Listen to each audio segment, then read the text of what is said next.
You are my sunshine, my only sunshine. You keep me happy when skies are gray. You'll never know, dear, how much... Welcome to an evening of old-time radio.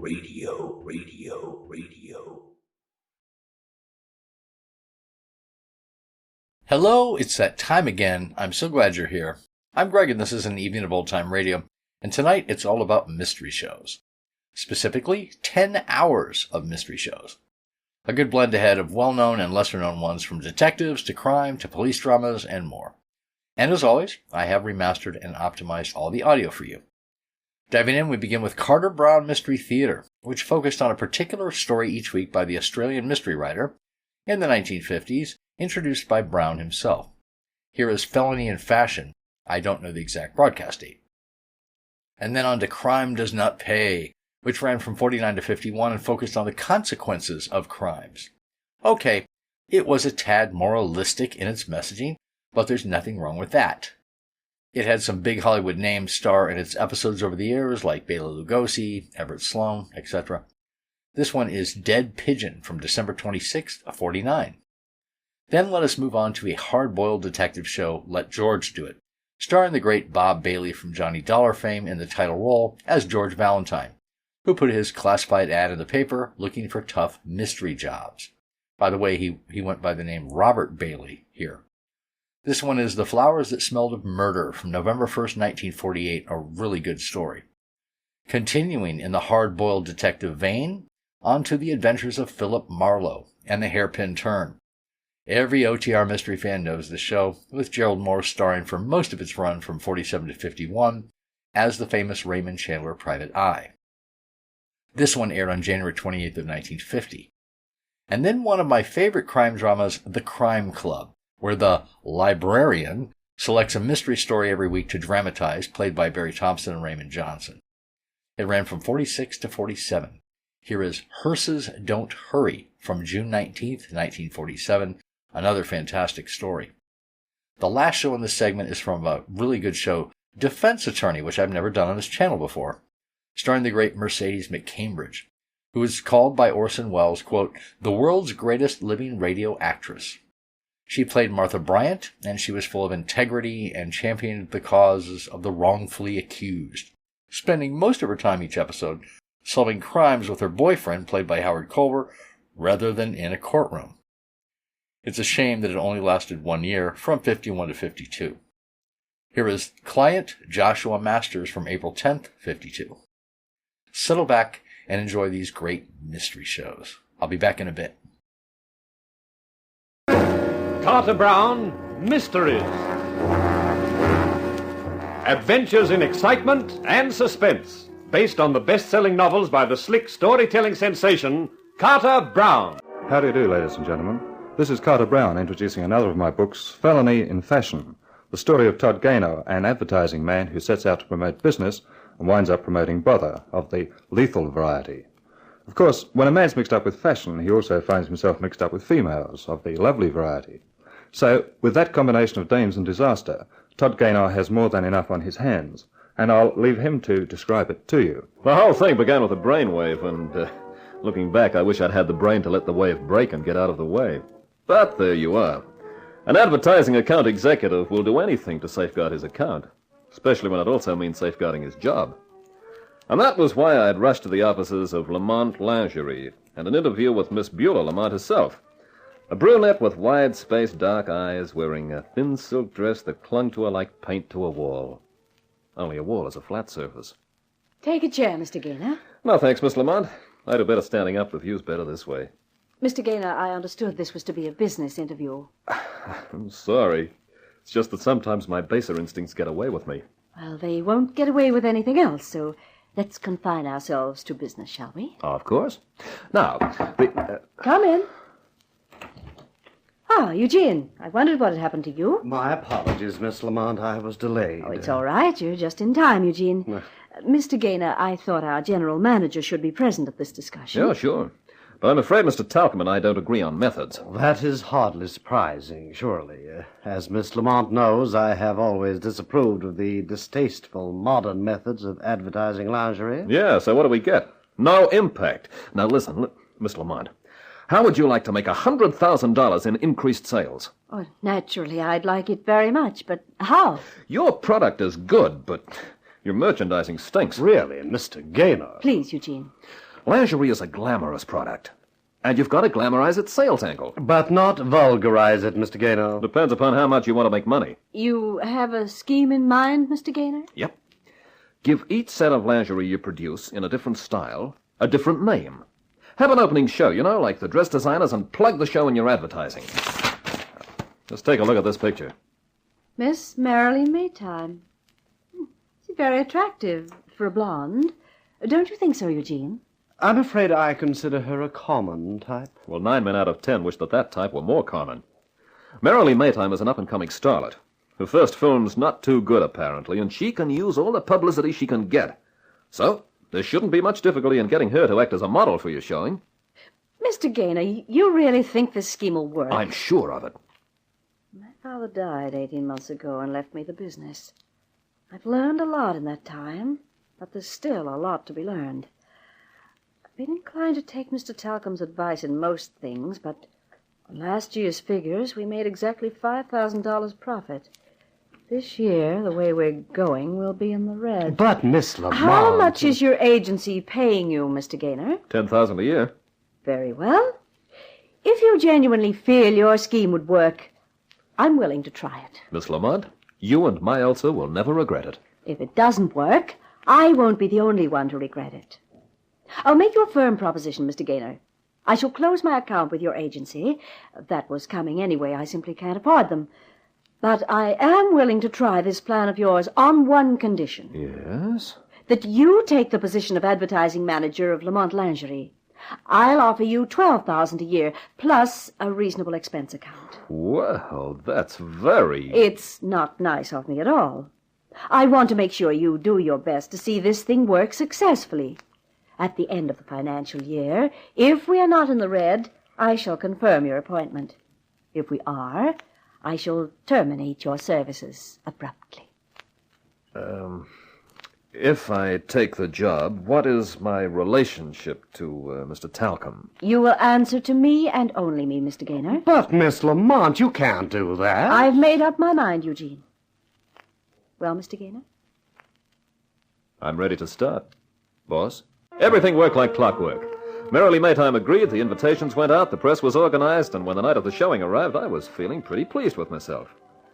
An hour before the show was due to start, I was down at the Carlton Hall checking the arrangements.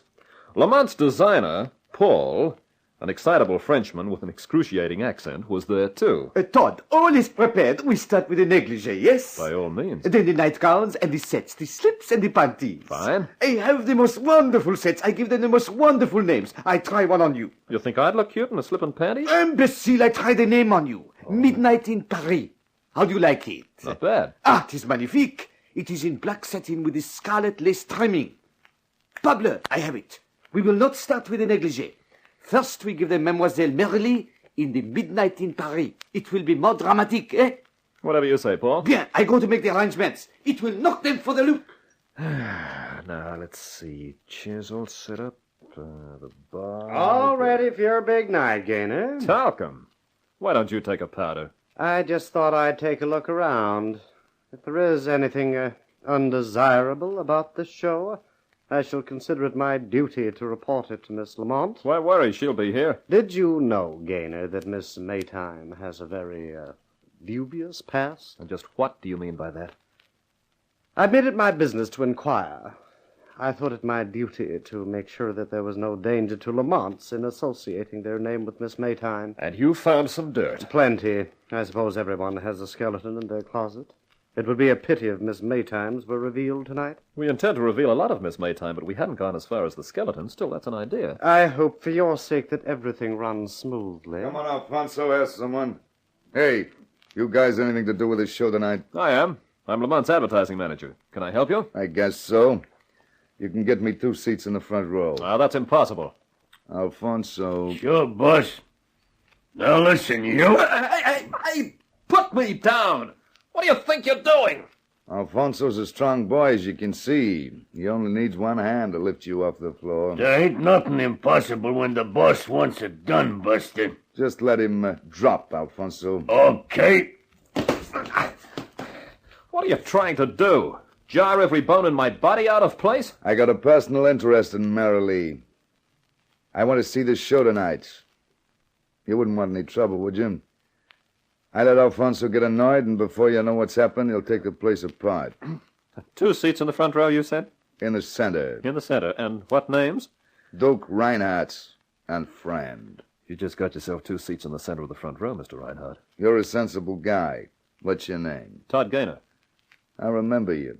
Let's go, Alfonso. That was rather unfortunate, Gaynor. Yeah, but I'll bet you enjoyed it, seeing me manhandled by that oversized gorilla. You shouldn't have let him have those seats. Shouldn't have let him? When I was being waved about in midair like an Indian club? Nevertheless, you made a great mistake allowing Reinhardt to be present tonight. Why? Because Duke Reinhardt is a dangerous racketeer. He is also Marilyn Maytime's ex-boyfriend, except that he does not consider himself ex. By around 7:30, the band had put in an appearance, and shortly after that, Marilee Maytime arrived, complete with a short, fat character who I guessed was her agent, and her maid, a delicious dish with half-closed eyes. I figured a guy could have fun opening them. The maid, her name was Elise, and I registered that, went off to the dressing room, and the blonde starlet turned to me. You're Mr. Gaynor. How are you, honey? I said hello. Hello. This is my agent, Abe Schlinkel. Hi. Are you sick or something? Or something. I don't think my blood pressure is going to be able to stand a combination of you and Midnight in Paris. Is that some sort of crack? Oh, no, it's some sort of satin with lace edging. Listen, you can talk to Mr. Gaynor after the show, baby. You better go get ready. Never keep the paid customers waiting. Oh, you might have to wait for your 15%. Is that what you mean, Abe? I never wait for my percentage. I take my cut, then you get the rest. You know that, baby. I know it, and I'm getting tired of it, Abe. What the heck? You got to have an agent, so why not stick with a good one? I intend to. That's why I'm going to ditch you. I'll go and get ready. See you after the show, Mr. Gaynor. I'm looking forward to seeing plenty of you during it, Miss Maytime. You don't want to take no notice of the way she merrily talks, Mr. Gaynor. Mr. Schlinkel, when she's in front of me, I'm too busy looking even to hear the words. Yeah, I know what you mean. I better go see everything's all right with her. Yeah, you do that. Todd, is anything wrong? You look as though something's hit you. Yeah, a blonde with twin fenders. That, I presume, means that Miss Maytime has arrived. She has.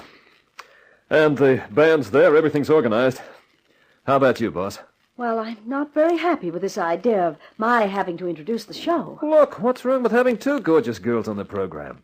With you out there fronting, we'll get that much extra publicity, especially from the male reporters. I suppose that's a compliment, but I only hope nothing goes wrong. I wouldn't like to see you unemployed, Todd. You have the gift of the subtle hint, I see. Hey, it is a good crowd, Todd, no? Yeah, Paul, not bad at all. How are things in the dressing room? Oh, that Mademoiselle Marilyn, she has the chic. And a couple of other things besides. She's ready for the first number when you are Todd. Okay, I'll go tell Miss Lamont. The lights, they have gone out. The fuse must have gone. Ladies and gentlemen, please keep your seats. The electrician, we must find the electrician. No use trying to move in this darkness. Please keep calm, everybody. The light should come on again any minute. There we are. Signal the band quickly.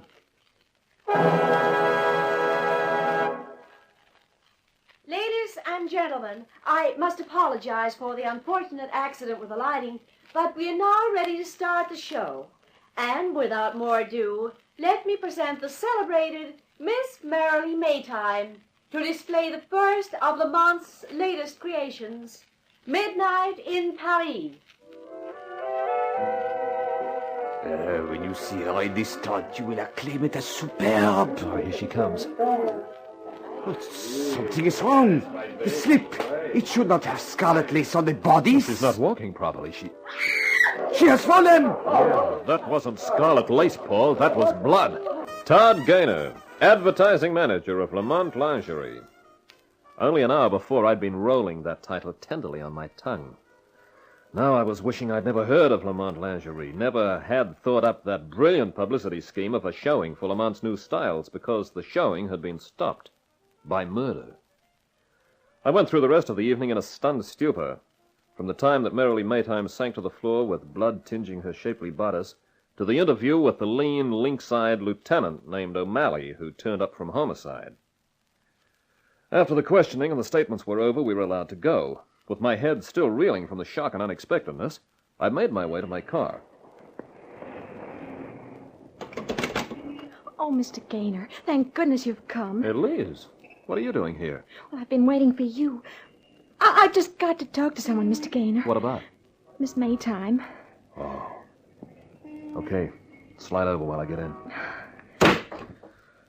I guess it's pretty tough on you, Elise. Your mistress being murdered puts you out of a job. Well, that's not what I'm worried about. Oh, then what's your problem? Well, it's like this, Mr. Gaynor. This morning, Mr. Schlinkel called, and he and Miss Maytime had a furious row. I couldn't help overhearing. Uh-huh. She was saying he was robbing her, and she'd get another agent.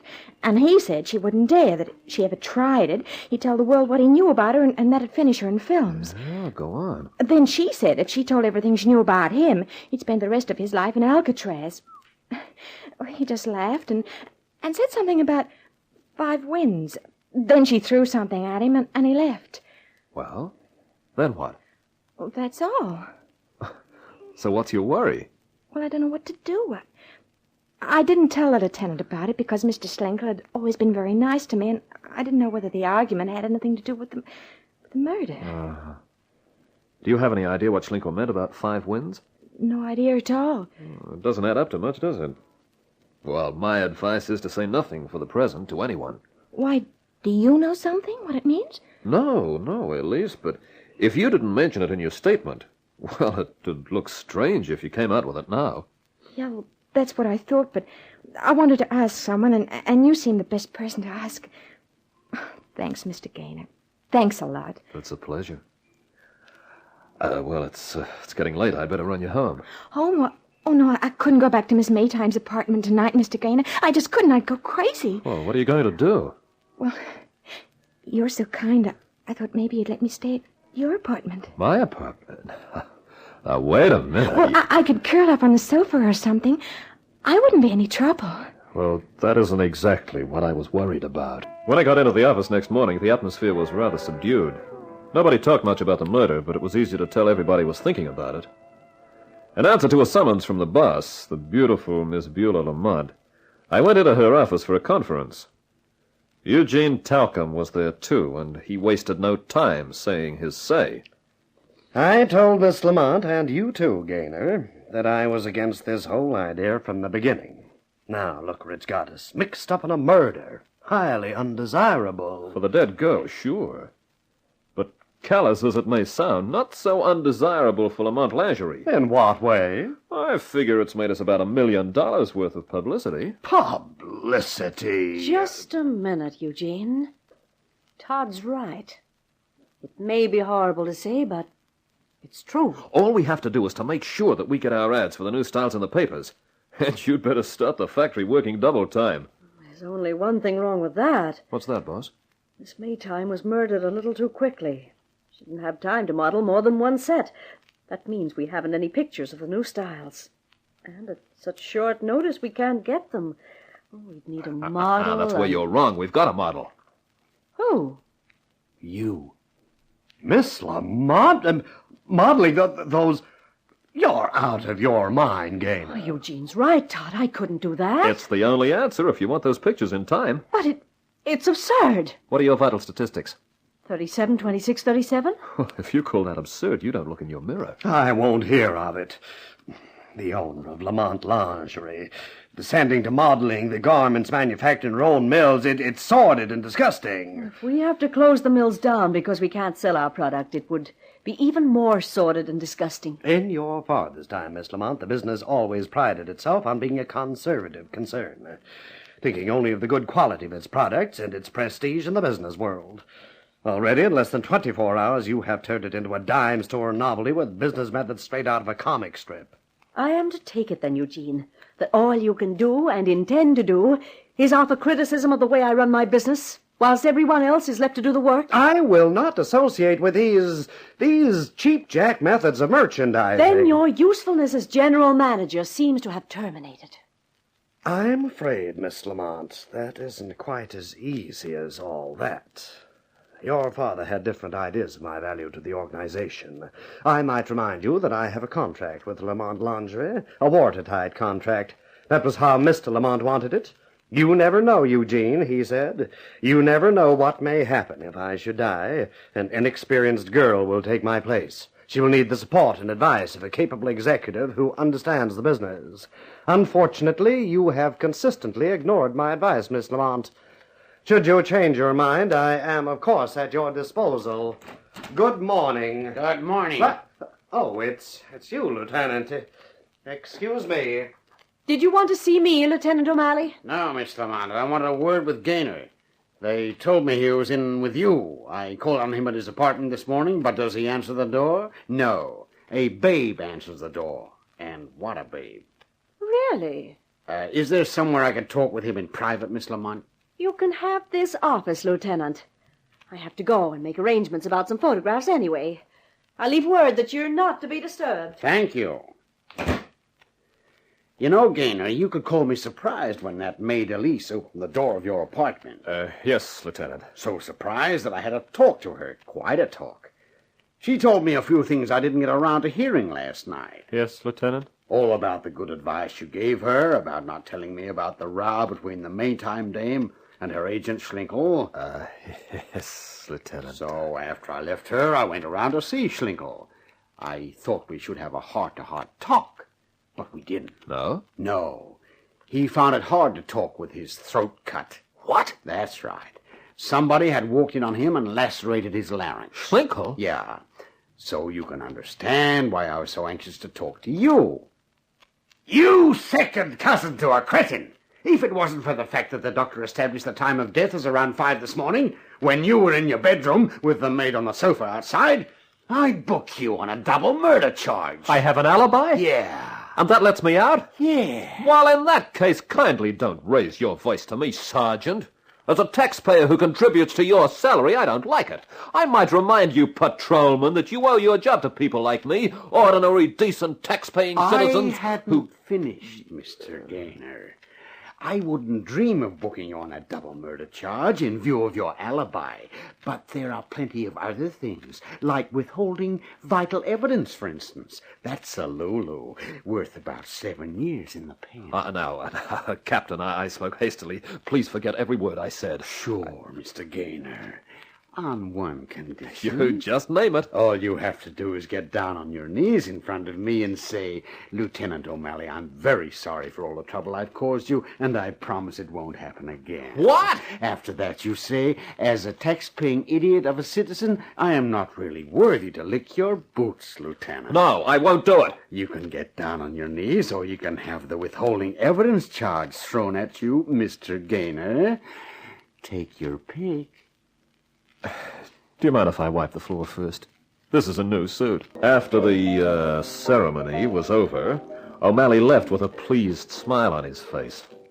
My face was red, and my thoughts were a riot. Schlinkel, murdered. Well, while I was trying to make sense out of it, the door opened, and the boss walked in. The lieutenant finished with you, Todd? Yeah, boss. What did he want? Oh, just a few more questions. How did you make out with the arrangements for the picture? Oh, everything's fixed. I feel a little apprehensive about it. Oh, you'll be terrific. But, look, what are you going to do about talcum? Has he really got that contract he was talking about? Oh, I'm afraid so. I was overseas when my father died. He must have arranged that contract as a sort of safeguard for me. Well, in a sort of a way, I can see how talcum feels. I mean, he's probably been general managing the business since before you were born. No. He was only made general manager 6 months before Father died. He'd only been with the firm about 3 years. Well, your father must have thought a lot of him. I guess so. But I'm more interested in seeing that we make a profit than in what my father thought. That's why I'm making you assistant general manager and acting general manager until Eugene regains his senses. Hey, well, Well, I just don't know what to say. Don't say anything, Todd. Just live up to my confidence in you. I'll do my best. Did Lieutenant O'Malley have anything interesting to say about the murder? Only that there's been another one. Another one? Yep. Abe Schlinkel, the Maytime girl's agent. He was murdered in his apartment. But why? Search me. It may have something to do with what Elise, the maid, told me. What was that? She overheard an argument between Merrily and Schlinkel. Apparently Merrily had something on Schlinkel and vice versa. She was threatening to expose him or ditch him as an agent, and he was telling her that she wouldn't dare because of something to do with 5 Winds. Have you ever heard of anything called 5 Winds? What? 5 Winds. Does that mean anything to you? Why, it's perfectly ridiculous, of course. One of those crazy coincidences that you don't believe in until they happen to you. What are you talking about? It so happens that the Lamont country house is called 5 Winds. Father died there. It had been quite a day. As far as I was concerned, its only bright spot was the knowledge that Mrs. Gaynor's little boy Todd had an alibi for the 2 murders in which Lamont Lingerie was involved. But what with my humiliation at the hands of homicide's hawk-faced Lieutenant O'Malley, and the mystery of the Lamont mansion 5 Winds, I was all set to bestow a blistering bawling out on the maid Elise who'd opened her mouth to O'Malley. When I unlocked my apartment door, the Gaynor gaze was grim. Hey, Elise, I'm back. That's nice, baby. What? O'Malley? What are you doing here? Lieutenant? Waiting for you to come home, Gaynor. How did you get in? You'd be surprised how a janitor reacts to a police badge. Where's Elise? What have you done with her? Nothing. The joint was bare when I got in. She'd gone? That's my deduction. Maybe she felt bad about spilling the beans to me about that 5 Winds business. Yeah, could be. What do you want, Lieutenant? If you've got any ideas about making me crawl around the floor on my knees some more... No, I want your help. Are you kidding? If it'll make you feel happier, Gaynor, you're off my list of suspects. Thanks. And I figure you can help me. How?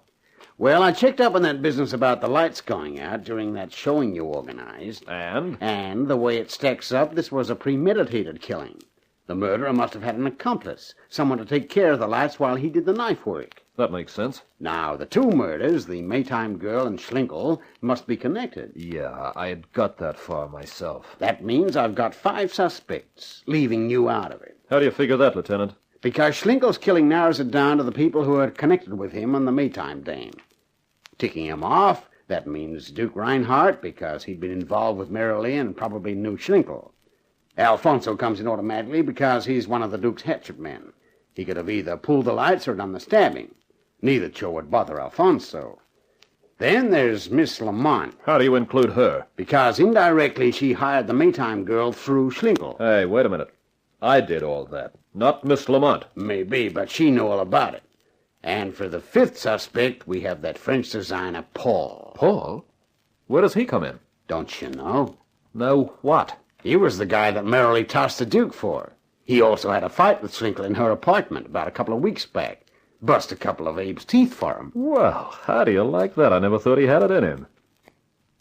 Say, that makes the Duke your best bet, doesn't it? Could be. I'm putting out a general alarm to pick up Reinhardt and his pal. Well, then what do you want me for? Because I could be wrong about Reinhardt, and you work at Lamont's. I want you to dig around and see if you can find out anything there. If I start asking any more questions, they'll clam up. But you could nose around, and no one would figure it was anything more than curiosity. You've got a nerve. After what you did to me today? You go and do your own snooping. You know, when I mentioned the Lamont dame, I thought it kind of upset you, thinking that she might be a suspect. What if it did? Well, here's your chance to help prove she's in the clear. And a good-looking doll like that might be grateful, too. Lieutenant, you have a point there. But definitely. Okay. You got yourself a hound dog. I didn't realize you knew yourself so well. That is a perfect description. The lieutenant left me with a lot to think about. I was sitting with a cigarette and a short drink trying to make sense out of the setup. O'Malley had hit on a sore spot when he'd mentioned the lovely Miss Lamont. I shied away from the thought that she was really involved with the murders. Then my phone shrilled. Hello? Todd? Yeah, who's that? This is Paul. Oh. What's the matter, Paul? Having trouble with your slips and panties? No. I'm having trouble with my conscience. Well, what have you done? Snipped the wrong slice out of your satin? Todd, I must see you. It is important. You mean now? Please, Todd. Okay. Where are you? Do you know the Blue Cage? The downtown spot? Yeah, sure. Can you come at once? Okay. I'll bring my wallet. You get into that cage without one and you find out what blue means. Sure have a cute gimmick in this joint. Blue lights, blue music. Makes you feel as happy as a guy who's got 6 months to live. Thank you for coming so quickly. Well, you said it was important. It is. I have something to show you, a picture. A picture? You didn't drag me down here just to show me the publicity shots they took today. No. But those were magnificent, Todd. It was an inspiration to use Mademoiselle Lamont as the model. Never before do I realize she has the shape so superb. Why, you're too busy designing curves to look at them. Please, we are off the track. Okay, let's get back on it. What's this picture you're talking about? Here. See for yourself. He slid a small glossy square across the table until it lay in the center of the pool of blue light thrown by the lamp. It was the photograph of a man and a woman. The sort of picture that makes perfect blackmail material. You see, Todd? Yeah, but I prefer not to. You recognize the girl, of course. Sure. The late Marlowe Maytime. Taken quite a while ago, I'd say. And the man? Well, there's something familiar about his face, but I don't know him. You will not have the chance now. He's dead. Who was he? His name was Lamont. Henry Lamont. What? Oui. The father of Mademoiselle Lamont, who is our employer. So that's why Marlowe ditched Duke Reinhardt for you. You were holding this over her. You think that? What else? I think I could kill you for that. Wait a minute. Take it easy. If I'm wrong, I apologize, but it seemed the obvious thing to think. Well, how did you get this picture? I find it this afternoon, among the things brought back from the Carlton Hall last night. It was under one of the sets. I thought it must have fallen or been dropped among the lingerie. And then in the haste of gathering it up, no one noticed it. Yeah, that could happen, I guess. Well, that means either the girl herself lost it, or Schlinkel, or the maid, or you. Now, that's everybody who was ever in that dressing room. Except for one other person, the murderer. Yeah. Excuse me, sir. Yes, what is it, waiter? Are you Mr. Gaynor? That's right. Would you and your friend please come with me? The proprietor would like a word with you. What about? I don't know, sir. I was asked to fetch you. Oh. Okay. Come on, Paul. Let's go see what the proprietor wants, whoever he is. That's the door there, Mr. Gaynor. Thanks. Now, look, what? Oh, no. Oh, yes. Duke Reinhardt. Nice of you to drop in tonight. I was just arranging to pick you up, and that French guy, too, but I was lucky. You came to me. Huh? You're the proprietor? Yeah, but it's kept pretty quiet. What do you want with us? Alfonso's waiting outside in the car. We're going to take a little ride. Look, what's the idea, Reinhardt? Where are we going? Button your lip, Gaynor. I'll have Alfonso do it for you. He'd enjoy it. You won't get away with this, you know. Todd, please, do not anger him. The cops will be right on your tail, Duke. They're on it now. That dumb O'Malley put out a general alarm to pick me up. Then you're only making things worse for yourself. No, pal. This way I'm making them better. This is the place, Alfonso. Pull up here. We're getting out of here, Gaynor. What for? You'll find out. Come on. Yeah. I figured I didn't have to tell that French character to sit still. One look at Alfonso and he nearly fainted. Well, you tell me what this is all about. Where are you taking me? Don't you know this house? This is where your boss lives, the Lamont dame. What do you want with her? The pleasure of her company. All right, ring the bell. And don't try any funny stuff. There are half a dozen guys who could tell you I'm a good shot. If they could talk, that is.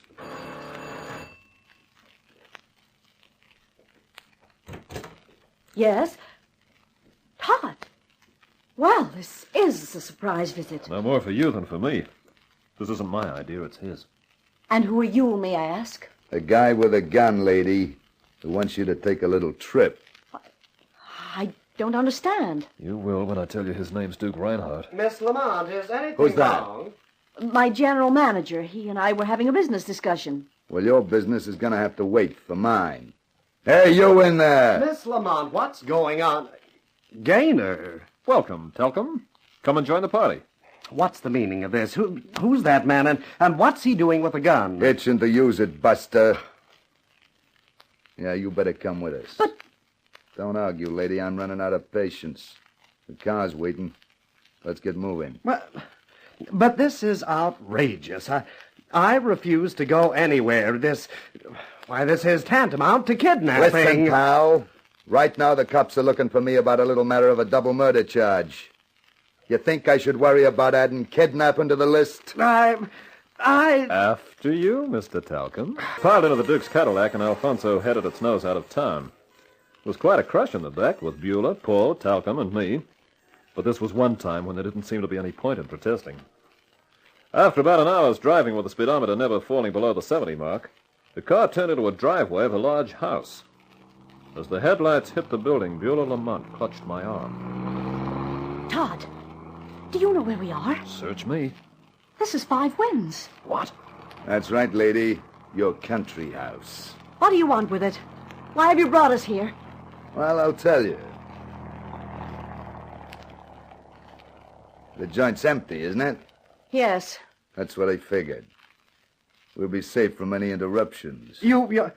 You're keeping us prisoner? Yeah, you can call it that. But why? For what reason? Marilee Maytime was my girl. Once. Now I'm being tagged with her killing. And that jerk Schlinkel's. So I decided to handle things my own way. But why bring us into it? Because one of the people in this car is the murderer. Duke Reinhardt wasn't the kind of a guy to waste words or effort. When he found the front door of Five Winds locked, he signaled Alfonso the human bulldozer. There was no door built that could stand up against him, and we were hustled into the living room, a vast expanse of space filled with shrouded furniture. I felt like any minute one of the shrouds was going to be taken off a chair and used on me. And I could see that the others, Paul, Beulah Lamont, and Eugene Talcum, felt pretty much the same. Okay, now, just so we get it clear. We're all staying in this house until I find out who did the two murders the cops are trying to pin on me. Well, that's new. A racketeer turned detective. Don't get smart, Gaynor. Miss Lamont, is there any liquor in the joint? In the cellar, but that's probably locked, too. Now, look here, Reinhardt. This is absurd. I don't want to hear from anybody till I say, pal, so button up. But just how do you propose to discover who is the murderer? Well, first off, we're going to play a little game called Secrets. Everybody's going to tell their secrets. What they know or knew about Marilee and Schlinkel. And I'll start off. I first met Marilee about 2 years ago, toting a cigarette tray in a dump on the east side. You know, she was the first dame I ever met who said no to the mink and a cozy apartment routine. She wanted a career, so I introduced her to Schlinkel. And as soon as she started getting in the dough, she told me she was all washed up with me. Said it wouldn't do a career any good to be associated with a known racketeer. And you accepted that, Mr. Reinhardt? I didn't want to, but, well, what choice did I have? When I heard she was doing that modeling job for you, Miss Lamont, I thought it might be a chance to see her. That's why I came. Perhaps it is my turn now. I have not much of a story. I met Marilee maybe 9 months ago. She's modeling. We go out, we like each other, c'est l'amour. But she tells me we must not be seen together. She has the jealous ex-lover, a gangster, and he will kill me. So we are very careful. Then the Hollywood chance comes for her. After that, she is so careful that I do not see her at all. Then I realize that the gangster and I, we are friends. We have both received the brush-off. And so when she comes to do the modeling job, you lose your temper and kill her. Is that it, Frenchie? No. I am with Todd. How can I kill her? Reinhardt, since I only came along for the ride, as it were, perhaps I might make a suggestion? I'll listen, Talcum. I have only one piece of personal experience connected with the murder of the unfortunate Miss Maytime, and it is this. Todd Gaynor suddenly came rushing to Miss Lamont with his idea. It was he who organized the showing and persuaded Miss Lamont to engage Miss Maytime. I should like to ask Gaynor just why he had the idea, and just why he was so insistent that Miss Maytime should be the model. Yeah. How about that, Gaynor? That's ridiculous. I never met Merrily until the night of the showing. Maybe someone paid you to organize the thing and to do the killing even, huh? Look, I was reading a magazine which had a picture in it. It struck me it'd be a good idea to get her as the model, that's all. I don't think I believe you. Alfonso. Yeah, Duke? I think you better take Gaynor outside someplace and persuade him a little. When he's all persuaded, you can bring him back in here. Boss, it'll be a pleasure. And I know just the place. The cellar. Nice place for a little exercise, huh, Buster? It's big enough, all right. All these bottles. The guy who owned the place did himself proud. Well, I guess we'd better not waste time. The boss says persuade you. That's just what I'm gonna do. Only do me a favor, pal. Be obstinate. Okay, I will. With this bottle! You're a scream, pal. You think a bottle's gonna stop me? I ain't even gonna use my gun on you. I'm gonna take care of you with my bare hands. Guess you're just a one-bottle man, Alfonso. No, I didn't shoot him. I just figured a shot in the cellar might worry some of the people upstairs. Then I started for the living room, moving as quietly as I could. The living room door was half open, and I could hear the conversation. That was a shot, I tell you. That ain't might have killed him. Oh, relax. Alfonso wouldn't kill him. That shot was probably only to frighten him. Well, it didn't. What? Drop the gun, Reinhardt. You heard me get rid of Alfonso, didn't you? You want to go too? Drop it. Thank you. Good work, Gaynor. Now we Pipe down. And that means everybody. Duke, I'm going to short-circuit your search for the murderer. Yeah? Yeah. I've got a few ideas of my own. Like the accomplice. The guy who turned the lights off for Merrilee's murderer. No one seems to have thought of Schlinkel. You mean... Sure. Why else would he be murdered, except to keep his mouth shut? But why would he be an accomplice? Why would he help to kill Merrilee? Well, I've been doing a lot of thinking about that, and here's how it seems to me. Elise the maid told me about the quarrel between Merrilee and Schlinkel, where they mentioned 5 Winds. That's the name of this house. That's right, Duke. And I think I know what 5 Winds meant to the girl and her agent. What, Todd? A photograph. The type of picture that's usually touted around the waterfront dives, a man and a woman. The woman was Merrilee Maytime. Hey, you're lying. She wouldn't do a thing like that. I saw the picture. I figure the murderer was showing it to Merrilee just before she was killed, and must have dropped it in his hurry to get out. Paul found it later. What's that got to do with 5 Winds, this house? Well, I'm sorry about this, Beulah, but the man in the picture was your father. No. No, Todd, you must have made a mistake. It can't be true. I wish it wasn't, but the whole story's in that picture. Somebody wanted that picture to blackmail Henry Lamont. So, he went to Schlinkel to find the right girl. Schlinkel produced Merrilee. I figure the client was probably a good amateur photographer and took the pictures himself. But why, Todd, why? I'm coming to that. Well, Merrilee gets a Hollywood break, decides to get rid of Schlinkel. He threatens her with the exposure of her part in the blackmail. Comes the Lamont showing, and I think Merrilee's got a bright idea.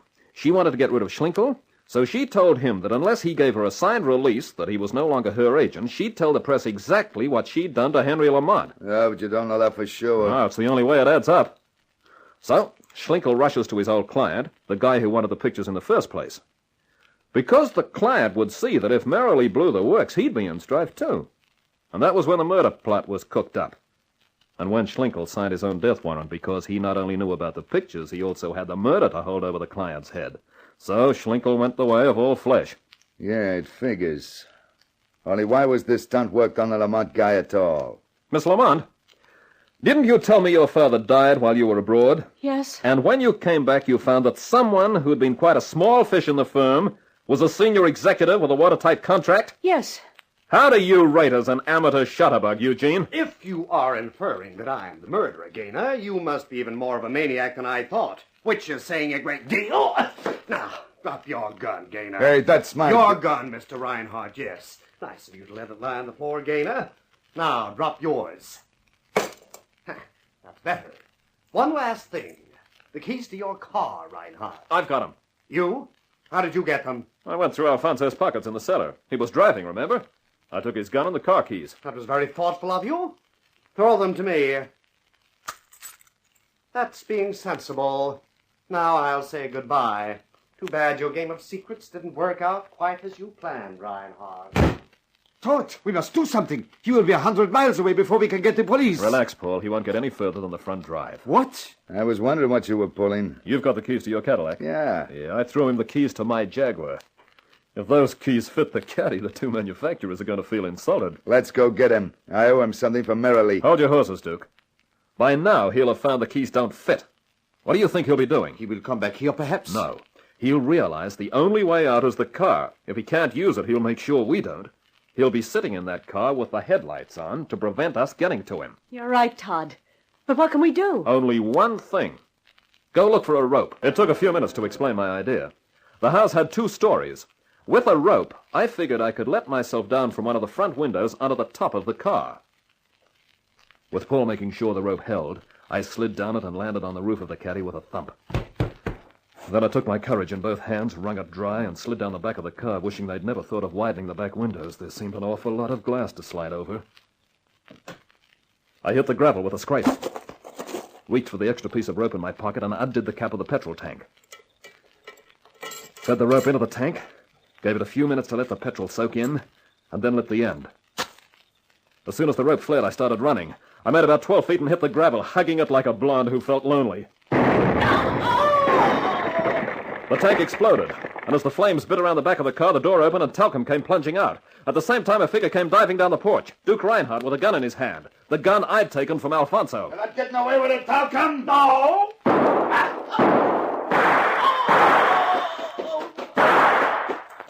Duke, you okay? Yeah, I got him. I got him for Merrily. Hooray! What did he do for you? He couldn't hurt Duke Reinhardt. Him, an amateur. Why, he only...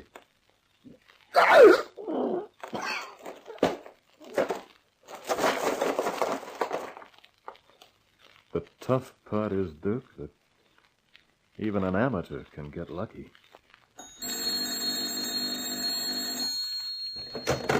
Hello? Well, fine general manager you are, not even coming to the office. You should see the orders pouring in. Yes, boss. The newspapers want an interview.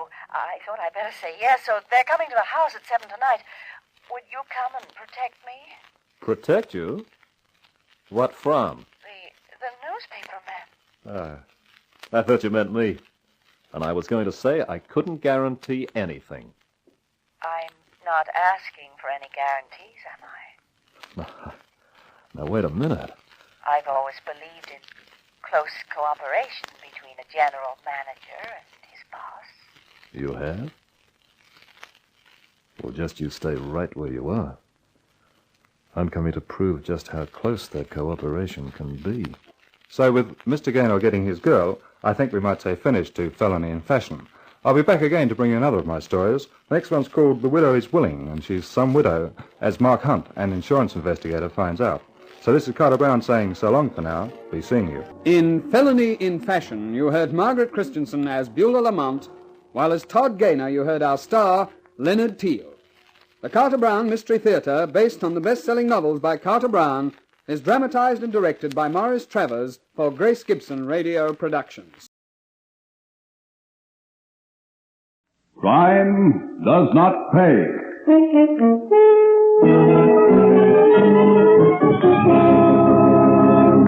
Where are we going, Dasher? Going?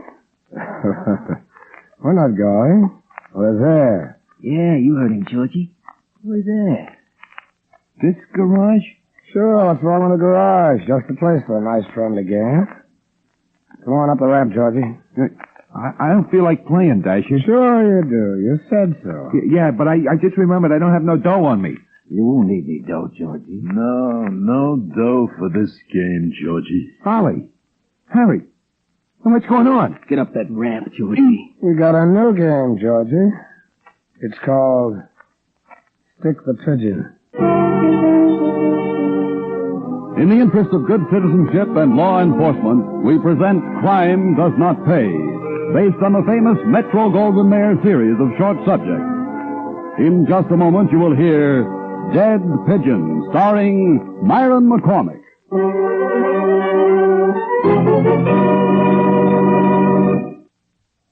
Now, Crime Does Not Pay, starring Myron McCormick as Louis the Dasher Monroe in Dead Pigeon. They breed in the slums of the big cities and in the slums of the rural countryside, those parched earth, sagging root slums of the farmlands. They want what others have, and when the proper means does not exist, they take what they want, making jungles of their minds and living according to the jungle's law of kill or be killed. They give each other nicknames for color. Louis the Dasher, because of his velvet-colored topcoat and pomaded hair. Ohio Ollie, because of the tune he whistled. Jack the Kid, for obvious reasons. But Harry Roper had no nickname. His last name was enough. Harry was an expert with a 4-foot piece of clothesline. They met, these four, as the general staff under the Dasher's command to consider a matter of security. Hello, Ollie. This is business. Oh, meeting called to order. You heard the Dasher. Go ahead, Dasher. Make with the talk. It's a cinch. George has got to go. George? That punk, what did he ever do? One word. Pigeon. George? A stoolie? You heard me. It don't seem possible. Pipe down. Listen to the kid. I'm walking down East Main, see? Minding my own business. That's different for a change. Cut it, Ollie. Okay. So you was walking down East Main. Yeah. About a block up the line, I see George. You know that crazy walk of his, the way one shoulder, the left one, is always lower than the other? It's always easy to tell him that far away. Get on with it. Anyways, all of a sudden, up comes a prowl car alongside George. The door opens, in jumps George, like he was used to it all his life. Just in with the cops. About an hour later, I'm in the drugstore across from the station house. Out comes George and walks away. That don't prove nothing. Maybe they had a piece on him from the prowl car. That was the day they picked up Stan right out of his hideaway. Nobody knew where he was, except us and George. What else? The day before they broke up the game back at Marty's Laundry, George was down at the DA's office. 2 days before they shot it out with Johnny Sugar, I saw him make a pinch on George. A rap that didn't stick more than 3 hours. That's enough. Me too. When do we give it to him, Dasher? Tonight, if we can find him. We'll find him. Want me to look? George likes me. We'll all look. 2 by 2. What's the pitch? You'll stay with me. We'll make the candy store at Seneca and Newcastle our headquarters. Harry, you take Ollie. Work out of the all-night beanery over at Lincoln and Park. That's near the garage where the kids stashed that hot car. We'll check by phone from the pay stations. Whoever finds George talks him into a small game in the garage. No shooting, understand? I want Georgie to know why and how he's getting it. Any calls, Ollie? Nothing. This is my 3rd cup of coffee and nothing. How much coffee do you think I can drink? Never mind that. George will be around sometime tonight. If we miss him, we'll hear from Dasher. We ain't gonna miss him. You got something there, pal. How much longer are we gonna walk, Dasher? Till we find him. Why'd we use the car? My feet are killing me. George wouldn't get in a car. Anyhow, wear shoes the right size. The dames don't care if you got big feet. You suppose Harry and Ellie found him? If they did, Pop's got a message over at the store. Oh, this kind of thing always spoils a party for me. Think how the party's going to be spoiled for Georgie. I never noticed before. The streets are awful quiet this time of night. Oh, morning. That's why I said no guns. I get it. I told George. Take a look at this. Over here under the lamppost. What is it? A note. Read it. Meet me in my office Wednesday, 10 a.m. Tom Edwards. Hey, that's the DA. Let's walk. I figure we'll plant that note on George. When the cops find him, they'll find the note. Newspaper boys will get it and print it. And everybody will know George was a stoolie. They'll pin it on us. Don't worry, kid. First, Edwards is DA in the next county. He couldn't be interested in us. 2, I want everybody to know. The other pigeons will know, too. I think the warning will take. Dasher, you're a genius. Smart enough, anyway. Dasher, up ahead. Close to the buildings. At the side of the street. It's dark in there. Wait till he gets near the lamppost. Yeah, it's Georgie. I know that walk any place. Come on, kid. Right. Hi, Georgie. What's your hurry? Oh, hiya, Dasher. Going any place special? No place special. Interested in a little game, maybe? Maybe. What's cooking? Blackjack. Oh, I'm lucky at blackjack. Where? Central Garage. We made a deal with the Grease Monkeys. What do you say we go over and take a hand? Sure. Why not? Let's walk. Why are you so lucky at blackjack, George? Well, any combination of 7 is my lucky number. I get it. Think you ought to play tonight? Why not? Today's the 11th. Oh, the date don't mean nothing. Just the cards? And the dice. There's Pop's corner. Lights are still on around here. Night Owl show at the movie. Wouldn't pay for Pop to keep open otherwise. They'd pay Pop to stay open only for us. Any other neighborhood would attract too many nosy cops. Wait for me. I'll only be a minute. Yeah, sure. I will be here. Now, like I was saying, kid, any combination... Any messages, Pop? No, nothing from nobody. How's business? Any business? How can it Anybody in the back room? I want to use the phone. Nobody in back, nobody in front either. If it gets no better, I'll give it up entirely.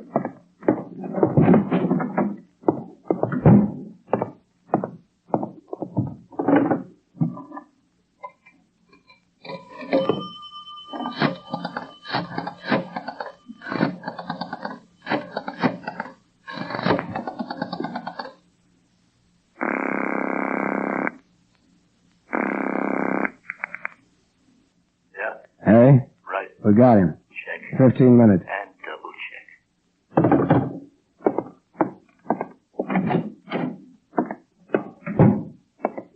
That was quick. And to the point. Pop. Yeah? Anybody wants to know, the kid and I have been in and out of here all evening. That's the truth. You see you, Pop. Good luck with the soda.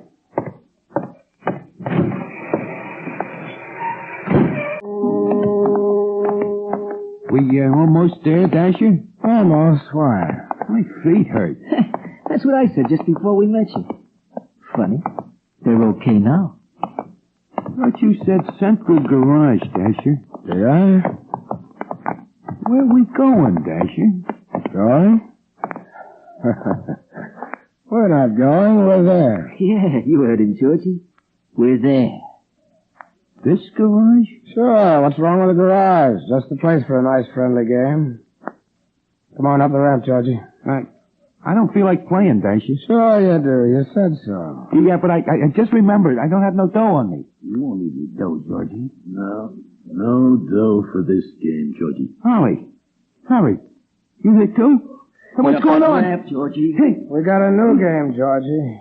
It's called Stick the Pigeon. No, you can't. Come on, get him inside before he wakes up the whole neighborhood. Get up there. Just like him, Dasher. No, get him in the back, way back. Come on. That's it.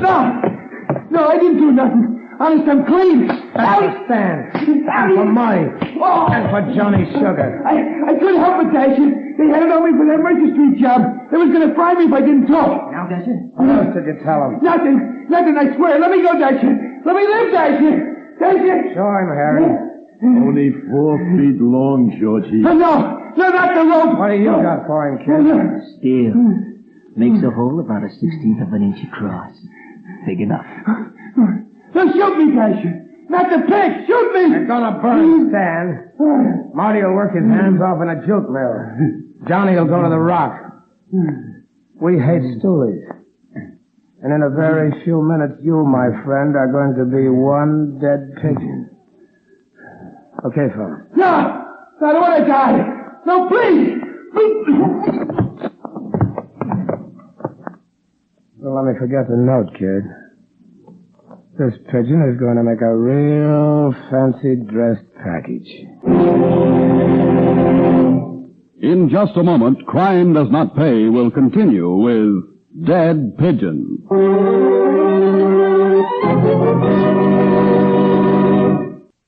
Now, we continue with Crime Does Not Pay, starring Myron McCormick as Louis the Dasher Monroe in Dead Pigeon. They found George, the dead pigeon, next morning. The stolen car into which his body was tossed was abandoned on a quiet, tree-shaded residential street. A passing policeman noticed the cloth of George's coat caught in the door of the locked car. One look through the window, and that particular policeman was on his way to the nearest call box. Shortly thereafter, prowl cars, squad cars, an assistant medical examiner, and the wagon from the city morgue converged on the spot. That tree-shaded residential street was quiet no longer.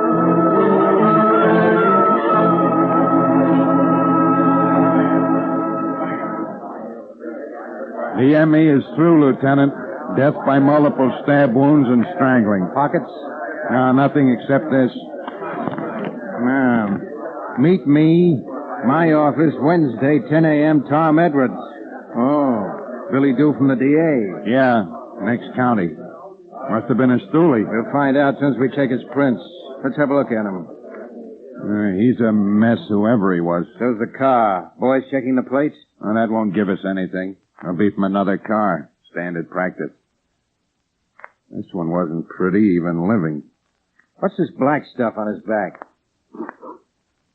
Smells like oil to me. Yeah, it is oil. That's funny, on his shirt, not on his jacket. You know how they operate. Pull his jacket over his head and let him have it. It falls on his shirt. Yeah. Oil. Look, Sorrell. Not one word to the newspaper boys about that note. Why not, Lieutenant? They'd love it. I know, but that's a warning to other stoolies. We're not doing any favors for the gangs yet. And run a check of all public garages within, say, 5 miles of here. That's a large order, Lieutenant. I know, Sorrell, but that oil comes from the floor of a garage. I'll bet on it. And I want to know which garage has a record of a car like this one. We might pick up some interesting leads that way. Never can tell. Company's come, Lieutenant. Picked up Joey here when he came to work tonight. Lieutenant Swenson, this is Joe. Hello, Joe. They still call you the baker? No more, Lieutenant. I'm going straight now. I got this job and been sticking to it. Honest. He's washing cars at that certain garage. Well, just tell us the truth, Joe. You'll be all right. I don't know nothing, Lieutenant. I pick up and deliver cars, too. I'm out of the garage most of my shift. Yeah, we know that. You're reporting to the probation officer, Joe? Yes, sir. I thought so. You know, I think you're a lucky break for us. Me? Lucky for you? Sorrell, get a chair for our friend Joe. Of course, Lieutenant. Would you sit down, Joe? That is, well... I said sit down. Yes. Now start talking, Joe. What about? Oh, stop that. You know about accessory after the fact. I don't know nothing. There was no call either to pick up or deliver at your garage from midnight last night until 4:12 this morning. The record's here on this sheet. You were there. All right. I was sleeping in one of the cars where I could hear the phone. And hear and see a murder committed. The murder our medical examiner says took place between 1 and 4 a.m. this morning. That left bloodstains in the rear corner. That left oil smears on the back of the victim. You didn't sleep through anything like that, Joe.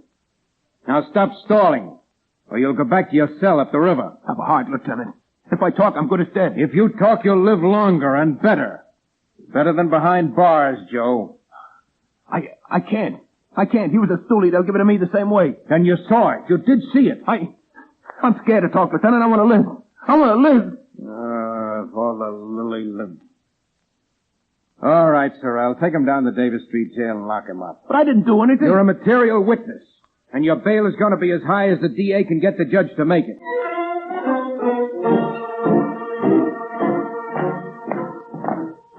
1, 2, 3, 4. 1, 2, 3, 4. Keep step. Hey, you're here to exercise. No exercise.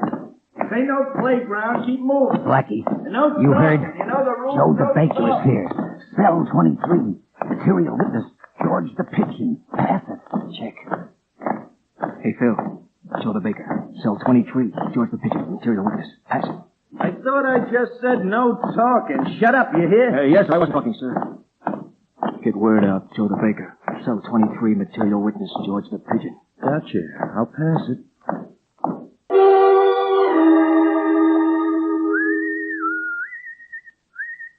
Here I am, Keys. Is that you, Wally? Yeah. No name's Jert. Sorry, I heard something on the grapevine over Davis Street. Spill it. They got a witness on that pigeon killing. They couldn't. Who is it? Joe the Baker, remember? Yeah. Where was he? Asleep in a car. Noise woke him up. Brother, Dasher will want to know about this. Fella, you earned your money this time. They set the bail? Yeah. $100,000. Looks like they want to keep him. So that's it, Dasher. All the lousy breaks. And a character like that. Okay, Ollie, we'll get him out. Spring him? No, legitimate. We'll bail him out. Well, we get the 100 G's. Don't worry about that.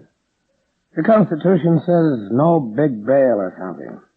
I'll send the mouthpiece into court in the morning. He'll get that bail reduced, and we'll put it up. Get it? And then what? When Joe the baker walks out, we'll be waiting for him. He'll jump there all right. They'll never find him. And it'll be worth every cent it'll cost us.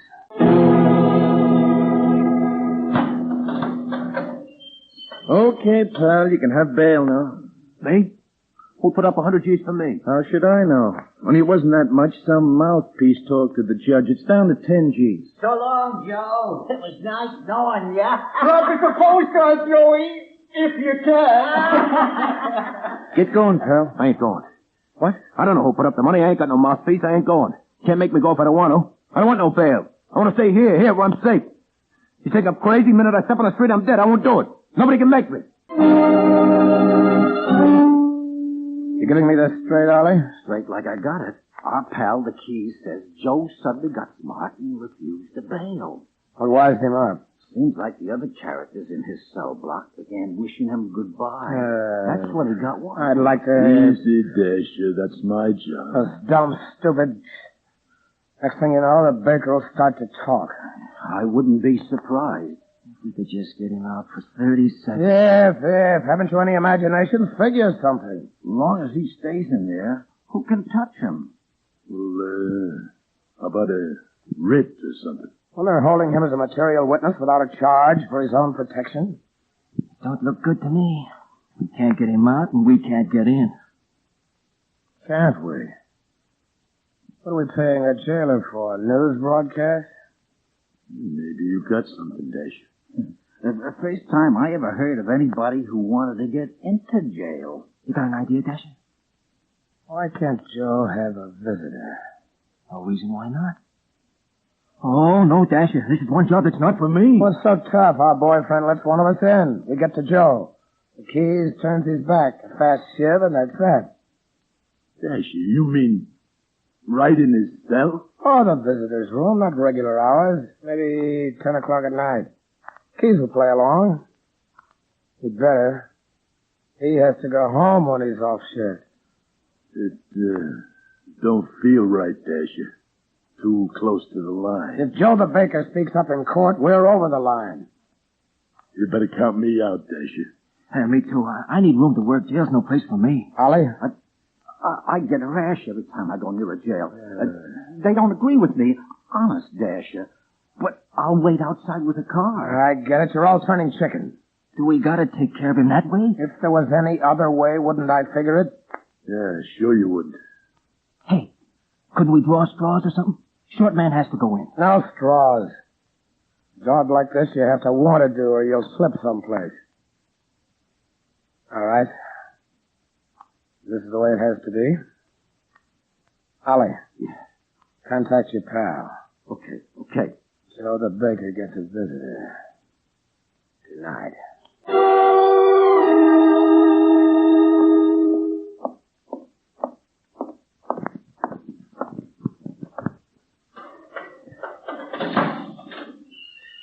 What's that? You got a visitor, Joe. Visitor? Me? You want to see me, and since when visitor's 10 o'clock at night? You ask too many questions. Come on. Hey, I don't understand. Come on your feet, Joey. Let's go. Okay, I'm coming.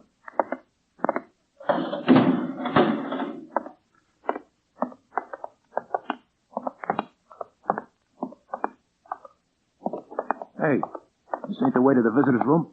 Well, not the day room. At night, we got a special place down near the kitchen. Yeah. Okay. It's in here, Joey.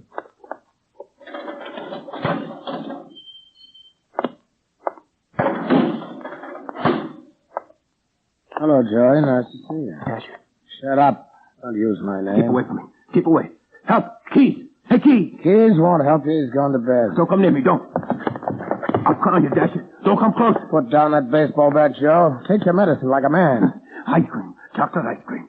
We use the bat to pack the ice in the ice cream freezer. What a break. Put it down, Joe. Be nice, and I'll make it quick. Otherwise, in the belly. Come on, put it down, Joe. I won't. You don't get me, Dasher. I'll break your arm. Put away that shiv, Dasher. Put it away. You're gonna get it, Joe, just the way Georgie got it, and you know about that. I saw you. Keep away from me, Dasher. Well, get those back. All right, Dasher, drop that knife. Look out, Flatfoot. I thought he was going to cut me. I thought he was going to cut me. I will, you lousy... Get away from me,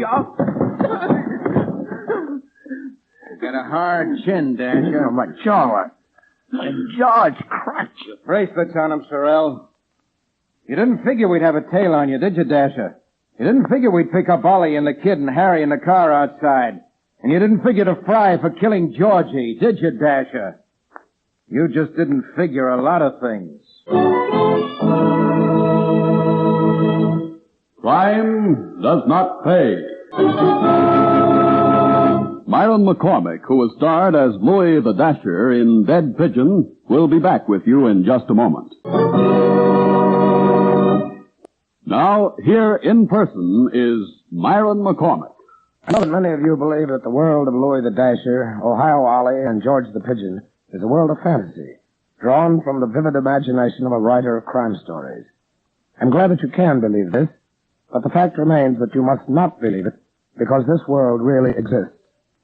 This is shocking, I know, and you have every right to ask not only what is to be done about it, but how it happened, and how such things can be prevented. The police do what can be done.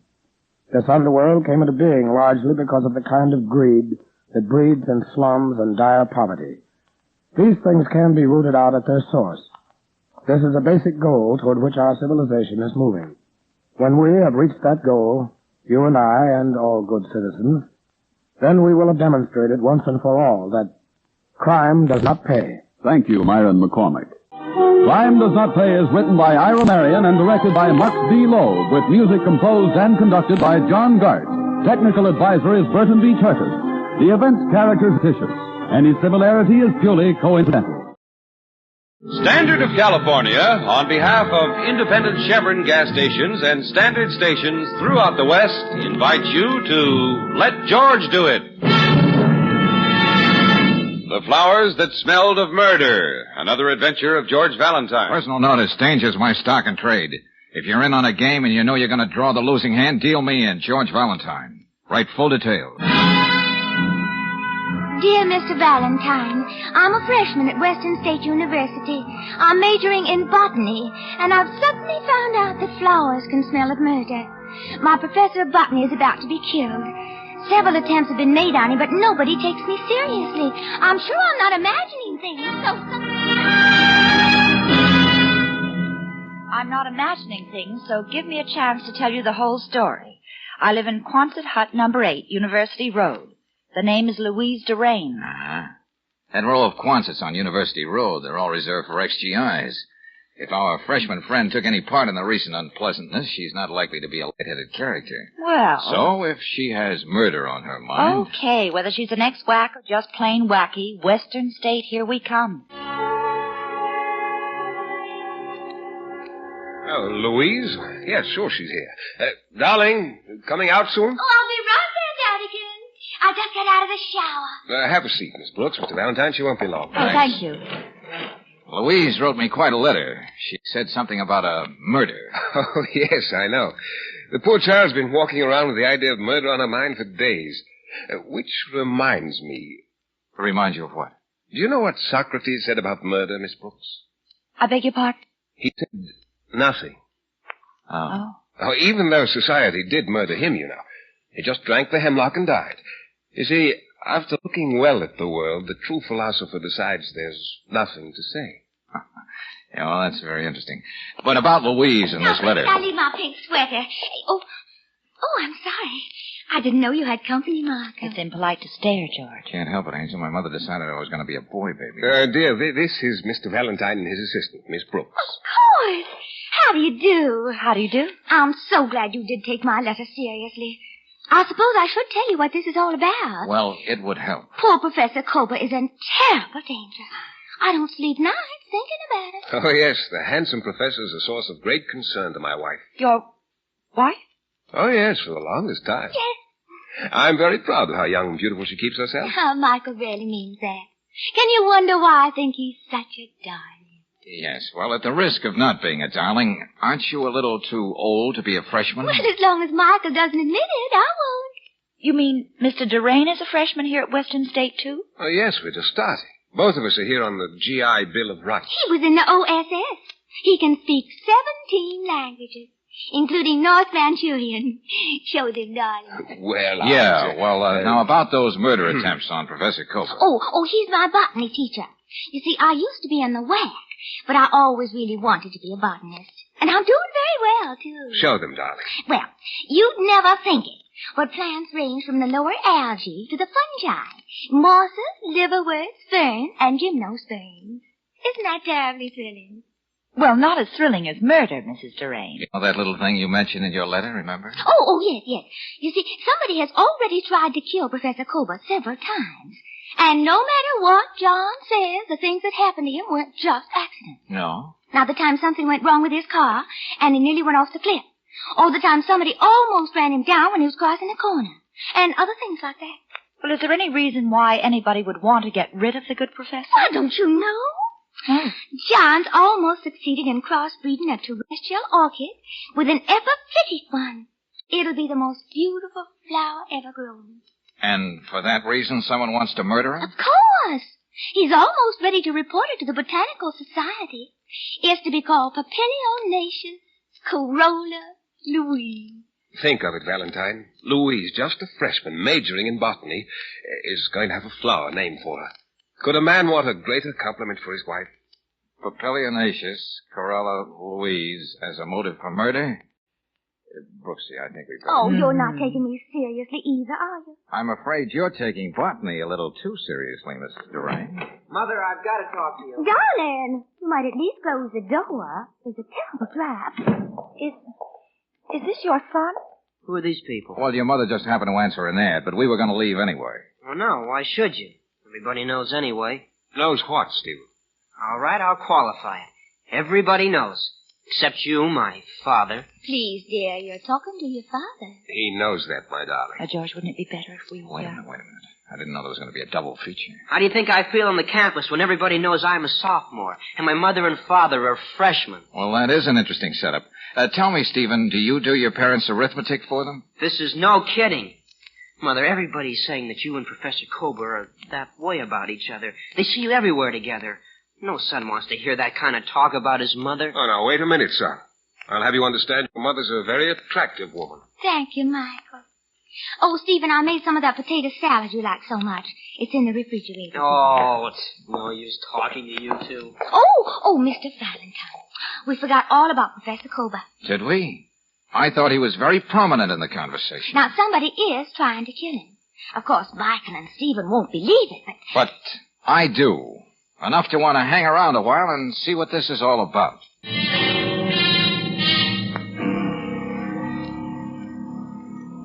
Miss Brooks, it's very considerate of the Phi Gamma Epsilon sorority to worry so strenuously about my husband. Well, naturally, when we girls heard about these threats on Professor Cobra's life, I can just imagine what your hen parties must sound like. I hope your house mother doesn't listen in. Oh, it wasn't just that, Mrs. Cobra. You see, with all this talk about Mrs... Oh, dear, what was I going to say? Oh, I'm terribly sorry. Why should you be? It's common knowledge on the campus that Mrs. Durain's been throwing herself at my husband. And all this talk about murder attempts has been a figment of this woman's weird imagination. Oh, and that's all there is to it? My husband leads a very sheltered academic life. He happens to be engaged in some experiments with flowers. That's hardly provocation for murder. Oh, no. No, I love flowers myself. True, he's very handsome for a botany teacher, but childishly unaware of his own charms. That's no cause for murder either. Of course not. However, if the professor were aware of his shaggy, masculine attraction, and were doing something about it... Yes? That might be a very understandable cause for murder. Huh? Good day, Miss Brooks.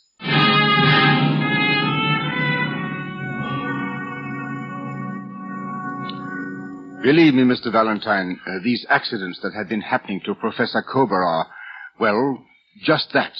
Accidents. Yes, I know what you mean, Professor Parsworth, but I'm more interested in these experiments Kober's working on.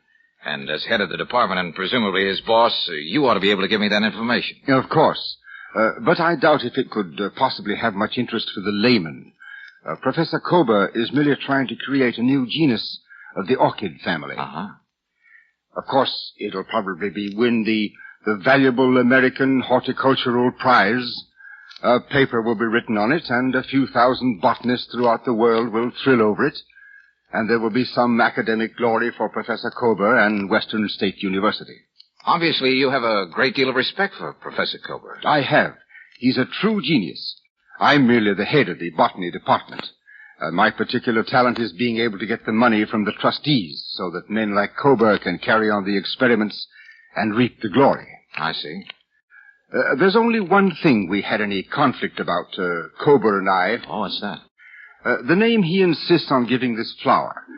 The Papilionaceous Corolla Louise. Oh, the Louise part bothers you, eh?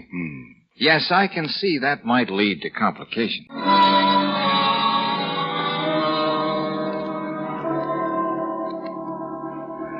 No, Miss Brooks, Mr. Valentine. You're not intruding at all. Any friend of Mrs. Duraine's is always welcome in the greenhouse. Oh, John, I just can't wait till you show them our new flower. No, I can't wait either. I've heard so much about it. Well, this way. I hate to sound like a tourist, Professor Kober, but this greenhouse is more elaborate than any I've ever seen. Yes, isn't it, my dear? The most modern in the world. I designed it myself. And we have different rooms for every type of flower, don't we, John?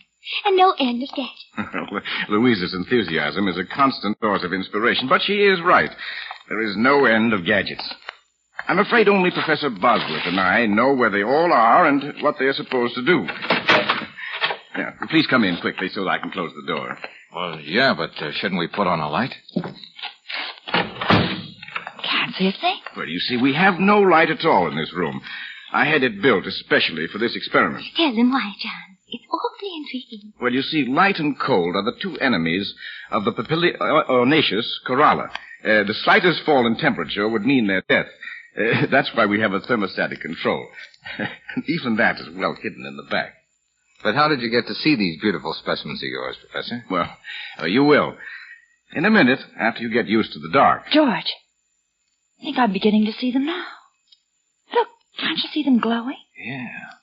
Hey, they're really something. Mm-hmm. Worth every minute of the 12 years I've spent to get that unearthly perfection and color in the petals. John says of nature, the most beautiful and dangerous things thrive in the darkness. Didn't you say that, John? Well, I didn't put it as romantically as that, Louise, but with these flowers it does seem that way. And another thing, you have only to touch them, and that glow comes right off on your fingers. And you can't get rid of it for days. Oh, that's very interesting. Well, now I'm afraid we'll have to get to work, Louise. We got that new soil preparation this morning. Let's get on out where it's light. Oh, dear, and I left the seed chart in my car.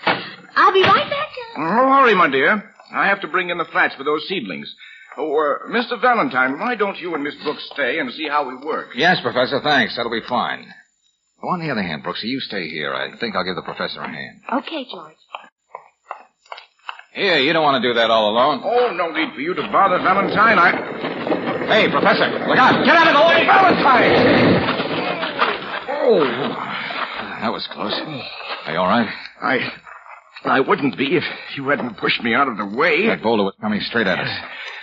Yes. Can you stand up? I think so. Oh, just a part of it went over my foot. George, what was I that? think you can see for yourself, Brooksy. Oh, are you all right, John? Yes, quite now, Louise. George, where are you going? Up this hill. See if this is another one of those accidents. Oh, I'll help you inside, John. Wait a minute, darling. Professor Kober nearly got that boulder in the middle of his back. He was bending down over his precious seedlings, a perfect target. It must have fallen from here. Yeah, but it didn't just come loose, Brooksy. Look at this. Property of Western State University. botanical department. Yeah, the shovel somebody used to spade up the dirt from under that rock. He had to do it to be able to push it down. You mean he or she, don't you? Yeah, Brooksy. What I want to know is, was that boulder meant for the professor or for me?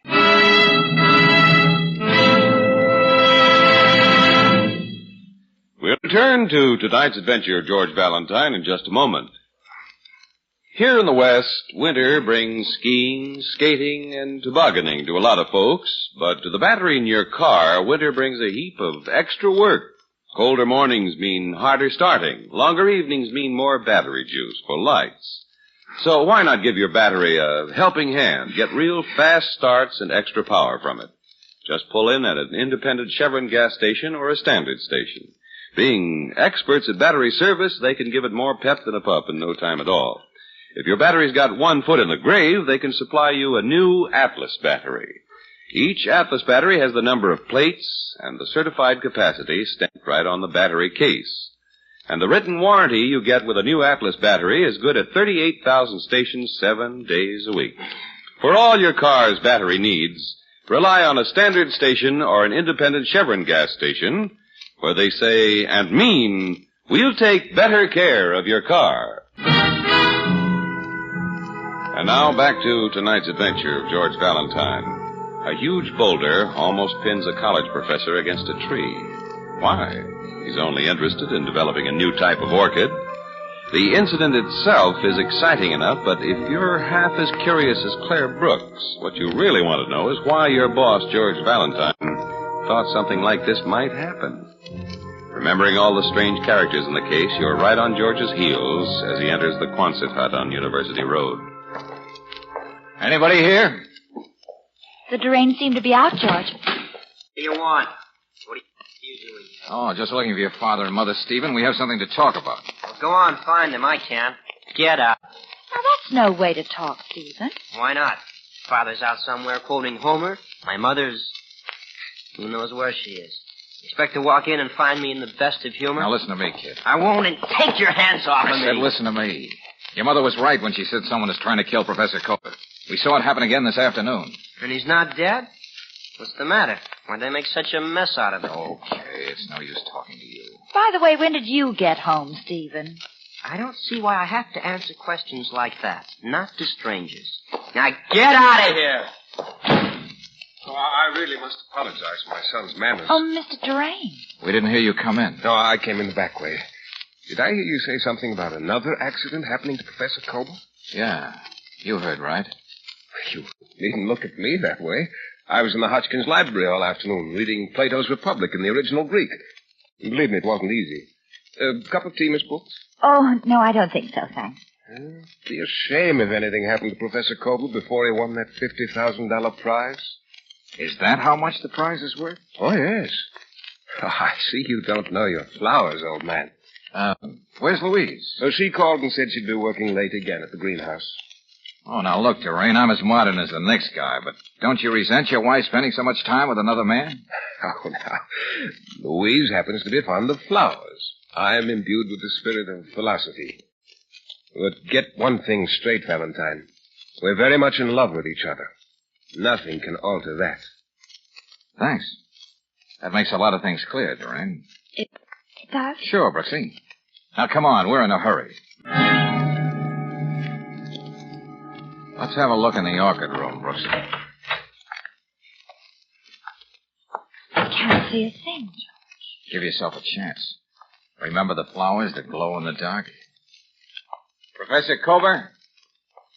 Huh? George! Something on the floor. I just tripped over Just a minute. Who is it? I don't know. I can hardly see. But I think it's the professor. I'm sure this is his pop. The one he wore this afternoon? Yeah. But it's not the professor. What? It's a woman. Louise? No. Well, let me see. It's Mrs. Cullen, the professor's wife. Stabbed in the back with a pair of pruning shears. Oh, George, I can't look. I know. And about that theory of mine. Yes, dear? You don't have to worry about it anymore. This little piece of mayhem has knocked it all in a cocked hat. Well, where do we go from here? We go to the telephone and call Lieutenant Riley.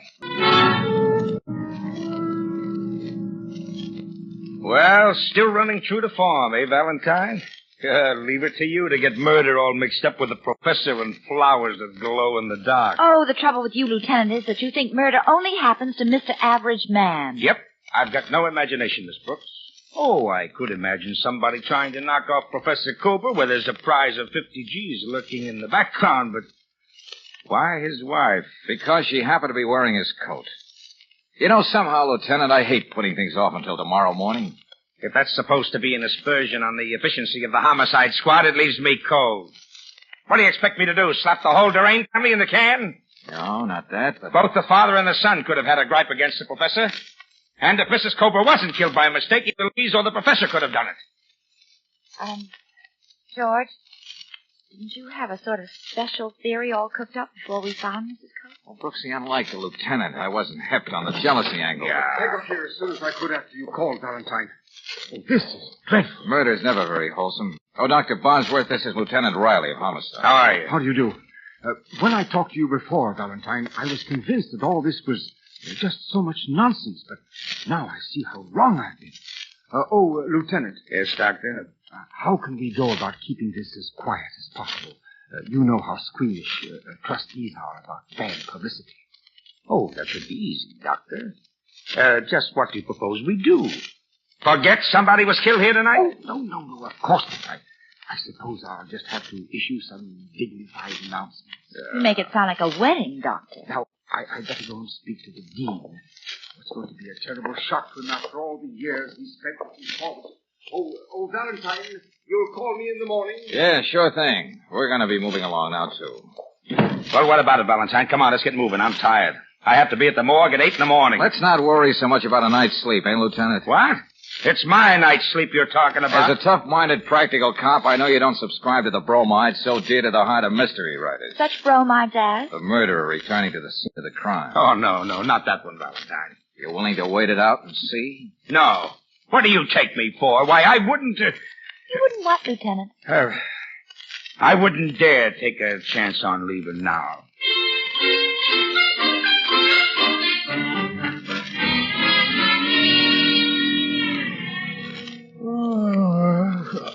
The worst thing about waiting around in the dark is that you can't play gin rummy.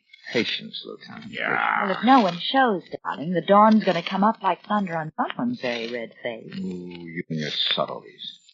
You know, I was talking to the commissioner the other day. And said boss, why bother about having a homicide squad when one man like George... Hey, what's that?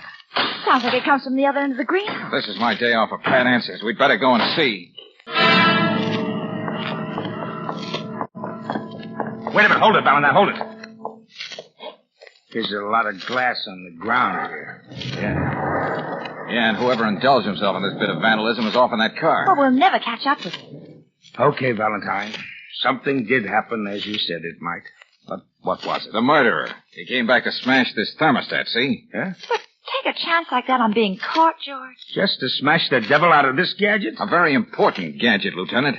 It controls the temperature of the greenhouse. Of course. Professor Cobra's flowers. Yes, and they're dying right now. Brooksy, you and the lieutenant have to keep that from happening. Me? What do I know about flowers? When in doubt, just ask Brooksy. Now, come on, Miss Brooks. Look, fun is fun, but it's cold in here. Now, Lieutenant, let me have your shirt. You already took my jacket. These flowers have to be kept warm and covered. Even if we just save one of them, it'll mean something. Yeah. Well, I don't see you giving up much for the cause. Lieutenant, please. For the love of Mike. Here. Take the shirt off my back. Oh, I just hope that Valentine knows what he's doing. We'll find out as soon as he gets back. In the meantime, we have to find something else to put around these flowers. Well, that's it. No, please, Miss Brooks. No, now, don't look at me that way. Please, I've done enough for the Flower Kingdom tonight. Oh, you're cute, Lieutenant. But I just happened to remember those burlap bags out front.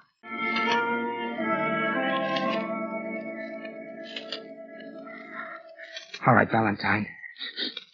We sit here in the dark in the orchid room, and the murderer's going to walk in this door and say, "Here I am, take me downtown." You won't have to say a word, Lieutenant, I hope. Okay, Brooksy, send them in one by one. You can start with Stephen. Why do we have to go through this? Hasn't my mother caused us enough trouble? You shouldn't be so critical of your mother, son. Now go over there and sit down. Mr. Durain next, proceed. If you will, please, Mr. Durain. Isn't this kind of unusual, Valentine? All the darkness? Oh, but of course, as the philosophers have always understood, murder and darkness go together. Sit next to Stephen, will you?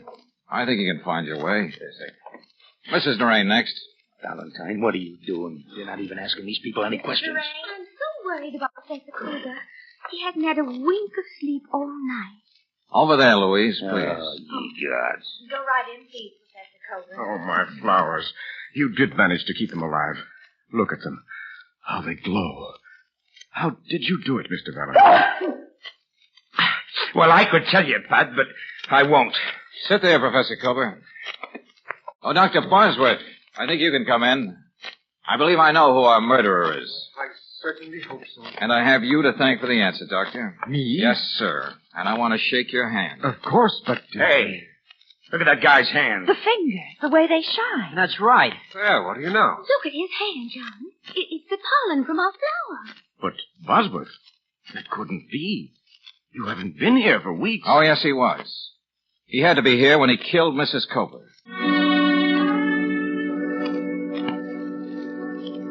Golly, I never imagined Bosworth thought he'd killed the professor. Well, why else would he have said it would be such a shock to the dean? After all the years the old gentleman spent looking forward To the end of those experiments. Yeah, sure. With Cooper gone, Bosworth could finish his work and get all the glory. But first he had to kill those flowers. Then, using Cobra's notes, it would be easy. Mm-hmm. I noticed a faint glow on the thermostat control, even in the light. Well, I was too worried about who was getting away in that car. You see, only 2 men knew about those elaborate temperature controls in the greenhouse. And Cooper, the true scientist, would rather die than destroy his own brainchild. Well, that's that. But I don't know how I'll ever be able to feel the same way about a man who almost achieved immortality. Huh? What? Well, Professor Cooper was so grateful, he volunteered to call his sensational orchid the Papilionaceous Valentine. Oh, now, you two, you know I'm not as beautiful as the fair Louise. Well, now, that's That's gratitude for you. It was my coat and my shirt that kept those flowers alive. Oh, he's right at that, George. All right. From now on, between the 3 of us, it'll be the Papilionaceous Corolla Riley. Oh, gee. Bless you.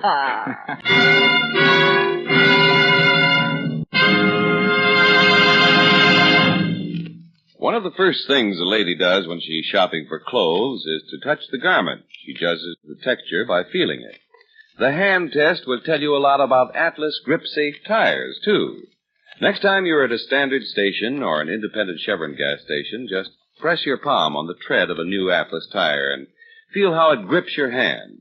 Atlas tires on your car grip the road in the same way, thanks to their special non-skid tread design. That's how they give you quick, straight stops and why Atlas tires are safer on the turns. You can't buy safer driving for yourself and your family.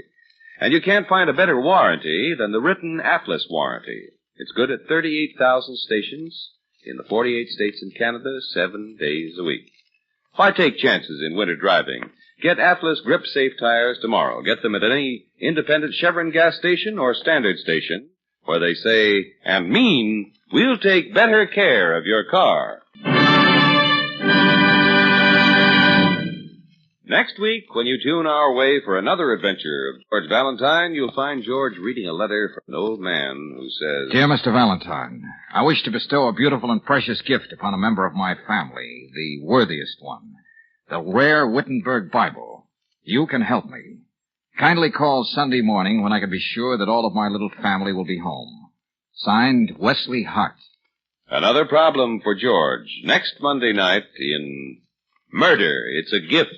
Tonight's adventure of George Valentine has been brought to you by Standard of California on behalf of independent Chevron gas stations and standard stations throughout the West. Let George Do It stars Robert Bailey as George with Frances Robinson as Claire. Wally Mayer appears as Lieutenant Riley. Tonight's story was written by David Victor and Herbert Little, Jr. and directed by Don Clark. Also heard in the cast were Lorene Tuttle as Louise, Jeff Chandler as Michael, Tommy Cook as Stephen, Ted Ponels as Cober, Bay Baker as Lenore, and Herb Rawlinson as Bosworth. The music is composed and conducted by Eddie Dunstetter. Your announcer, John Heaston. Listen again next week, same time, same station, to Let George Do It. This is the Mutual Don Lee Broadcasting System. Get this and get it straight. Crime is a sucker's road, and those who travel it wind up in the gutter, the prison, or the grave. This time a fireball, too handy with a target pistol, led me down a rocky road past a sleazy money grubber to a curly-headed corpse. And it might have gotten worse if I hadn't slowed down at the hairpin turn. It happened like this. From the pen of Raymond Chandler, outstanding author of crime fiction, comes his most famous character in The Adventures of Philip Marlowe.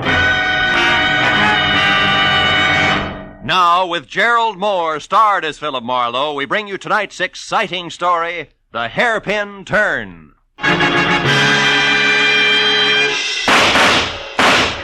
Hey, stop it. Put down that gun and listen to me. Stay back, Uncle Enoch. How do you like that? Well, if you could think just half as straight as you could shoot, I'd have nothing to worry about, but you can't. And it's high time you realized that Oh, there's the house buzzer. Somebody's up at the house, Uncle Enoch. And this is Miles' night off. Well, all right, I'll answer it. I'm expecting a man from the office. But as soon as I've finished with him, you and I are going to have a talk, young lady. Do you understand? I said... Oh, what's the use?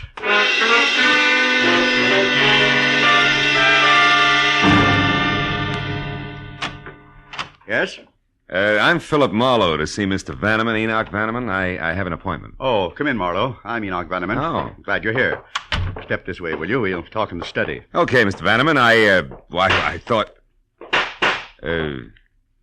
Those were pistol shots? Yeah, that's Kay, my niece. Sounds like a squad of Marines. Yeah, she's a champion pistol shot. She's converted one of the garages into a target range.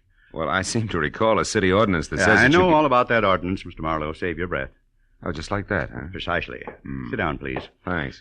Breaking a city ordinance is a perfect example of all the crackpot things that headstrong young fool insists on getting mixed up in. And you want me to get mixed up with the crackpot, huh? Yes, she has no more sense in her choice of male companions as she does in her hobbies. And she's a very rich girl. Now, look, if this is a bodyguarding assignment, Mr. Vanneman, I want to tell Kay you... has been going with a man named Cliff Lace, an unsavory type at least. Professional horse player, I think, and it was quite an affair. Was quite an affair? That's right. She threw Lace over for a new love recently. Fellow I've never met. She's serious, but refuses to tell me anything about him. So Cliff Lace doesn't like the idea because, from his standpoint, a very good thing has slipped through his fingers. Oh. He's going to do something about it, huh? And I don't know. But since about the time they broke up, a man's been snooping around the grounds here, Marlowe. Really? He's about 40, short, greasy looking. He has a flabby kind of face with fat lips and with a large black mole on the right side of his nose. Hey, I may know that character, Mr. Vanneman. I'll have to check to be sure. Marlowe, I want to know who he is and why he's been hanging around here. Also, I want to find out all there is to know about Kay's new man. Tell me, how old is Kay, Mr. Vanneman? She's 26. That's her picture there. Oh, yeah. Blonde fireball. Look, Mr. Vanneman, if she's 26, maybe her love life is none of your business. It is my business. I'm her guardian, and I'm very fond of her. But she's reckless, stubborn, and erratic. Yeah, well, money's great, but it'll never replace the old-fashioned parent. Well, it's also a big responsibility, you know. No, not firsthand, I don't. It leaves one open to every crooked scheme in the book. Here, look, Marlowe. I've written my personal phone number on this card. You can reach me there privately at any time. All right, Mr. Vanneman, I'll see what I can find out.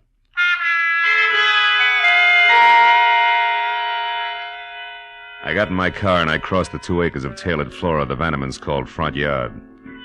I could see in back the squat, windowless brick building topped by a skylight that housed the target range. Then a minute later, I drove out through the big Bel Air gate into Sunset Boulevard just as Kay Vanneman streaked past me in a sleek new Nash. I was sure I knew already who the snoopy little man who'd been hanging around was. The description of flabby face, fat lips, and mole fit tight on a guy named Mutt Pomeroy, who'd somehow been issued a private detective's license and somehow managed to keep it. He was just about as ethical as a stab in the back.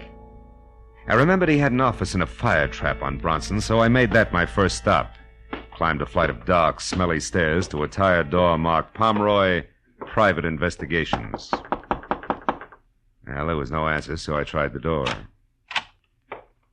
Somebody beside Mutt had been there ahead of me. Turned the place inside out. It was a shambles. I spent 5 minutes going over his files, scattered like leaves in November, and was still at it when the door behind me swung shut. Lose something, chum? Hello, Mutt. What's the big idea tearing up my joint, Marlowe? Hey, you know better than that. I wouldn't touch the stuff you keep on file without rubber gloves. Real funny.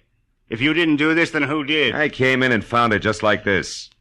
One of your clients must have gotten a little careless. You're full of them tonight, aren't you? Yeah. What do you want here, Marlowe? I need a little help, Mutt. No kidding. Okay, chum, sit down. Glad to help out a brother sleuth any time at all. Now, what's your problem? Why are you so interested in the Vanneman place? Oh, the Vanneman place. Yeah. Huh? Quite a chunk of real estate they got there. I know. What's the fascination? A little simple investigation for a simple little lady. For purposes of conversation, what'll we call her? How does Estelle suit you? Stella. Look, Marlowe, you got in free. Take the scraps and be happy. Okay. But as you put it, the Vannemans own quite a chunk of real estate. We might subdivide. You might like to tell me how this Estelle ties in. Yeah, I might at that, chum. She's worried about a guy. And from what I've seen of that jet-propelled blonde named Kay Vanneman, she's got plenty of reason to worry. Guy's name wouldn't be Cliff Lace, would it? Cliff Lace? Mm-hmm. I don't remember, Marlowe. Okay, Mutt, how much is it going to take? Well, now, that's hard to say. I'll have to let you know. You see, I've got an angle on my end, too. My little client swears up and down there's no other woman involved. But, you know, the Estelles are always the last to know. You're beginning to smell, Pomeroy. And just how do you fit, Marlowe? I'm helping a guy worry about a girl. Well, that's real nice. And when your clients worry, the wrinkles make dollar signs, so you're always right. Is that it? Thanks for everything. I'll see you around, Mutt. Yeah, but don't go away mad, chum. Oh, of course not.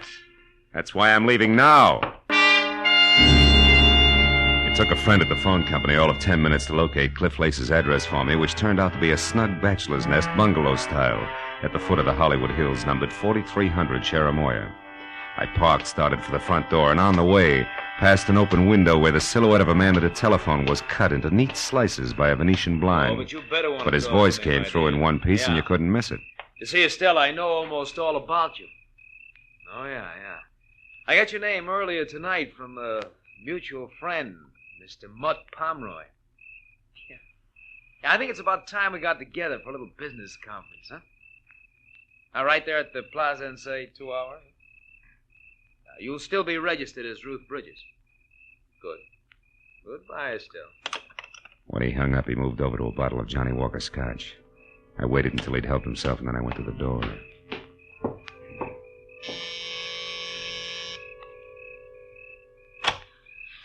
Yeah. My name's Marlowe, Mr. Lace. I'd like to talk to you. What about? Whatever it was you were looking for when you ransacked Mutt Pomeroy's office tonight. Do I come in? Yeah, of course. Thanks.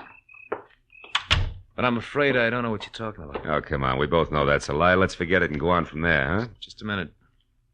You a cop? No. But I'll call him at the drop of a hat. Make it easy on yourself. Shit. What's Mutt Pomeroy to you? Bag of worms. I want to know who he's working for. The fact that you had to break into his place to get information should let you out, so who is it? What makes you think I'd know?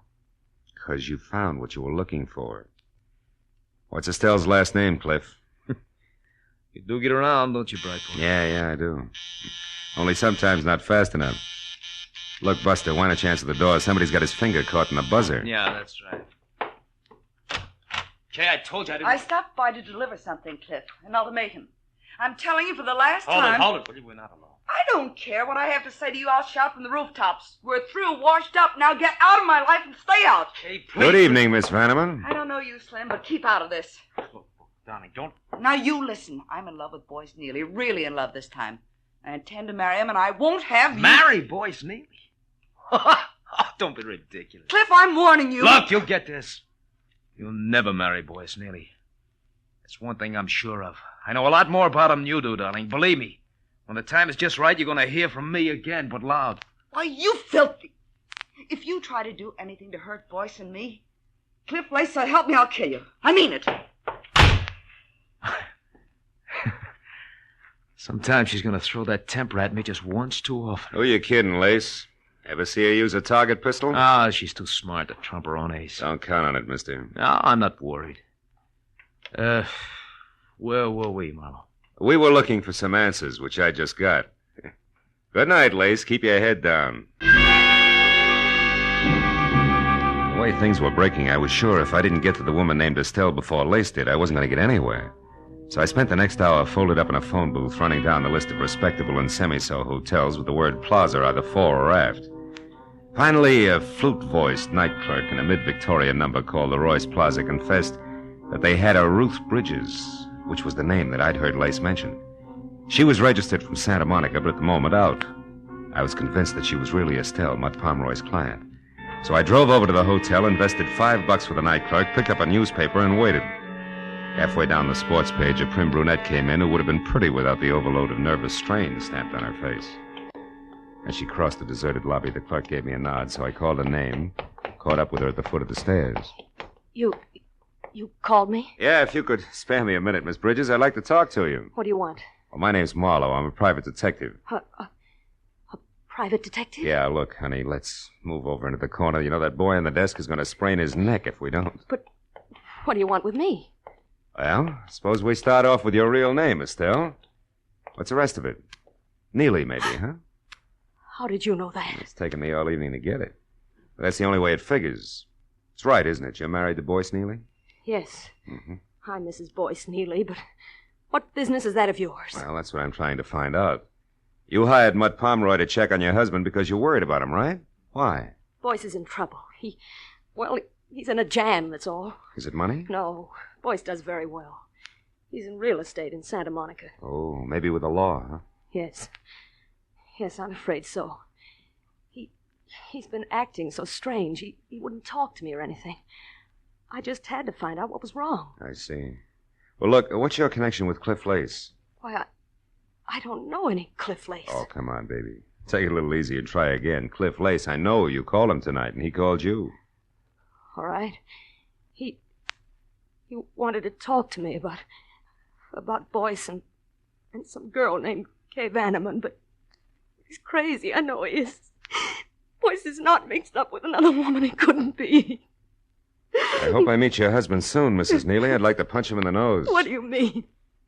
Mutt Pomeroy was right. The Estelles are always the last to know.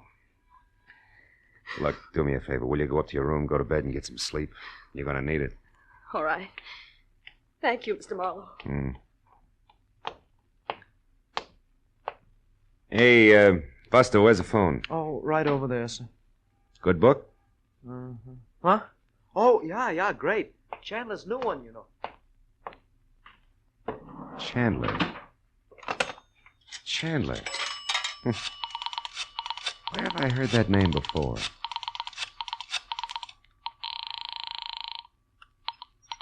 Hello? Enoch Vanneman? Marlowe, Mr. Vanneman. Kay there? No, she's not, Marlowe. And listen, I want you to forget whatever else you're doing and find her immediately. Why, what's the matter? She left here about 15 minutes ago in a fury. Where was she going? I don't know for sure. She left shortly after you did tonight. Then she came back about an hour ago. I know. I ran into her. What happened this time? She got a phone call from Cliff Lace. Something was said about him now being in the driver's seat, whatever that means. She was furious. That's not good, Vanneman. Believe me. Well, it's worse than you think. You've got to stop her. Because when she left here, Marlowe, I'm quite sure she had her target pistol with her. I hung up the phone, ran out to my car, and headed back to Cliff Lace's bungalow on Cherimoya. But Kay had a 15-minute head start, and at that hour, in her frame of mind, the drive in from Bel Air was a hop, skip, and a jump. The only hope was in Lace himself being smart enough to know that he'd overplayed his hand. The street was deserted when I pulled in and parked down the hill from the place. When I got to the front door and found it unlocked, I eased it open and went in. The living room was dark, but there was a light on in the bedroom, and I started for it. Before I saw the bulk of a figure leaning against the dark side of the frame. Come on in, chum. Make yourself at home. What are you doing here, Mutt? Easy, Marlowe. There's no hurry. Not now, there's not. School's out, chum. Where's Lace? Inside. It was nice, clean, accurate, and exactly dead center. He never knew what hit him.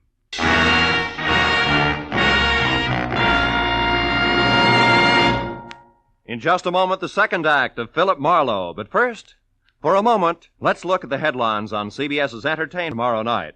First, East is east and west is west. So Jack Benny, on his way to New York, hasn't yet heard that the subway fare is a dime. Second, Charlie McCarthy, already in New York, rewrites Henry Fonda's tough-talking Navy officer in Mr. Roberts. And third, Andy of Amos and Andy, released from bail, jail, and Abigail, gets into new hot water. Besides these, you'll also find headliners Eve Arden, Red Skelton, Horace Heidt, and all the other great Sunday night shows on most of these same CBS stations tomorrow night. Now, with our star, Gerald Moore, we return to the second act of Philip Marlowe and tonight's story, The Hairpin Turn. A small, neat hole front and center at his forehead said that Cliff Lace had been shot to death. And everything from jealous motive to target pistol method pointed directly to Kay Vanneman. But that was still a long way from proof, and there was Mutt Pomeroy on hand. The kind who always figured only one way. To the right of the dollar sign. Now, let's not jump to any dumb conclusions, Marlowe. Like what? Like the look on your kisser that wants to know what I'm doing here. That I can explain. I got Cliff Lace's name from you, and a sawbuck to the right guy gave me a rundown on him, a sort of a character analysis, you might say. So? So I figured he was the guy who frisked my office to find out who I was working for. He must have tagged me out of the Vanneman place, followed me down to my joint, then turned everything inside out until he ran across something that added for him. Something like the name Estelle Neely, maybe? You move fast, don't you, Marlowe? Yeah, when there isn't too much crowding. I've got most of it already, Pomeroy, so spill. Spill? I don't know what you mean, Marlowe. I mean that Estelle Neely hired you to find out why her husband was worried. You come up with an answer, all right. It was called Other Woman. So? Estelle didn't even suspect anything about another woman. And you didn't tell her what you found out because it was Kay Vanneman, a gal with $1 million, right or wrong. Suppose you're right, Marlowe. What are you getting at? A possibility that you could have done this. Kill Lace?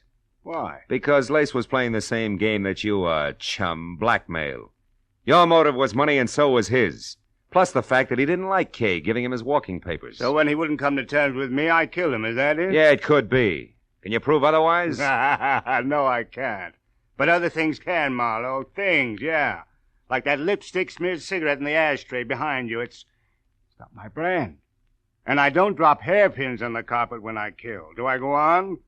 Or were you just trying it for size because you hate to think that a gorgeous item like young moneybags could be it?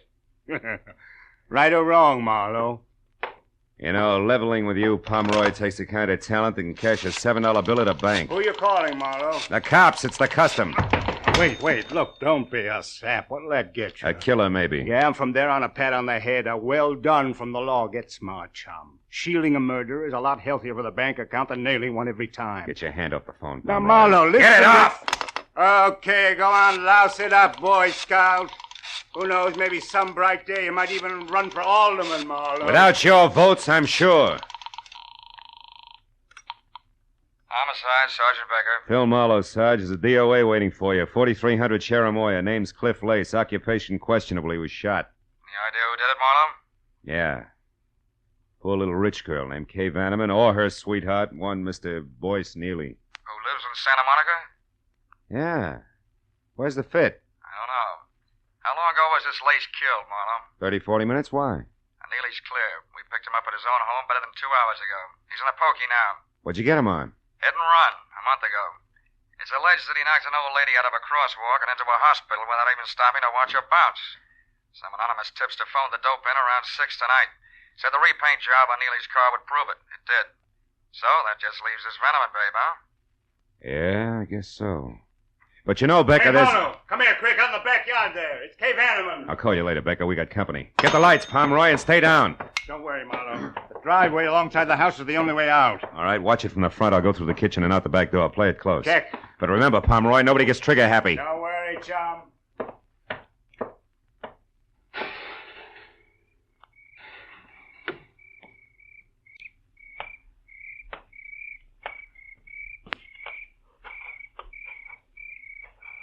Kay! Come on, baby. You're cornered back there. Talk up. Who's that? Philip Marlowe, the guy you saw here with Cliff Lace earlier tonight. I'm also a private detective who's working for your uncle and trying to keep you out of trouble. Now, let's have the target pistol, baby. Come on, throw it in. I can't. I don't have one. Uncle Enoch says different. He told me you left the house with I it. told you I don't have one. All right, come on out. But slowly, hands high, no jokes. I always lose my sense of humor right after murder. After... Yeah. Lace was shot to death. Never mind the carefully arched eyebrows. You're in too deep, honey. You don't think I had anything to do with Cliff Lace getting killed, do you? Oh, no. It's all one great big coincidence, huh? Why don't you leave, Miss Vanneman? I said, why don't you leave? Well, how about it, Mr. Marlowe? Go ahead. I won't try to stop you. If you're guilty, you won't get very far. All right. All right, Pomeroy, what's on your mind? A partnership, chum. Based on what, chum? Based on the fact that I saw you kill Cliff Lace. Fact? You what? Yeah. I saw you standing over the body with a smoking gun. Come on. You don't think you can really make that stick, do you? No, but it would keep you busy explaining for a while, long enough for me to wind up my business. Oh. Mm-hmm. Well, Marlowe, what'll it be? You and me as partners doing business with old Enoch Vanneman on behalf of the niece I'm sure he'll want to protect? Or me in business for myself? Well, which? It'll be partners, Pomeroy. Okay, chum. Let's get inside and clean up. The lady was kind of careless around the edges. Hey, the split. How far does it go? 50-50. Fair enough? Fair enough. After you, Phil. Now get that cigarette butt and the hairpin on the copper there. Then tell Sergeant Becker that you were jumping the gun about the Vanneman girl because you just found out that she was at home all night. I'll check the rest of it. Okay, Mutt. First the cigarette butt, then the hairpin. Hey. What is it, Marlowe? What's with the hairpin? Why'd you say... Marlowe, quick, get the light. Someone's out front. Don't shoot it. Maybe the law. In skirts? Look, get in that car over there. It's a babe, and 5 will get you 10 that she answers the name of Kay. Oh, that jerk's going to be a Lulu to protect. Yeah. Well, we better go in. Hey, the hairpin you dropped into your pocket, Marlowe. What's so special about it? Oh, nothing. It was just a hunch I had. Forget it. Marlowe, I want to see it. Okay. Here. Get a good look! Partner.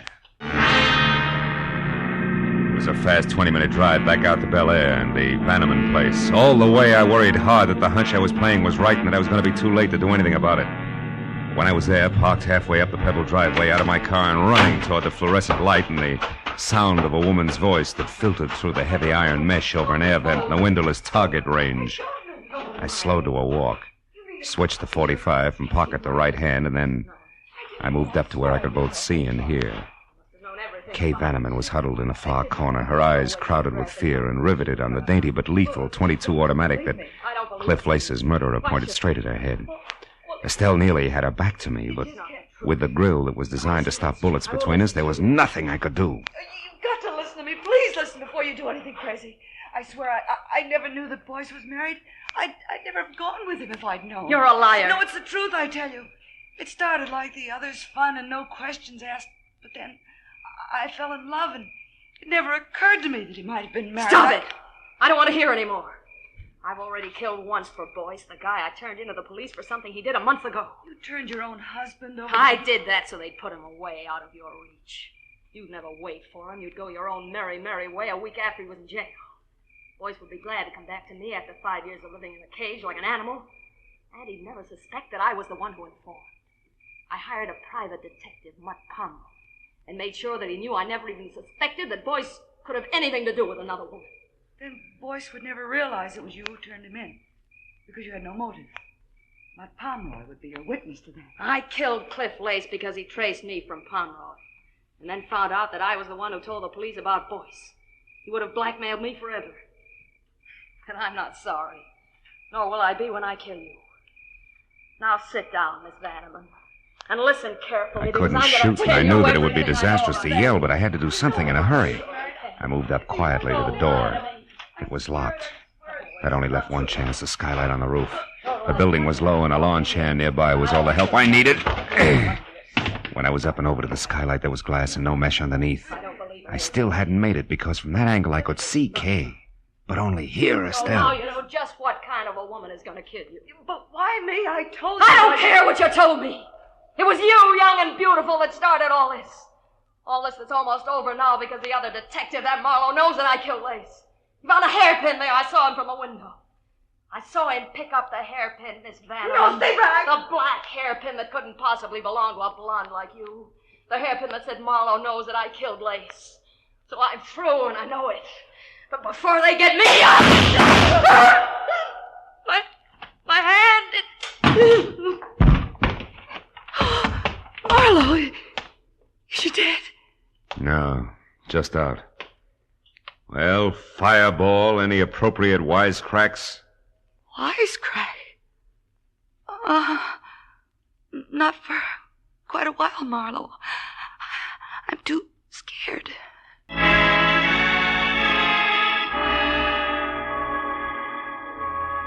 Well, it was the usual hour and a half of questions and answers with client, followed by the same questions and answers with police before I finally closed the door on Enoch Vanneman's marble halls and started down past the manicured shrubbery to where I'd left my car. Outside, the night was cold and clear.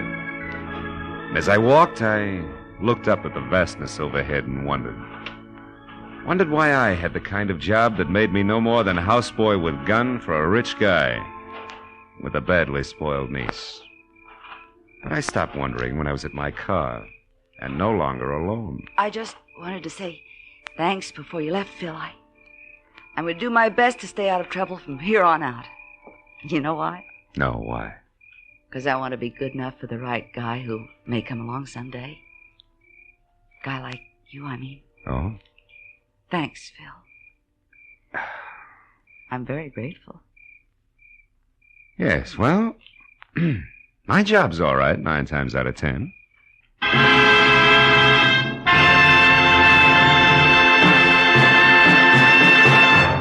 The Adventures of Philip Marlowe, bringing you Raymond Chandler's most famous character, star Gerald Moore, are produced and directed by Norman MacDonald and are written for radio by Robert Mitchell and Gene Levitt. Featured in the cast were G.B. Hunter, Jay Novello, Olive Deering, Ralph Moody, Tony Barrett, and Charles Russell.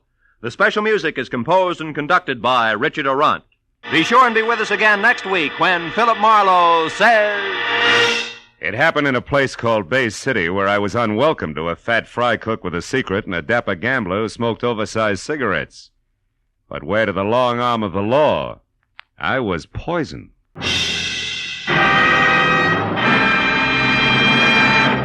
Philip Marlowe has a new night, ladies and gentlemen, Tuesdays. Yes, starting February 7th, The Adventures of Philip Marlowe will be heard every Tuesday night at 9:30 Eastern Standard Time.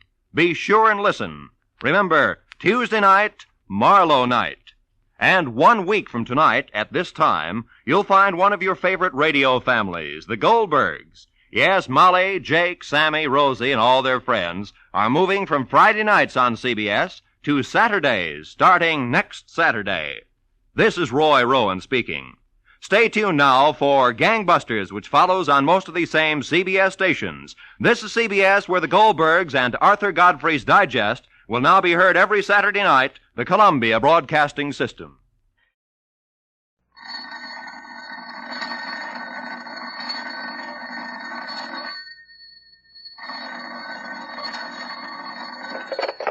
Hello, I hope I haven't kept you waiting. Yes, this is the Crime Club. I'm the librarian. Hearses don't hurry. Yes, we have that Crime Club story for you. Come right over.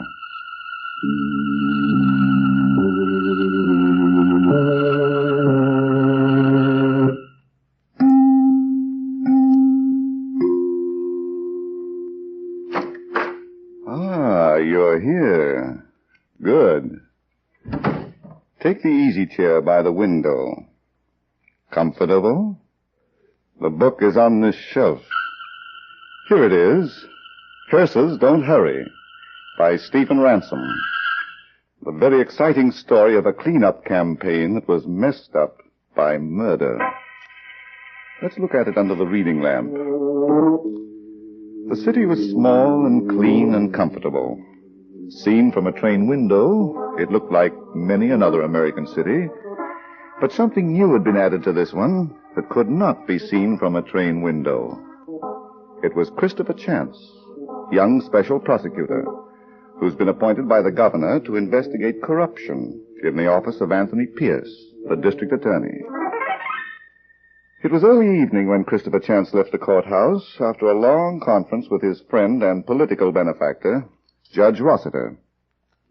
Main Street was deserted, and so was the little side street, 2 blocks away where his office was located. He walked slowly, but as he was about to step into the lobby of the small building, he turned just in time.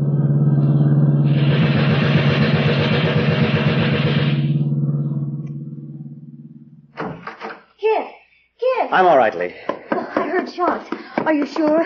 You're not hurt? Not a scratch, darling. Oh, thank heavens.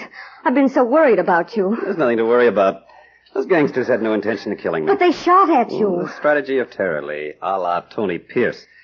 Let's go upstairs to the office. He'll do anything to make you resign now, won't he? I'm afraid so. Maybe I'm getting a lot closer to his neck than I think. I'd give anything to see this case closed. You don't know what it's doing to me, Kit. It hasn't made you less beautiful, sweetheart. Don't forget, Mr. Chance, I'm still only your secretary. From 9 to 5. And from 5 to 9. You've got a big job to do. Is that why you're still here at 7 o'clock? Because you're only my secretary? I was cleaning my typewriter. Mm-hmm. I bought this bottle of cleaning fluid this afternoon, and I thought... Well, I didn't know how long you were going to be with Judge Rossiter. Uh-huh. I'm serious, Kit. What did he want? I've got to bring Tony Pierce to trial in 2 days. You can't. I've got to.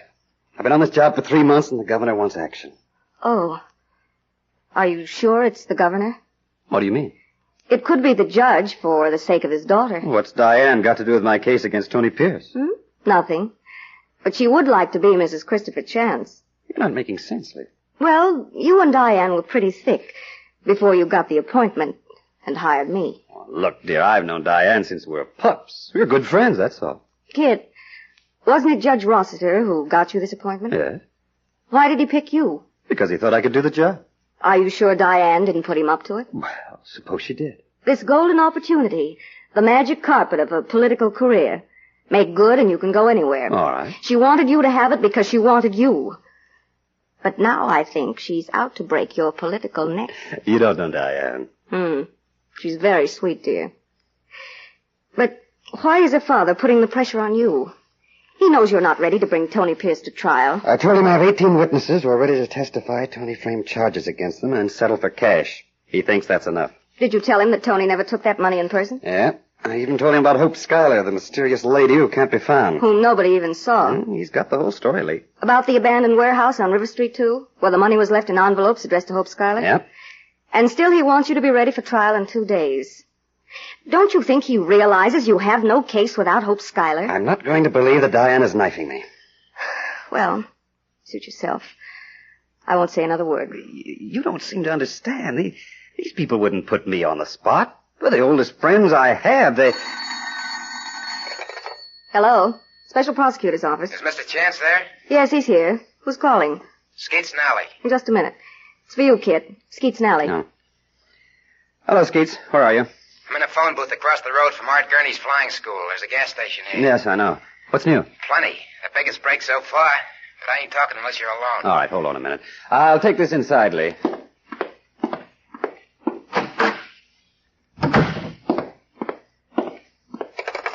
Go ahead, Skeets.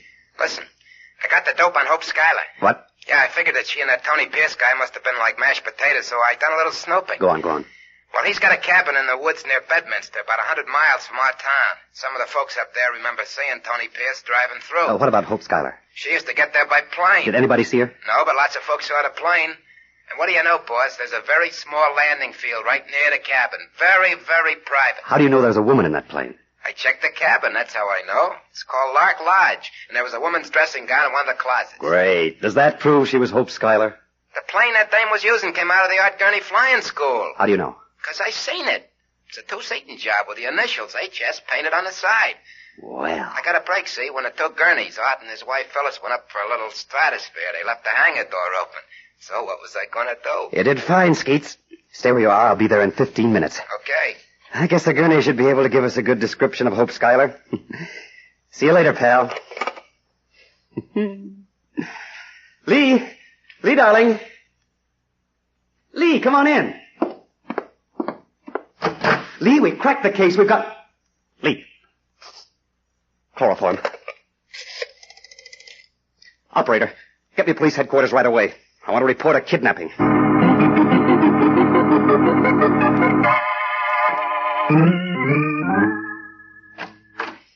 Hey, Mr. Chan. Skeets.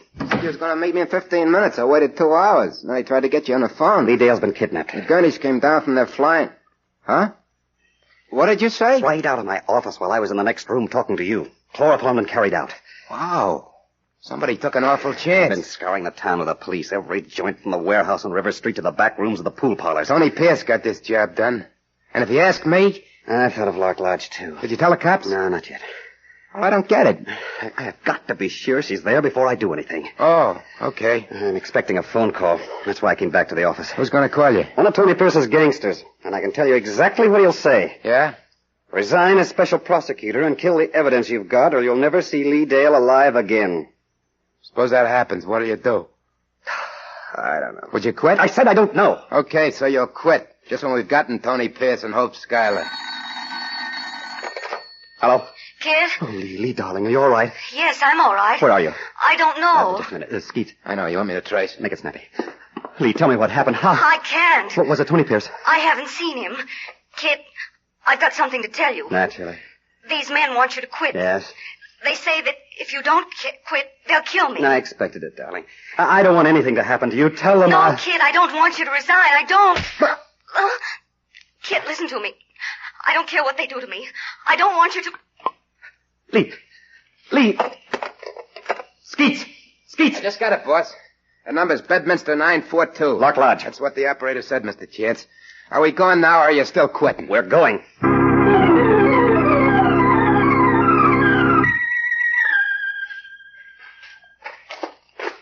There it is, boss. Lark Lodge. And there's somebody home. Yes. We should have took the cops along, Mr. Chance. Okay, so you didn't want no shooting, but what about us? We ain't even got guns. Shh. We're going right in. What? Oh. Well, it's a special prosecutor. Come in, won't you? And, next time, don't bother to knock. Where is she, Pierce? Where's who, Mr. Special Prosecutor? Lee Dale. Lee Dale. Oh, yes, your charming secretary. Has she given you the wind? All right, Skeet, search the house. That's easy. There's only 3 rooms. Excuse me, Mr. Special Prosecutor. I don't want to be picayune, but have you a warrant? Go ahead, Skeets. I'm afraid I'll have to say no. Hey, he's loaded. We backwoodsmen always insist on our rights. We don't like intruders who break in without warrants. Listen, Pierce, I'm not only going to send you to jail as a crook, I'm also going to send you to jail as a kidnapper. Really? Well, this is serious. But if you'd rather go to the chair as a murderer, put a bullet in my back because I'm going to search this house myself. You don't have to, kid. What on earth? Hey! Diane. Well, I guess I won't need this gun now. You can search the place if you still want to. Diane Rossiter. I'm sorry about this, kid. I didn't think that Tony and I would ever be found out. Where's Lee Dale? My father mustn't know. It would kill him. He must never find out. Just tell me where I can find Lee Dale. I don't know. You're lying. I haven't seen her since this morning. She was here. She phoned me from here. Skeets traced the call. I haven't seen her since this morning, Kit. Where's she been moved to? I... All right, if that's how you want it. But listen to me, and you too, Pierce. You've given me my case. I can drag Hope Schuyler into court now. You're wrong, Kit. I'm not Hope Schuyler. But I'll forget the whole thing if Lee's in her apartment by the time Skeets and I get back to town. Does that mean that you're going to resign? That you've got exactly 3 hours. Come on, Skeets. Kit? Leave him alone, Diane. He knows what he's doing. But Tony... It's a great sacrifice. I told him once that hearses don't hurry. The grave always waits. It's too bad, Mr. Special Prosecutor. We had to dig such a deep one for you.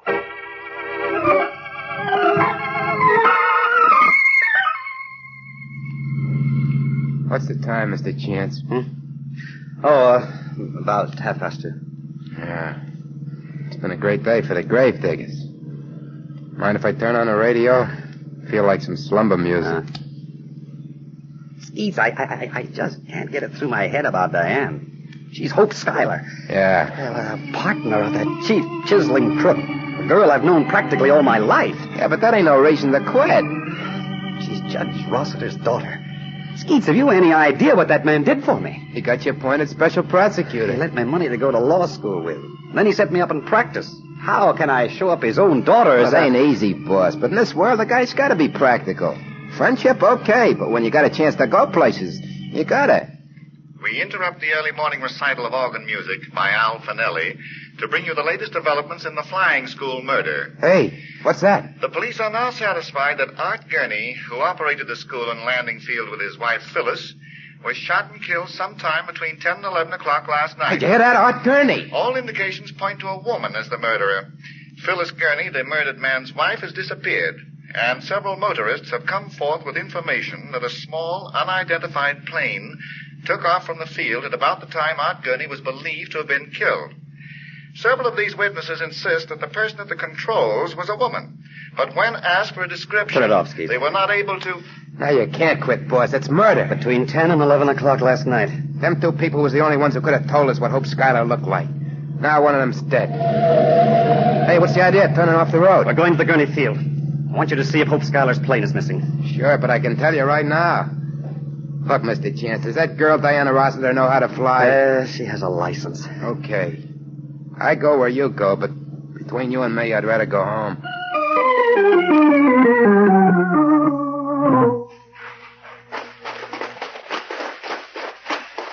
There's the hangar, boss. Door's open.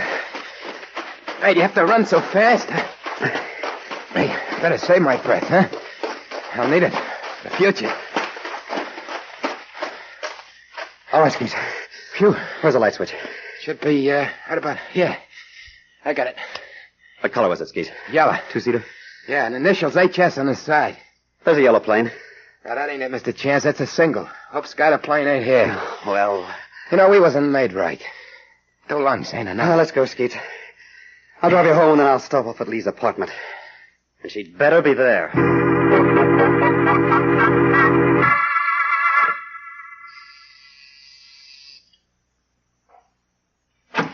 Lee. Kid. Oh, kid. Oh, please. Not all at once. Darling. Don't you think we ought to close the door? All right. Oh, you don't know what looking at you does to me. I'm a little glad to see you myself. Let's sit down. They didn't hurt you. Kit, they let me go. They drove me to the door downstairs. They even let me see their faces. Why, Kit?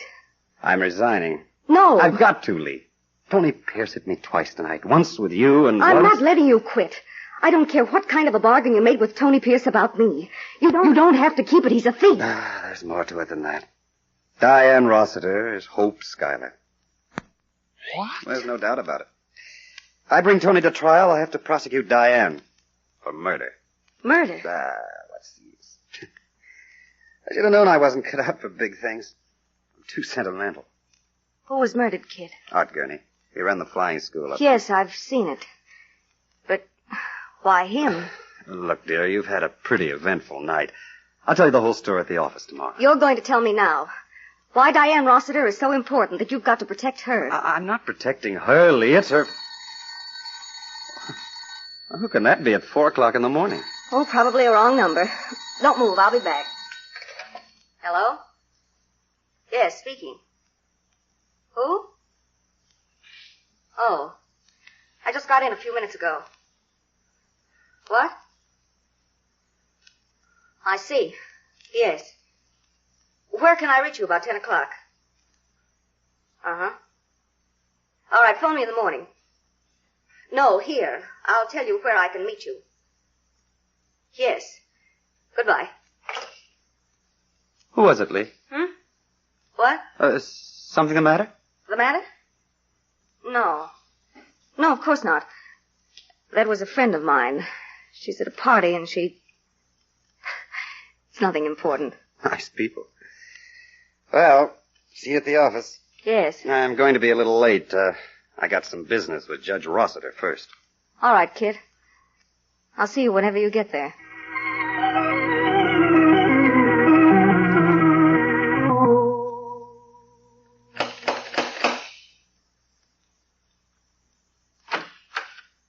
Oh, When did you return to the fold? Kit, please. Yeah. Tell Judge Rossiter I'd like to see him. Kit, I tried to get you on the phone a few minutes ago. I'd like to speak to your father, Diane. He's at the courthouse. He left early this morning. All right. I'll speak to him then. Wait, What for? I want you to give me a chance to explain about last night. Some other time. No, you're not leaving here until you've let me explain. Now, look, Diane. Don't be a fool, Kit. I'm not Hope Schuyler. I hate the living sight of Tony Pierce. Sure. You've got to believe me. I went a little crazy yesterday. I saw Lee Dale in the morning. She told me that you were going to be married. She told you? I stopped thinking. Oh, Kit, I've been in love with you for years. I've never shown it, but I hoped it. And then that girl, in less than 3 months. Now, what's that got to do with Tony Pierce? I hated you, Kit. I wanted to hurt you. Anything, so long as it would destroy you. What about that crook, Diane? There was only one way. Your career. I knew you would never finish the case against Tony if it meant disgracing my father. So I called Tony, and I told him that I would be willing to let you suspect me of being Hope Schuyler. And I told him why. But last night at Lock Lodge, you denied it. I lost my nerve. I realized what a vicious thing I was doing. And then when you asked Tony and me about Lee Dale... You knew she'd been kidnapped. No. No, all I knew was that Tony was sure you'd come there. I didn't know why. Yeah. You don't believe me? How did you get up to the lodge? In Tony's car. He called me a few minutes before 8 and asked me to meet him near the lots. What about your plane? My what? The one you stored at the Gurney flying field. Kid, you know I've never owned a plane. Do I? I have a pilot's license, but... What are you talking about? The Art Gurney murder. I heard about it on the radio. The plane that took off between 10 and 11 and never came back belongs to Hope Schuyler. Oh. Art Gurney was killed between 10 and 11 last night. And you think that I... You've got nothing to worry about. I won't tell a soul. Kid, you're so wrong. You're so wrong. And it's all my fault. If I hadn't lost my head yesterday, if I hadn't been so selfish and stupid and cheap. Oh, Kid, forgive me, please. Forgive me. You don't know what it means to be in love with someone who doesn't love you. I didn't realize what I was doing. You'd better answer that phone, Diane. It might be your boyfriend. I can't. All right, then I'll answer it. Hello. Is that you, Mr. Chance? What's the matter, Skeets? I've been trying to get you all over town. Your apartment, the office, no answer, no place. So I figured What do you want? Listen, I spotted that Phyllis Gurney dame. She was driving right through the middle of town. What's that got to do with me? Well, listen, will you? So I get in the cab and I follow her. Guess where she went? Skeets, in case you've forgotten, I'm resigning. Yeah, I know. She went right to that old warehouse on River Street. What? You know, the place where Hope Schuyler used to pick up the sucker dough for Tony Pierce? Where are you now? I'm in a phone booth a couple of blocks away, the ferry station. Wait for me. I'll be there in 10 minutes.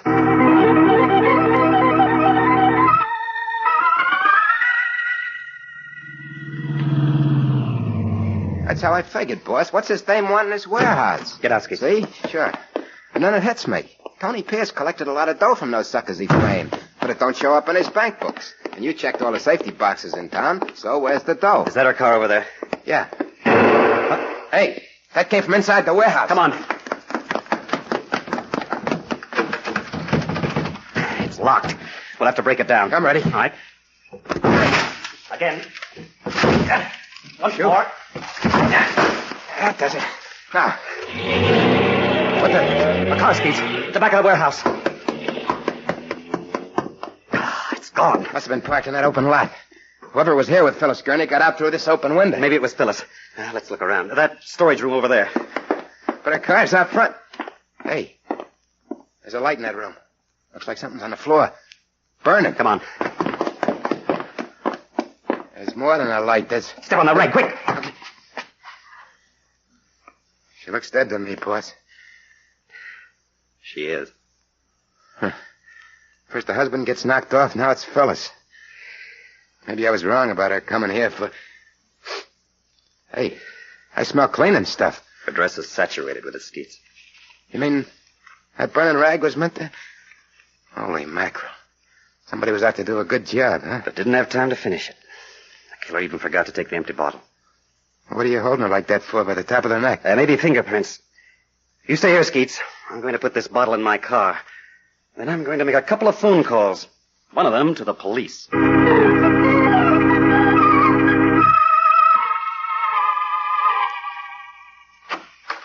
Oh, he's just come in, Judge Rossiter. I'm sorry I bothered you. Goodbye. Kid, where have you been? I surely thought you'd gone to resign. There's no hurry, Lee. I can do that an hour from now. You're not going to do it at all. Kid, you must listen. Where were you about 40 minutes ago? Where? I called you here at the office several times. There's no answer. I was downstairs looking for the super. I forgot my keys and he had... I noticed your car downstairs. What's the matter with you? I always leave my ignition key at the garage. I have my car delivered every morning. Oh, I'm sorry. There's been another murder. Oh? Who? Phyllis Gurney. Good heavens. When? About an hour ago. Well, I guess I'd better get cleaned up if I'm going to see Judge Rossiter. You're not resigning, Kit. I'm afraid there's nothing you can do about it, Lee. Where's that bottle of cleaning fluid you bought yesterday? Listen to me, please. It was standing right there in your desk when I came in last night. You were using it to clean up your typewriter. That's not important now. Don't you realize what's going to happen to you? You'll be called a failure. Look, honey, I want to get these grease spots out of my coat. Will you get me that cleaning fluid? Kit, don't I mean anything to you? Have you been just talking to me about love? Lee, haven't you got that bottle? Yes, I have it, if that's all you care about. It's in the closet where I put it. You'll worry about grease spots, but I can talk myself sick. Here's the bottle of cleaning fluid. Enjoy yourself. Thanks. I spoke to Tony Pierce on the phone before I came back here. Of course. You're his buddy now. He is at Lock Lodge. I'm not interested. He couldn't have been in town this morning and gotten back to the lodge so fast. I know he didn't fly. Say, did you screw this cap on yourself? Yes. You must have hidden strength. Or would this be a new bottle that had never been opened before? What do you mean? Would you like to make the rounds of the hardware and department stores with me? There aren't too many in this town. I'd like to know what you meant by that, Kit. All right. You're Hope Schuyler. What? Have you gone out of your mind? You weren't kidnapped last night. You just walked out after you listened in on my conversation with Skeets. Isn't that right? No. You heard him tell me about Lark Lodge, the Gurneys, and the plane that Hope Schuyler used. So you decided to get rid of the Gurneys. You don't know what you're talking about. You had chloroform and you left the odor of it in this room. Then you got in touch with Tony and told him what Skeets had found out. Oh, for pity's sake. The rest was Operation Frame-Up. You flew to Lark Lodge and phoned me. You know I'd had the call traced. In the meantime, Tony was getting Diane ready for her grand entrance. You deliberately told her that you and I were going to be married. You knew how she'd react. You wanted to marry me, didn't you, Kit? Yes. But you never said you would to me. There's a good reason, wasn't there? You're already married to Tony Pierce. What? I found this marriage certificate in the bottom drawer of your dresser. Anthony Pierce, Hope Schuyler. Just 1 week before you came to work for me. Wedding performed by a justice of the peace upstate. Big secret. Well, what are you going to do about it? Oh. Is that the gun that killed 2 Gurneys? Mm-hmm. 2 Gurneys and 1 special prosecutor. Lee, didn't you notice I left the door open when I came in? You what? Now, why do you suppose I did that? To create a draft? Oh. We have a peculiar police department in this town. It likes to be in on everything.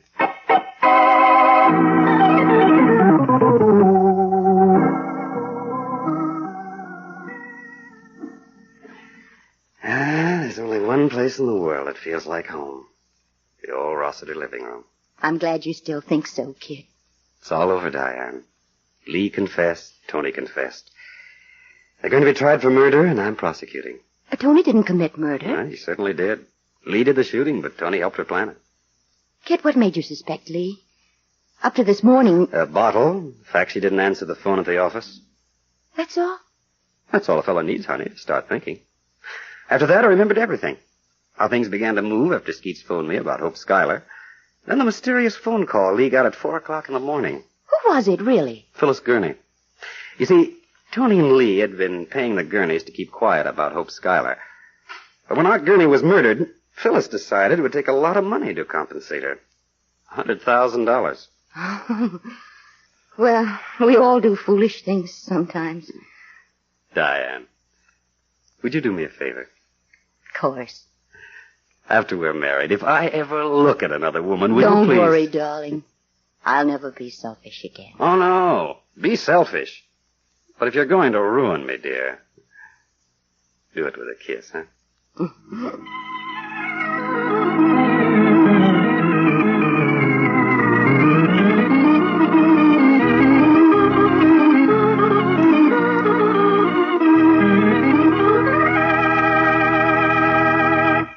And so closes tonight's Crime Club book, Hearses Don't Hurry, based on a story by Stephen Ransom. Stedman Coles did the radio adaptation. Roger Bauer produced and directed.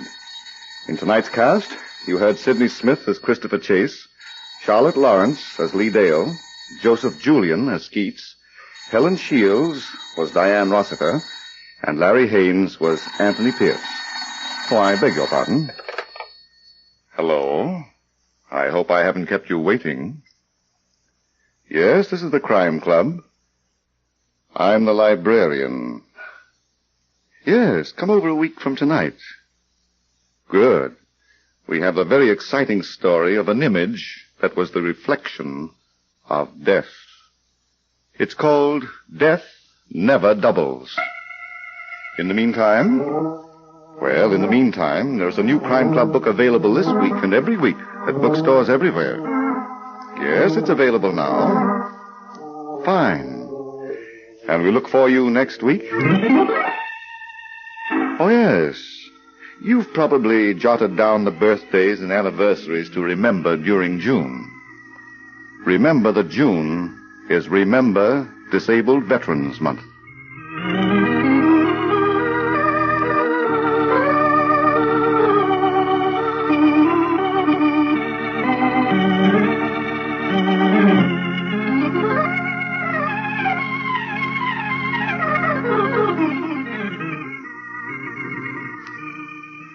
This program came from New York. This is the Mutual Broadcasting System.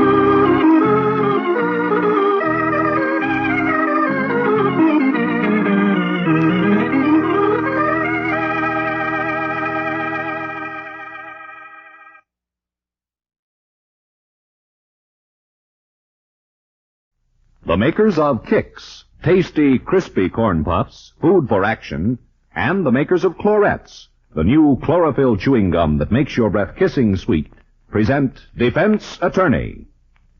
Ladies and gentlemen, to depend upon your judgment and to fulfill my known obligation, I submit the facts, fully aware of my responsibility to my client and to you as defense attorney. And now we proudly present Miss Mercedes McCambridge as Defense Attorney. When Martha Ellis Bryant chose law as a career, she accepted the challenge of defending the defenseless.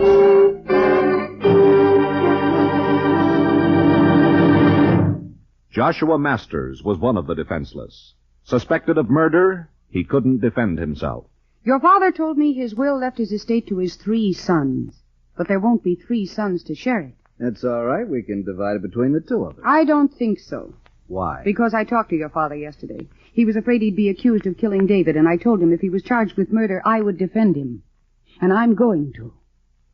Yes, Joshua Masters was one of the defenseless. And we'll bring you his story right after this important message. But first, let's listen to a man who sings the blues because he doesn't take time to eat breakfast. It's a shame to be a Nixie like me. I suffer from a lack of energy. Won't somebody tell me why I fail in everything I try? It's a shame to be a Nixie like me. People who are always weary, always dreary are Nixies. So different from active, cheery Kixies. Kixies are men of action who eat kicks, food for action. Lively boys, girls, and grown-ups who always eat breakfast built around a bowl of kicks. How fine everyone feels, because Kix is an 83% energy food. Are Kix good? You bet. Crispy corn puffs so tender and tasty. Eat Kix Food for action. Oh, it's grand to be a Kixie like me. Always feeling full of pep and energy. Every morning I eat Kix, so I'm never in a fix. Oh, it's grand to be a Kixie like me. And now the curtain rises on Act One of tonight's defense attorney story. Wealthy Joshua Masters is in the law office of Martha Ellis Bryant. Conducting an investigation is decidedly out of my line, Mr. Masters. I'm an attorney, not a private detective. I understand that, Miss Bryant, but this is something I believe you could handle better than a private detective. Well, I'm very flattered, but I'm afraid I don't quite understand. Your reputation for integrity is common knowledge, so I know I can trust you. You're always famous for proving people innocent. Oh, one of my 3 sons is trying to kill me. And you want me to find out which one is guilty? Well, in a manner of speaking, yes, but what's more important, I want to know which 2 are innocent. You see, there's a lot of money involved. Yes, well, how old are you, Mr. Masters? 68. And your sons? The oldest, 38. The youngest, 33. Are they married? No. All 3 like to consider themselves eligible bachelors. Yes, I believe I've read about them in the newspapers. I'm not proud of my sons, Miss Bryant. The parasites, waiting for my money, waiting for me to die, and one's trying to hurry it. And you are a widower, aren't you, Mr. Masters? Yes. My wife died in 1939. Will your sons inherit your money? As my will is now, the estate is to be divided equally among the 3 boys. Well, specifically, what is it that makes you think that one of the boys is trying to murder you? Well, I've got a weakness for speed. I like to go fast. In a car, boat, anything. I've got a foreign car. It's very fast. Are you interested in foreign cars, Miss Bryant? Oh, well, not right now, Mr. Masters. Yes, well, I like to get out on the freeway and open my car up once in a while. I started out the other day and got a flat tire. I drove into a service station to get it fixed. 1 lug bolt was holding the wheel on. The other 4 had been unscrewed, holding by 1 thread. Well, of course, that is dangerous, but it could have been accidental. Maybe. But I've got a speedboat down at the bay. I started to take it out one day when I noticed that the bilge was full of gasoline, and 1 spark plug wire was disconnected and hanging about 1/4 of an inch above the bilge. Now, if I'd touched the starter, it would have all blown up over the harbor. Yes, of course it would. And you believe that these potential accidents were planned? Yes, I do. There are other things, little things, but they all add up. Well, you know, my sons. And you think that one of your sons is responsible for these occurrences? Yes, there isn't anyone else. No, that isn't what I mean. I mean, has it ever entered your mind that maybe more than one of your sons is involved? Oh, I see. Oh, no, I never thought of that. Well, I hope it isn't true. Oh, well, maybe it isn't true about any of them, Mr. Masters. It's true, Miss Bryant. David, Ralph, or Gordon, any one of them is capable of killing me for my money. Tell me, do you support them? Yes, but I don't give them as much money as they think I should. I believe that wealth carries a responsibility, Miss Bryant. A responsibility to use it wisely. They just want to use it. Mm-hmm. Now, Mr. Masters, there may be cause for your suspicions, all right? But I'm not going to hazard an opinion, nor am I going to attempt an investigation. Oh, I see. However, there is a private detective I can heartily recommend to you. His name is Ted Ruby, and he's in the Hartley building. I've used him on several occasions myself, and I know that he's very reliable and that he's well qualified for this sort of thing. And I advise you to go to see him. You can tell him that Martha Ellis Bryant sent you.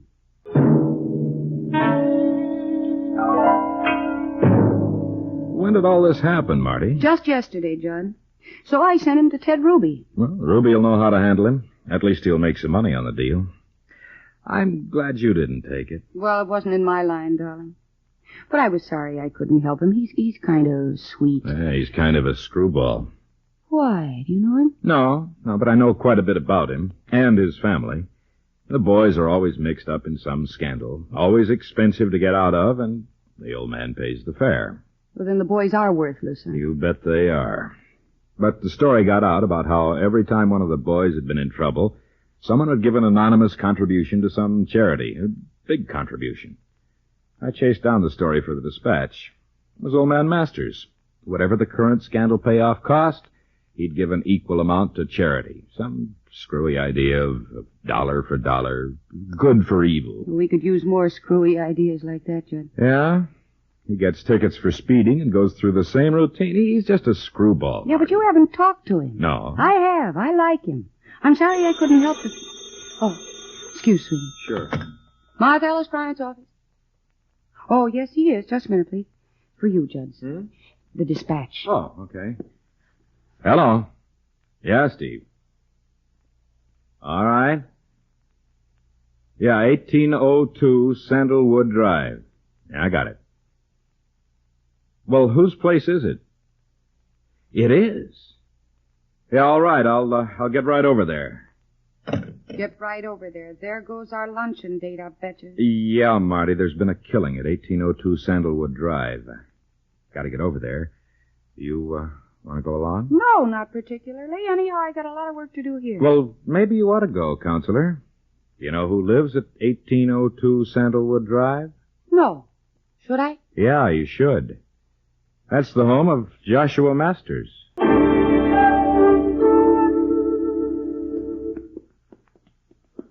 This is a real beautiful home. Huh, Judd? Yeah, it is. I wonder if Josh Masters donated to charity an amount equal to the cost of maintaining this place. Why should he? Well, I just think it's a sin to live in a house this big.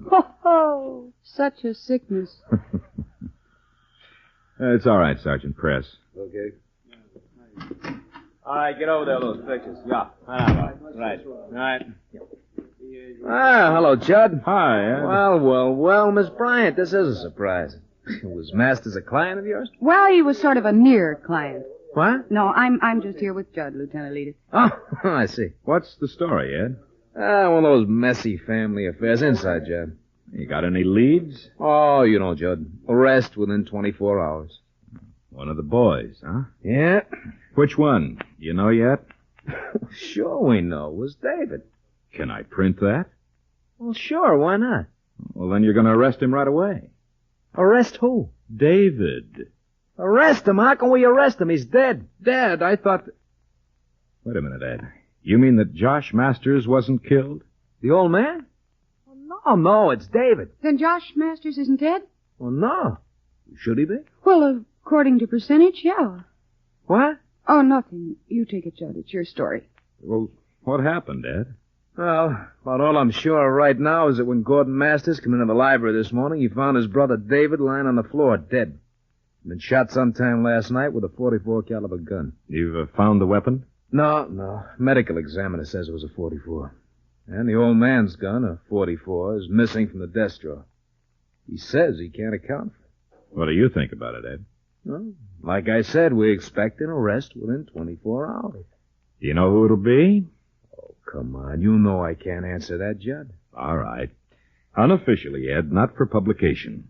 Well, I think that Josh Masters knows where that gun is. Has he got a motive? He had a quarrel with David Masters yesterday. That could be a motive. The only fly in that ointment is the fact that he was always quarreling with one or the other of the boys. Yeah, so I've heard. Where's Josh Masters now? He's in the library. At least he was just a minute or so before you come in. Wonder if he'd care to make a statement to the press. I don't know. You can ask him. He's a free citizen, so far. Thanks, Ed. I think I will. Yeah. Look around if you want to, Judd. I got work to do. See you later. Bye, Martha. See you, Ed. Well, what do you think of this development, Marty? Darling, Joshua Masters isn't the kind of person who kills anybody. He's just Well, nice. Miss Bryant, I'm surprised to see you here. I was going to come down to your office. Good morning, Mr. Masters. I came with Mr. Barnes. He's a friend. Judd, this is Mr. Masters. Glad to know you, Mr. Masters. I'm so very sorry about your son, Mr. Masters. Well, thank you. I'm sorry I can't feel more grief than I do. My sons have been a great disappointment to me, Miss Bryant. Well, do you have any idea who may be responsible for this thing? No, I haven't. I wish I knew. That Detective Leadus, he suspects me. Did he say that to you? No, he didn't need to. I know.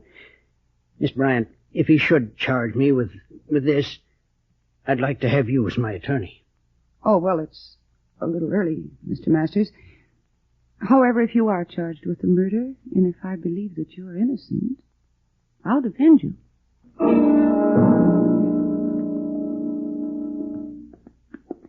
Lieutenant Leedis' 24 hours are just about up. I wonder if he's made his arrest yet. If he has, Josh Masters is here in the jail, and you've got a client. Yeah. Hello, Lieutenant. Well, good morning, Martha. Judd. Hello, Ed. Anything new in the Masters case? Yep, we found the gun. Hey, when? Oh, about 10 minutes ago. Well, who had it? Josh Masters had it. Are you sure, Lieutenant? Yeah, it was lying beside him. It was what? Yeah. Josh Masters committed suicide with it at 8 o'clock this morning.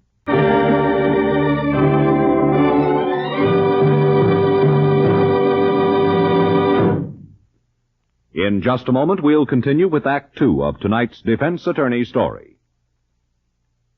Don't breathe. Don't breathe a word until you chew Clorettes. Because Clorettes makes your breath kissing sweet. That's right, kissing sweet. Clorettes is the delicious new chewing gum that contains chlorophyll. Aha, that magical green chlorophyll you've read so much about. Clorettes with chlorophyll banishes most odors that make breath unpleasing. Clorettes makes breath sweet and wholesome in seconds. Chew Clorettes and your breath becomes kissing sweet, even after eating onions or garlicky salads, even after heavy smoking or telltale beverages. It's the chlorophyll in Clorettes that does the trick. And Clorettes is such a delicious gum you'll chew it for pure enjoyment. Everyone who breathes should chew Clorettes to keep breath always kissing sweet. So carry a package in pocket or purse. Get Clorettes today. Cloretts. Only 15 cents a box wherever chewing gum is sold. Chew Clorettes, the gum delicious. It makes your breath kissing sweet. And now we continue with Act Two of tonight's defense attorney story.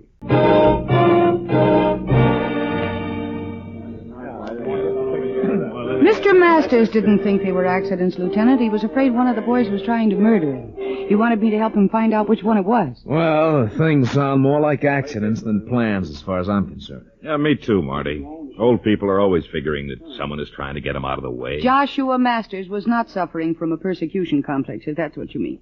That's what I mean. Not only that, I couldn't get one direct answer from him yesterday. You didn't catch him in a lie. No, but I didn't catch him in a truth either. Lieutenant, please remember he didn't know where his gun was. He might have thought one of the boys had it. Maybe he was unwilling to incriminate any of them. He said he didn't know where the gun was. Look, Martha, I like it this way.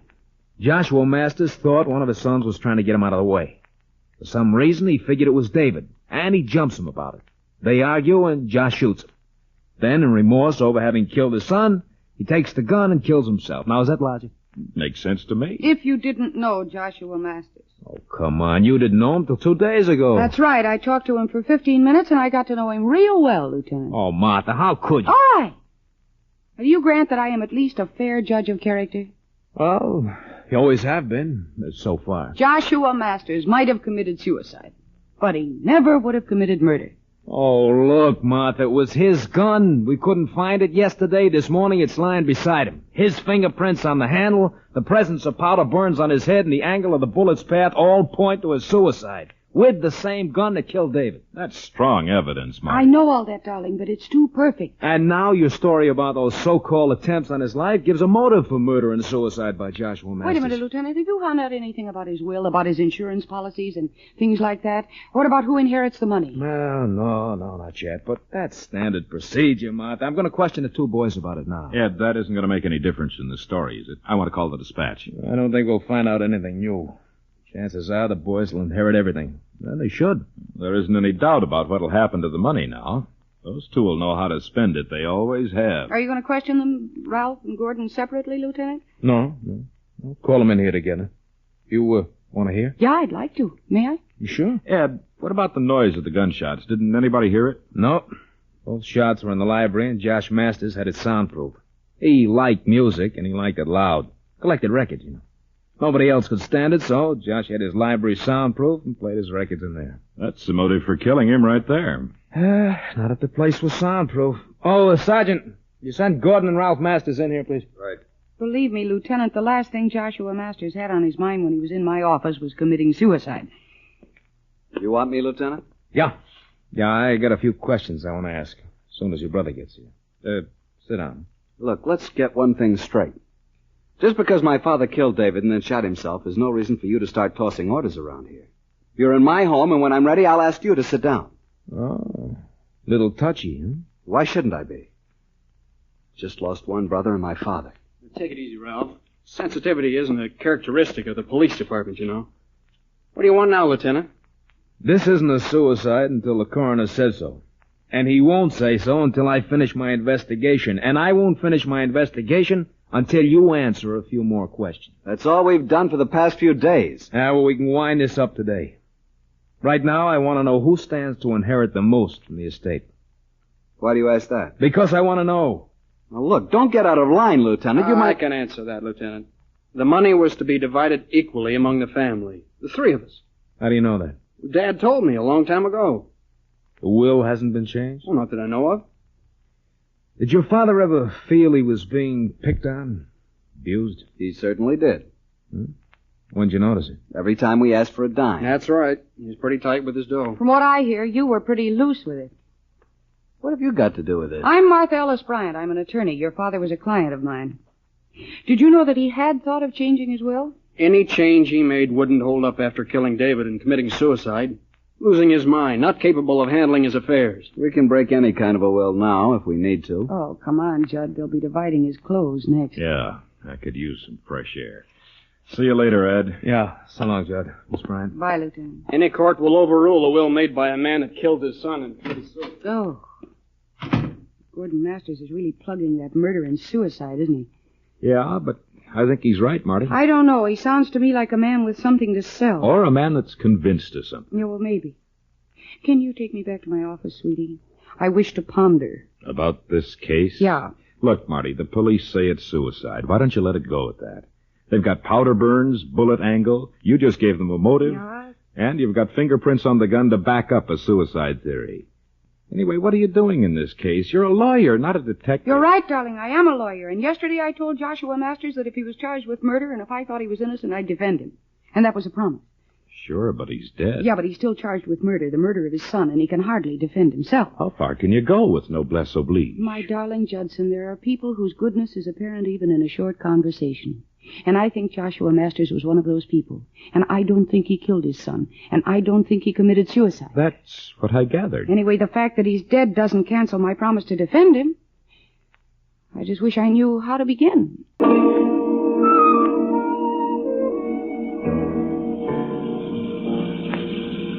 And neither one of those fine, upstanding boys was concerned beyond the question of who inherited the money.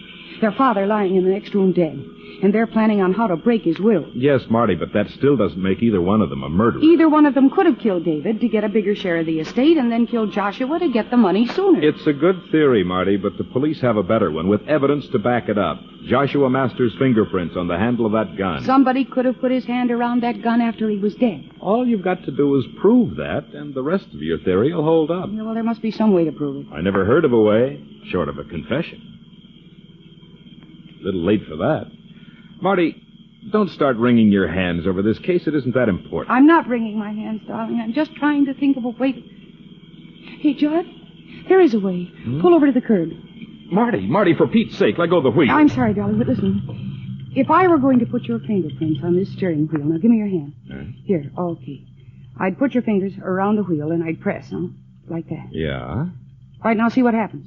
Look there. Hey, do you suppose it'd show? I don't know, but I'll never be able to sleep if we don't find out. Let's go back. Fast. Let's do. Burn 'em up Barnes, they call me.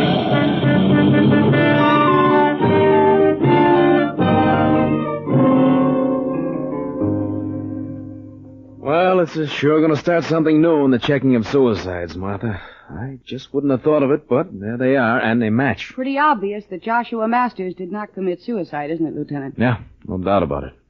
You know, we came pretty close to making a bad mistake. If you and Judd had been 2 minutes late at getting here, it would have been too late. Why, was it that close? Well, the coroner and I were agreed on murder and suicide. We were ready to turn the body over to an undertaker. Dang. Well, I'll get the sergeant and bring Masters in here. Just a minute, Lieutenant. Suppose they were both in this thing together. Yeah, that's something to think about, Ed. It could be. Yeah, I guess it could. You got any suggestions, Martha? Uh-huh. Why don't we get them both in? Then we can watch their reaction, maybe find out more than we know. That's the way to do it, Ed, and the star reporter of the Dispatch will be in on the arrest. Yeah, I think you're right, Mott. Have the sergeant bring him in. Sergeant! Yes, sir. Have Gordon and Ralph Masters come in here, will you? Right. Look, Martha, you want to handle this? It's your play, you know. I can be watching for trouble. There could be trouble, too. Sure. He's killed twice. All right, I'll talk to him. Say, how much more of this pointless questioning do we have to put up with? Maybe they've decided it was suicide. Have you, Lieutenant? Not yet. Miss Bryant here has something to say. What's an attorney got to do with this? Is this something to do with the old man's will? Yes, in a way. That is, it will certainly affect the terms of the will. What do you mean? Well, your father's will left everything to his 3 sons, but there won't be 3 sons to share it. That's all right. We can divide it between Ralph and me. No, I don't think so. What? I talked to your father 2 days ago, and he told me that he suspected one of his sons of trying to kill him. He did? Yes. Well, that was probably why he killed David. He found out that he was the one. Is that what you think, Ralph? Well, what else is there to think? Well, there are other things. I talked to your father again yesterday. He was afraid he'd be accused of killing David, and I told him that if he was charged with the murder, I would defend him. What's this got to do with us? He has been charged with the murder. He has been charged with killing David and committing suicide, and I am defending him. Because he didn't kill David and he didn't commit suicide, your father was murdered. Who says he was murdered? I say he was murdered. You can't prove that he was. His fingerprints are on that gun handle. Yes, they are. And you, Ralph Masters, put them there. You can't prove that either. Oh, yes, I can. When you pressed your father's hand around that gun to leave his fingerprints on it, you left your own. My fingerprints aren't on that gun. That's right, Ralph. They're not on the gun, but they are on your father's hands. What? On his fingernails. You lie. No, Ralph. She isn't lying. We checked him. Is that true, Lieutenant? Yeah, real true. Ralph, you killed David and Dad. Yeah. Yeah, I killed him, and you would have too if you'd had enough nerve. Now, don't move anybody. I got him, Marty. He's got a gun. Right. I said, don't anybody move. I'm leaving. I'm getting out of here. I'll kill anybody that tries to stop me. I think I'll kill you anyway, Martha Bryant. If it hadn't been for you... What about the sergeant behind you, Masters? What? I got him. Jim. Good shooting, Ed. Oh, thanks for turning him, Jed. Lieutenant, is he dead? Yeah. Yeah, he's dead. First David and then Dad. Now Ralph. I'm the only one left. Oh, all alone in the world with $1 million. All right, let's get him out of here. Have a couple of patrolmen come in here, will you? What is it, sir? When Judd Barnes chose a lawyer as a girlfriend, he accepted the challenge of defending the defenseless girlfriend. Yeah, it looked kind of grim there for a minute. You probably saved my life, Judd. Thanks. Marty, you shouldn't put yourself in a position where you're exposed to danger like that, likely to get killed. Yes, Judd. Your business is defending, not apprehending. Yeah, I guess it isn't very nice to put your friends in a position where they have to rescue you all the time. It isn't that. I was glad to do it, and I know Lita's was, too. No, I was kind of foolish. I shouldn't have done it. No, it wasn't foolish. Yes, it was. I didn't owe Joshua Masters anything. Yes, you did. A promise made is a debt unpaid. I know, but after all, If you didn't do things like that, you wouldn't be my Marty. Now, which side are you on, darling? I've been trapped again, so help me. Judson, don't you know you can't win an argument with a woman? And when the woman is a defense attorney, hoo-ha.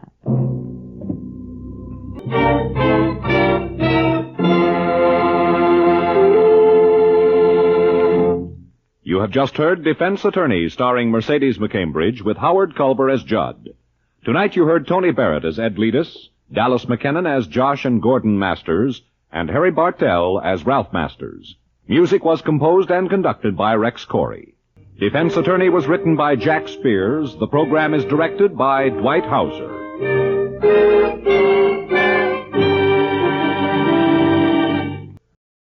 We are back for more of this Mystery Radio Mega Marathon. I hope you're enjoying the show so far. If so, please give the video a like and leave me a comment. It really does help get the video seen by more people, and I really do appreciate it. First up, Casey Crime Photographer, which started out as several short stories published in Black Mask, a pulp magazine, as well as in several novels, before becoming this radio show. 3 different actors played Casey, but Stotts Cotsworth held the position the longest as the intrepid newspaper photographer who spent as much time solving mysteries as he did taking photos. Here's Blind Justice from March 25th, 1948. And then we move on to Boston Blackie, the criminal-turned-crime fighter who's forever being falsely accused by the police, and he's always one step ahead of them. Chester Morris was in the title role, and Richard Lane as Inspector Faraday, from the successful Blackie movies in the beginning, but then these roles were later done by Richard Colmar as Blackie and Maurice Tarplin as Faraday. Here's The Merry-Go-Round Murder from May 14, 1946, a really excellent story, if you haven't heard it before. Next, one of the greatest shows in radio in any genre, in my opinion, Broadway is my beat. I'm sure all of you are already familiar with the show, so I'm not going to go into a ton of background on it. Suffice it to say, it was a hard-boiled masterpiece of writing, acting, and production. Here is The Grace Cohen Murder Case from November 22, 1952, with Larry Thor as Detective Danny Clover. Let's do another hard-boiled detective show, The Adventures of Sam Spade, another super popular show I'm sure you are all familiar with. This one was based on the Dashiell Hammett character from The Maltese Falcon. Here's The Cloak and Dagger Caper with Steve Dunn as Spade, taking over the role that had been played by Howard Duff. Lorene Tuttle played Effie as always. And then on to a truly unique mystery crime show, Crime Classics, one of my favorites, which dramatized historical crimes every week. It was created, produced, and directed by Mr. Radio himself, Elliot Lewis. Here's Madeleine Smith, Maid or Murderess, from January 20th, 1954, all about the famous Scottish socialite accused of murder in 1857. And then our last show in this segment, Bulldog Drummond, which was Britain's version of the American hard-boiled detective. This was actually an American radio show, though, with multiple actors playing the British detective Hugh Drummond from 1941 to 1954. It started out being produced in Britain, but eventually it was moved to the United States. Here is Dinner of Death from April 23rd, 1945. Enjoy. The Anchor Hawking Glass Corporation brings you Crime Photographer. Here comes Casey. Hi, fellas. Gee, I'm glad I got you two guys together. Look, I've got something very important to tell you. Well, go ahead. I know, but I just can't seem to remember it. Well, think, Tony. I know. I still can't remember it. Well, go back to what you were doing when you last thought of it. That sometimes helps. Well, I just had this glass in my hand. Glass! That's it, glass. Look, I just want you two guys never to forget this. Well, what? Go on, go on. Never forget that Anchor Hawking is the most famous name in glass.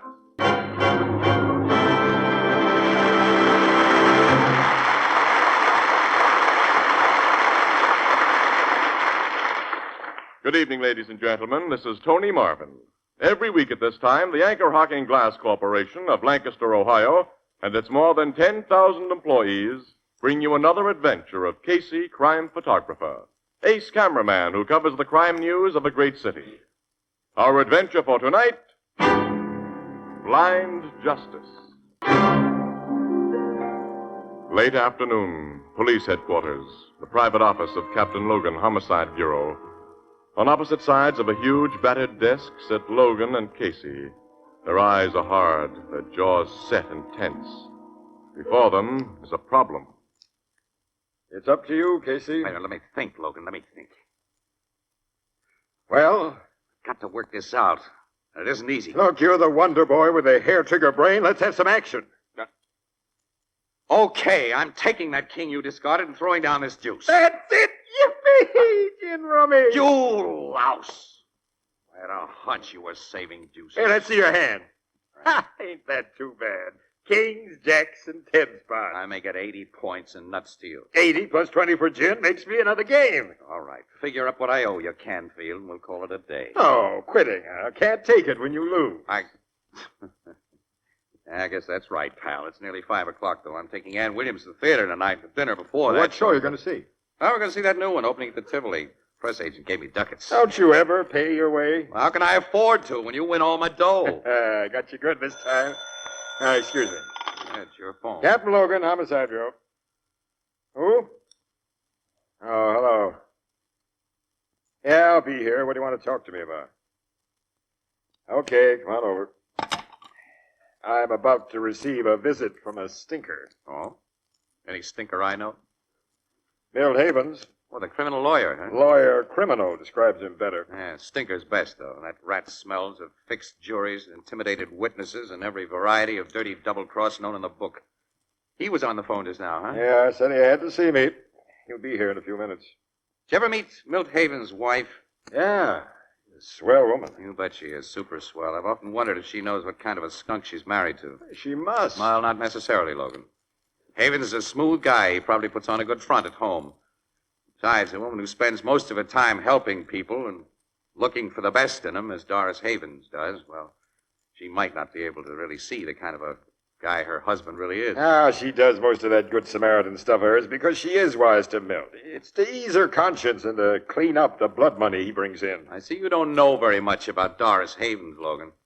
What do you mean? Well, for one thing, the dough she spends on that 3rd Street settlement house of hers is her own dough. She was worth over $1 million when she married Milt Havens. I didn't know that. Well, of course not. You're just a cop, not a newspaper snooper like me.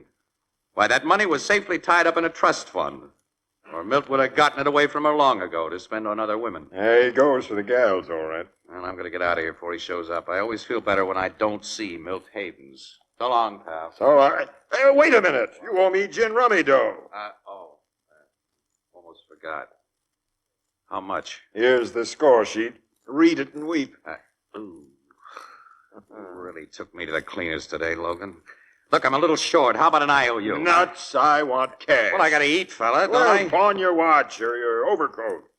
My pal. Why did I ever come in here in the first place? Oh, 2,560 points. Which comes to exactly $2.56. Oh, all right. Here. I hope Anne's got some money. Come in. Oh, thanks, Captain. Hello, Havens. Well, this is a pleasant surprise, my old friend Casey. Hi, Milt. I'll see you later, Logan. Oh, you going? Yes, I got a date. Casey, as a newspaperman, you may be interested in my business with the captain. Oh, yeah? What is your business, Havens? Captain, I want you to look at a note that was delivered to my office this afternoon. First I'll read it to you and Casey. It says, this is your death warrant, Havens. There's a slug in my gat with your name on it, and you're going to get it, special delivery, very soon. From a guy you did dirt to. That's all. Let me see that note. Yeah, sure, here. Any idea who sent it? No, not the slightest. We attorneys who specialize in criminal defense practice make many enemies, Captain. You think this note's from some former client who's just gotten out of jail? Well, it's a possibility. My thought in coming to see you, Captain, was that you might find fingerprints on this note. I'll have it gone over. While we're investigating, you'll want a police bodyguard, of course. No, thanks. I have a permit to carry a gun, and I'm better than a fair shot, and, frankly, I'm not worried. Okay. Oh, Casey, would you like to take a picture of me to run with the story of this death threat? It'll make good newspaper copy for you and good publicity for me. If the threatener really kills you, it'll be a good newspaper story, Havens, not otherwise. I got to run along, Logan. Give Miss Williams my best, Casey. I'll do that. Hope you enjoy that new show at the Tivoli tonight. Yeah, thanks, pal. So long. Oh, Casey. What? You're going to the Tivoli tonight. That's right, yeah. Well, so am I with Mrs. Havens. How about joining us afterwards for supper and a few drinks, eh? No, thanks, but... You'll be with Mrs. Havens? Yes. My wife has always liked you, Casey. She'd enjoy having you with us. Your wife is aces with me. Well, thank you. It'll be a privilege to talk to her again. Oh, then it's a date? All right, yeah. We'll meet you in the lobby after the last act. Partly for business reasons. Business reasons? Well, we could be lucky and get a story. The guy who wrote that note might be waiting outside of the theater for you with his gun. There's Milt Havens and his wife, Annie. Oh, that tall, gray-haired woman is Mrs. Havens? Well, hello, Miss Williams. Casey, we've been waiting for you. Hello, Mr. Havens. Oh, Mr. Casey, it's so good to see you again. Well, it's good to see you, Mrs. Havens. Doris, you haven't met Casey's friend. This very pretty young lady is Miss Williams. My wife, Miss Williams. This is a pleasure, my dear. It's one for me, Mrs. Havens. I know about the wonderful work you've done through your settlement house, Let's and get I'm out very... of the theater, hey? My chauffeur will have the car waiting. We're taking you and Miss Williams to our home for a bite, Mr. Casey. Oh, that'll be swell, thank you. Milton, dear. Oh, yes, Doris. When we get to the door, let me go out first and look around. The man who wrote you that note may be waiting outside. Oh, I shouldn't have told you about that silly note, Doris. No, I'm in no danger. That's right, isn't it, Casey? I don't know. Well, you'd agree if you knew Bull, my chauffeur. He's an ex-heavyweight wrestler who also knows how to handle a gun. Oh, there he is with the car. Everything all right, Bull? All okay, Mr. Havens. Take my arm, Milton, before we go out the door. Someone might be waiting. Someone Bull hasn't noticed. And if I'm very close to you... all right. Now, you get into the car first. Very well. A man must humor these women, Casey. Yeah. Well, I'm safely inside. Come on, the rest of you. Let me help you, Miss Havens. Well, thank you, Mr. Casey. Annie? Okay. Drive us home, Bull. Yes, sir. You, weren't lucky, Casey. No news story. My, threatening friend didn't come to the theater.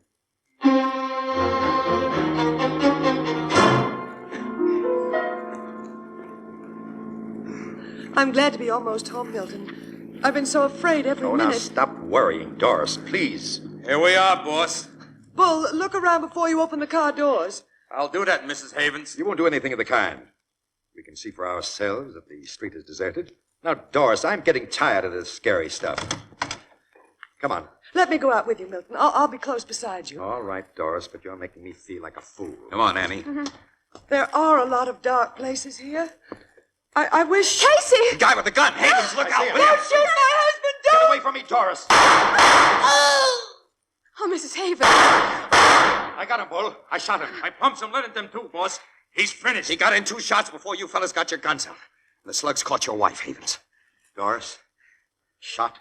Mrs. Havens? I'm afraid she's dead. Oh, she stepped in front of me. That's how it looked. Let's have a look at the guy who killed her. Okay. He's done for, Mr. Casey. The boss and I got him. Wait a minute, let me see. Wait. His lips are moving. He's trying to talk. Yeah, let me at him. I'll finish him. Drop that gun, Havens. Drop Let it. me go. They killed my wife. I have the right to... Hold him, Bull. Hold him. No, Bull. No. We can't let you do something foolish, boss. The man's murmuring something, Casey, Yes, I but know. I I'll can't lift make his out head what and it is. maybe then I... Okay. What is it, guy? What is it? Now, let me go. Let me go, Bull. I'm going to finish him. He's finished now, Havens. The guy who shot your wife is dead. Dead? Did he say anything, Casey? No. But his lips seem to form 2 words. 2 words? Double cross. I recognize this rat. I defended him several years ago and lost, and he went to prison. He probably thought I'd crossed him up. Maybe he was trying to talk about the past. I wonder. Why, what do you mean? I've got a hunch, Havens. A nasty hunch.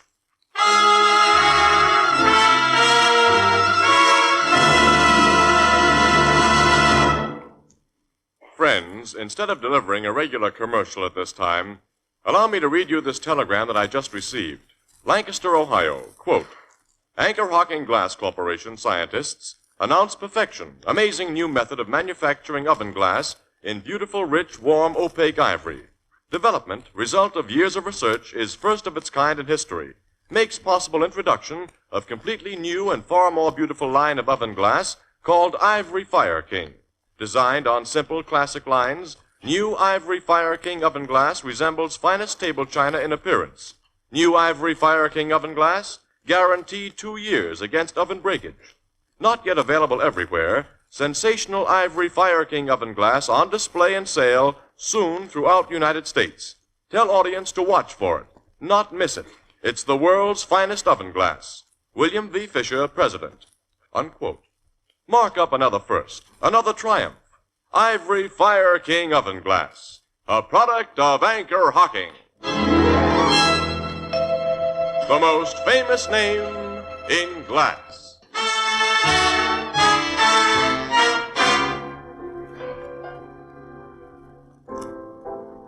Okay, Grace, I'll look for it. Don't worry, I won't. Goodbye.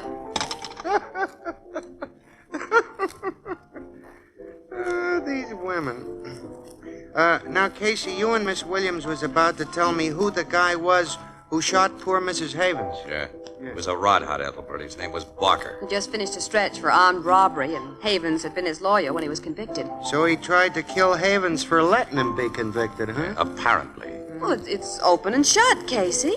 His fingerprints were on that threatening note that Havens received. Well, that makes all the parts fit perfect. Not quite. Mrs. Havens was killed instead of her husband. Well, that was accidental. You say she jumped in front of him. No, Miss Williams says that. Well, she did jump in front of Havens. Well. I saw her do it, so did the chauffeur. And her husband, who was closest to her, says that I'm she not jumped believing in front- anything that Havens guy says. Everything happened so fast, Annie, you can't be sure of what you saw, neither can Bull, the chauffeur, and I'm not sure of what I saw. Oh. I couldn't swear of what I think I saw.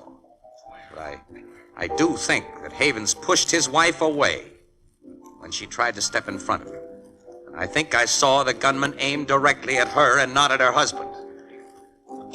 I think Havens was behind the murder of his wife. That's what I think. Casey, you despise that man so much you can't be reasonable. Well, he tried to put another bullet into the killer, didn't he?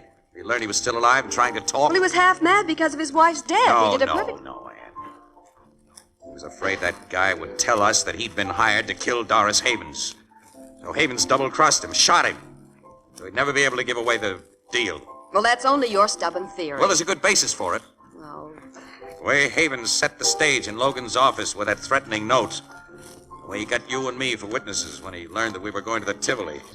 I'd have to swear that ex-con Barker shot Mrs. Havens, and that Havens shot him in self-defense. But, Casey, since that Barker's fingerprints were found on that threatening note... Well, that only builds my theory, Ethelbert. Oh.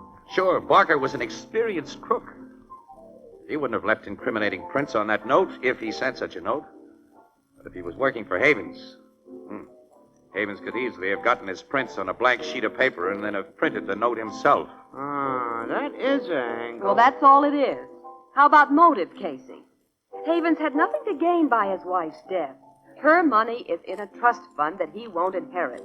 If he just lost his taste for her, well, divorce was simpler than murder and a lot less dangerous. He wouldn't have dared to try divorcing her. Why wouldn't he have dared? Some of the toughest crooks in this town have a soft spot for Doris Havens because she'd helped so many of them. Helped them and their families. If he'd gotten around that Havens was giving her the double cross, he'd have had orders to lay off or else. Well, you still haven't a motive. I know. I can't figure why he'd want to get rid of her. I just feel that he did, that's all. Oh, nuts. You know who Claudia Stafford is? Well, who doesn't? Claudia Stafford is the heiress who has over $10 million in her own name. Poor girl. What about her? I was thinking, her chauffeur comes in here occasional, and when he gets tight, he gets confidential with us bartenders. Well, the last time that happened, he told me that Claudia Stafford and Milt Haven was carrying a torch for one another. Huh? What? Yeah, he said they was meeting regular, Casey. Why, Annie. With Havens free to become that dame's husband. She has full control of her estate. Well, there's his motive. The Stafford dough. The same thought occurred to me while you was talking, Casey. Well, so what? There's still no evidence that Haven was behind his wife's murder. Got to get evidence, Ann. If he hired Barker for the job... Captain Logan can check up on Barker. He may have said or done something. The cops will have a tough time on that might- kind of checkup, and they may might get have been nowhere. a clue. Barker was a crook and associated with crooks. They're the only people he'd spill anything to, and they won't help the cops. No. Wait a minute, though. A few of them might help me. Fats Everett likes you, Casey, and you've done him some favors. Yes, I was thinking of Fats Everett, Ann. He's the gang boss of the West Side where Mrs. Havens had her settlement house. Yeah. I'm going over and have a talk with Fats Everett.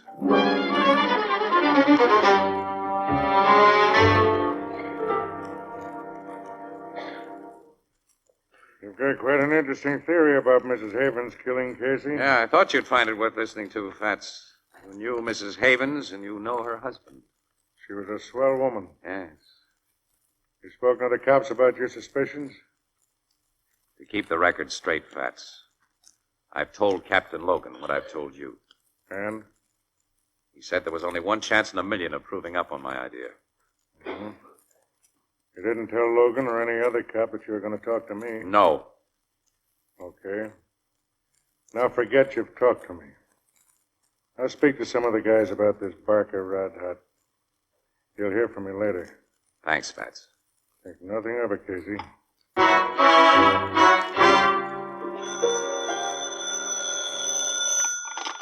Photography department, Casey speaking. This is Everett. What? Fats! It's been 2 weeks since I talked to you. Have you found out anything? Some things take time, chum. Down to my joint. Lunch to meet a guy. So long.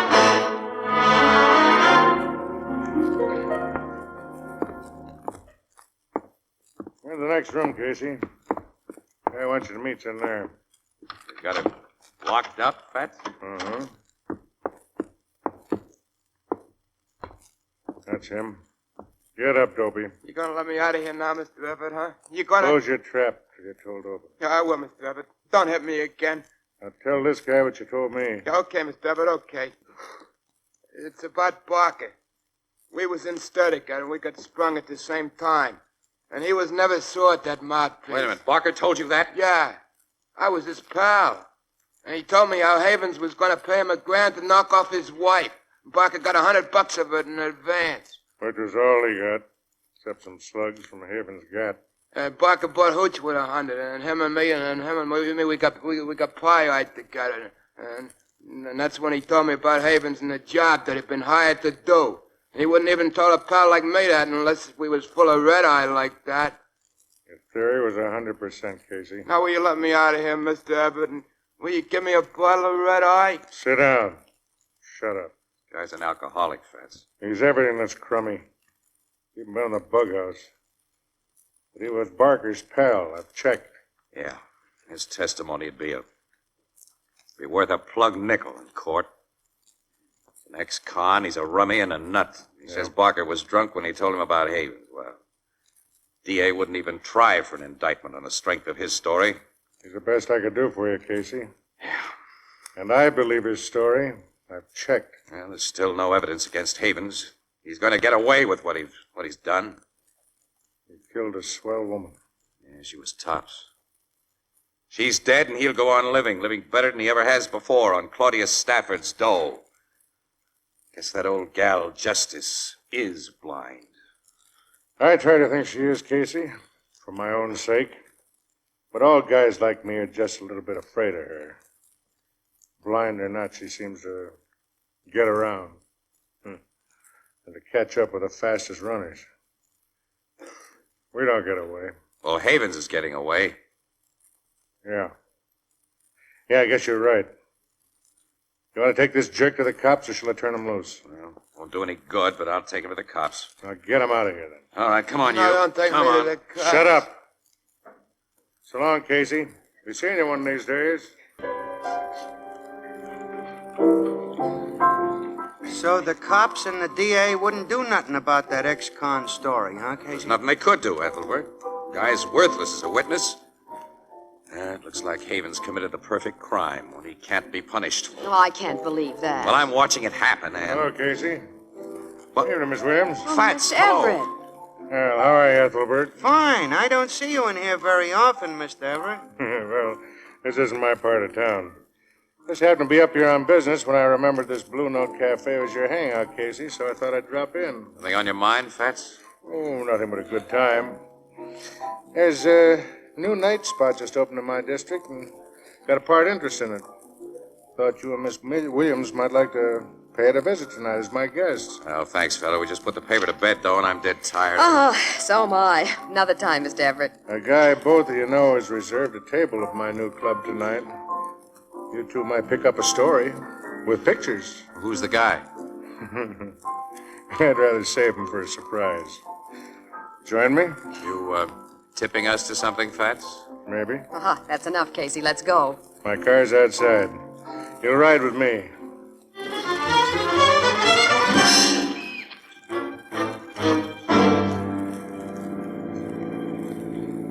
There's my new nightclub, Miss Williams. We'll park here. Hey, wait a minute. Your joint's almost directly across the street from the 3rd Street Settlement House, Fats. Yeah, Mrs. Haven's place. Yeah. She did a lot of good in this neighborhood. Well, come on, let's get out of this bus. Wait a second now. Shall I light a fresh cigar? Oh, sure. What time you got, Casey? 12:30. 12:29 to be exact. Mm-hmm. That checks with my watch, so we both must be right. Just the shank of the evening. Let's go. Got your camera, Casey? Yeah, sure, I got it. I think you two will get a kick out of my new club. We're drawing some of the most important people in town, Casey. Yeah, well, look, suppose you break down now and tell us who the guy is you spoke of. Guy? Yeah, the one we know who's reserved a table might be good for a story. Oh. It's the mayor. The mayor? Yeah. We're joining his party. You know his honor, Miss Williams. He's always good for a story. And it won't hurt your new club if we run something about him being there. That's right. They can use some free publicity. Ann! Huh? Milt Havens just came out of that club. Hey, the car across the street is firing at Havens. Oh, it's getting away. I'm getting a picture of this. Fats, what's the... I'm sorry I bumped your arm, Casey. I would have gotten a picture of that murder car, Fats, if you hadn't The bumped my car's arm. gone now. It's around the corner. Never mind the car. Let's have a look at Havens. Hurry. He's dead, Casey. Bullets almost cut him in two. Here's the picture you really wanted, Casey. The dead body of a rat. I'll take it, Fats. Huh. And you brought me down here to take pictures of the mayor.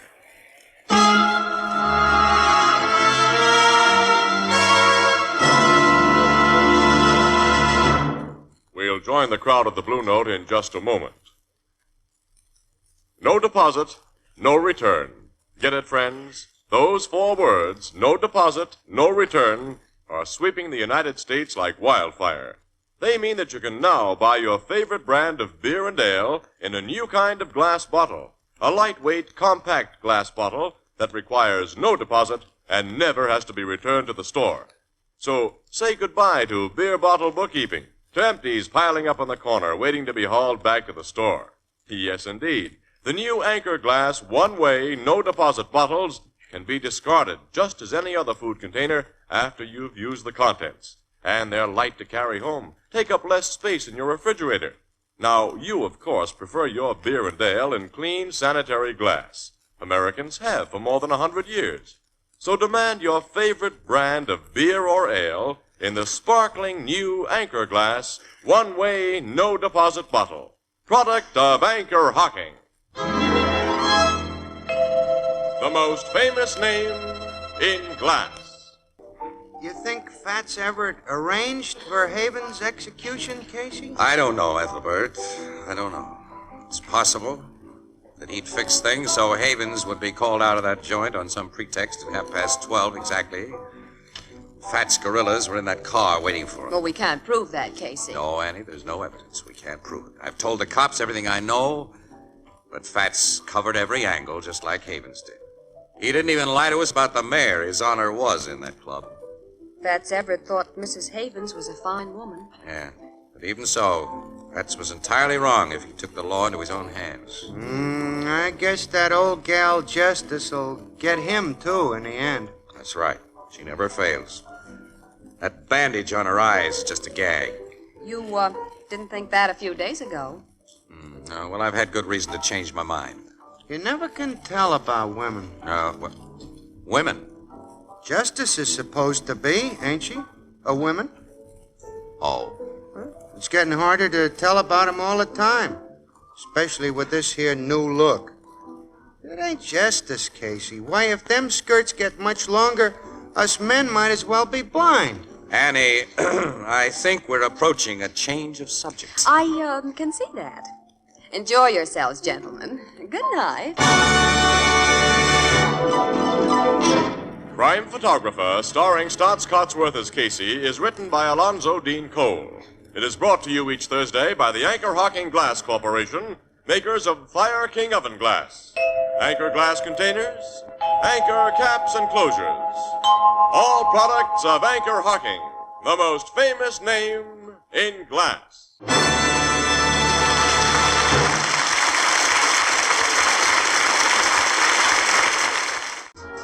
Crime Photographer is directed by John Dietz and is based on the fictional character of Flash Gun Casey, created by George Harmon Cox. Original music is by Archie Blyer, and the program features Miss Jan Miner as Anne and John Gibson as Ethelbert. Herman Chittison is the Blue Note pianist. Crime Photographer, under a new sponsorship, will be brought to you next week, same time, same station. Be sure to listen in. And friends, this completes the current series of Crime Photographer programs under the sponsorship of the Anchor Hocking Glass Corporation. Our thanks to you listeners for your local support and to all those who've had a part in making these programs so interesting and exciting. This is Tony Marvin saying goodnight for the Anchor Hocking Glass Corporation of Lancaster, Ohio, with offices in all principal cities of the United States and Canada. This is CBS Columbia Broadcasting System.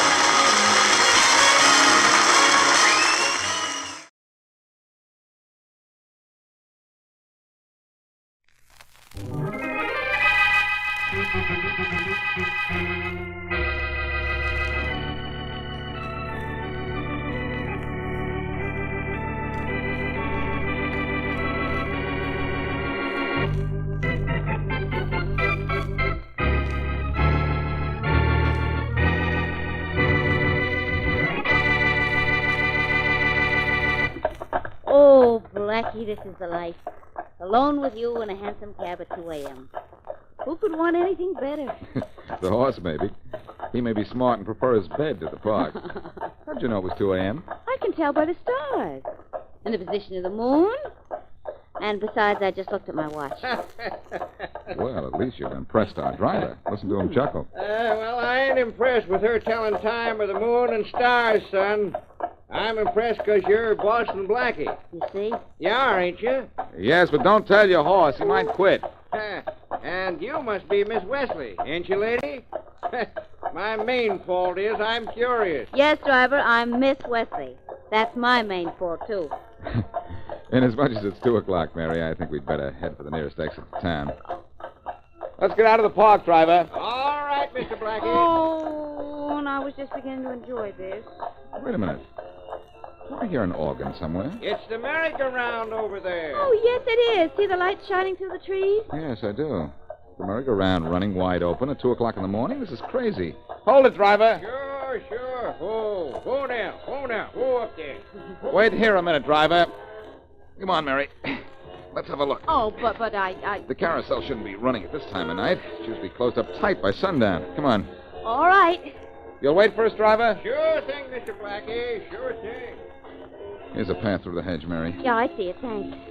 Hey, look at the carousel. It's turning. Yeah, isn't that funny? I'll say. I wonder where the operator is. I don't know. There doesn't seem to be anybody. Mary, there's not a soul here. Nobody in sight. No, there doesn't seem to be. Now, I can't understand that, Blackie.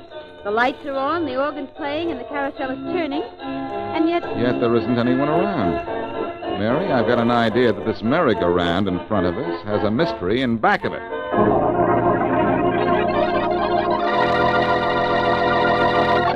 And now back to Dick Calmer as Boston Blackie.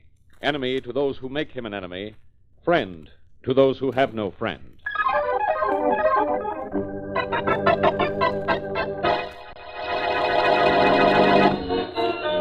Blackie, I don't get this at all. I don't either, Mary, but it gets me.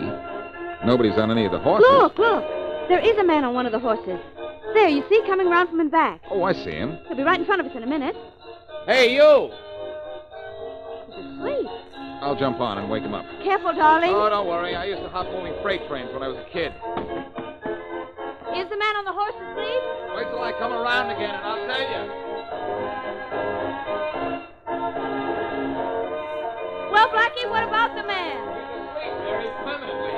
The guy riding this wooden horse has a bullet in his head.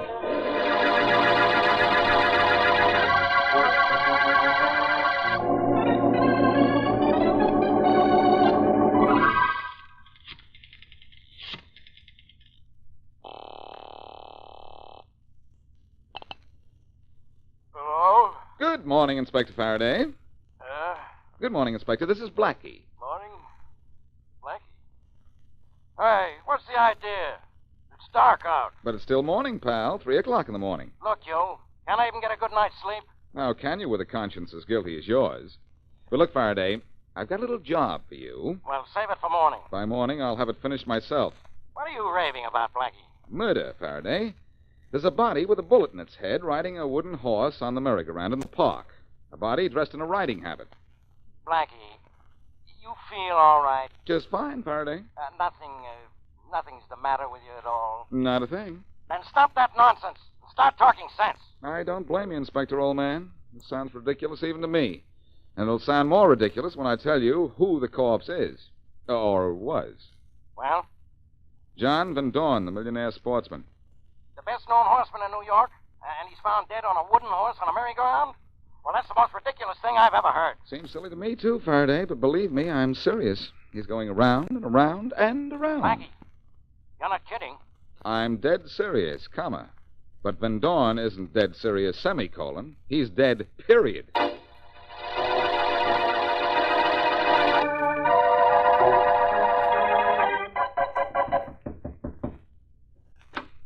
Yes? Good morning. Are you Peter Carson? Yes. You own the carousel in the park? Yep, I own it and I run it. What about it? I'm Boston Blackie. May I come in? Sure. Thanks. You want to know about John Van Dorn's murder, don't you? Yes, I do. You think I know something, huh? You might. What makes you think so? A little information I picked up at the Park Commission before I came to see you. You don't know anything about me. No? Well, I know your carousel was just about to be closed. Oh? And I know it was on a complaint from John Van Dorn that the Park Commission was going to close it. So? So you had a pretty good reason to kill Van Dorn, don't you agree? Sit down. I'll tell you the little bit I know about this. You know, just a little bit? Maybe you might think it's a lot. Let's hear it. Well, last night Never mind the knock on the door. Go on. Well, last night I was just... I'll talk to this guy, Blackie. Oh, good morning, Inspector. The police? Yes, Carson, but don't judge the entire force by Faraday here. He's a holdover from the days before the cops were required to think. Quiet, Blackie. Carson, I'm investigating the murder of John Van Dorn. What do you know about it? Nothing, Inspector. Uh-oh. What do you mean by Blackie? 0000. Nothing. Which is exactly what you're going to get out of Carson.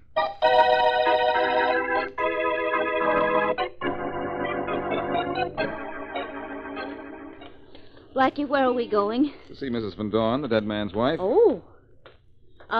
What'd you find out from Pete Carson, the owner of the carousel? Nothing, Mary. Faraday walked in just as he was about to tell me something. Uh-oh. Had one look at the inspector, and he got lockjaw. What do you think he was going to tell you? I don't know. I wish somebody would tell me something. This thing's crazy, Mary. One of the city's best-known horsemen is found dead, in full riding habit, and riding a wooden horse. It's fantastic, all right. Fantastic. It's weird. Van Dorn died that way by coincidence, so we're dealing with a murderer with a strange sense of humor. Mm-hmm. Oh, here's Van Dorn's house. Oh, it's a beautiful place, isn't it? Van Dorn had a beautiful bank account. Beautiful wife, too. We'll soon find out. That I'm afraid of. Yes? I'd like to see Mrs. Van Dorn, please. She's not in. It's not Tito, Blanche. No, it's not, but Mrs. Van Dorn is in, and so are we. All right, then. Mrs. Van Dorn, these two are here to see you. You want to see me? Yes, Mrs. Van Dorn. And if you don't mind, it's about your husband's death. Oh, I see. I'm sorry. You'll have to talk to my lawyer, Mr. Wilcox, about that. And where will I find him? I'm Wilcox. Well, this is easier than I thought. I'm investigating Mr. Van Dorn's death. Can you tell me anything about it, Wilcox? No, and I think you've got a lot of nerve breaking in here and talking about this unfortunate thing in front of Mrs. Van Dorn. I'm sorry, but investigations have to be made. Her husband was murdered, and I'd like to help find the killer. Are you the police? No, he's Boston Blackie, Mr. Wilcox. He's better than the police. Not better, Mary, just luckier. Mrs. Van Dorn, you want me to find your husband's killer, don't you? Of course, but must we talk about it just now? The sooner I get the facts, the sooner the killer might be caught. That may be true, Blackie, but out of respect to the widow, I'll have to ask you to come here with your questions some other time. Some other time may be too late, Wilcox. Mrs. Van Dorn, your husband was rather prominent socially, wasn't he? His name was well known in social and business circles, yes. How did he make his living? I understand he was quite wealthy. Oh, not terribly. He had a contract with the Jasmine Perfume Company, giving them the right to use his name on their leading brand. That was his own... Oh, must I talk about it? Everything you tell me helps, Mrs. Van Dorn. Well, I forbid any more questions, Blackie. I don't think you have much say in the matter, Wilcox. Mrs. Van Dorn... I'm her lawyer, Blackie, and I refuse to let her be questioned, by you or by anyone else. So I think you'd better leave. Here's the door. Oh, thanks. It's hard to see it when it's open like that. But I think I can find it. I'm sure you can. Come on, Mary. Oh, I'm practically out, Blackie. Oh, well. Goodbye, Wilcox. I'll see you again. Not if I can help it. You won't be able to, Wilcox. And Mrs. Van Dorn, if your lawyer doesn't get off his high horse, maybe I'll never find out how your husband was killed on that wooden one.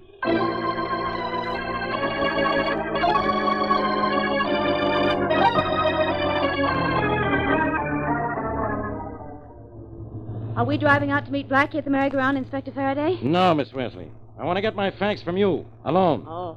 If Blackie were along, he'd do nothing but confuse me. Well, we'll be at the carousel in a minute. Yes, we will. It's around the bend and right down this road here, about 100 yards. Yeah. That much I know.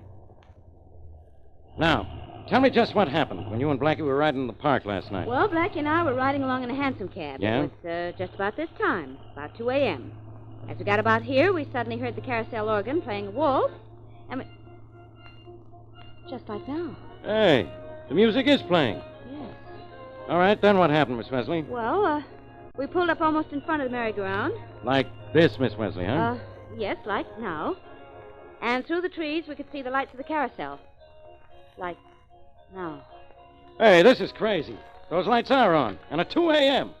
Come on, let's have a look. Right. The path to the carousel is right through this hedge here. Yeah, I see it. Come on. I'm coming, Inspector. Okay. Now, after you heard the music and saw the lights and came out here to have a look at it, just like now, then what, Miss Wesley? Well, we stood here like this and watched the carousel go around and round, just like now. Yeah, and then? And then, all of a sudden, we noticed a body on one of the horses. Inspector! Just like now!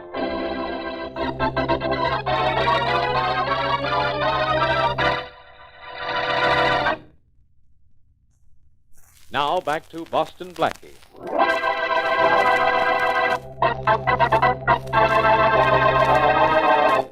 Blackie and Mary Wesley are riding in a hansom cab in the park at 2 o'clock in the morning when they find the carousel, organ playing, lights ablaze, and revolving slowly with a dead man riding one of the horses. The dead man is John Van Dorn, well-known horseman. Investigation reveals no clues nor uncovers the major suspect. That night, Faraday takes Mary out to the carousel to go over the scene of the crime, only to discover the organ playing, the lights blazing, and another dead man riding a wooden horse. As we return to our story, Faraday and Mary are standing by the carousel while Faraday's men inspect it. There's got to be fingerprints somewhere. What's the matter? Well, Inspector, have you got troubles? Blackie! Blackie, you get away from here. Sorry, Faraday. I must be part vulture or something. Every time I hear on my radio that a body has been found, I have to come and have a look at it. Well, look at it then, and leave. There it is, on that horse on the merry-go-round. Oh, Blackie. It's Peter Carson, the man who owns the carousel. So I see. How was he killed, Faraday? Shot, the same as Van Dorn. Uh-huh, and I suppose you know why he was killed. I do. You must have seen who killed Van Dorn. Faraday, sometimes you amaze me. You're right for once. But do you know who killed him? Sure. The same guy who killed Van Dorn. Right again, Faraday. But you haven't the slightest idea who killed Van Dorn, have you? No, I thought not. All right, so I'm a dope. Do you know who killed Van Dorn? Do I know who killed Van Dorn? Well, do you? Well, no.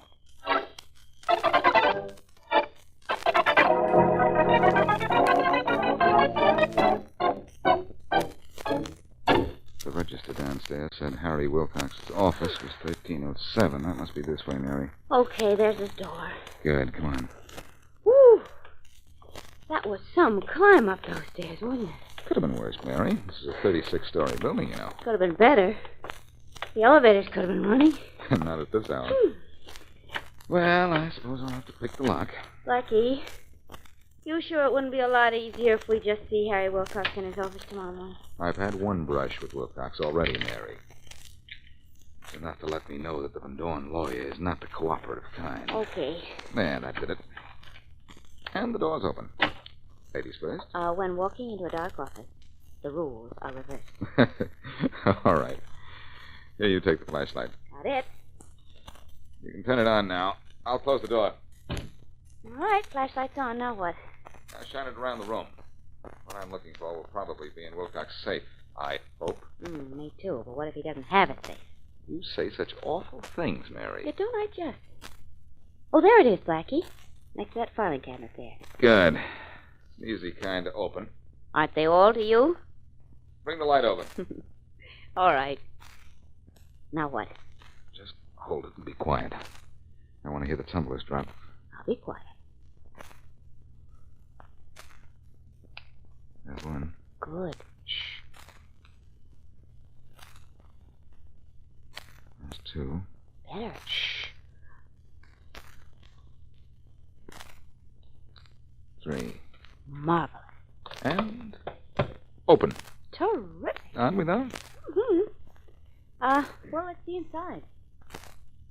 Not much in the safe. A few ledgers, a few papers. Mm-hmm. Let's hope one of those papers is what I'm looking for. Hey, what are you looking for? You'll hit me on the head if I tell you. What? And break a perfectly good flashlight? What are you looking for? I don't know. You don't know? No. Something. Oh, dear. Anything that could help me. Hey, this might be interesting. What is it? It's Dawn's contract with that Jasmine perfume firm. What contract? Contract giving them the right to use his name on their perfumes. Let's see. Yeah, I think I'll have a look at this. Yeah, signed by Van Dorn and Lester Ronson, president of Jasmine. Cancellation clause. Where are you? Maybe there isn't one. No, there isn't. But here's one just as good, a ridicule clause. A ridicule clause? What does that mean? It means that if Van Dorn ever did anything that might hold him up to ridicule, this contract would automatically be canceled. Well, what would be the purpose of that, Blackie? I'm not sure, but I can guess. And my guess is that Ronson bought the Van Dorn name because it had some high society significance. In the event the name became connected with anything ridiculous, it would naturally have no value to Ronson. Well, I'm very surprised at myself, but I do understand. First thing tomorrow morning, I am going to see Mr. Ronson. Maybe he manufactures perfumes. But there's something about all this that doesn't smell so good to me.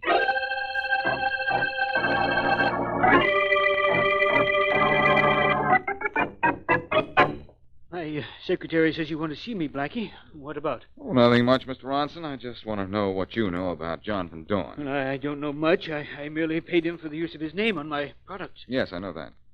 And, I see you're turning out new bottles for your stuff, Mr. Ronson. Those nice drawings on your desk. Oh, these are just planning roughs. Hey, wait a minute. Don't put those away. Seems to me the name on the label wasn't Van Dorn. It was Winston, wasn't it? Yes, but that means nothing. It means something to me, Ronson. Your contract with Van Dorn was canceled by his death, wasn't it? So your perfumes are now to come out under a new name, Winston. What was wrong with Van Dorn? Well, I might as well tell you. You'll find out anyhow. The Van Dorn name didn't sell. Oh, so you had a contract with Van Dorn. It couldn't be canceled. His name wasn't selling your product, so you killed him. Or you'd go broke. No, I didn't kill him. But you did want to break your contract with him, didn't you? Yes, but I didn't kill him. All I tried to do was involve him in a scandal so I could exercise the ridicule clause in my contract. Oh, now we're getting somewhere. Now, look, Blackie, I'll tell you just what I did. It's about time. Go on. Well, Van Dorn was a famous horseman, and I thought the city would get a good laugh if they saw him riding a wooden horse on a merry-go-round in full riding habit. That's exactly what I figured. You put him on that horse, huh? Yes. I had him come to my house just after his daily ride in the park, and I drugged him. And then at midnight, I put him in my car and drove to the carousel in the park. Carried him to one of the horses and then shot him. No. Believe me. After he was on the horse, I turned on the carousel lights and started the organ and put the carousel in motion. And then? And then I started to leave, to call a newspaper and give them a hot tip for a picture. Society's leading horseman on a wooden horse, But there was a shot, and Van Dorn slumped, and I knew the bullet had hit him. I got scared and ducked into the bushes and left. Did you see who fired the shot? No. And believe me, all I wanted to do was involve Van Dorn in a scandal so I could cancel my contract. All right, Ronson. That takes care of you for right now. But right now, I've got to take care of someone who wanted to cancel Van Dorn.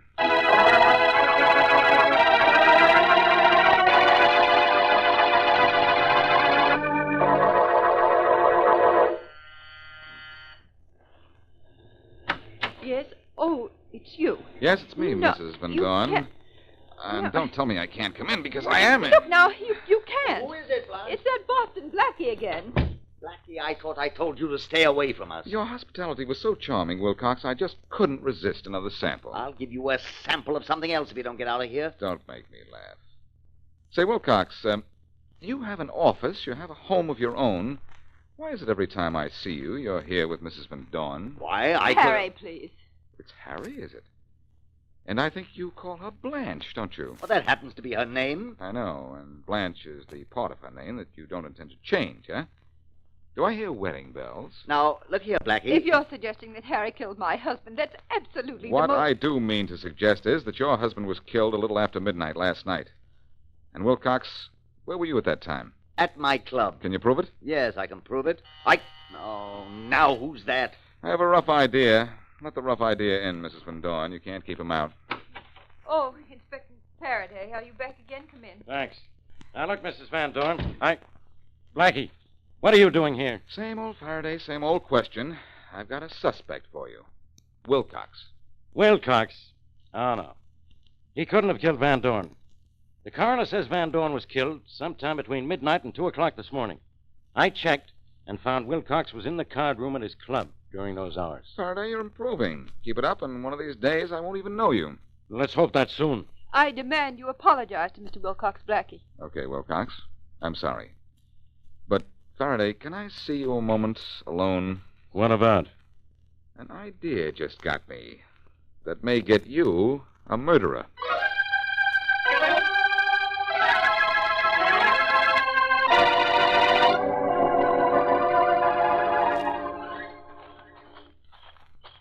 I hope you aren't afraid in the park so late at night, Mrs. Van Dorn. It is rather dark and frightening, isn't it, Blackie? Yes, it is.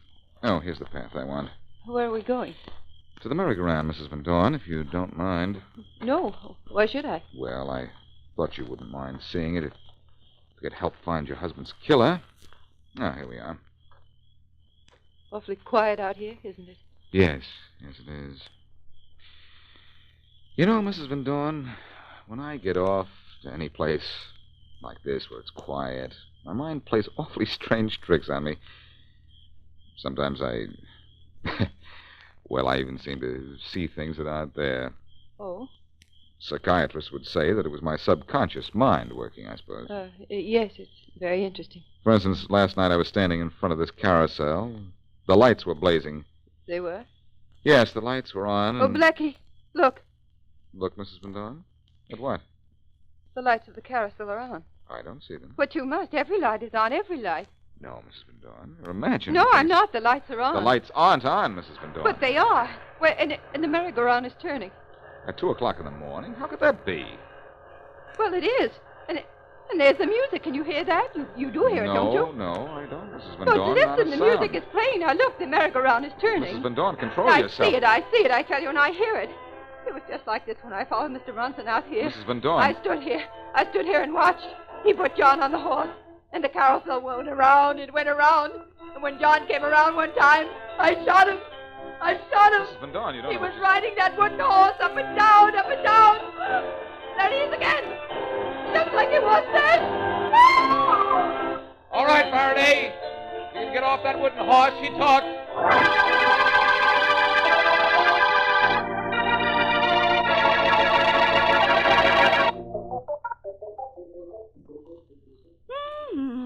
Alone with you here at 2 o'clock. Oh, Blackie, this is the life. Oh, no, Mary. This is the park. Oh, you silly. And the last time we came here, we got mixed up in a murder. And how we were mixed up. And Blackie, I still don't know why the carousel owner was killed. Well, Mrs. Van Dorn murdered the carousel owner because she thought he might have seen her shoot her husband. And he might have at that. Oh, but now, wait a minute. Let's go back a little bit farther. How did Mrs. Van Dorn know Ronson was bringing her husband out here in the first place? Her husband had called her from Ronson's, and when he didn't show up along about midnight, she went over there. She saw Ronson carrying her husband out and followed him. Well, if she saw that, why didn't she tell it to the police afterward? Because, my dear, she was a killer, and she felt the less said, the better. Blackie, the music's playing again. I know. But it's... I know it's 2 o'clock again, but it's not 2 o'clock in the morning, Mary. It's 2 o'clock in the afternoon. Oh. Blackie, let's go on the merry-go-round. Just you and I. Well, all right, Please? Mary. But why? Why? Why? Well, I don't know exactly. Oh, yes, I do. Maybe it's because I want people to say that we're going around together. You see?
Broadway's My Beat, from Times Square to Columbus Circle, the gaudiest, the most violent, the lonesomest mile in the world.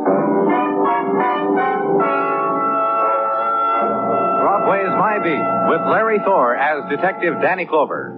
The night that begins to curtain Broadway in late November is a thing of gauze, gray stuff that touches autumn to December, and the moon pocks the shadows with a frosty light. The time of the 3-coffee dinner, of the sweater and the vest under the coat. But the plucked birds hang high, and there, stalks of corn and wheat, and in shop windows, tableau of settlers and friendly redskins biting dusty pumpkins. Holiday time, everywhere, everybody'll be eating turkey, it says.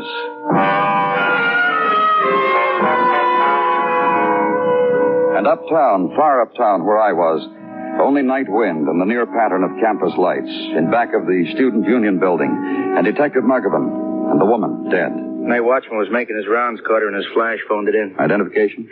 Yeah, handbag. Here. Yeah. Grace Cullen, 19... Mrs. it says. Yeah, thank you very much. 1903 West 160. That check with your observations, Muggavan? Okay. Shot from up close. She looks a little oldish, huh? Oldish? For what? Well, college campus, nighttime.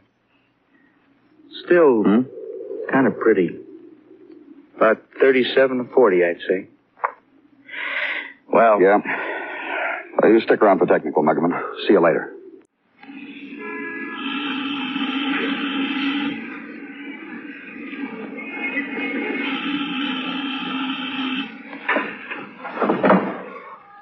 Who is it? What do you want? Police, open up.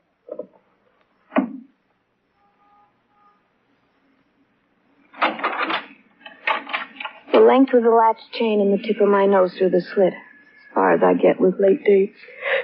Oh, sure you're a policeman. Yeah, see?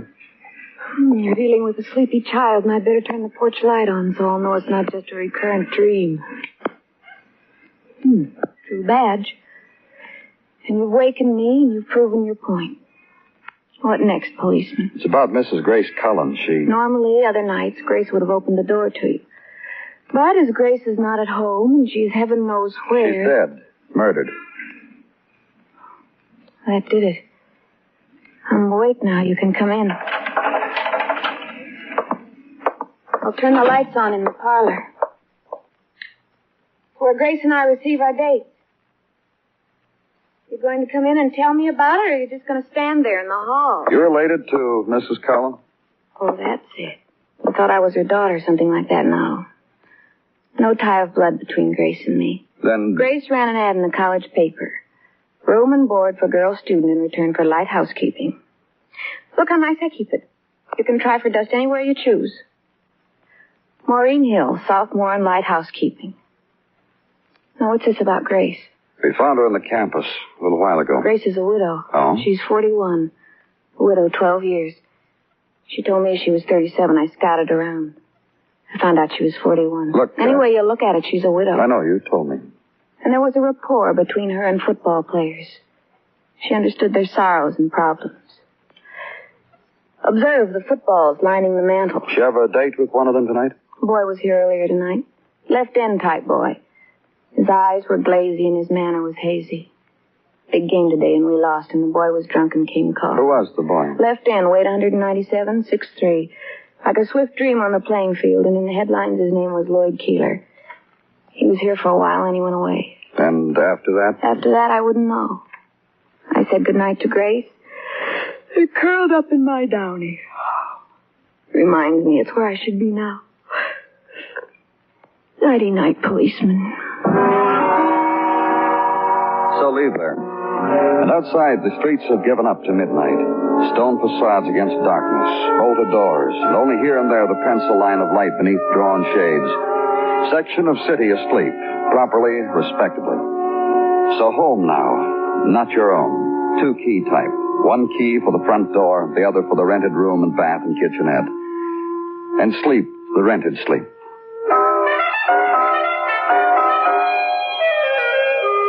And morning, new day, so get ready for it. Then call headquarters and give your route for the day. Ride uptown, the college, inquire at the registrar. Get the name and address of the fraternity house of Lloyd Keeler. Go there. The boy who answers the door for you is disappointed you're not an old grad or something, thus leaving empty his handshake of curled little finger and vertical thumb. But his answers are bright and quick. Lloyd Keeler is not there, wasn't in last night, haven't seen him, don't know where he is. Tried the gym he offers? Coach? Red Price? Old Red? I don't know. Any time at all he leaves you with, fella. So across the campus, the sad sunny paths of branch shadows and young people, and into the coach's office, and Old Red looks just like his pictures in the paper, except no hair. Have a seat. Thanks. Cigar? No thanks. You know, I think the Cougars are too deep down the center of the line for us. If it rains, we're dead. What with our Stella tailback Prebick temporarily on the sideline with a fracture. I'm a policeman, not a reporter. Oh. I'm trying to locate Lloyd Keeler. He do something with a bucket of red paint in town? For questioning about murder. Where do I find him? Murder? Well, I wouldn't know offhand where the lad is. Practice at 3. Maybe then. Tell me something about him. Caught 2 TD passes last week. And what else about Lloyd? Shifty in the clear. 197 and shifty. We're the scampers. Good day for the college when he entered our ranks. Scholarship? Sponsored. Which means what? Being paid for. Remember Don Davy? No. Don Davy, Brick House Don. Also an end. Played here in 32. Blocked Tech's field goal try for the league championship. Smothered it. You remember. Sure you do. Don Davy, huh? Local? Sure. Park Avenue. Look him up. Hey, that phone... No, thanks. Thanks a lot. It's a brutish thing. Rather a mess, isn't it? At least that's how I feel about it. That woman of middle age, found like that on a college campus. And a boy of 20. Sordid, not pretty. That's how it happens, Mrs. Davy. Doesn't it, though? One thing I'll never understand. What? I've read of such things in newspapers. I buy sordid little paperback books, read myself to sleep with such things. But I never thought of to walk into my home and breathe so close. That boy mixed up in it, Lloyd Keeler. I was told your husband is sending him through college. Is that our guilt, Mr. Clover? That we were nice to an athlete? Where is your husband? In his study. It's where he retreats after lunch. Charts, football plays. I hardly think it worthwhile disturbing him. I do. Disturb him, Mrs. Davy. And then you'll be nice and go away. And we can write this thing off. Get him. Oh, Don? Donnie? How many times, Claire? How many times did it take to get Now, through? don't scold, dear. I have a terrific reason. There's a policeman in our home. Well, tell him. I can't do that, dear, because he's brought us a murder. Coming, dear? My husband, Mr. Clover. And he's irritated and angry because you've intruded on what play this time, dear? 54? Play 54? Claire said murder. You must have read about it. She was found on the campus of your college. The woman was Mrs. Grace Cullen. 20 years ago, when I was big on the college team, I knew a Grace Cullen. Don't tell me this is the same one. I'll get sad. Real sad how the years stand still. Maybe she's the same one. But this year she's been going out with a boy named Lloyd Keeler. Years sure stand still, don't they, fella? Do you know where Lloyd is? Well, Don had him pledged to Don's fraternity. Why don't you try there, Mr. Clover? He's not there. Do you have any other ideas? All we do is sponsor him. That doesn't make Claire his mother. Doesn't make me his father. And you don't know, is that it? When I was a lad, I sometimes broke training, and nobody could ever find me either. Sometimes for days. That's the way it was, fella. Sorry. And leave there. And the 4 o'clock lunch. Blue plate special of pre-holiday drumstick and paper cup of coleslaw, smaller one of cranberries, and coffee that looks yellow under the overhead light. Ride through afternoon streets festooned with plaid mufflers and red mittens. And turn left where the Doberman in a hip-length knitted overcoat breathes steam up at a maiden in coat to match. Crowd dwindles. And then a right turn. Headquarters. Down the corridor lined with bulletin boards and tips on courtesy. Don't quite make your office. Hey, Danny. I tried to get in touch with the Davies. You just left. What's the matter? Where you been? I got hungry, Muggham, and I ate. You mind? Well, just listen, will you? Sure, what's the... That kid that end on the college football team, Lloyd Keeler? What about him? In the morgue. What? Found him in an alley, shot to death, murdered, Danny. You're lucky you had time to eat. I haven't. You are listening to Broadway's My Beat, written by Morton Fine and David Friedkin, and starring Larry Thor as Detective Danny Clover. Early afternoon, and late November touches Broadway's cheek softly now, whispers the traceries of winter, when chrome will be veiled with frost, also windows, also the lips of women, and the autumn memories, barren, leafless, stripped. But there are minutes left in the autumn twilight, so breathe them deep, walk them slow. There's still time before neon and the long night. There's sunset, the flame of autumn color on the concrete slabs. There's the twilight passage of the twilight women. And fury is not yet. Only this, the dying of November. And at headquarters, the awe and the wonder of the man, Sergeant Gino Tartaglia. Danny, you haven't been listening. I'm sorry, Gino. I was just... Wool gathering is the phrase that comes willy-nilly to my mind. Yeah, I'm sorry. What were you saying? I was merely relating to you the far-flung exploits of one Mike Schreck, who just happens to be the miracle detective from Pittsburgh, PA, when your attention walked out on me. Pittsburgh? The last time you told me about him, he lived in Philadelphia. Cleaned up, Philly. Now graces the avenues and citadels of Pittsburgh, PA, and a good thing, too. No? It was in the smog there that he fell upon plastic memory. Huh? What was that, Gino? I'll explain to you. The weapon that did in Daphne Fenster backstage at Carnegie Hall, which was found lying beside her, was thought at first to be merely a bloody shoehorn. Gino. After dusting the fingerprints on the murder weapon, Mike, with his customary genius, plunged the shoehorn into a pot of boiling water which never leaves his side. He did what? And in a few minutes, there, clutched in his blistered fist, instead of a shoehorn, a plastic dagger. Plastic memory, Danny.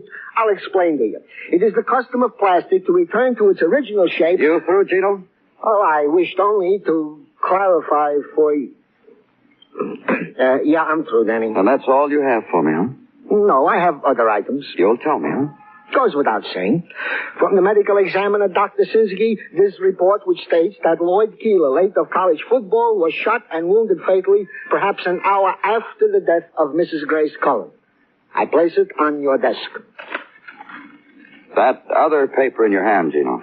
A P.S. to the report from Detective Muggervin stating that the murdered boy was found in the alley back of the home of the college widow, Mrs. Grace Cullen.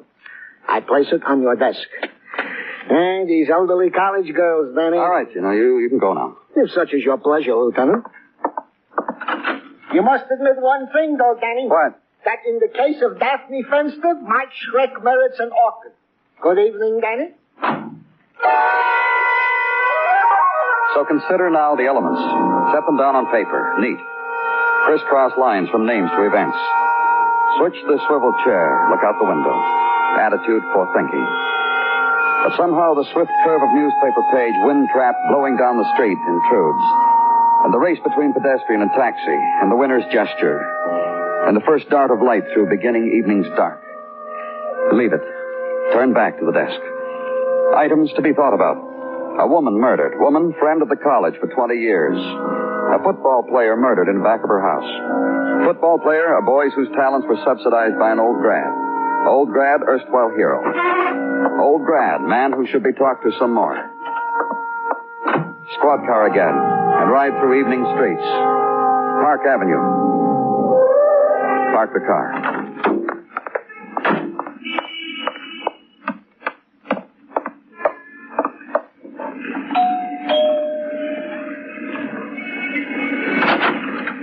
Evening. Hello. What is it?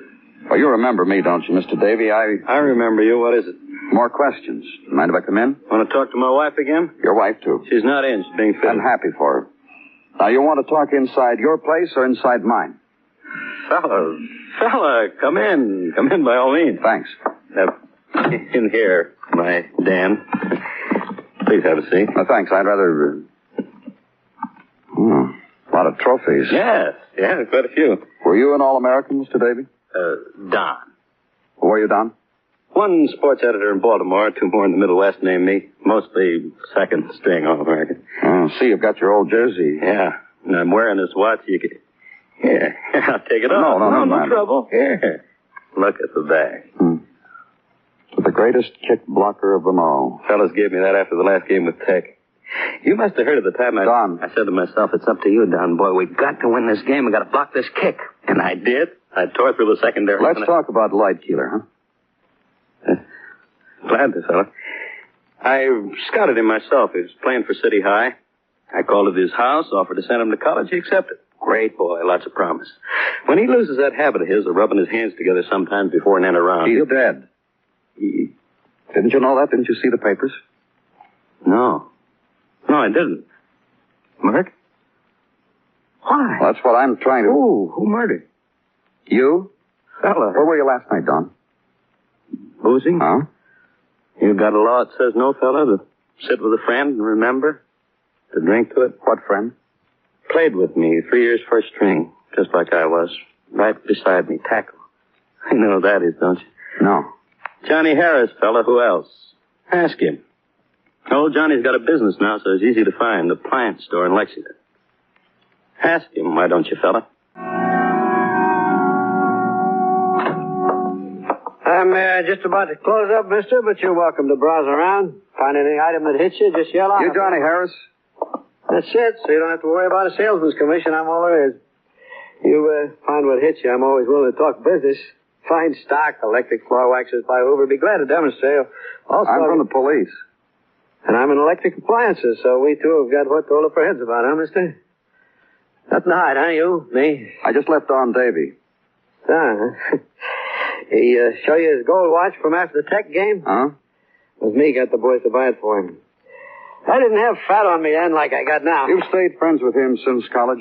Yeah, let's call it that. Don was a likable boy, never quite made man. But you could say he was up against tough opposition. Like what? You meet his wife? You get to meet Claire Davy? What about her? You said you were with Don a little while ago. Don, second string All-American boy preserved in wax. That's what about his wife, Claire Davy? I don't understand. I don't blame you. It's hard to. The way I figured, it's like this. Claire's a rich girl. She bought herself a one-play hero, a second stringer who once won a Saturday afternoon. She'll never let him go. That's why she, indulges him? Yeah, he's sponsored. He's got a marriage scholarship. She pays the bills. He works out football plays.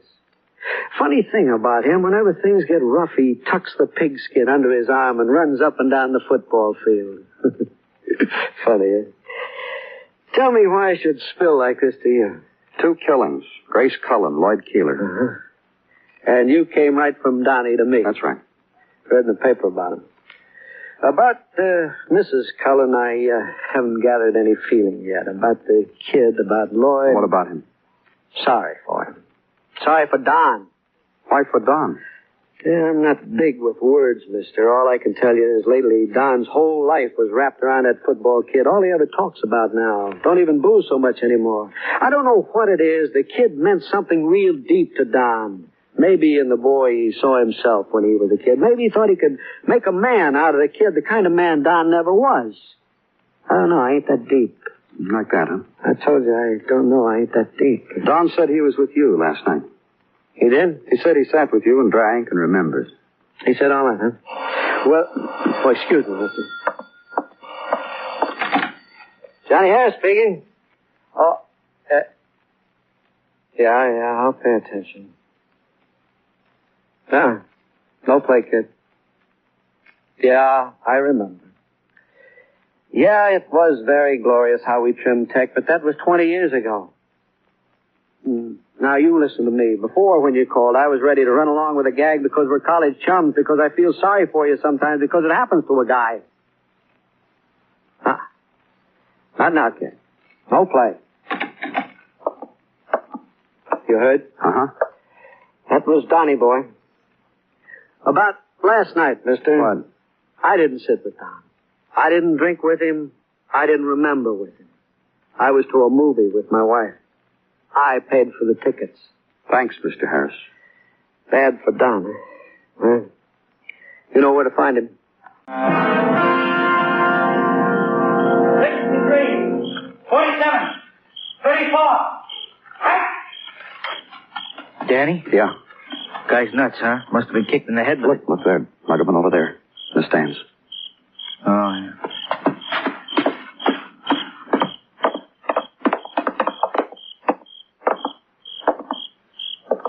Good evening. This is Detective Muggerman, Mrs. Davy. You cold sitting up here, Mrs. Davy?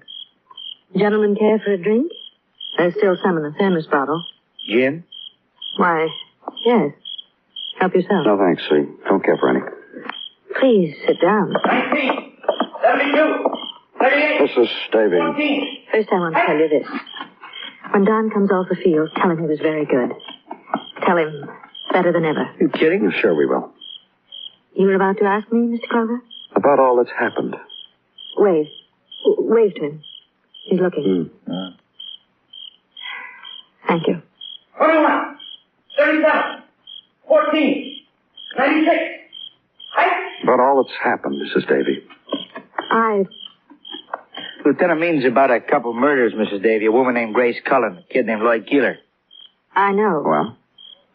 An explanation, you mean? Or a confession, Mrs. Davy, one or the other. Or both would be nice. You see, it's so difficult to tell you. Let me help you. You? About Don. What you did to him. I suppose you could say it that way. It's brutal, but it's true, I suppose. It's over now, isn't it? All of it. Yes. What you did to him, Mrs. Davy. Bought yourself a second-string husband and wrapped him up and never let him go. 37, 93. Look at him. He's gotten old and fat and slow. And the only way out, he knew. Football plays mapped out in his study. And this. What he's doing now. The old times when he was almost somebody. And then that kid came along, the football kid, Lloyd Keeler. Yes. Then I lost my husband. Everything your husband knew he wasn't, he saw fulfilled in that boy. The old college try. The old try. The time when he most nearly became a man. You're so right. So you killed the boy. You see, it's been 20 years, and I've owned Donnie. And suddenly I didn't own him. That boy. Yes, I shot him. Grace Cullen, too. No. 86, 92. No. 14, 27. I tell you that because if it's over for me, then it's over for Don. He got away for a little while. Now we'll both suffer for it. And then here's what. You shot Lloyd after he'd seen Grace. Ask him. Leave him alone. I don't think we need to ask him anything, not now. Don came to see Grace, saw Lloyd walk out of there drunk. Don went for a walk with her, and then he killed her. Why? Can you tell me that? Don must have figured Lloyd lost the game on account of Grace. Hi. Oh, Don. Give me a drink, dear. Breaking training? You want a drink, dear? You were ready to go with us, Don? I want to tell you something first. What? When I saw you come here, I knew you were. When you waved, I knew Claire told you to. I was going to run, but I'm old and fat. I stopped being a hero 20 years ago. Claire? Yes? Turned out the way you wanted. What'll happen to me will happen to you. Happy, dear?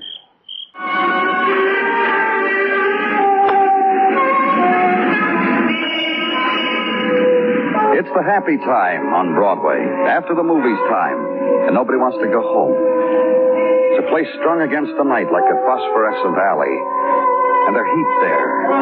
Golden girl, and bright-eyed kid, the man with the promises, and the guy who believes him. It's Broadway, the gaudiest, the most violent, the lonesomest mile in the world. Broadway, my beat.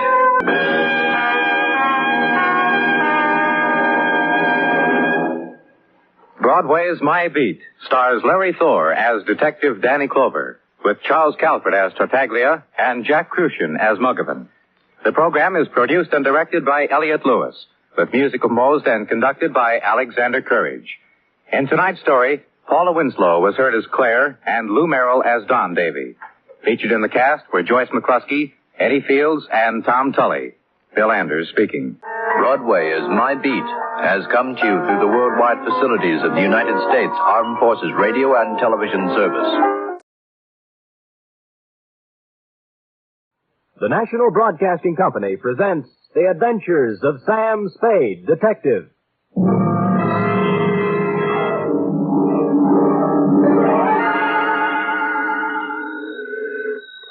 Sam Spade Detective Agency. Miss Perrine? Who did you think it was, Sam? Mata Hari? You don't know what a hot guess that is, Cherub. Really, Sam? Mm-hmm. You think I'm the femme fatale type? In a black velvet gown with a veil? What chance would I have? Sam, you've given me new heart. Deservedly so, Wonder Girl, and in femme fatale, you have hit upon what might be called the keynote of the saga, which even now I am itching to tell you. A saga? More, a tale, Effie, well calculated to keep you in... Oh, no, we better put that another way. But while I mull a subtitle for this Oriental tapestry, find yourself a copy of something by Eric Ambler or E. Phillips Oppenheim and bone up on the ground rules of international intrigue. Ooh, international? Ooh, yes. The next 39 steps you hear will be me walking up to the door in my black Homburg and velvet collar, with my pockets bulging with plans for submarines, supersonic airplanes, and secret fortifications, and my tongue a wag with a report which will echo around the embassies of the world as the Cloak and Dagger caper. For NBC, William Spear, radio's outstanding producer-director of mystery and crime drama, brings you the greatest private detective of them all in The Adventures of Sam Spade. Sam? Who else? Sam, I thought you were kidding. About what? The black Homburg and velvet-colored overcoat. Yeah. But underneath the overcoat, Same old Sam. with the same old suit and the same old shreds. Who did it this time? Thereby hangs the tale. Huh? It's hanging out the back of your trousers, Sam. What? Your shirt tail. Well, better keep the coat on. Jawaharlal won't mind. Who? Jawaharlal Barra. It's his coat. We'll go into that right now. You ready? Yes, sir. To? Jawaharlal Barra. Jawaharlal, uh-huh. What? From Samuel Spade, license number 127596. Subject? The Cloak and Dagger caper. Dear Jawaharlal. I'd been out Friday night until 4 a.m. watching wedding presents. So when Saturday turned up rainy, I did the mad, impulsive thing and decided to stay home. I plugged the phone, built a fire and a tall drink, invited Freddie, the neighbor's cat, in for a short milk, put my feet up and my head down, and reached for a magazine. A picture of peace, Jawaharlal. Freddie lay on the coffee table, purred, and busied himself spinning the hand-rubbed lazy Susan my unpredictable Aunt Adelaide gave me for Christmas. The magazine turned out to be Time, with a picture of an austere Asiatic gentleman on the cover. 2 pages, and I have the kind of headache you can only get from reading the news these days, so I turned it in on a slick pulp, with a breathless yarn about an international gumshoe and a satin-lined cloak who kept running into women with bosoms full of papers.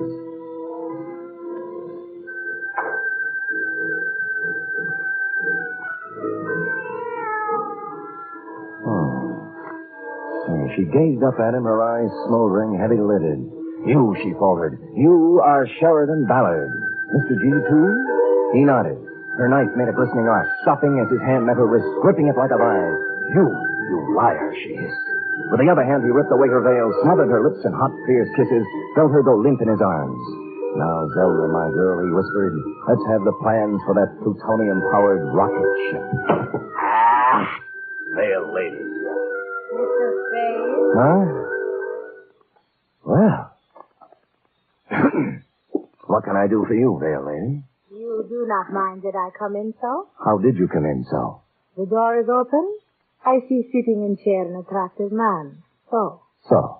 You are perhaps working on a remake of The Thief of Baghdad for television? Black tube, of course. Oh, you mean this what I have on? Also this what you haven't on. You keep out of this, Freddie. I saw her first. So, you just happened to be wandering past my door and popped in, is that it? Miss, You may call me Shalimar. Hmm. No, I do not just pop in. I come by design. Well, just what kind of designs do you have in mind? Mr. Spade, Hmm? You are Private Eyes. Shalimar, I am Private Eyes. You got troubles? Much. How much? I am beloved of Ahmed. Well, that's nice for Ahmed. Ahmed who? McClatchy. Ahmed McClatchy? How do you explain that? He has two American names. Oh, take.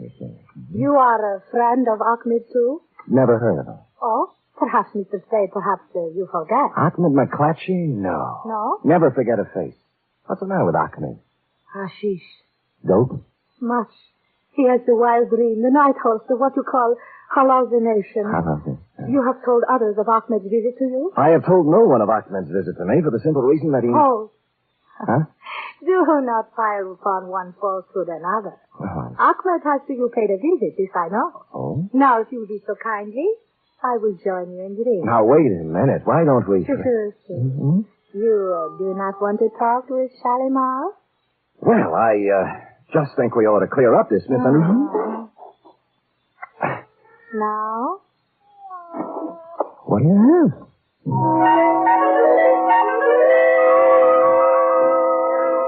Had I been the Sultan and she Scheherazade, the book would have gone on for 20 more volumes. It was all there, the veil below the eyes, the jackets and long satin pants, plus a superabundance of what Sultans look for when they are employing a harem.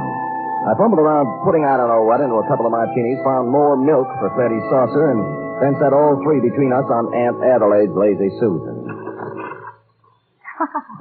This I like, Mr. Spade. Fine. Now we talk? Drink your milk, Freddie. Now we talk. You have match? My purse. Oh, I'll get it for you. Oh, move now. You're almost stepping on it. Oh, so clumsy. The lipstick is on the chair. Yeah, I see it. There we are. There. Thank you. Okay. Now, the light? Got it. Now, Mr. Spade, before we talk of Ahmed, let us drink to him, huh? Right. To Ahmed? To Ahmed. Oh, what's the matter, Freddie? Oh. What? Yeah, look, note's on the wrong side. He did it again. Did what? Well, he likes to spin the Lazy Susan. Lazy Susan?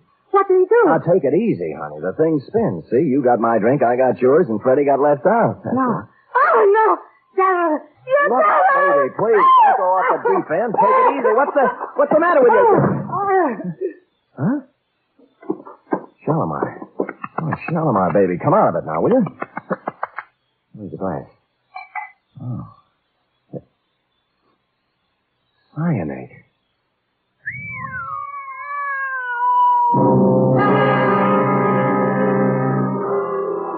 So, that took care of Shalimar. The purse had nothing except the usual feminine claptrap, hairpins, makeup, and cigarettes. No keys, no identification, nothing except for a locket around her neck, which was something you don't run into every day. A strange hand-wrought disc-shaped thing with what looked like the face of a clock on it. 12 Arabic symbols where the hours should be, and a pair of hands pointing to 4. In some Jawaharlal, it was the sort of thing Sheridan Ballard, the man called G2, yawns over, which struck Humdrum me as a little bit out of the ordinary. It struck Lieutenant Dundee of Homicide the same way. Look at me, Sam. Look into my eyes. Dundee, I didn't know you cared. Well, No, I am not an idiot, Sam. I've been in this business for 25 years. I've looked at a lot of stiffs in my lifetime, but this is the first hoochie-coochie girl in my book who ever walked in out of the rain and tried to poison a total stranger. Well said, Dundee. Here. So, use your head, Sam. Where have you seen her before? I told you I don't know her, Dundee. Then why did she try to kill you? Ask her. This whole thing's impossible. Harem, costume, poison, Shalimar. Fantastic, I know. I'm sorry. All right, get out of here. The print man, the ME, and the photographers will be here in a minute. You'll only get in the way. Where'll I go? Anywhere. Find out who this dame is. Who's going to pay my fee? Well, scram. Bidding farewell to the gentle lieutenant, I took off into the rain, bound I knew not where. I bought a paper and settled down in a one-armed coffee joint, drank 3 cups of coffee, and came up with 3 leads. First, the ballet master at the Opera House. Scheherazade, we are not doing till 3 weeks yet. The costumes are all packed up still, and I am missing no ballerinas. Now again, golden apple princesses. 1 and 2, and 1 and 2.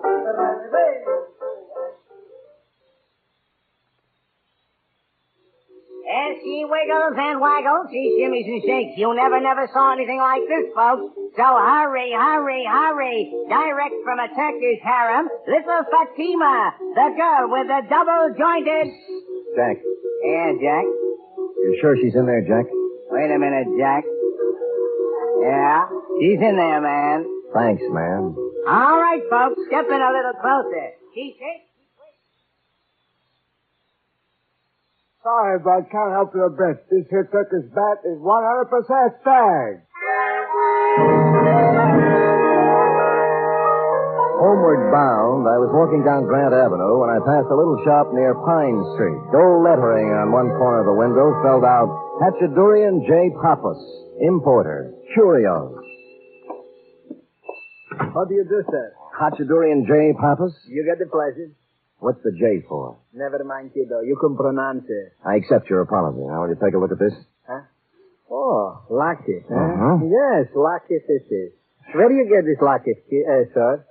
I found it.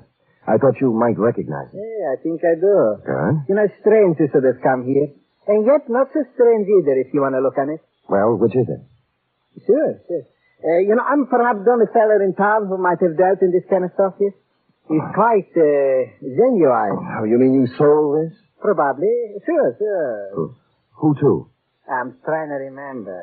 A girl? A girl. Oh, or was it a fella? A young fella? Or old fella? Well, that leaves only one more category. Huh? An old woman. Oh, you know her then? No, I don't know her, no. You know, I wish I could remember to whom I sold it to. Yes. It's been such a long time, you know. Of course, I can look it up and call you, Sport. Good. Here's my card. Oh, Sam Sport. Huh? Well, if you want to look at it. You said it's genuine, huh? Oh, sure. Secret Society medallion. 16th century. It's from the Indian state of Kashmir. Kashmir? Sure, kiddo. Kashmir. What's the matter with you? Don't you understand English?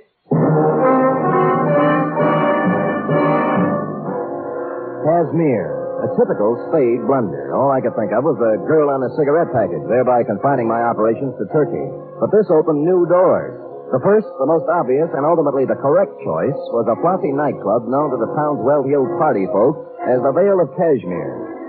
It was dark when I got there, but the front doors hadn't opened yet. Around at the side, an alley led up to the trade entrance, next to which stood a huge, wedge-shaped character with a swarthy complexion marred by a scar down one cheek. And to make him even more Oppenheimish, he was wrapped in a black, tent-sized opera cloak.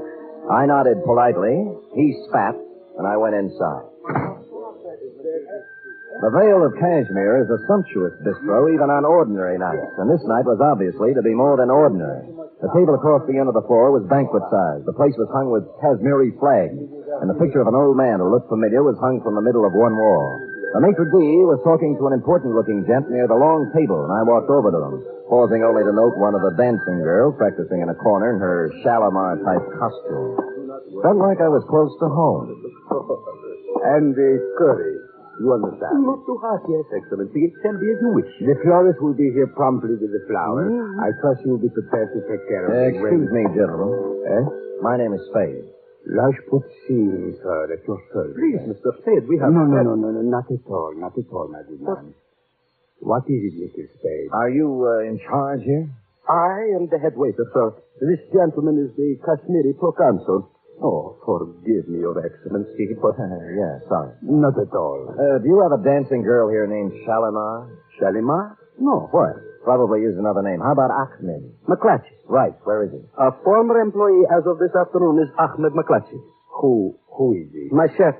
Today, of all times, he does not show up. You know where he lives? Oh, I can look it up, but... Please, sir, the proconsul and I need the banquet tonight. The arrangements, the Prime Minister himself. Sure. Just one more thing. A proconsul. Have you ever seen one of these before? What is it? A secret society medallion, they tell me. Who tells you this? Hachadurian Papa. Runs a little curio store on Grant Avenue. Know anything about it? Secret society is right. The circle of 12. You see here?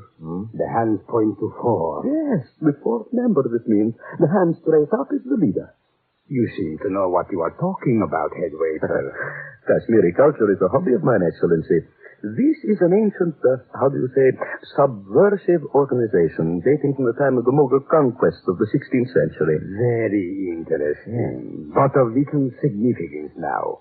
The Circle of 12 has been dead for 3 centuries. If you will excuse me, Excellency, I'll get for Mr. Spade Ahmed's address, and then I will... Hold it. Ahmed!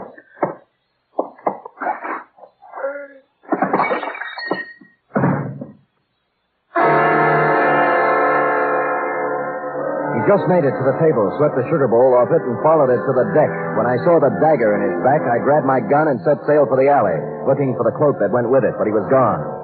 So was Ahmed. I bent down over him, took a closer look, and saw why he spilled the sugar. With his finger, he traced a design in it, a round design. The Circle of 12. You are listening to the weekly adventure of radio's most famous detective, Sam Spade.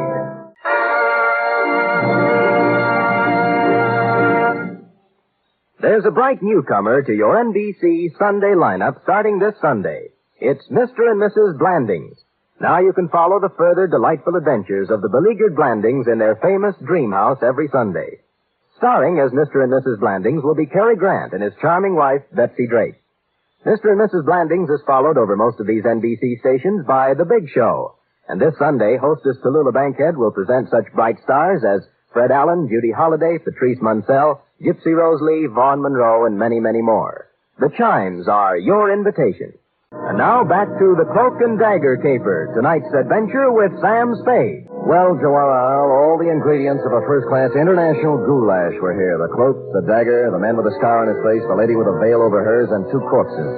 By now, Dundee had completed activities with corpse number 1 at my apartment, so I hustled him down to the Vale of Cashmere and put him to work on number 2. Then I hustled back to my office. The big question had yet to be answered. Now, there. Oh, Sam!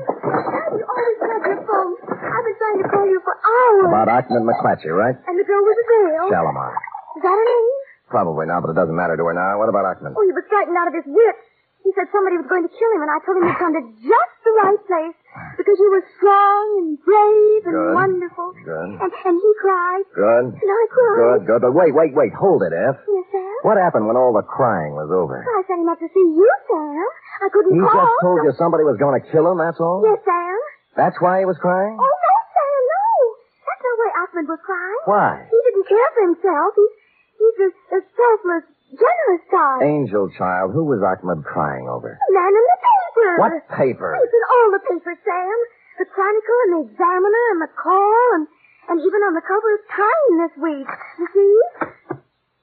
A banquet. That's whose picture it was. Sir Jawahar Bara, the Prime Minister of Kashmir. Look at the small print underneath, Sam.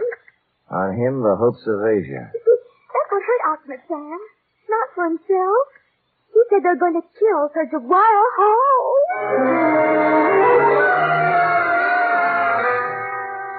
Two paragraphs later, my taciturn secretary let slip the information that Shalimar had arrived at the office 5 minutes after Ahmed left and departed from my home and hearth loaded for bear. The hullabaloo over you, Jawara, was due to the fact that you were at this moment arriving on the steamer Pacifica, en route to Washington with, as the article put it, the destiny of the Middle East in your briefcase. 10 minutes later, I was fighting my way through the mob at Pier 42. Not just a mob, mind you, but an assortment of bands, a Hindu delegation, the full membership of the Sanskrit Society at the University of California with a huge banner reading, Jawara How, We're With You, and an overripe soprano on a pedestal singing, Pale Hands I Love. I struggled through this to the curb just in time to see you pull away in your special limousine, then climbed over some more backs to a phone book. Pale hands I love you.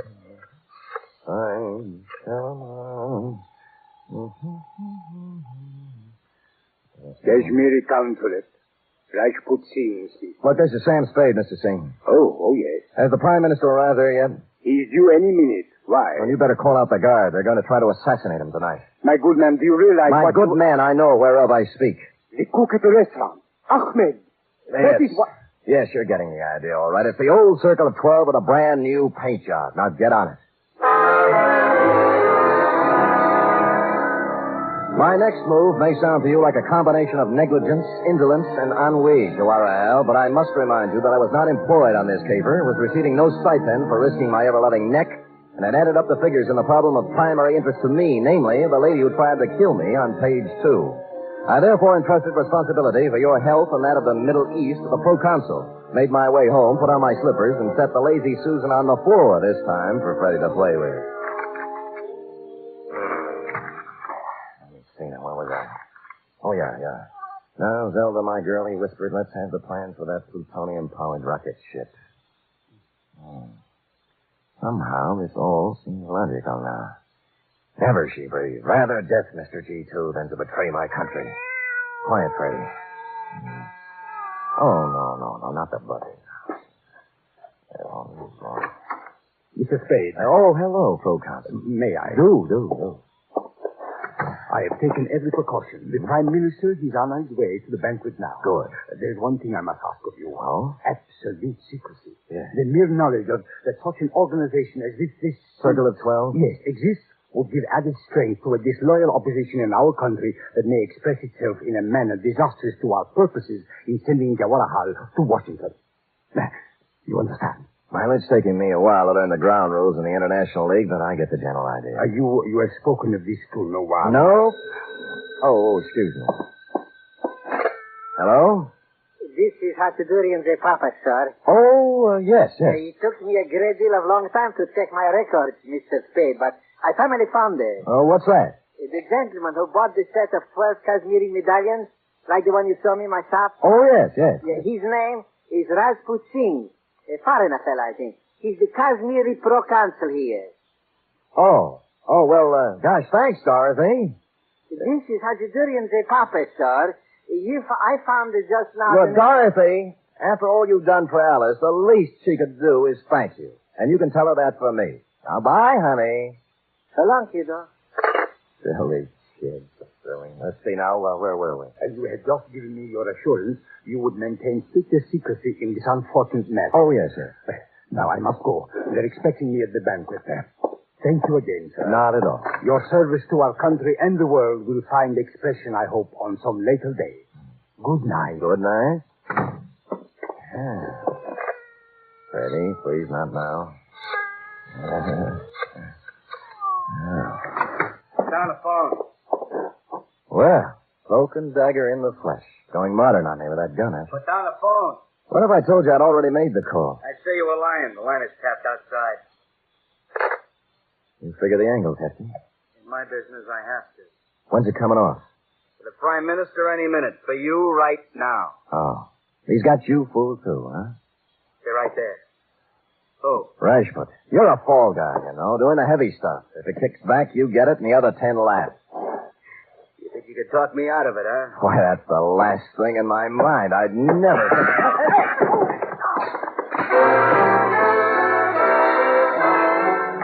Everything happened at once. As near as I can recall, it began when Cloak and Dagger backed onto Freddie's tail. Freddie yowled, spun like a top, and C&D off balance, put his other foot on Aunt Adelaide's lazy Susan. Hardly a place for a big off-balance man to place his only remaining foot. About then, I kicked him in the stomach, grabbed at the gun, which skidded into a corner, and we went over and over for a while.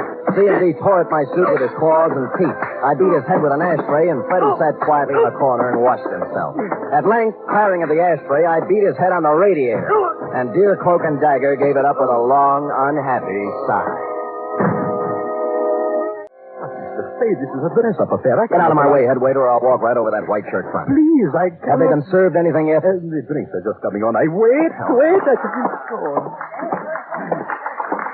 And now, my countrymen, before we introduce our guest of honor, Sir Jawaharlal Bara, our beloved Prime Minister, I suggest we rise and toast our country.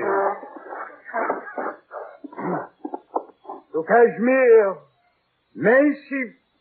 Go ahead, Proconsul. Don't let me interrupt. Please, not here. The standard remark is, what is the meaning of this? Aren't you going to ask me? I'm supposed to be dead. Is that what's throwing you? Mr. Spade, please, the toast is about to be drunk. Where's my drink, Proconsul? Gentlemen, there was at one time a custom in our country for the host to exchange glasses with the guests of honor. Permit me, Jawaharlal, to Kashmir.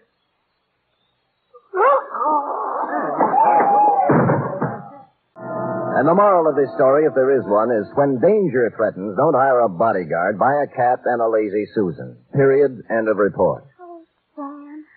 Why do people do these things? Oh, we all have different loyalties, F, different ideas about duty. Yes? My duty, for instance, is to pick up a knot in my head and a suit full of holes once a week, while your duty You don't is need to draw a diagram, Sam. I can take a hint. 3 chimes mean good times on NBC. This Sunday, Theater Guild on the Air presents a light, laughable, lovable comedy. It's The Fortune Hunter, and it stars Gene Crane and John Lund. You're invited Sunday to another outstanding 1-hour production by Theater Guild on the Air. And a reminder, there's a bright newcomer to your big Sunday lineup on NBC. Mr. and Mrs. Blanding, starring Cary Grant and Betsy Drake. What are you reading? How can I do this?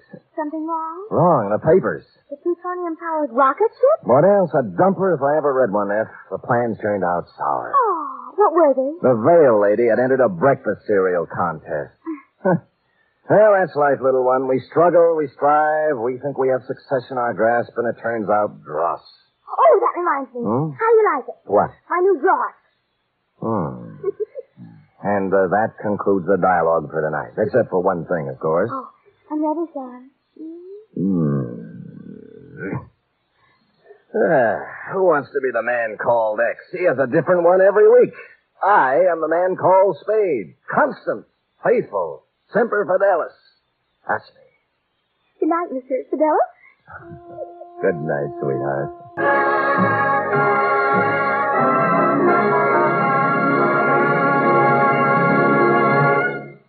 The Adventures of Sam Spade are produced, edited, and directed by William Spear. Sam Spade was played by Stephen Dunn. Lorene Tuttle is Effie. Script for tonight's adventure by Harold Swanton. Musical scoring by Lud Gluskin, conducted by Robert Armbruster. Join us again next week, same time, for another adventure with Sam Spade. The Magnificent Montague next, then it's Duffy's Tavern on NBC. Good evening. This is Crime Classics. I am Thomas Hyland with another true story of crime. Listen. That's the way the doorbell sounded at number 14 Pembroke Street in Glasgow, Scotland. That's the way it sounded if a fellow was impatient. If he had just come home from Madeleine Smith's house on a March day in 1857 and really wanted in. His name was Pierre-Émile Langelier, and the door was in his way. Why didn't someone answer anyway? Here comes his landlady. She gasped because Pierre was her favorite lodger, and he looked terrible. Awful, standing there in the doorway, swaying, before he fell on his face. Dead. Tonight, my report to you on Madeleine Smith, Maid or Murderess. Which? Crime Classics, a series of true crime stories from the records and newspapers of every land, from every time. Your host each week, Mr. Thomas Hyland, connoisseur of crime, student of violence, and teller of murders. Now, once again, Mr. Thomas Hyland. Even in the middle 1800s, Kelvin Grove Park was a place to be reckoned with in Glasgow, in the springtime particularly. A bonny place, a place of greens and merry shouts, where gambled the bekilted young people, or the more serious ones where they strolled hand in hand toward some magical and shady and secret glen. In a street which paralleled the park, Pembroke Street, there was a red brick house. It was owned by Mary Perry, a woman of 50 who liked imaginative men, young men of elegance and foreign flavor, like her lodger, Pierre-Émile Langelier. In all my travels the world over, my dear Mademoiselle Perry, I have never seen such a girl. Once in Algiers, perhaps. But that is another story. Temps perdu, temps perdu. For the last week, you've done nothing but talk about this young lady, Pierre. Where did you see her today? Auprès de la ducks, where the pond for them is, throwing to them little pieces of bread, and some, more brave than the rest, would swim close to her, and she would make small noises to them, and feed them from her hand. And what else, mademoiselle? You will never guess. Oh, tell me. Her name is Madeleine. Madeleine Smith. Oh, how do you know? This morning, there was a maidservant with her, and they became separated for a moment, and I approached the maidservant. With that way you have, I'll wager. That thing you do with your moustache. Well, yes. Yeah, do it for me. No, mademoiselle. Ah, please. No, mademoiselle. Oh, s'il vous plaît. Very well. Enough. And from the maidservant you learned the lady's name? Yes, and what her father's name is and where she lives. Oh. Her father is Monsieur Smith, the architect, a man of wealth and position. I spent the rest of the morning trying to locate his bank. And did you? Certainement. He is very wealthy, which makes Madeleine a beautiful young woman with a wealthy father. Ah, I'm happy for you, Pierre. Oh, but alas, Madeleine is still to me a stranger. But you know so well how to... No, this is a young lady of refinement. I love her very much. If I should do this thing you like me to do and she would laugh at me, I would jump into the duck pond and drown myself forever. Then how would you meet her? Will you help me?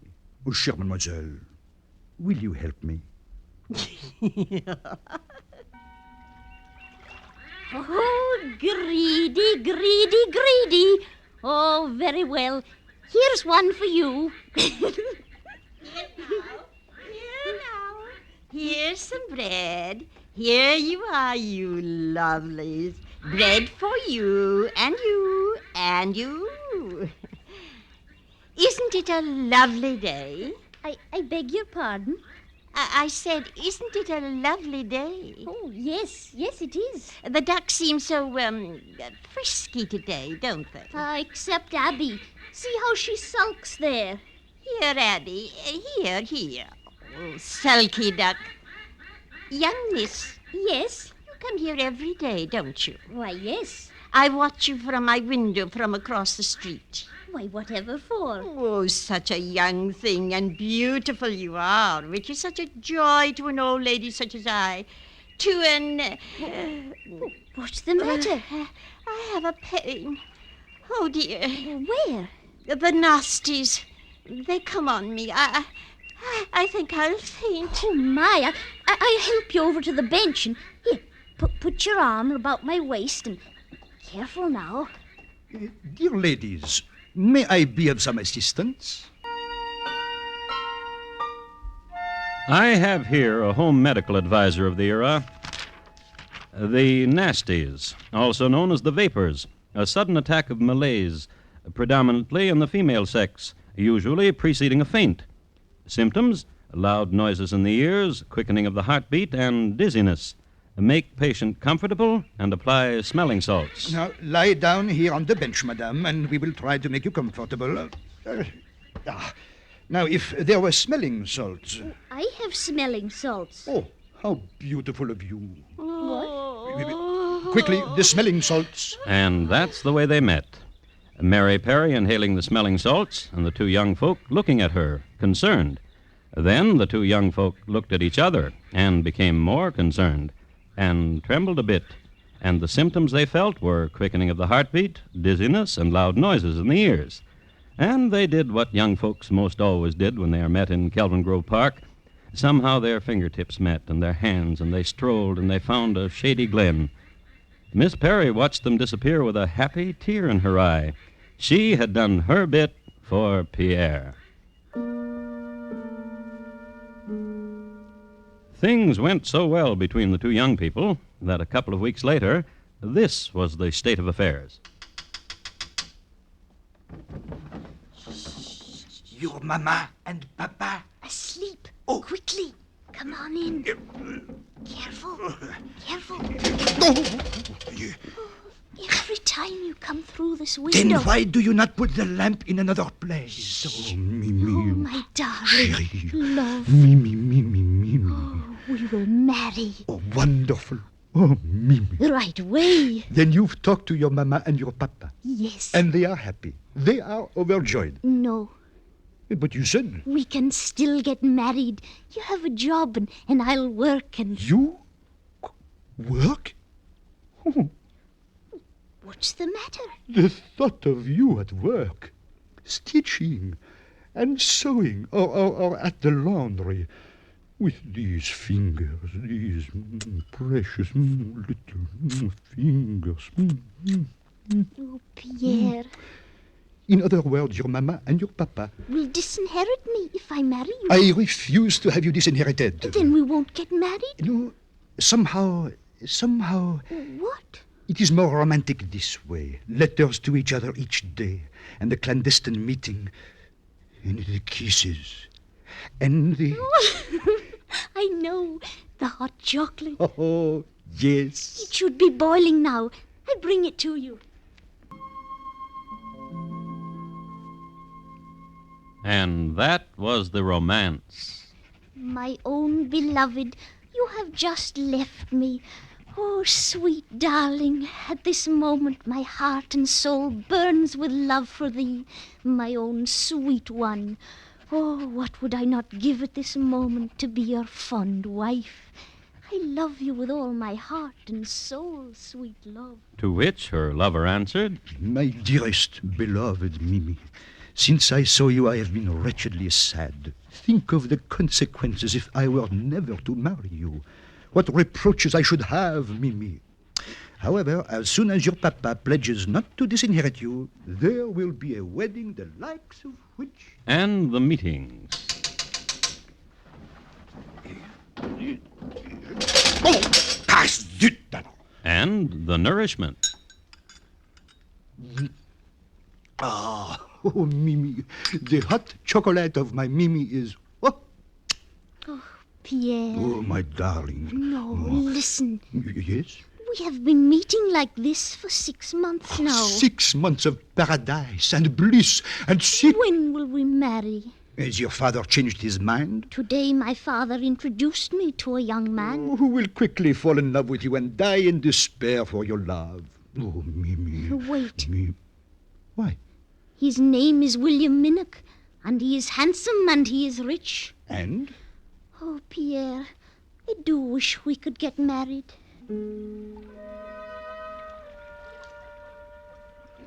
And that's the way it's done, Miss Smith.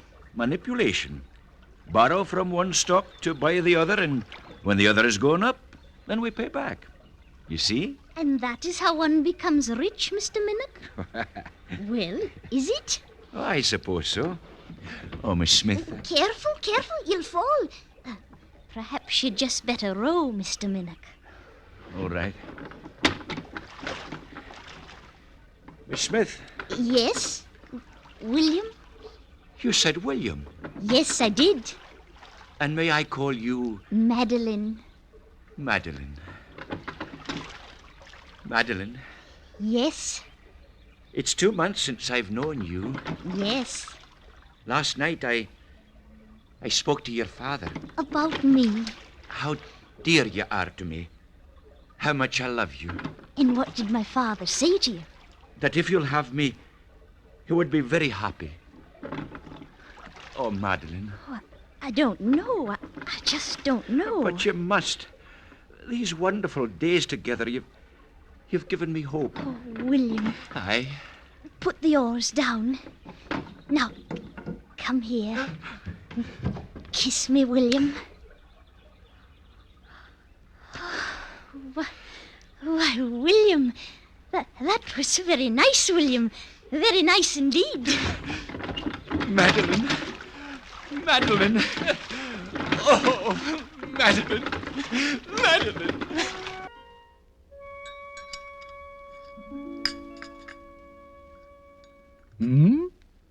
Better and better gets your hot chocolate, chérie.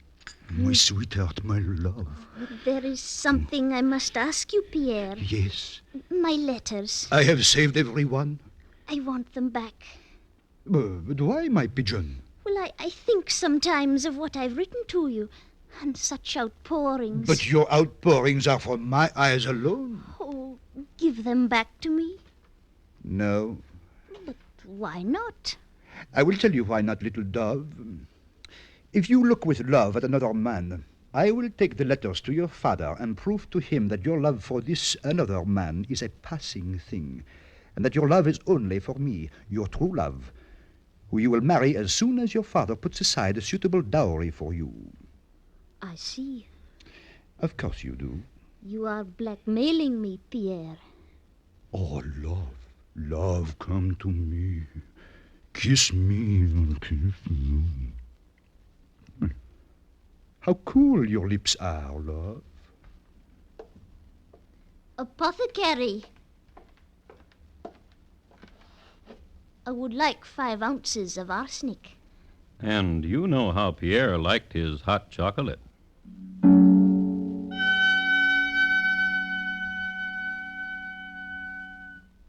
You are listening to Crime Classics and your host, Thomas Hyland. This Friday night, Mr. Keene, tracer of lost persons, will be looking for a killer with purple hands. When a wealthy widow is killed, Mr. Keene uncovers the fact, fatal to her killer, that purple hands will reveal who was guilty. Don't miss CBS Radio's Mr. Keene in action this Friday evening over most of these same stations, taking on the case of murder and the killer with purple hands. And now, once again, Thomas Hyland and the second act of Crime Classics, and his report to you on Madeleine Smith, Maid or Murderess, which? A few words about arsenic. Its number on the Mendeleev table is 33. Its atomic weight is 74.93, and it has a valence of 3 and 5.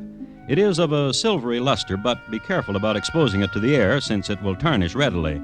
It is used widely in glass works, in making pigments, in calico and indigo printing, and for poisoning animals. Some people eat it. In the Balkans in particular, it is possible to brush shoulders with arsenic eaters. Other people, however, less innocent, use arsenic to poison people. Still other people use arsenic to poison themselves. I would like to remind you that Madeleine Smith, a beauty of Glasgow, Scotland, purchased 5 ounces of the stuff from McCunnert, the apothecary. But then arsenic was also used for the skin, as a clarifying agent, it is said. Madeleine purchased it, went home, had dinner, chatted with her folks, waited for them to sleep, put some hot chocolate to a boil, returned to her room, waited a bit, and opened the window. Oh, chérie. My darling. Ah, vraiment? What? Truly?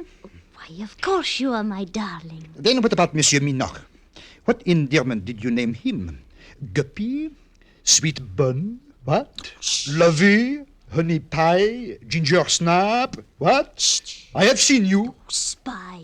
Because only I am a man in love. Therefore, I am capable of every ruse. What is spying to a man in love? If you loved me, you'd give me back my letters. Oh, letters. Oh, my darling, give them back to me. If I did, how would I keep my heart warm when you are not near to it? How would I be... Stop it. Of course. No. Come to me. No. Pierre. Yes? You are cruel. Cruel and gentle, sane and mad, the prerogatives of a man in love. Yet you would show those letters to my father. To your father, to your mother, to the man on the street, anything to keep you from another. Pierre. Yes, little pigeon. You say that you've seen me with Mr. Minoc. How? I was behind the bush in the park, near the glen that we used to know. And? I heard Monsieur Minoc ask over and over that you set a marriage date. I heard also your laughing, but I did not hear your saying no. Father said I might marry him, Pierre. Then tell your papa you do not wish it. Oh, Madeleine. Yes. This morning I read again your letters. Such letters, such warmth, such eagerness, such ardor, such... Is there chocolate, Mimi? Oh, always. I'll fetch it. Oh, little pigeon.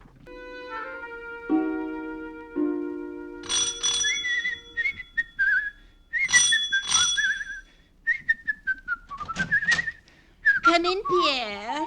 Entree. You're happy. Oh. Your Madeleine was, And you? Me? The most perfect landlady in the whole world. Pierre! Help me.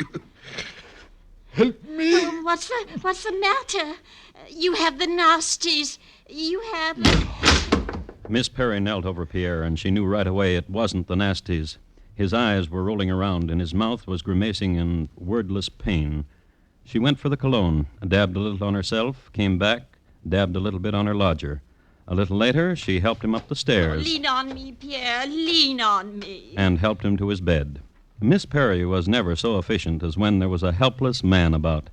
The next morning, Pierre was completely recovered. The next night, he went to visit Madeleine in her chambers again, refused to give up the letters again, and had some of that good hot chocolate again, came home to Miss Perry and fell flat on his face again. This time, he was in bed for 3 days. Which brings us to the evening of March 23rd. As he was walking toward his sweetheart's house, Madeleine Smith was attending Mr. Minoch. Oh, come sit by me, William. Sit here by me. I wish to talk with you. Okay. Oh, dear William, do you love me very much, William? Oh, hi. How much? From here to a star, Father. Suppose, William... Hush, hush, hush. Oh, but you must listen. No. You listen to me. If you're about to tell me about that Monsieur, about Pierre Langelier, don't. I have heard whispers, but I deny them with a laugh and a shrug and a...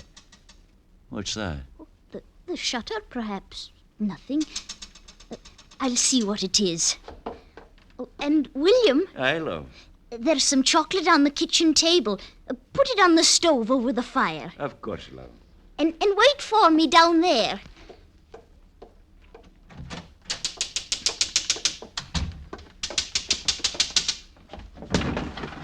Chérie! Quickly, come in.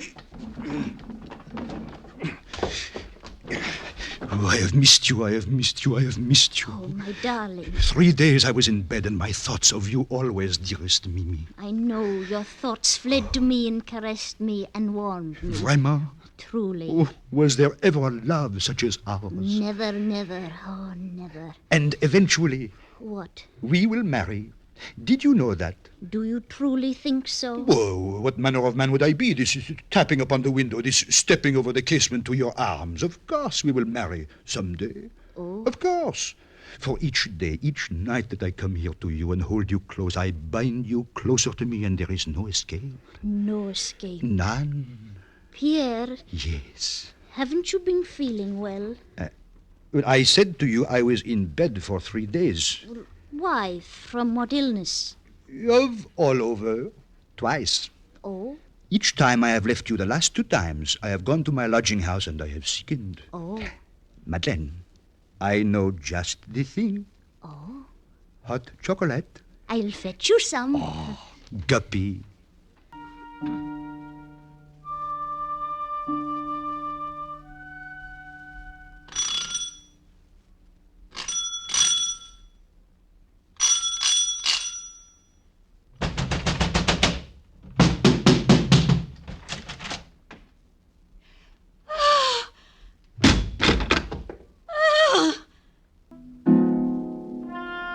Pierre Émile Langelier, dead. He was buried Thursday, March 26th, and on Monday, the 30th... Look at those letters, sir. I told you she poisoned him. These letters, sir. They were in his room. I was the dear man's landlady, and I demand the police read these letters. The police read them. On Tuesday, they dug Pierre up again, shipped him to the laboratories, and the skillful men there found 86 grains of arsenic in his body. That same day, Madeleine was arrested, charged with 2 counts of attempted murder and 1 count of murder, and brought to trial on the 30th of June. Madeleine herself did not testify, but Mr. Minoch did. I am a merchant in Glasgow. In the course of the last months, I paid my addresses to Miss Smith, and I have made proposals of marriage to her. She accepted. I knew, of course, that she knew a man named Pierre Émile Langelier, but I was unaware of an attachment or peculiar intimacy between she and this man.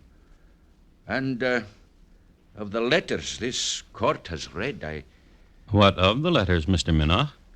I don't know what to say. Yes, I do. I'm shocked. I'm deeply shocked. The trial lasted 9 days. To one charge of attempted murder, Madeleine Smith was found not guilty.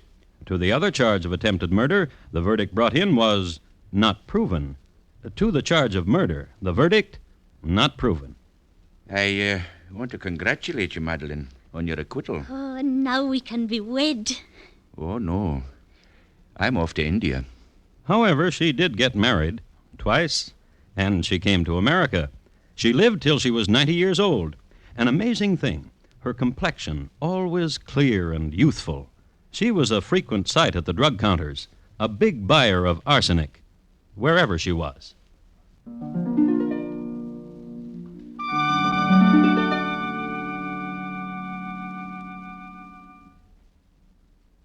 In just a moment, Thomas Hyland will tell you about next week's crime classic.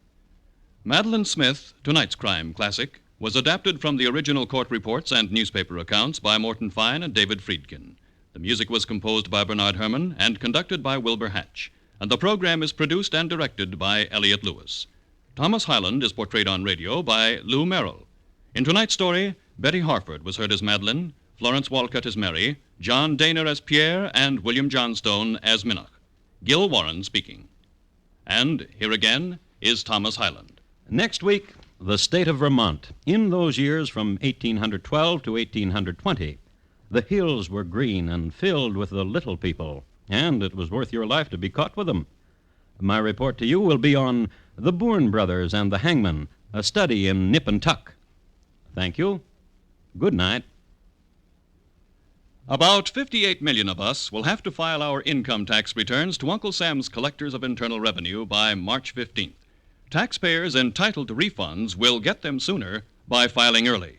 Every citizen, regardless of age, with 1953 income of $600 or more, must file a return. Returns should be complete and accurate, signed by taxpayers. Joint returns signed by both husband and wife. File your federal income tax return early. Assistance is free at any collector's office. America listens most to the CBS Radio Network.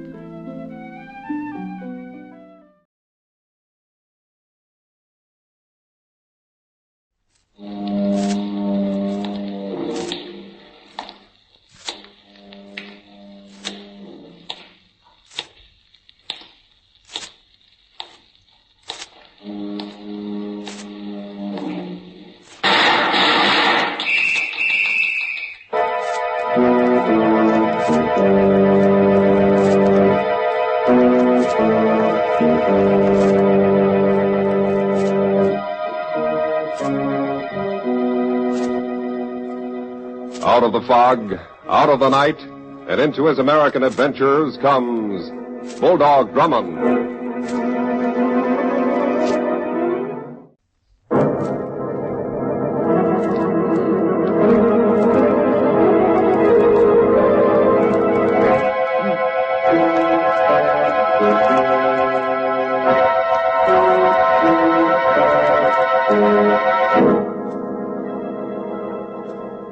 And now, to tell us about our newest adventure, here is Bulldog Drummond.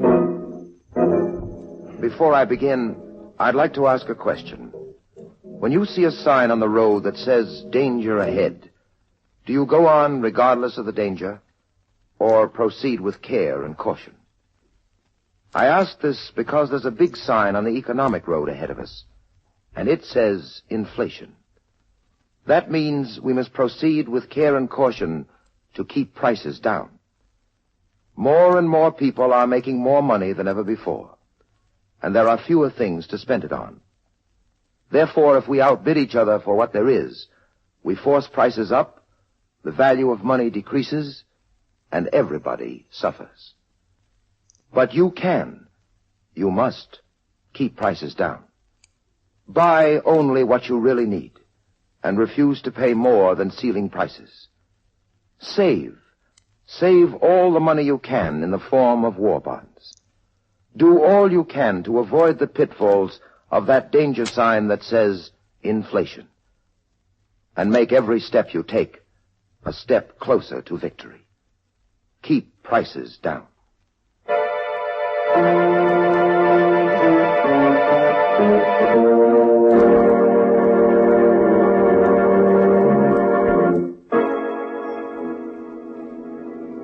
And now for the story I call Dinner of Death. It began when two men were arrested for hijacking trucks. They were known as Barnaby Mullins and Spike Saunders. Mullins, who was released on bail, visited the office of the district attorney. Look, Mr. Mahoney, one of your assistants let me get this far, right into your private office. Will you listen to me for a couple of minutes? I'm too busy, Mullins. In court next week, I'll give you all the time you need, you and your pal Spike Saunders. Tell me something. How did you know where to pick me up? The police have ways of knowing things like that. What happened? Did Tommy Pepper turn stewed pigeon? Cut it, Mullins. You're doing Tommy Pepper an injustice. He's a good newspaper man, a crime reporter who hates rackets and loves to show them up. Of course, I shouldn't talk that way about the celebrated racket buster, Tommy Pepper. Not the day before a big banquet in his honor. With you making the main speech of the evening. Is that all you came here to say? That's some of it. Is there anything special you'd like to hear? Yes, there is. I'd like a full confession from you. It would save the state needless trial expense. Confession? Look, Mullins, I'm making no deals with you, or with anyone else. Confess or get out of here and take your chances in court. Okay. But before I start to talk, will you do me one favor? Name it. I got a few little business details to clean up before I start living on the state. Will you fix it to continue my bail for 48 hours? All right, Barnaby. You can have until the day after tomorrow at 9 a.m. Now, suppose you start talking.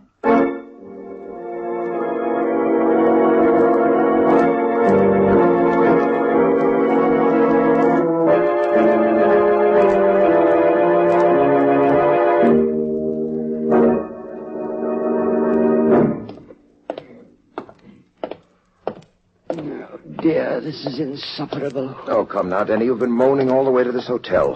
What in the world is the matter with you? Well, if you must know, Captain Drummond, it's my feet. We've been tramping about all day, and now a banquet. I've been hoping to rest this evening, sir. Denny, this banquet is the event of the season. As visitors to the city, we're extremely fortunate to be invited. Yes, I understand that, sir, but my feet... Oh, come on, forget your feet. I'm interested in the fabulous Tommy Pepper and his work in exposing rackets. I've always wanted to meet him again. Why, I wasn't aware that you even knew him, sir. Well, I don't really, but... Watch it, Denny. Here he is. Hello. Captain Drummond, right? Yes, Mr. Pepper. We met some years ago. Don't tell me, I'll get it. At the Blackfriars Club, 1938, right? Right again. You have a remarkable memory. I never forget a face. I don't dare. It might be a guy just out of prison who had spent 10 years remembering I sent him there. Well, sorry, I can't oblige you there. Oh, pardon me. Tommy Pepper, this is Denny. Hiya, Denny. Very well, thank you, sir. Well, gentlemen, before we brave the mob in a banquet hall, how about the special private room? There are some hors d'oeuvres and a row of bottles. Will you join me? Well, thank you, Mr. Pepper. Shorten that to Tommy, will you? Good heavens, sir. There's a weird-looking chap following us, an enormous, hulking fellow. Yes, Denny, that's Dodo. And he is following us, or rather me. That's his job. Dodo? Is that his name? Sure. Dodo, come here. Oh, yeah. Dodo, meet some friends of mine, Captain Drummond and Denny. Friends? Yes, Dodo. Friends. Oh. Hello. Hello there. All right, Dodo. Stay close behind us. You said that Dodo's job was following you, Mr. Pepper? Yeah, that's right. He's not much to look at or talk to, but he's aces as a bodyguard. To date, I owe him 8 lives. My word, is there that much risk in writing about rackets? Constantly. And monotonously. Even tonight, some thoughtful soul telephoned me to say I'd die before the evening was finished. Well, here we are. And there's our distinguished D.A. studying his speech. Hiya, Mahoney. Hello, Tommy. Well, hello, Captain Drummond and Denny. Nice of you to come to the banquet. We're very glad to be here. How about a preview of your speech, Mahoney? It'll save me from blushing when I hear it. Not a chance, Tommy. The speech goes back in the pocket. I'm not going to spoil a surprise. Oh, now I know I need a drink. What'll you have, gentlemen? Bourbon for me, Drummond. Oh, dry sherry, please. Dry sherry. You, Denny? The same, sir. There you are. You, Mr. Mahoney? Kimmel, right, Mahoney? Right. Pony of Kimmel. You never forget anything, do you, Tommy? Well, allow me. To tonight's guest of honor, Tommy Pepper. May you prosper. Thanks, Drummond. Here's how. That bourbon hits the spot. Well, let's get on to the banquet, shall we? What's the matter with Mahoney? Mahoney, what's wrong? I don't know. Good heavens, he's fainted. Mahoney. Mahoney. Someone, we gotta do something. My word, sir. Now, Mr. Pepper has fallen to right across the body of the district attorney. Help me lift him, Denny. Barman, don't let anyone touch those glasses.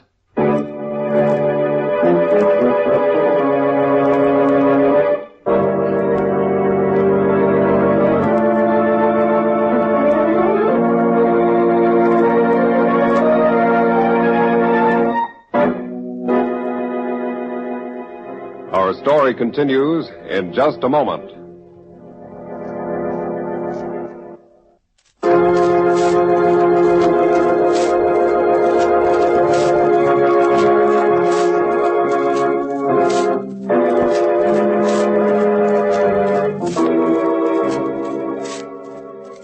And now back to Bulldog Drummond and the story he calls Dinner of Death.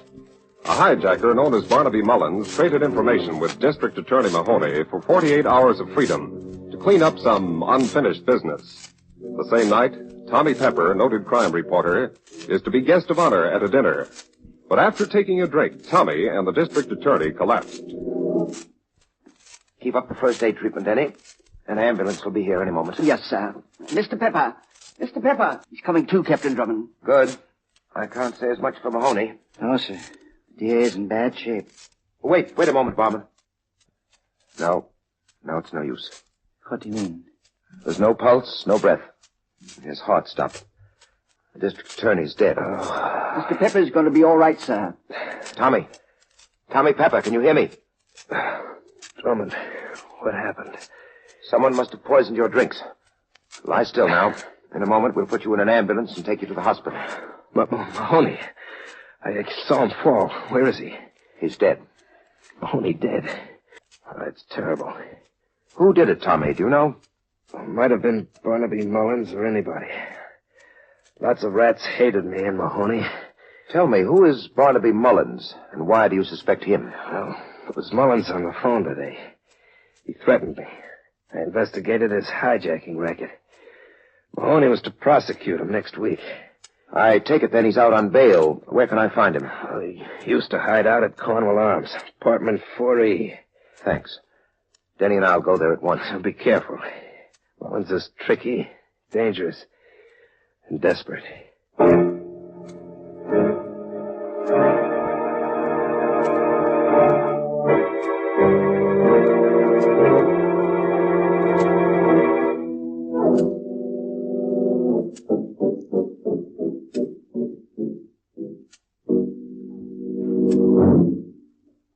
Here we are, Denny. Yes, sir. Apartment 4E. Skeleton key, sir? Try the door first. Why, it was unlocked. All right, inside. You'd better be prepared. Mr. Pepper said this Mullins person was a desperado. Good heavens, look. It's the ape man. Hello, Dodo. Whoa. Dodo, is Barnaby Mullins here? Mullins in other room you don't see. In the other room. Thanks. This way, Denny. This is fantastic, sir. Why is that creature here in the apartment of the man suspected of poisoning his master? Open the door, Denny. This is a light switch. Well, that must have been Barnaby Mullins. Hanged by the neck from an overhead pipe. Oh, dear. Hanged with his own belt, sir. Dodo! He's gone, sir. That explains that Dodo hanged Mullins for poisoning Tommy Pepper. I doubt that, Denny. Dodo would have strangled Mullins. And notice the evidence here, that chair lying on the floor. Oh, I see it now, sir. It was suicide. Mullins hanged himself. Now, a closer inspection will show a flaw in that theory. How high would the seat of the chair be from the floor if the chair were upright? Oh, about 2 feet, sir. Now look at the body. How high off the floor are the feet? The feet? Well, the toes are about 3.5 feet from the floor. Then it would have been physically impossible for Mullins to have hanged himself. Who the hell are you telephoning, sir? Police headquarters, Denny. Oh, yes. Hello, police headquarters. This is Captain Drummond. Yes, I've just found Barnaby Mullins murdered in apartment 4E at the Cornwall Arms. That's right. What? I see. Well, thanks, I will. Please, sir, you gave the police some information, and apparently they gave you some. They did, Denny. Mullins' partner, a person named Spike Saunders, shot his way out of jail 3 hours ago. He killed a guard. Let's be going. Going, sir? Where? To the hospital to see Tommy Pepper. If Spike Saunders is on the rampage, we must cover every angle.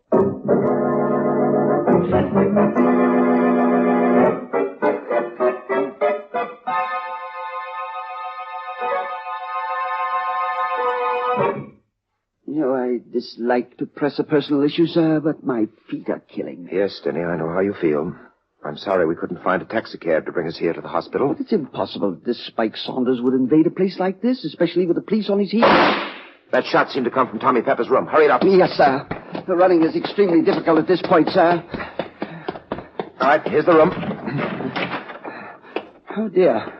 Mr. Pepper isn't here. There's a terrace outside. Look out there. I'm all right, Drummond. My word, he's under the bed. Yes, but still alive. Tommy, who fired that shot? I don't know. I was dozing when I heard one of the French windows open. It squeaked. To me, that meant danger, so I dove under the bed. Anything outside, Denny? Yes, sir. This gun. Apparently the assassin dropped it on the terrace as he ran away. Another narrow escape for you, Tommy. I'm an old hand at narrow escapes, Drummond. That may be, but I think you need a change of venue. There have been 2 poisonings. Barnaby Mullins has been hanged, and Spike Saunders has shot his way out of jail. Well, thanks for catching me up on current events. So Saunders is on the loose, huh? With the murder of a guard hanging over him. Well, in that case, I think I'll move out of here if you'll get me my clothes, Denny. They're in that closet over Yes, there. sir. Oh, I'll get them, Denny. Here we are.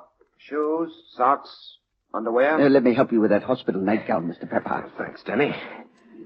Shirt, tie, trousers. I have them, sir. All right.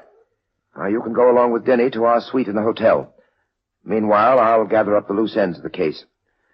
Here's your coat. You're not coming to the hotel, sir? Not just now, Denny.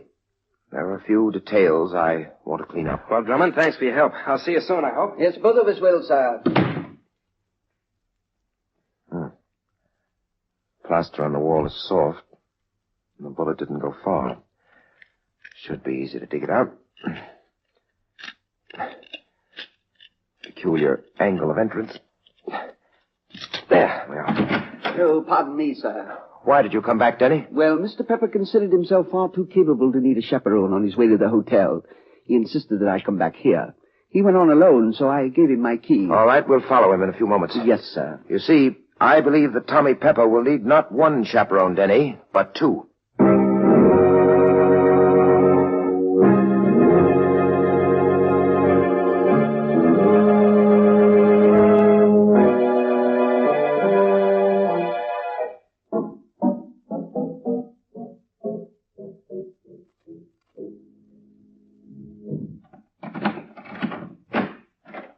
Go ahead, Denny. Yes, sir. I'll switch on the lights.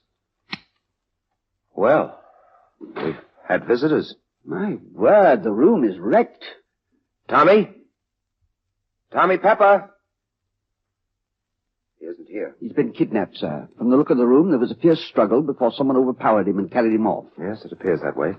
Please, sir, what do we do now? At the moment, I believe we'll both raise our hands high. Raise our... What in the world are you talking about? There's a man at the door, Denny, with a gun. Good heavens, it's Dodo. Where's Tommy Pepper? That's what we'd like to know, Dodo. Tell me where's Tommy Pepper? Oh, dear.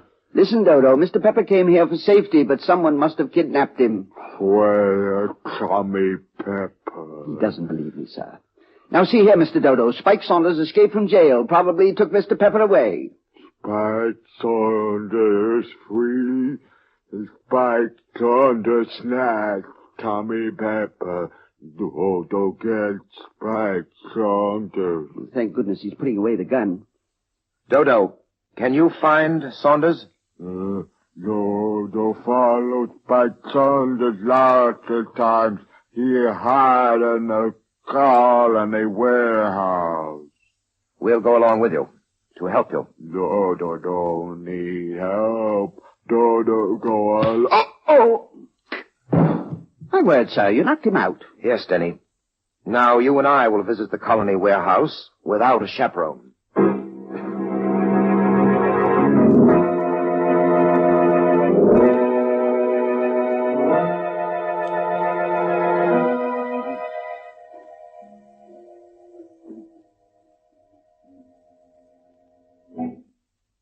It's all right now, sir.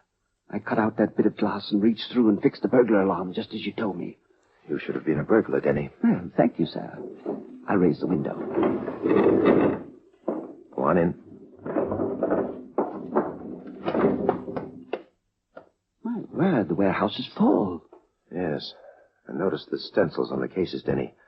Hosiery, shoes, cigarettes, machine tools. Canned goods. My word, this must be the loot of those hijackers, Mullins and Saunders. Probably. Hold it. Get him up. No, dear. It's Tommy Pepper. Tommy, it's Drummond, Denny.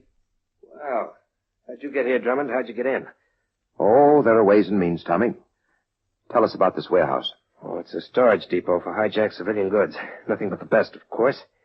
If you'll stay with me, I think we can grab the other member of the hijacking team. Spike Saunders is coming in. My word, how do you know that? I'm watching through a window.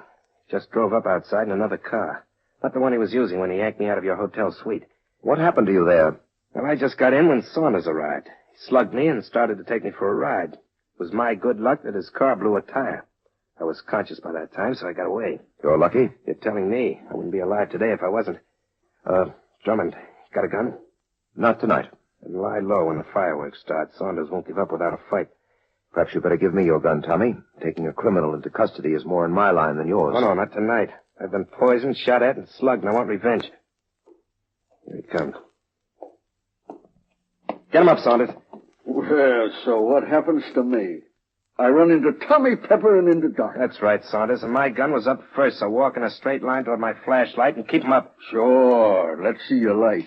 Oh, well, my finger must have slipped. Did it hurt you, Tommy? Nice shooting, Spike. You shot the flashlight out of my hand. Now it's my turn. Oh, no, you got me, a rat.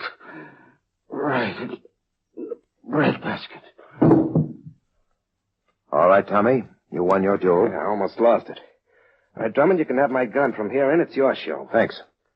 It's my show until we get to police headquarters, where we'll book you for murder. What are you saying? Yes, sir. What are you saying? Well, Denny, you see, this cycle of poisoning and murder began just after Barnaby Mullins made a sworn statement to the district attorney. Well, I'm following you, sir. I merely want to get out my flashlight. I don't like this darkness.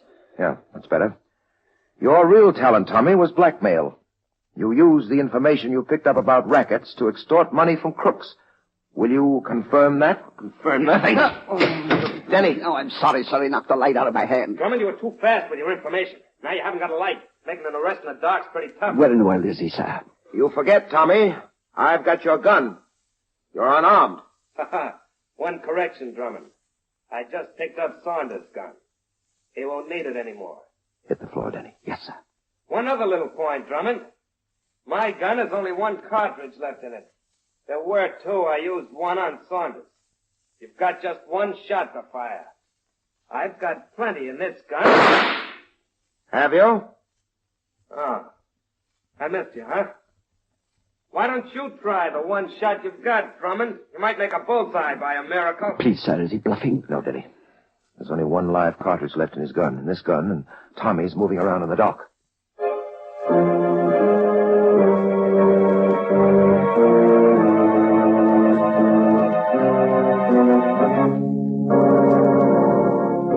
Back to the climax of our story in just a moment.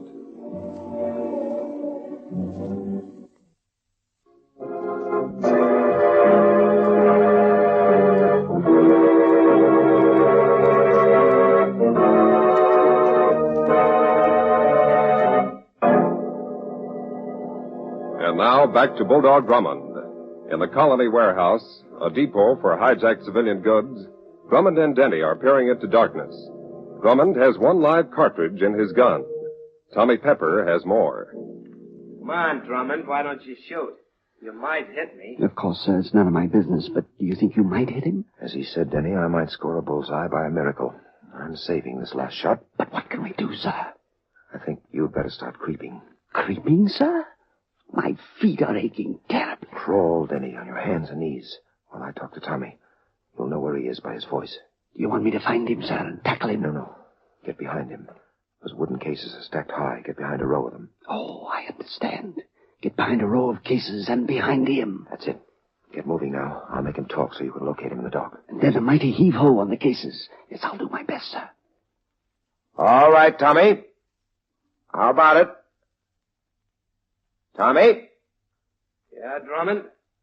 You ready to surrender? Not yet. You've committed 3 murders. I don't intend to make a 4th at your little game. Tell me something, Drummond. How did you know that I murdered Mullins? I was in the hospital when you found him. You hanged him before you poisoned the bottle of Kimmel for Mahoney. And then you faked your own poisoning. And in the hospital, you fired a shot from your own gun into the wall. You're quite intelligent, Drummond. How did you figure it out? With your help, Tommy. I didn't help you. At the hospital, I got your clothes for you. The district attorney's speech was in your coat pocket. The speech you stole from him when you fell across him in the private room. It makes very interesting reading. Keep talking, Drummond. Gladly. From what Mullins told him, the DA knew the truth. He would have exposed you in his speech at the banquet. All right, Drummond, now I know just where you are. That's all I wanted to know. Hello! I did it, sir. He's pinned underneath those heavy cases, and I'm watching him very closely. A nice piece of work, Denny. You deserve a rich reward. Well, in that case, sir, there's something I'd like very much. Let's go home where I can take off my shoes.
And now, here is Bulldog Drummond to tell us about next week's story.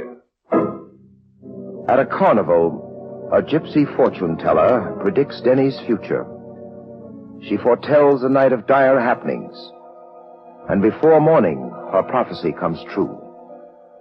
Denny and I meet some interesting people. A sideshow ticket taker, a famous performer on the high trapeze, and 2 corpses which refuse to lie still. A mad killer lurks in the background. I call the story Murder Carnival. Be sure to listen, won't you?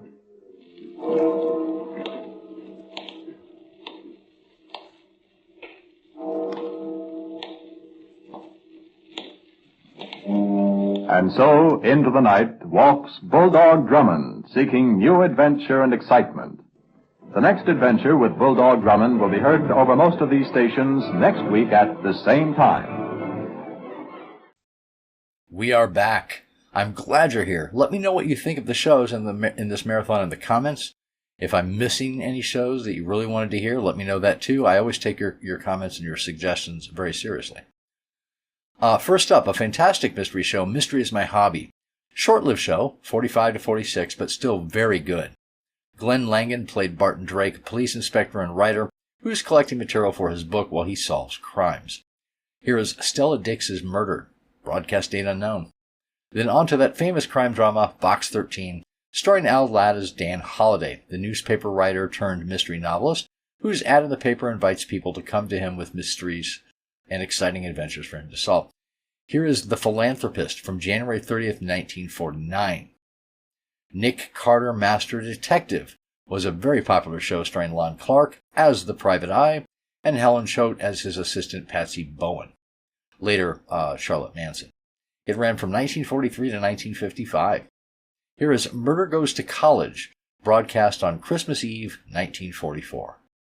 And then another very long-running show, Gangbusters, with its famous noisy opening, which ran from 36 to 57, dramatizing true crime cases from the FBI. Each episode opened with real former policemen introducing the stories. Here is The Case of the Tennessee Valley Killer from December 20th, 1947. And on to one of the earliest detective shows, The Adventures of Ellery Queen, which ran from 39 to 48, with the unique premise of a panel of celebrities who tried to guess the solution before Queen revealed the answer. Here is One Diamond from May 6, 1948. And then the final show of this segment, Molle Mystery Theater, another of my favorites, which ran from 43 to 54 and was famous for its top-notch production values and featuring mystery stories by both classic and contemporary, at the time, mystery writers. Of course, it was sponsored by Molle Brushless Shaving Cream. Here is Last Night from February 22nd, 1946, from the novel by William Irish. I hope you enjoyed the shows.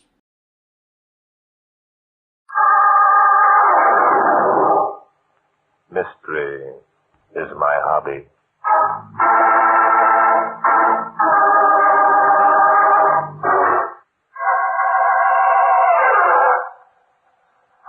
Today's story took place last fall. I'd retired early after spending an evening with Inspector Noah Danton at the Lamplighters Club. It must have been about 3 o'clock in the morning when my telephone began to ring. There. That last telephone. Probably Inspector Danton. Hello. Hello. Is this Barton Drake? Yes, this is Drake. Who's calling? Well, this is Guy Walters. Can you come out to 146 West Chestnut Street right away? There's been a murder. If there's been a murder, why haven't you called the police? I wish people would realize The person murdered was Mrs. Stella Dix. It's 3 o'clock in the morning. What did you say? Mrs. Stella Dix. Under the circumstances, you can probably understand why we haven't called the police, Mr. Drake. Yes, of course. What did you say that address was? 146 West Chestnut. 146. Very well. I'll be there within a half hour. Tell absolutely no one that this has happened.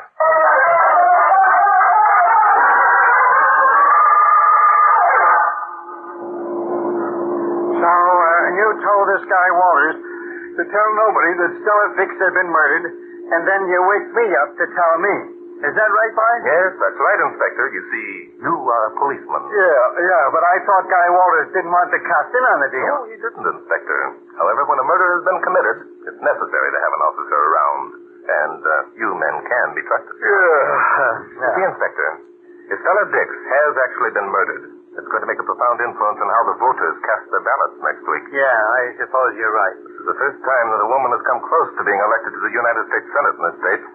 It's important to know how she died, who's responsible for her death before the voting starts. You mean you think her opponent might have killed her? Oh, no, Inspector, not that. But suppose at the last moment, Mrs. Dix had decided to change her stand on the Interstate Commerce Bill. Suppose someone who would be personally affected by that change of attitude decided to do something about it. Like knocking her off before the old girl's decision was made known to the press, eh? Exactly, Inspector. Stella Dix is, was one of the most brilliant personalities of our day, Inspector.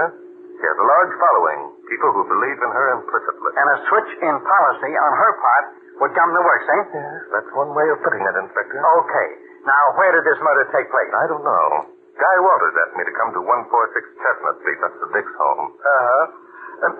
Isn't Guy Walters Stella Dix's campaign manager? Yes, that's right. And isn't he president of the Walters Trucking Company? Yes, I think he is, Inspector. Well, then. So, Walters murdered her because Stella decided to change her policy, thereby affecting his trucking business, eh? Well, it's a motive. Yes, it would be, Inspector. If Stella had decided to change her policy. This is the house, I think. Yeah, 146. Well, let's go up and start the old routine. Right. Shall I ring the bell, or do we go busting in? Well, I think it would be polite if we rang. Well. You're Barton Drake. That's right. We've been waiting for you. I'm Penelope Gage. Oh, you have someone with you? Yes, this is Inspector Noah Danton, Miss Gage. Hi. But the police... Yes, I know. Mr. Waters preferred that the police were not to be notified. However, Of course. I'm sure the presence of Inspector Danton will be a help to us. Come in, please. Thank you. Miss Gage, you are Stella Dix's secretary, aren't you? Yes, I was. Guy called me directly after it happened, and I came over immediately. Well, when did it happen, and where, and why? I can answer your first two questions, Inspector Danton, but I'm afraid that... Oh, here comes Guy now. He can tell you. Hello, Drake. Hello, Waters. Oh, who's this gentleman? Never mind, Bart. I'll tell him. I'm tired of being apologized for. The name is Danton, Inspector Noah Danton. Oh, yes, of course, Danton. I've heard of you. Your name is frequently mentioned in connection with Drake's work. Yeah. Drake, I appreciate you being willing to make an investigation before notifying the police. You see, Now, wait a minute, Junior. You got your wires crossed. I'm the police. Huh? Oh, are you? Yeah. Well, then I imagine Penny's given you all the details. No, I haven't. I thought you'd be better at that, Guy. Huh? Very well. Well, it was like this. Stella came over to my house tonight to discuss the campaign. Penny was also there, and Otto, Stella's husband. You four were the only ones present? Yes. We broke up about 2 a.m. Stella and Otto decided to walk home. It's only a few blocks. About 3/4 of an hour later, Otto called and asked me to come over.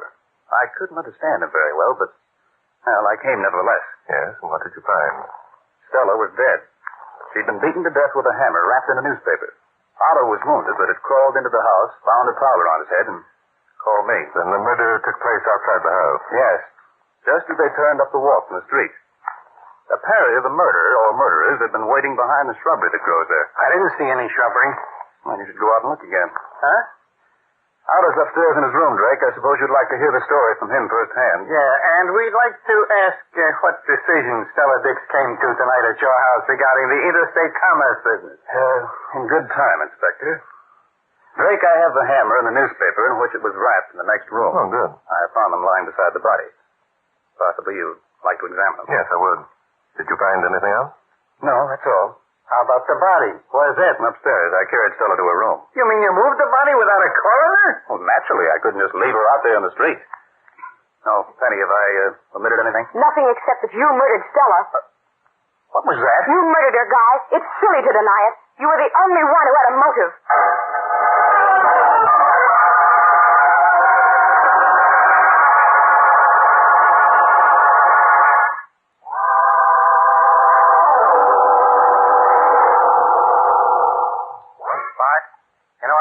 What you hope? No. What's that, Inspector? I hope it was Wallace who committed the murder. You do? Why? I don't like him. Oh, come, Inspector. Oh, all right. What's that you got? It's the murder hammer, Inspector. If it weren't for the fact that the handle was broken and held together with picture wire, I'd say that Mrs. Dix's murderer was a homicidal maniac. You would? Why? Because most hammer murderers are committed by maniacs, Inspector. And, in practically every case, their weapons have been nice new hammers. You're right. Now, why do you figure the killer wrapped his hammer in that newspaper? And why do you figure he left the hammer at the scene of the crime? Well, he probably left the hammer there, so we would think the killer was a homicidal maniac. And he probably wrapped the hammer in a newspaper so there wouldn't be any fingerprints, Inspector. But we think otherwise, eh? Mm-hmm. We know that there will be fingerprints on the newspaper, don't we, Bud? I'm afraid, Inspector, we're going to find that the killer's prints aren't on this newspaper. Look here. Well, what do you know? The outside page has been torn off. Yes, and that's the page on which the killer's fingerprints would have been. Inspector, I think we've really stepped into one this time. Come on, let's go upstairs and have a talk with Otto Dix.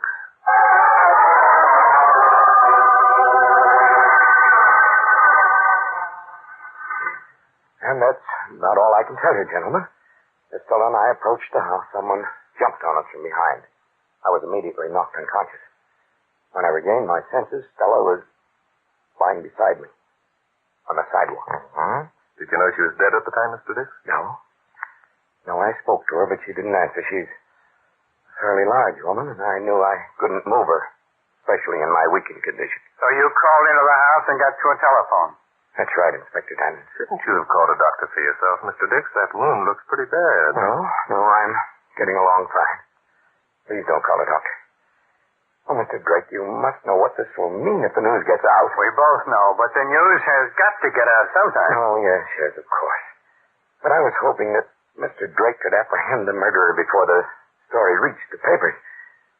You see, if the man I suspect is guilty, it'll make a great deal of difference. Oh, so. And whom do you suspect, Mr. Dix? Terrence Adams. Adams? Your wife's opponent for the senatorial chair, eh? Yes. Oh, I don't imagine that Adams attacked us personally, but if it were proven that he'd hired some thug, well, you can understand what it would mean. Yes, quite. If Adams is responsible for your wife's murder, I hardly think he would get many votes. Exactly. On the other hand, if Terrence is innocent, I shouldn't want to hurt his campaign. Well, that's very fair of you, Mr. Dix.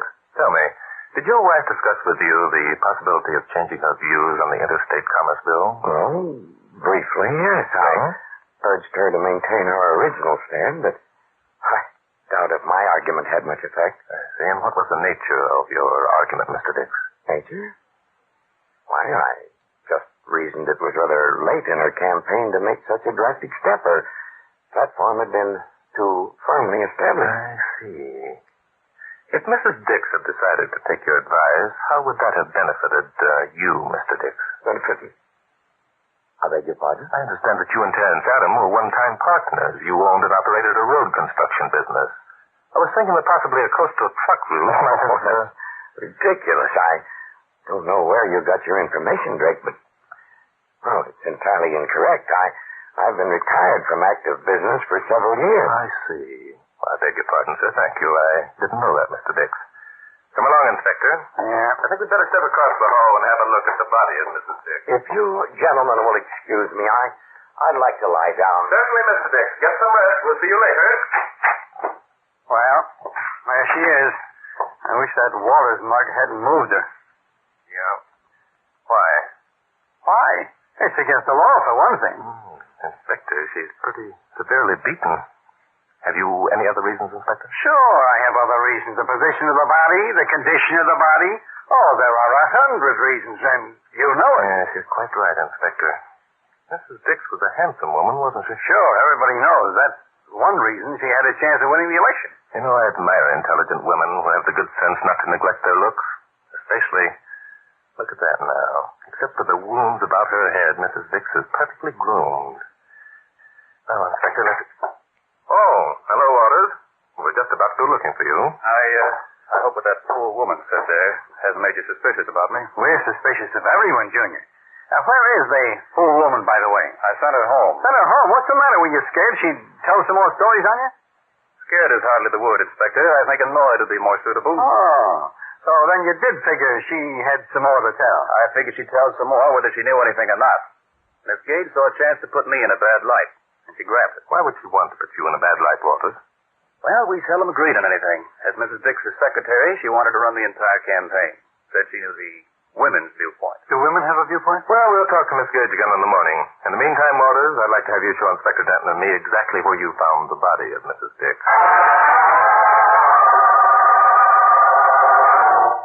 Get out your flashlight, Inspector. Yeah. Well, is this the place, Walters? Yes. She was lying right there with her head at the edge of the curbing. Mm-hmm. And where was the hammer? Right there beside her. The newspaper was under it. Oh, the newspaper was under it? Yes. Does that prove anything? I don't know. It might. Well, there are plenty of blood stains. Footprints could have been made by anyone walking by. And... Found anything, Drake? Yes. These fine particles of glass, they look as though they might come from the crystal of a wristwatch. Hey, that's right. Otto's watch was broken when he fell. He showed it to me himself. Oh, he did? Well. Walters, did Mrs. Dix mention that Terrence Adams had called on her recently? Yes, as a matter of fact, she did. He was here yesterday. Tried to get her to change her mind on the interstate commerce bill. Well, thank you very much. Come along, Inspector. Huh? We're going to wake up Terrence Adams out of a sound sleep. If a man who has a guilty conscience can sleep soundly.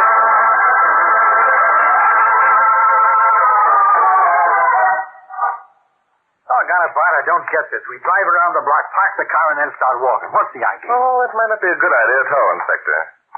Look, can you read the number on that house up there? Wait a minute, I get out my flashlight. No, don't do that, man, don't. I think this must be it. Must be what? Yep, there's a number above the bell, 381. That's where he lives. Who, Terrence Adams? You're crazy. He lives way over the other side of... I'm talking about Guy Walters, Inspector. This is where he lives. You got the skeleton keys with you? Sure, but without a warrant, I don't like to use them now. Loud, man. Oh, wait a minute. Let me try the door first. Walters probably left in such a hurry he neglected to lock it. Close the door, Inspector. Now you can get out your flashlight. Okay. Suppose he's got a wife. Suppose it's a house full of servants. I'd be like a thief. You're going to be a thief in just about 1 minute, Inspector. Huh? Throw your light around the hall. Okay. Well, looks like an ordinary hall to me. What'd you expect to find? Look, that door over there probably leads to Walter's study. Come on, and be careful. Don't trip over the rug. Don't worry about me tripping. I'm not tripping. Quiet. All right. People ought to know better than to There we are, Inspector. I'll open the door. Throw your light around, Inspector. Yeah. Hey, there is someone. It's Miss Gage. Grab her, Inspector.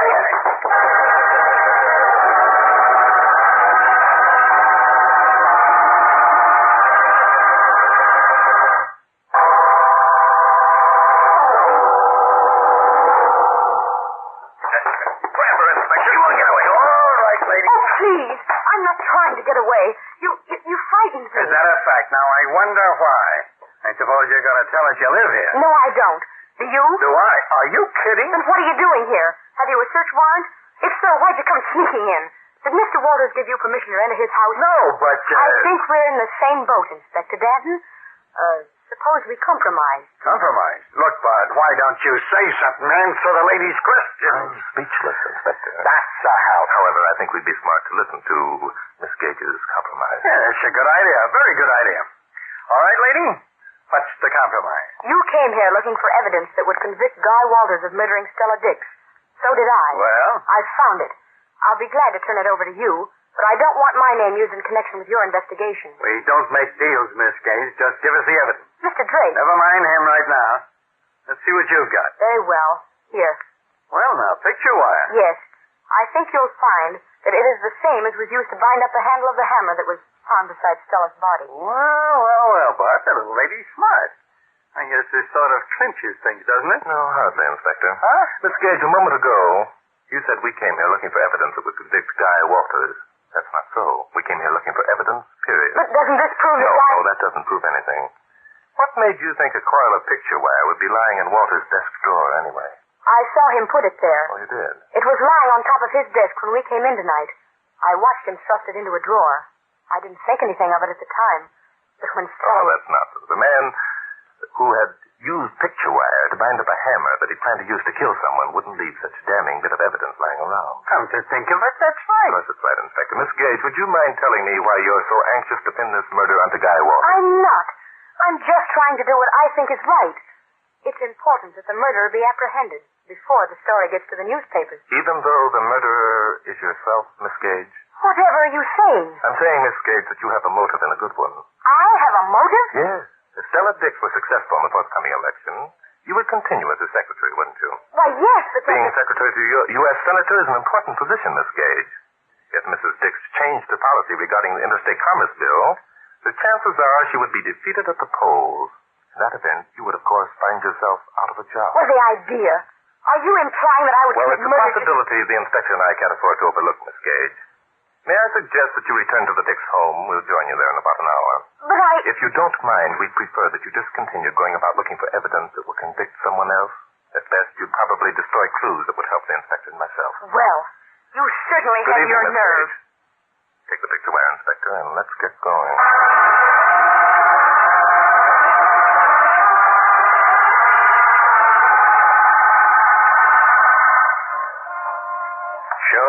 Sure, that was a nice brush off you gave the babe.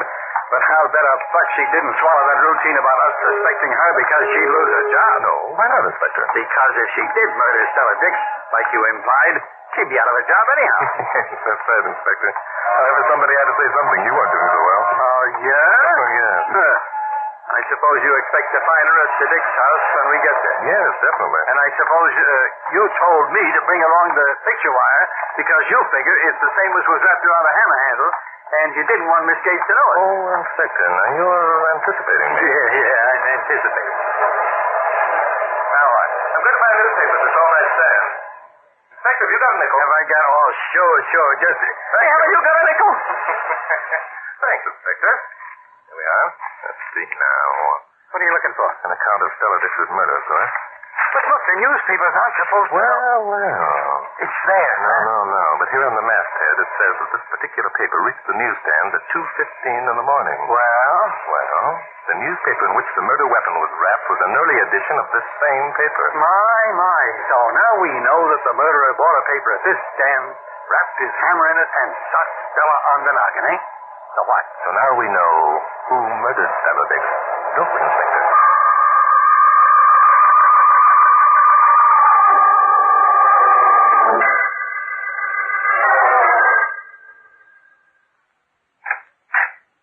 Oh, hello, Mr. Drake. Come in. Go ahead, Mr. Dix. It's coming along nicely. Have you talked to Torrance Adams? No. We found it wasn't necessary. Not necessary? Well, then, that must mean you believe him innocent. Oh, I'm glad to hear it. Arresting Terrence would have created no end of a scandal. Yes, it would. We've just returned from the house of Guy Walters. Walters? Mm-hmm. Good heavens, you don't think I didn't say that now. Inspector Danton will be here in a moment with some evidence that we found. As a matter of fact, well, here he is now. Come in, Inspector. Hey, Bart, I found these two in a huddle in the den. At first they didn't want to come along, but I got kind of persuaded. You mean you threatened us with a gun? Now, see here, Drake. Penny tells me you two have been searching my house. I'd like to know about... Did she tell you that she was searching it, too? Of course I did. I explained that I was looking for some evidence that would help solve the murder. Yeah, but did you tell him that you figured... Inspector, did you bring the picture wire? Oh, yeah. Here it is, and the hammer, too. Thank you. Walters, we found this picture wire in a drawer of the desk of your study. We've compared it to the wire that was used to bind up the hammer handle. Oh, of all the idiotic nonsense. That picture wire was lying on my desk because I was hanging a picture this afternoon. Now, that's a simple explanation, isn't it? Sorry, Walters, you didn't let me finish. I said we compared the two wires and found that they were of an entirely different texture. Entirely different texture? That's right. Well, then why are you accusing me of murdering Stella? Oh, did we? What's the matter? Something wrong, Miss Gates? It's Otto. He seems to have fainted. Huh? No, I'm all right. Just let me rest a minute. He's probably weak from loss of blood. Yes. Miss Gage, suppose you look at that wound. Since Mr. Dix refuses to see a doctor. No, I'm all right. I'm all right, I tell you. Yes, but I still think you ought to change that bandage. Do you mind, Miss Gage? No, I'll be glad to if Otto doesn't. Get away from me. I don't want the bandage changed. Sorry, Mr. Dix. I insist. I don't care whether you insist or not. I'm not going to permit. Keep away from me, Drake. Hold still, can't you? I'm only trying to help you. You take your hands off me. I'll be alone. There. Why, he isn't wounded at all. Why, there isn't even a sign of a wound. Otto, what the devil's the meaning of this? The meaning is quite obvious, Walters. Dix wasn't attacked by his wife's murderer because he is a murderer himself. Arrest him, Inspector.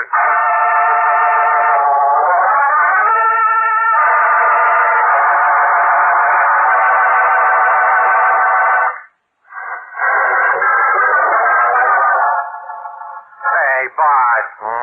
Inspector what? Get your nose out of that newspaper and let's play chess. What's so doggone interesting, anyhow? Well, I was just reading the statement that Stella Dix made to the newspapers last night before she attended the meeting at Guy Walters' house. What's it say?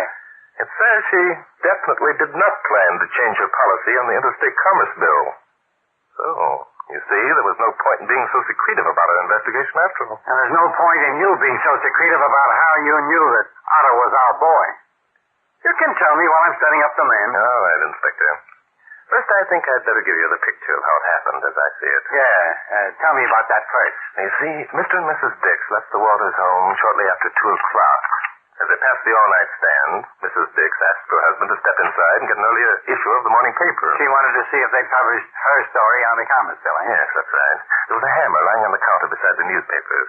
While Dix stood there waiting for his change, he probably conceived the idea of murdering his wife. Why? Because, Inspector, he was sick and tired of being known as Mr. Stella Dix. The old motive, eh? Right. Hubby's pride wouldn't allow him to take second place. That's it, Inspector. Dix had been an important man all of his life. He didn't like being shoved into the background. You remember, he told us himself that Stella had little respect for his opinion. Yes, so he did. So he rolled up the hammer in the newspaper, thus concealing it, and they started home. Yes, and it isn't a pretty picture. During the brief walk, the murderous impulse was probably building in his mind. And when they got in front of the house, he let her have it, eh? Yes, I'm afraid that's right, Inspector. What made you suspicious of Otto? Well, Mrs. Dix was meticulous about her appearance, Inspector. She was one of the best-groomed women in the public eye. Everyone knows that, Bart. So what? When we viewed her corpse, we found her without a hair out of place. except for the wound caused by the blow. And that made you suspicious of Otto? Yes, it substantiated my suspicions. Otto told us that he was attacked first and knocked unconscious. Say, is right, Inspector. If Otto were attacked first, Mrs. Dix would have had a chance to scream or run or at least defend herself. She certainly would have struggled. Struggle is right, and being a big woman, she'd probably have put up quite a scrap. At least she'd have been mussed up. That's right, Inspector. But you're an amazing fella. Sometimes I think you're wasting your time in this sort of work. Now, if you were in politics... Yes, possibly you've got something there, Inspector. Politics these days is murder. Mystery is my hobby.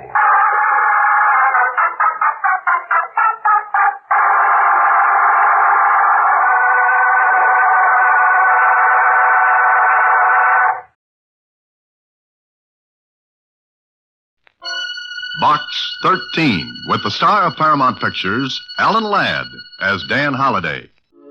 Dear Box 13, care of the Star Times. If that there ad of yours is on the level, if you'll go any place, do anything, I'll be waiting for you at 3 tomorrow afternoon in the park. I'll be sitting on one of the benches near the lake. I'll be sitting on one of the benches near the lake. And you'll know me because I got red hair. That was the letter written on the back of an old handbill. Poor Red. I wonder if he would have written a letter had he known what was going to happen. You know, I think maybe he would have. And now, back to Box 13 and Dan Holliday's newest adventure, The Philanthropist.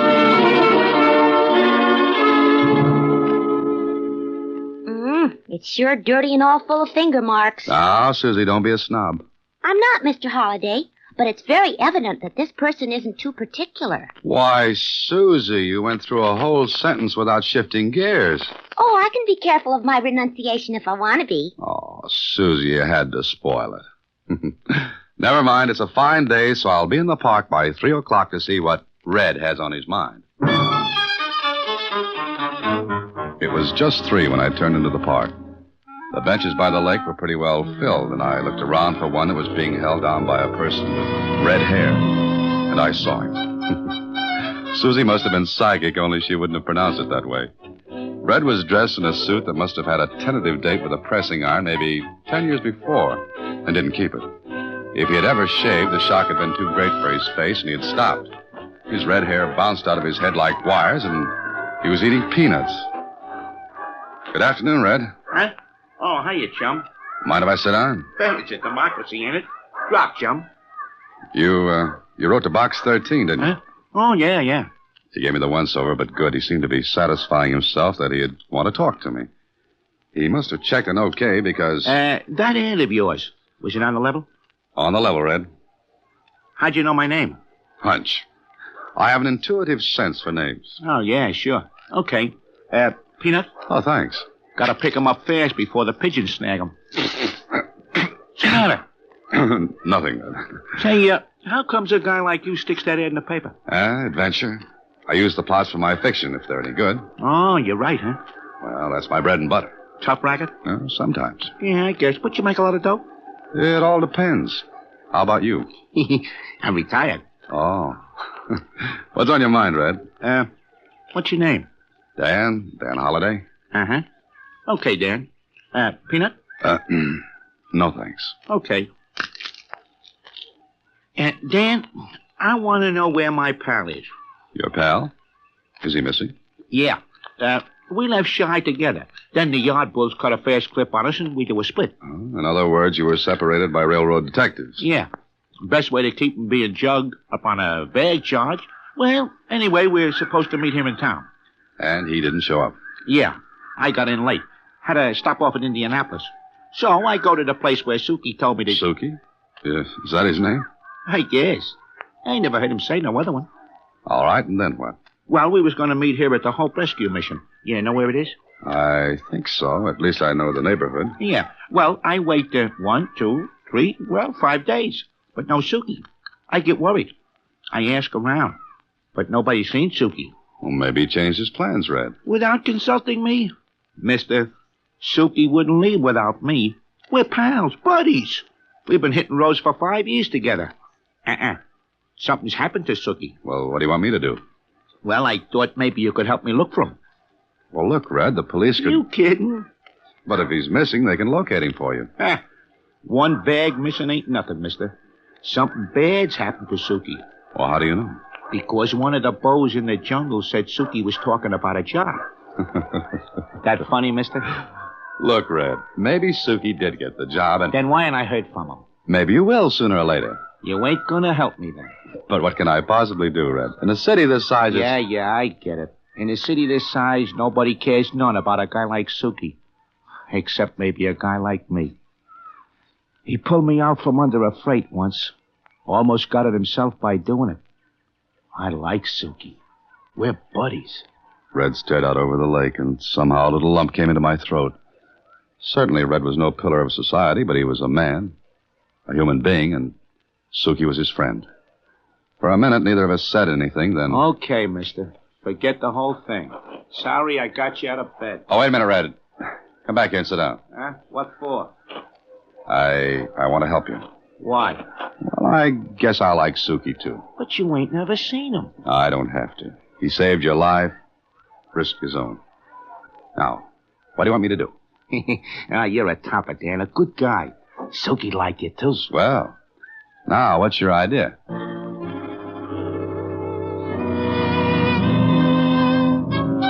Well, Red had an idea that we could find out what became of Suki by going to the mission.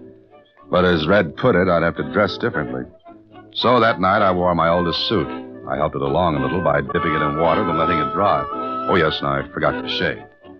I had something to eat, then went to meet Red at the Hope Mission. It was typical of the missions that do a great job helping, well, men who need it.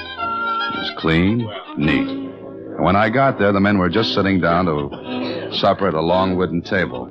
I was looking over the room when... Good evening. How are you today? Huh? Oh, fine, thanks. You're just in time for supper. Sit down, won't you? Well, you see, I... Now, this is your first time here, isn't it? Well, yes, it is. That's perfectly all right. You needn't feel embarrassed or ashamed. Now, you come and sit down to a nice hot meal. Well, that's very nice. My name is Work. Mrs. Work. I superintend the mission here. My name's Dan. Very well, Dan. Now, just come with me. I followed her to the table. She made me sit down, then put a bowl of soup in front of me. I wasn't hungry. I'd there just you eaten, are, Dan. Now, just you go to it and you'll feel better in a jiffy. Gentlemen, this is Dan. Dan, these are my boys. Hello, fellas. Is the soup all Glad to right, see you. boys? What's the matter? Huh? What'd you say? Something the matter? No, why? Eat the soup, then. Well, I don't... You want to hurt her feelings? Well, of course not, but Then eat the soup, Bub. Look, I don't see how I can eat it when I just got... Look. You gotta eat the soup, Bub, and I'll show you how. Like this. It's easy, see? Now eat it. Okay, you start and I'll find the right key. There. Good, ain't it? Swell. New here, huh? Yeah. Where'd you pull in from?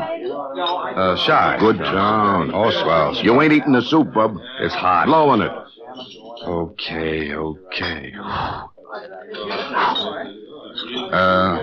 See Red this evening? Red? Yeah, Red. Oh, Red. Yeah, he was here. Was? You mean he left? Yeah, he picked up a letter that was here for him. A letter? He picked up a letter? What are you, a spy or something? I'm a friend of Red's. Oh, well, he was here. Like I said, he had a letter and beat it. Did you see who the letter was from? What am I, the postmaster? Shut up and eat your soup. Okay, but it's still hot. Well, I ate the soup, and I stayed in the mission until 10 o'clock. Red didn't show up, and that worried me because I knew that for all his toughness, he was anxious and worried about Suki. Then when I decided not to wait any longer... All right, gentlemen, we're going to have our song now. You'll find the song sheets on the chairs. Well, I'll see you later. Where you going?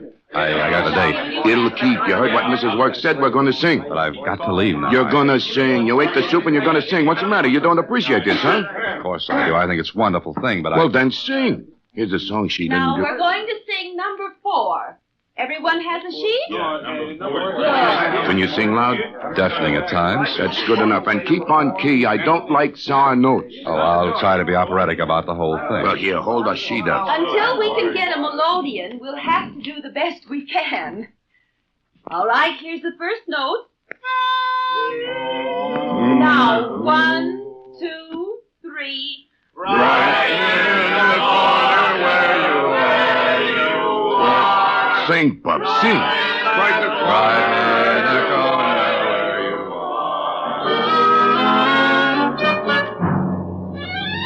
Well, I sang, then I left. I wondered about Red and wondered about that letter. Was it from Suki?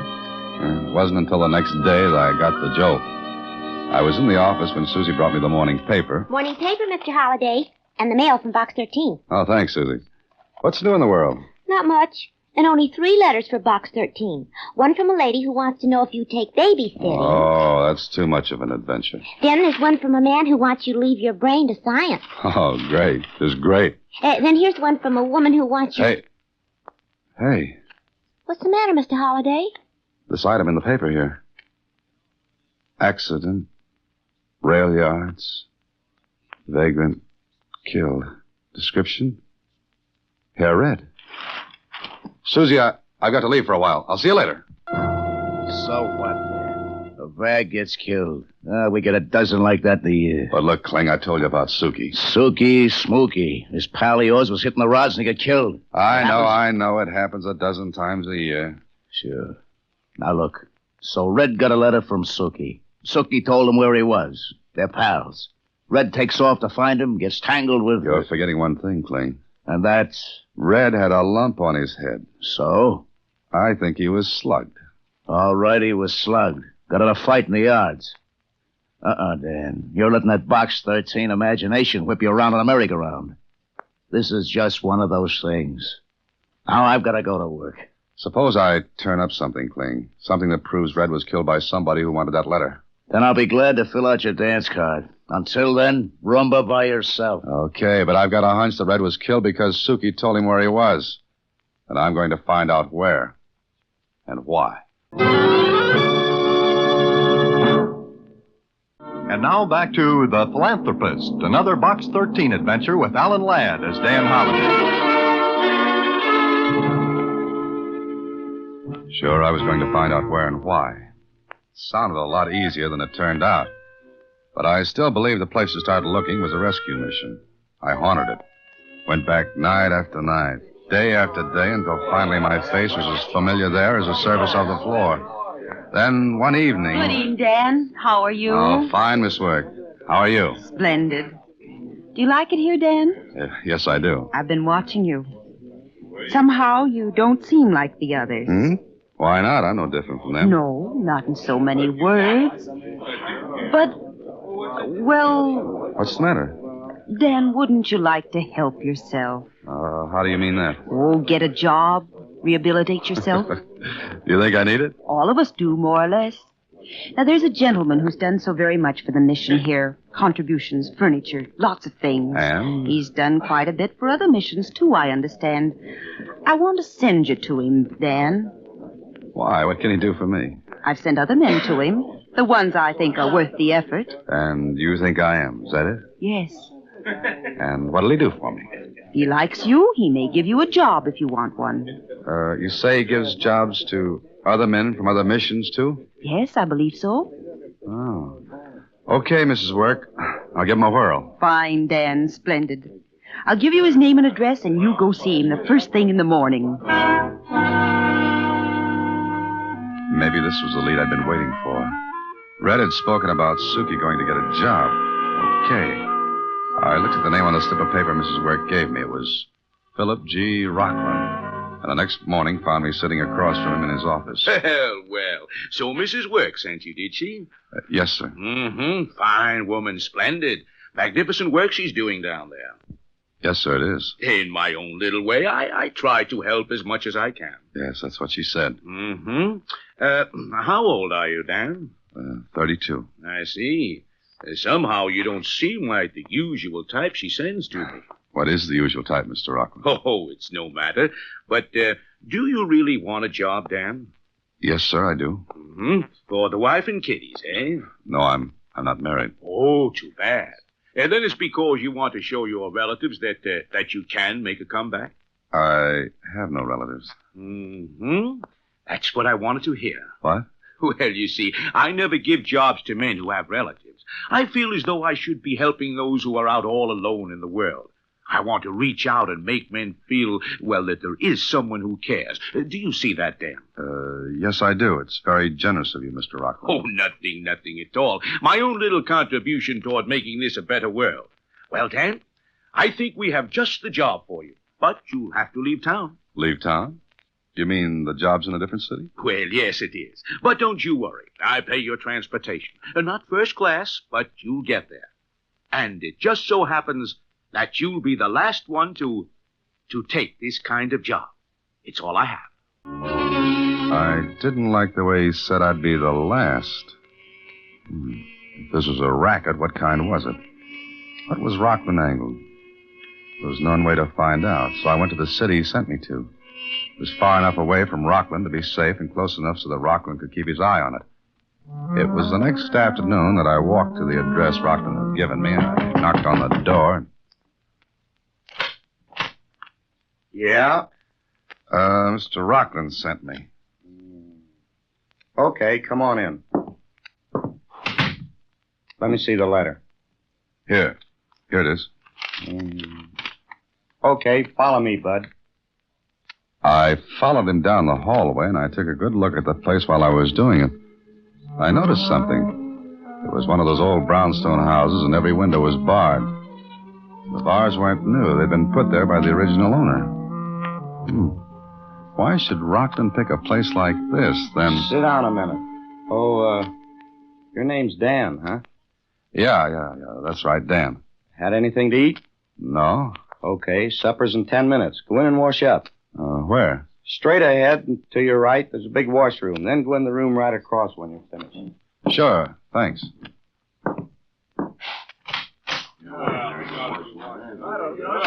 There were about 7 other men in the room, talking, washing their hands, smoking. One of them looked up when I entered. He seemed to be expecting someone. Then when he saw me, he went back to washing his hands. I moved in next to him. Hiya, fella. Hi.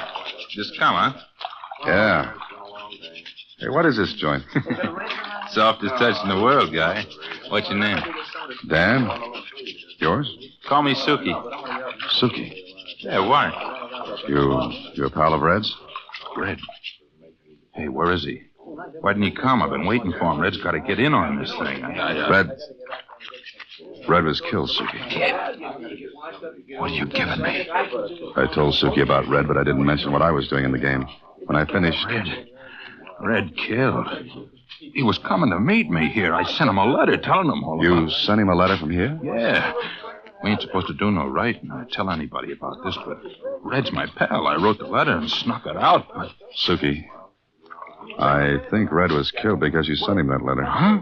What are you yapping about? What are you All right, you guys, supper's on. Come on. I'll talk to you later, Suki. Yeah, after supper in the sleeping room.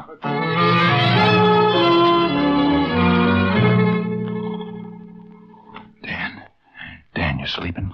No. Is that you, Suki? Yeah, don't light no match. Now, what was you telling me in the washroom? Listen, Suki. First, tell me what kind of a place this is. What do you do here? That's a soft touch. Oh, we do assort old magazines, and then we make a kind of... Well, we write down what's in each magazine, and then... You mean all you do here is index magazines? Yeah. We get to live here, board and room. Grub's pretty good, only... Only what, Suki? Well, we ain't allowed to leave. We got to stay here. Only place we go out is in the backyard. I don't get it. I don't get it at all. Oh, what's the difference? It's a soft touch. We each get a couple of bucks after we fixed up 10 magazines. And... What's the racket, Suki? What's the racket? There ain't none, but Hey, it's the nose counter. Make sure we're all in. I got to get back to my bunk. The same man who'd let me in came through and checked each bunk. What was the angle? I lay there watching, waiting, thinking. The moonlight filtered in through the bars at the windows, and suddenly I remembered something else. The doors. Big, heavy, reinforced. Then the man came close to my bunk. I could feel him looking down at me.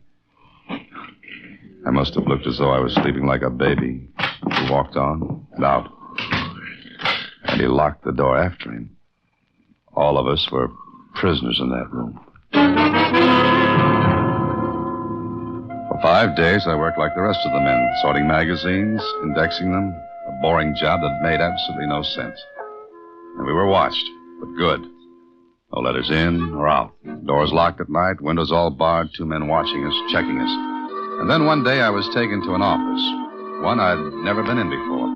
Rockland was there. I've called you in, Dan, because there's a little formality to be gone through. Formality? Yes, the other men have gone through it. Workman's compensation policy. We'll take you to the physical examiner this afternoon. It'll be all over in a jiffy. Oh, I see. Do I have to sign anything? Oh, no. Everything's been taken care of. It's a matter of form, you understand. Oh, sure. Excellent. At 2 this afternoon, then. So, at 2 that afternoon, I was given a physical examination. I passed, but I was beginning to get an idea. One that made me a little sick, scared. That evening after supper, I got Suki to one side and told him what I thought. Oh, but you're crazy, Dan. You gotta be. They couldn't get away with anything like that. Listen to me, Suki. Every one of us here have been insured. Not one of us has any relatives. We've been screened, picked carefully for just that reason. But there's 9 of us here. They can't kill 9 guys to get that insurance. Suki, this looks like a legitimate business. Rockland hires us. We work here. We're insured. For small amounts, sure. But 9 men add up to $9,000 in policies. And how do we know how many more places there are like this? It's nuts. It don't make sense. They'd be on a murder rap, sure as shooting. The insurance company would What get if on. it's an accident? What kind of an accident would kill 9 guys at once? That's what we've got to find out. Don't you see? Red got that letter from you. They found out about it. Red must have talked at the mission, and to keep anyone from finding out where you were, Red was killed and your letter taken off of him. Dirty. What do you want me to do? We've got to look this place over. Tonight. That night, Suki and I got out of bed before the checker came around. We made a quick tour and found out it was a perfect setup for a fire. Sure. A fire. Locked doors. Barred windows. Men trapped in there, it would be just an accident. What could anybody prove? Anybody who set up a gimmick as clever as this one would have all the angles covered and his tracks wiped out. But what are we going to do? We can't get out. We're watched every minute. We've got to get out soon. If we don't, we're cooked. And I mean cooked. Tell the other guys there's 9 of us, only 3 of them. No, Suki, we've got to pretend we're still patsies for them. Let them think we're not wise. And don't tell anybody, Suki. Suki and I worked out a plan. The bars on the washroom windows. How's it coming, Dan? Pretty good. Chipping away the stone with a nail is slow work. Just 3 bars. Get 3 bars loose. That's all we need.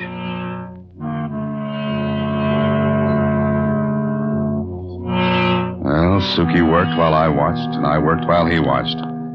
We finally got 3 bars loose. I was working against time because I was sure the thing would happen any time now. And I was right. Dan, you awake? I haven't slept for 3 nights. What's up? It's after 12 and the checker ain't been around. Okay, then tonight's the night. Hey, wait a minute. Out. Wait a minute. Well, smell that? Smoke. Come on, Suki. Get the other men up. This fire trap will burn like tinder in 2 minutes. Hurry. Yeah. Hey, you guys. You guys, wake up. Come on, wake up. Listen, there's a fire. Wait a minute. There's a fire, but we'll all get out of here if you'll keep your heads. Suki, open the door. It's locked, Dan. All right, everybody, we've got to break that door in. Then go to the washroom. 3 bars are loose, and then take your time getting out, and we'll all make it. All right, let's go. Now to the washroom. The other door's too heavy for us. Come on. We got out not too soon. The fire was eating that old trap as though it were a shoebox. Then... Hey, Dan, look. They're getting away. Don't let them. Hey, stop those men. Don't let them get to the car. Come on. They got guns, the dirty rats. They can't get away. Head them off at the garage. Head them off. Dan, we got them. Hold them, Suki. Okay. Now you're going to talk. About what? You'll see. Men. Listen, men. This fire was deliberately set to trap us, kill us. I'll tell you why later, but these are the men who did it. What'll we do with them? Oh, wait a minute. You want to talk? Yeah, I'll only keep them away from me. Suki, talk to the rest of the men. But it wasn't over. There was still one thing to be done.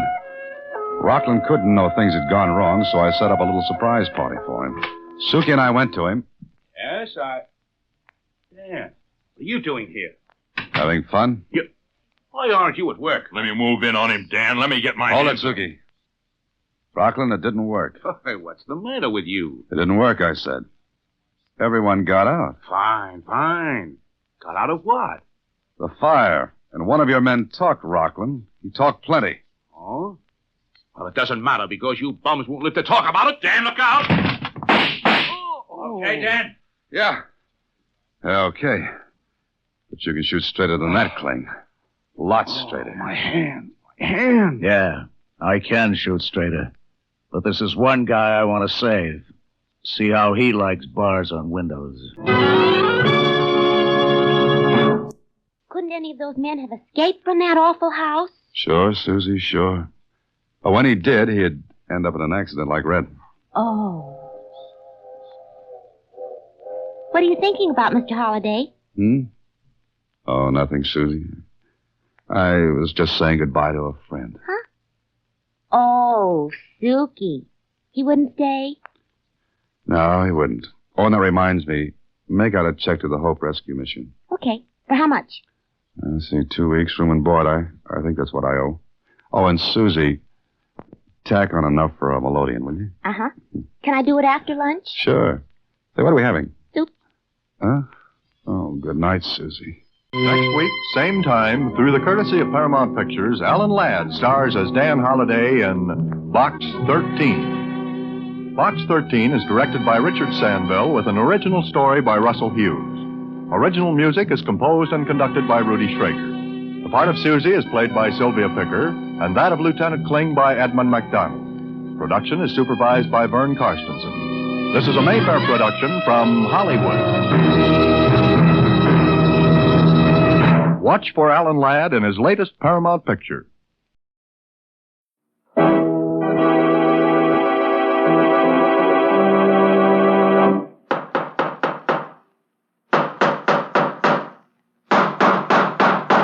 What's the matter? What is it? Another case for Nick Carter, master detective.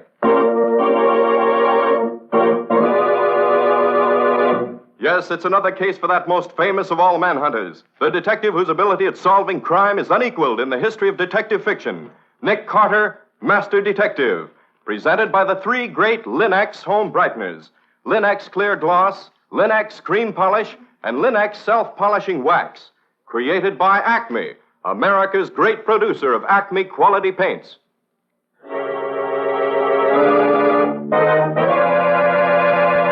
Today's curious adventure. Murder Goes to College, or Nick Carter and the Mystery at Spring Lake.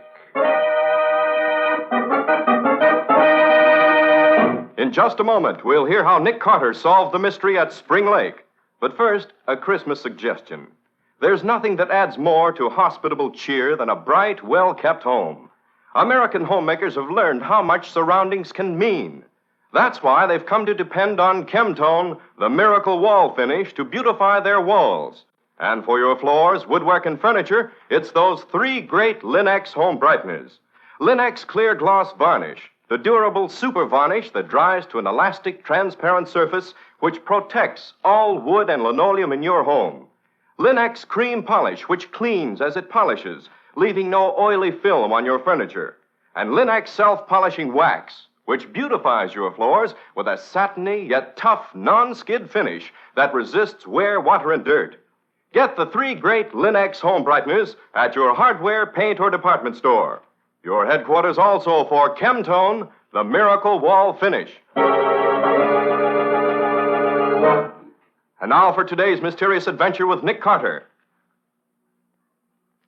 As we start our story today, we find Nick and his assistant Patsy in Nick's car racing toward Mount Albans College for Girls in response to a hurried phone call from the dean of the school. But if this girl killed herself, Nick, what are you supposed to do?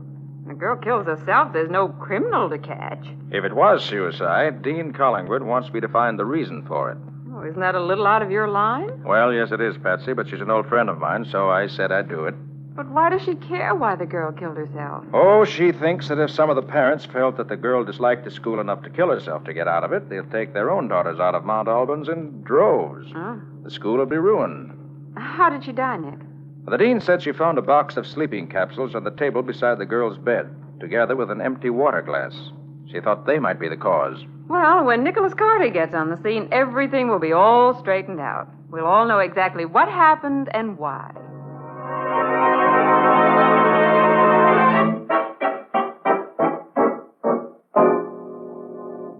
And this, Margaret, is my assistant and severest critic, Patsy Bowen. Patsy, Dean Collingwood, head of Mount Albans. How do you do, Miss Bowen? Fine, thank you. Have you notified the police yet, Margaret? Why, no. I wanted you to look things over first, Nick. I see. Well, who found the body? When Miss Jordan failed to appear for breakfast, one of the maids was sent to see if she needed help or if she were ill. When no one answered the maid's knock, why, of course, she came back to me. Then you found her. Yes, I found her dead. How many people know about the tragedy so far? Oh, only the maid, myself, and, of course, you two. Good. Let's keep it that way for a while longer. Now, may I see your room, please? Yes, of course. It's on the next floor. This way, please. What can you tell me about this Jordan girl? She was an only child. Her mother is a widow. Did she have any close friends? Yes. She and 3 other girls were together quite a lot.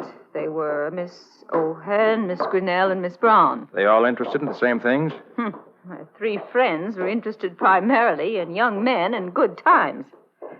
But Miss Jordan's hobby was amateur photography. Did she have money? Yes, she did. Her mother gave her everything she wanted. This is her room, Nick. I'll say she had money, Nick. You don't get rugs like these with cigar coupons. Are these the sleeping capsules, Margaret? Yes. You can't buy these in this state without a prescription. She had a prescription, the number of it, and the physician's name on the box. So I see. And I'll check with him later. Well, Patsy, suppose you look over the things on that side of the room while I go through her desk here. See if you can find anything that might help us learn what's happened. Right, Nick. Any letters, bills, notes, and so on, you know. But I know. Oh, you really shouldn't read her letters, Nick. They're private. Well, if any reporters happen to get hold of them, they'll be as public as Central Park. Reporters? What have they to do with this? Everything. You can't hide suicide or murder. Nick, please, this mustn't be murder. Well, I hope not, Margaret, for your sake. Oh, this is interesting. Letter to her mother. Started, but never finished. Darling Mother, I hope you will remember always how close we have been and how much happiness we've had together. You've been so good to me. And that's as far as she got. I wonder why she didn't finish it. That sounds like a farewell letter. It was a farewell note, of course. Well, why wasn't it finished then? Well, she was probably overcome with emotion. I don't think so. She hadn't been crying. Her eyelids aren't red or swollen. Good girl, Patsy. Oh, Margaret, will you ask your chemistry professor to analyze one of these sleeping capsules? Very well, Nick. Although I still think that this is all nonsense. Also, I'd like to use your study. I want to talk to this Jordan girl's 3 friends, one at a time. Very well. But don't tell them anything about the Jordan girls being dead. All right, Nick. I'll send the first girl in to you in a few minutes.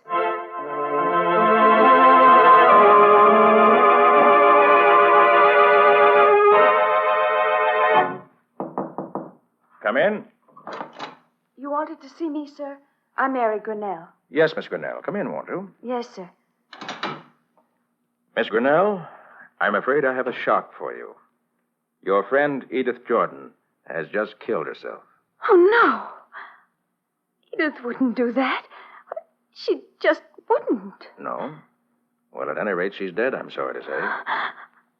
Can you shed any light on the situation? I'm afraid not. I'm sorry. But do you know anything about her actions last night? We studied together for our mid-year exams. In your room or hers? In mine. She went back to her room early, though. Said she wanted to write a letter and then turn in early. That must have been the letter we found there, Nick. Probably. Can you tell me anything else, Miss Grinnell? No, sir. Nothing.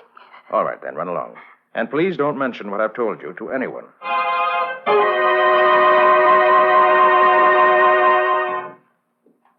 Miss O'Hearn, I'm sure you'll be sorry to learn that your friend Edith Jordan has killed herself.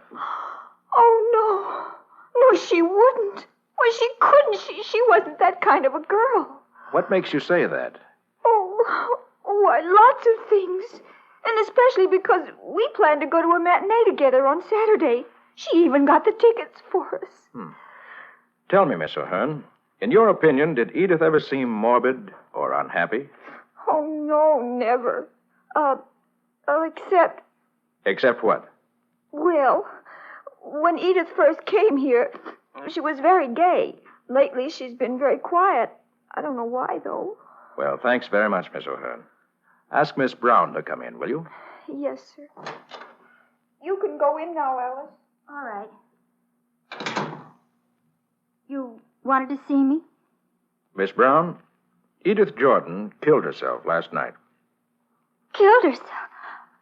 Oh. No, you couldn't make me believe that. Why do you say that? Edith wasn't that kind. And besides, lately she's been afraid of something. Afraid? Afraid of what? I don't know, but for the last month she's lived in fear of something. That might account for the sleeping capsules, Nick. Possibly. How do you know she was afraid, Miss Brown? Well, we girls never lock our doors here in the dormitory, but she did. Perhaps she was just timid. She wasn't timid when she first came here. No? Well, do you know when she first began locking her door? Yes. It was right after someone took a shot at her in the woods. What's that? Someone shot at her. Are you sure? Edith said she knew it was true, but she asked me not to mention it to anyone. Was she alone when this happened? Why, yes.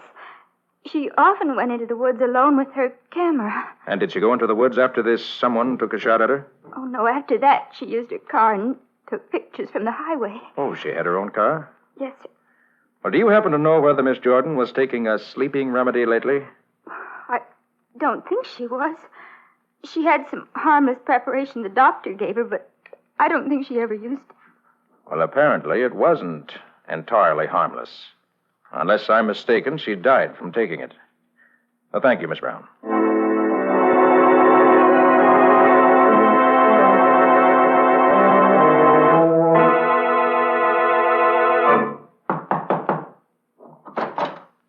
Yes? Mr. Carter, Dean Cullen asked me to let you know what I found out when I analyzed the sleeping capsule she gave me. Oh, yes. What was it? I found nothing unusual about it.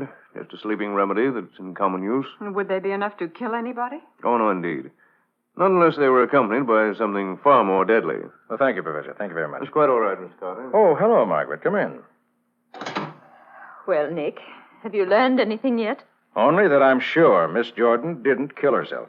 But, Nick, that's the one thing I don't want to find out. Yes, I know, Margaret, but I can't help facts being facts. Well, what now? I think I'll take a run into town and talk with a physician who prescribed the capsules for her. Will you do something for me, Nick? Certainly. Will you take the bus into town and come back in Miss Jordan's car? It's being repaired there, and the garage phoned a short time ago that it's ready. I promised to send someone in for it. Of course. Patsy, while I'm gone, I want you to go over Edith Jordan's room with a fine-tooth comb. Notice every little thing. Looking for anything special, Nick? No, Patsy, just looking. You've heard what these girls have told us. See if you can find anything to explain the Jordan girls' actions during the past few weeks. I'll see you when I get back from town.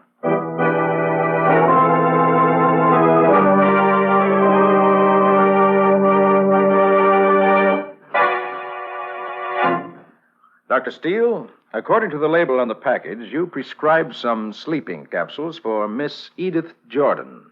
Edith Jordan. Oh, yes, I remember her now. Plucky kid. Not a whimper out of her when I set her collarbone. Even refused an anesthetic. Did you say she broke her collarbone? Why, yes, it was, about 2 months ago, I should say, but there were no complications, and the injury healed rapidly. Do you remember how it happened? Oh, yes, an automobile accident. That was when I prescribed the sleeping remedy for her, just as a precaution. I don't suppose she needed a very strong dose. No, it was a very small one. 1 3/4 grain capsule, and, a second one an hour later, if required. What would be a deadly dose, Doctor? Oh, from 40 to 50 times that much, probably. Did you give her the prescription? No, I phoned it into the drugstore, and he had it ready for her when she got there. I often do that. I see. Well, thank you very much, Doctor. You've been very kind. Now, if you'll tell me which way the drugstore is, I won't bother you any longer.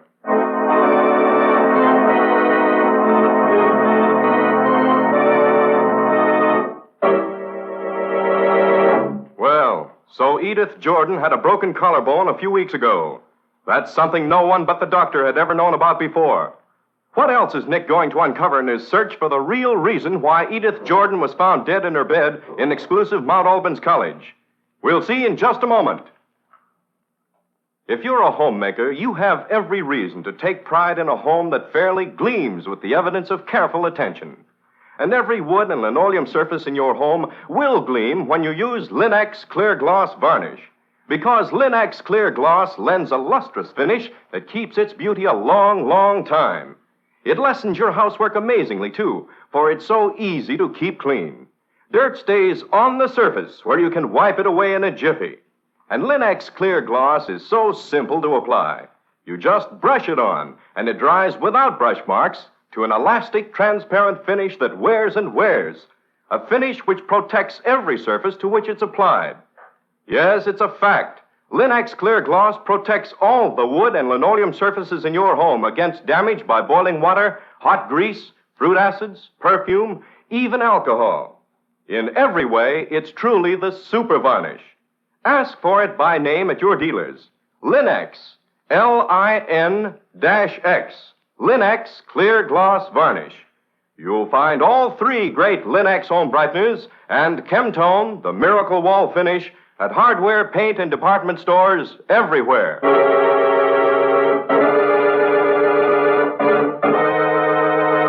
And now back to our story. As we left Nick, he was learning things about the dead girl, Edith Jordan, that not even Dean Cullen would, dean of exclusive Mount Albans College for Girls, knew. Did she commit suicide or was it murder? Let's pick up Nick as he calls at the drugstore where the sleeping capsules the doctor prescribed for Edith Jordan were made up. Yes, sir? I'm sorry to bother you, but would you be good enough to allow me to see the prescription for a sleeping remedy prescribed for Miss Edith Jordan by Dr. Steele about 2 months ago? I'm sorry, sir, but our records are available only to the police or the doctor. But I can assure you that the prescription was filled exactly as ordered. Very well, I understand. I thought you would. Sad case, isn't it? Yes, very. Oh, did you fill the prescription yourself? I believe I did. I remember thinking that college girls these days use far too many sleeping preparations. Yes, of course. Thank you.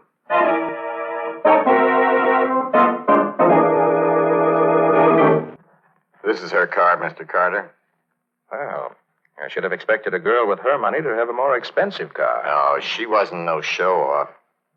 Yeah, too bad her luck ran out finally. Luck ran out? What do you mean by that? Her accident? Oh, look, Bud, that was no accident. How do you mean? Why, someone sawed the gadget on the steering wheel almost through. First time the car went around a sharp curve at high speed, it gave way. Only, as luck would have it, instead of going over the embankment, the car just turned into a hill of dirt along the road and buried its nose in the dirt. Miss Jordan got off with just a broken collarbone instead of being killed altogether. Did you tell Miss Jordan what you just told me? You bet I did. It didn't worry her at all. I'd have told the cops, too, only the boss said it was none of our business if she didn't want to report it. I see. Well, thanks very much. Be seeing you.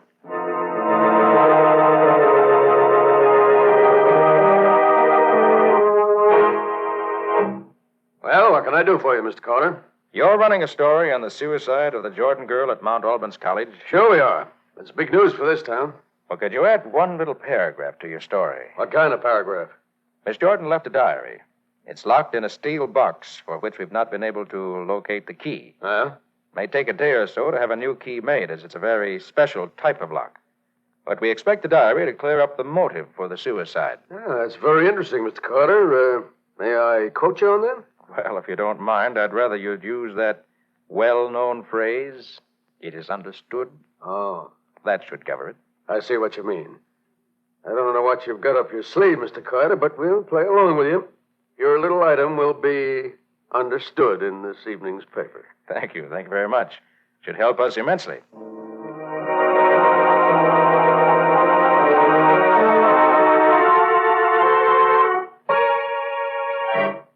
Well, Patsy?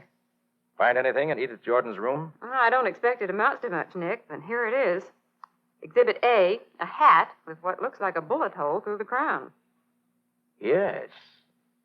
So Miss Brown was right. Someone did shoot at her. Anything else? The only other thing I found was this, Exhibit B, the picture that Edith Jordan took just before she was shot at. What? She didn't have any enlarging apparatus, so she gave it to Alice Brown, who does have an enlarger. She wanted it blown up. But why? Look, Nick, it's a picture of Spring Lake that's just north of here. Here in the center of the background's a figure. Neither Edith nor Alice knew who or what it was, so Alice made an enlargement of it to see if they could recognize it.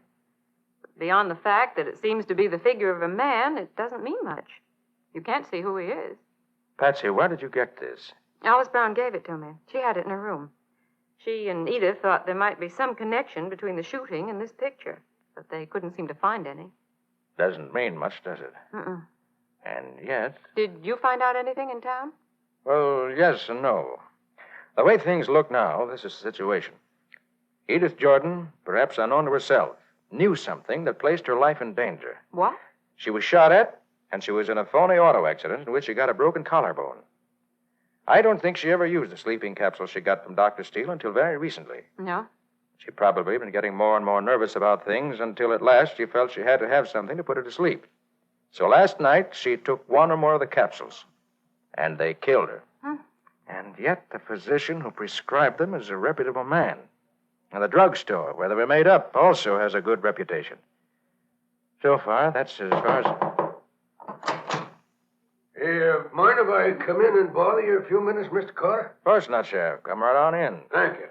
Howdy, ma'am. Hello.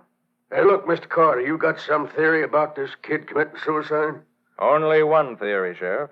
She didn't kill herself. Can you prove that? Expect to be able to. When? In the next 24 hours.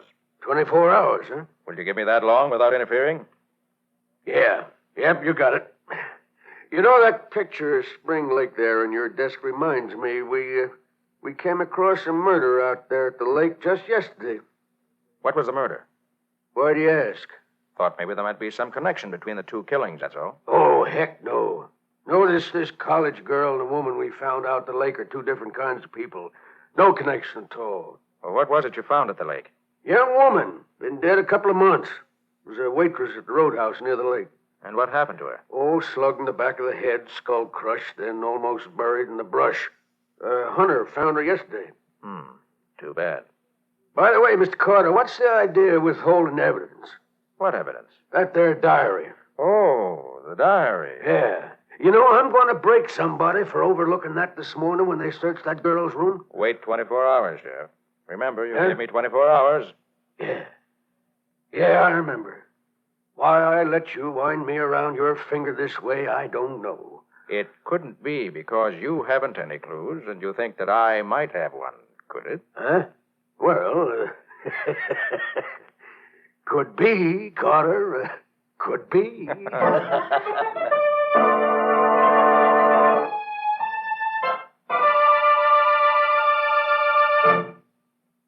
Did I understand you correctly, Nick? You want to spend the night in the girls' dormitory? That's what I said, Margaret. I want your permission to spend the night in Edith Jordan's room. Nick, that would be most irregular. Margaret, murder is most irregular, too. You're sure it is murder? Absolutely positive. And I hope to solve it by spending the night in her room. But if it was murder, how was it done?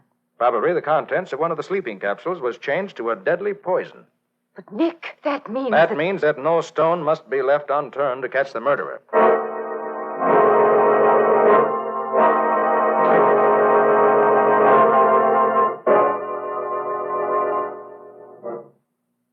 It's time for lights out, Nick. I just wanted to see if you needed anything you don't have before I leave you. No, Patsy, I'm all set. Well, what are you going to do, Nick? Just sit here and wait? That's it exactly. Just wait. I have all the evidence I need for a conviction, except the name of the killer. I could guess at that, but I couldn't prove it. I expect the killer to prove it for me. Why do you suppose Edith Jordan never told anyone about her fears? Probably she didn't want to worry anyone. She'd only suspicions, no matter how strong those suspicions were. And if I guessed correctly the kind of girl she was, she wouldn't want to burden anyone else with her troubles. It's too bad, isn't it? Might have been alive now if she'd only told somebody. True enough, Patsy. And hindsight is always better than foresight. Well, Nick, I'll say good night. Happy hunting to you. Thanks, Betsy. I'll just sit here in the dark and wait.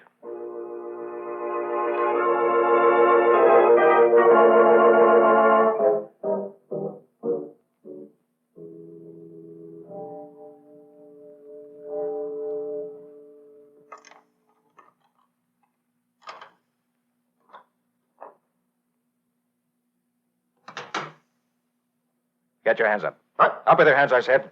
I can see you plain enough. That's better. Now for some light. Well, so it's you, the mechanic from the garage. What's all this about, anyway? You came here to get the diary, didn't you? Oh, did I? I thought so. That was your picture Miss Jordan got on her snapshot of Spring Lake, wasn't it? Oh, was it? Prove it. I can do that, too. In the picture, the cap on the head of the little figure has 2 white dots on it. In the same place where you wear your 2 white union buttons. You can't call that proof. Anybody could have those. She must have taken that picture at the time you were burying that girl you killed, the waitress. You were afraid she'd identify you as the one in the picture, so you took a shot at her. But you missed. Then you tried another stunt. You worked late at the garage one night and weakened the steering gear of her car. When that failed to kill her, you were very careful to be the first to point out to her that the steering gear had been tampered with. In that way, she'd never think to blame you for it. Which was very clever, my friend. But then you were stumped. Until you found out that her doctor had given her that sleeping prescription. So being a morphine addict yourself... How do you know that? I saw your arms the other day, and I recognized the scars of the needle. Okay. Okay, you got it on me. You win. So as I said, being a morphine addict yourself, you broke into her room just as you did tonight, and filled one of the capsules in the top row with morphine, which would kill her instantly. Yeah. I knew she couldn't take that much of a dose. By the way, how did you find out about that prescription? She told me about it herself when we were talking one time. But if you knew all this stuff before, why didn't you pull me in down to the garage instead of laying in wait for me like this? I could prove it all to myself, but I couldn't prove it to a jury. However, now I can, because by your coming here, you've confessed. It's a shame, killing her like that. Because she never had the slightest suspicion you were the Spring Lake murderer. Don't try to kid me. She knew right enough. That's why I had to get that diary. The whole story would have been in that. Mabel, that girl I killed. She was in love with me. She wanted me to marry her. She said if I didn't, she'd tell the cops where I bought my dope. Made such a fuss, I finally had to hit her over the head. And you were burying her by the lake when the Jordan girl came along and took that picture. Yeah. Then I knew that when the body was discovered like it would be someday, this dame would remember seeing me out there, so I had to get that diary before the cops got it. Well, as you go to the electric chair, I want you to remember one thing, my friend. There is no diary. Huh? I invented it to smoke you out in the open. You've convicted yourself. A man's own conscience is a better detective than the greatest detective on earth. Always.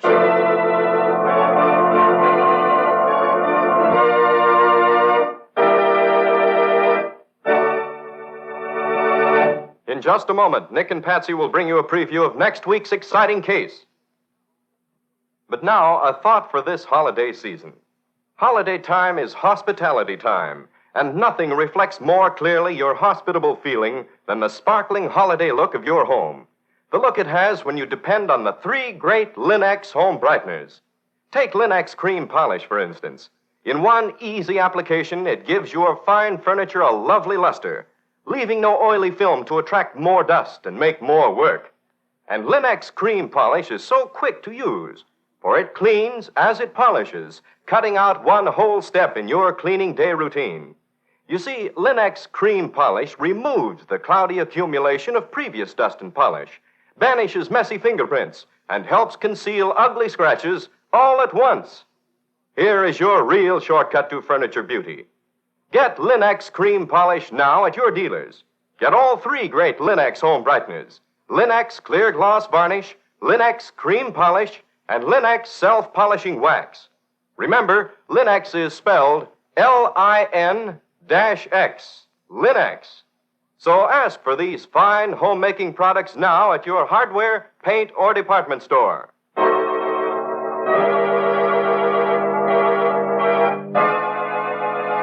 And now let's hear from Nick Carter himself. And now, Nick, what's the story you're going to tell us next time?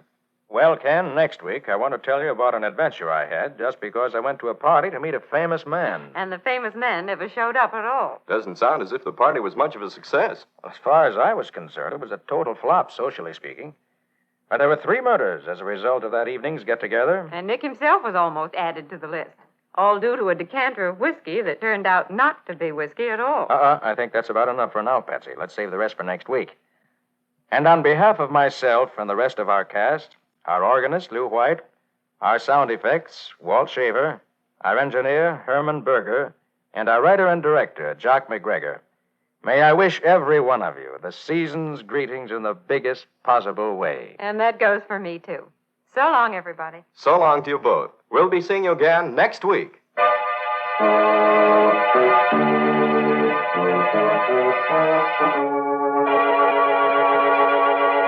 Next week at the same time, listen to another curious experience of Nick Carter, Master Detective, entitled Death in a Decanter, or Nick Carter and the Mystery of the Missing Brother. Nick Carter, Master Detective, is featured in Street and Smith magazines. Lon Clark is starred as Nick with Helen Choate as Patsy. Original music is played by Lou White, and the programs are written and directed by Jock McGregor. And now Acme, creator of the 3 great Linex home brighteners, Linex Clear Gloss Varnish, Linex Cream Polish, and Linex Self-Polishing Wax, wishes you the heartiest greetings of the holiday season and invites you to be listening next week when Acme will again present Nick Carter, Master Detective, over these same stations. Ken Powell speaking. This is Mutual. And now, Gangbusters! Gangbusters, presented in cooperation with police and federal law enforcement departments throughout the United States. The only national program that brings you authentic police case histories.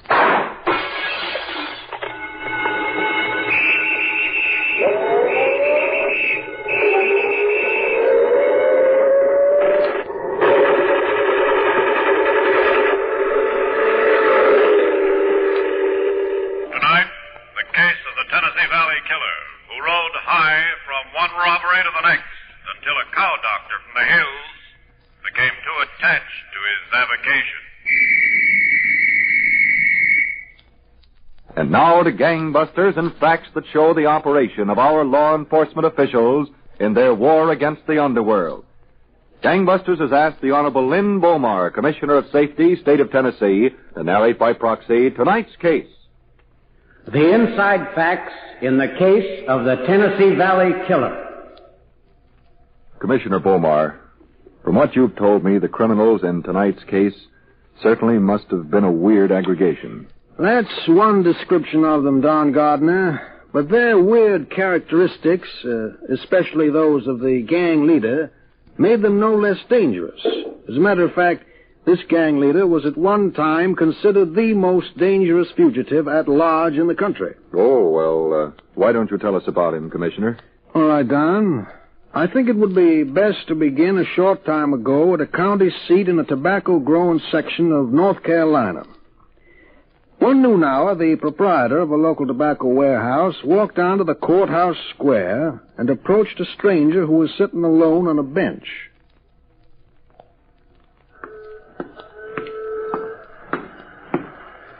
Howdy. Howdy. I guess there's room on that bench for another one. Help yourself.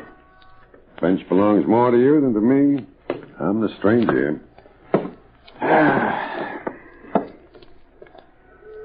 Awful unseasonable weather we've been having. Oh, weather doesn't bother me none. I've learned to take what they give me. Well, I guess I ought Wait, just a second. I'm Roy Clark. I own the tobacco warehouse here. Oh, pleased to know you, Mr. Clark. Are you the same stranger that was in Logan's feed store this morning? Well, I was in a feed store. I don't know whether it was Logan's. I hear you got some birds you're mighty proud of. I got a few Baltimore top nuts, I fancy. You got them with you? Well, not this minute. Well, have you got them near? Well, out of the cabin camp a mile or so north. Well, you know, stranger, I've got a few birds myself I'm kind of proud of. Yeah? Aslan red quills. Don't care none for the breed. Oh, I found them to last pretty good against Baltimore topknots. Not that I ever heard. You wouldn't care for test? Oh, I wouldn't mind one. Tonight? Anytime. Well, we've got a cockpit in the basement of that furniture store there, north of the square. The brick building? Yeah. 9 o'clock? It's your swing. I've got 7 birds I'll fight. And 7's all right. What have you got for stakes? $200 a match, $1,000 a main. Well, you are proud of your birds. If I wasn't, I wouldn't have them. Well, we can make the stake. Conditions are short heels. Birds may not be touched after setting down in the pit. If a bird refuses to fight longer, he's set down in the middle of the pit, breast to breast with his adversary. If he still then refuses to fight longer, he's regarded as defeated. Satisfactory, Mr. Clark. All right. I'll see you tonight, then. Good day, sir, and good luck.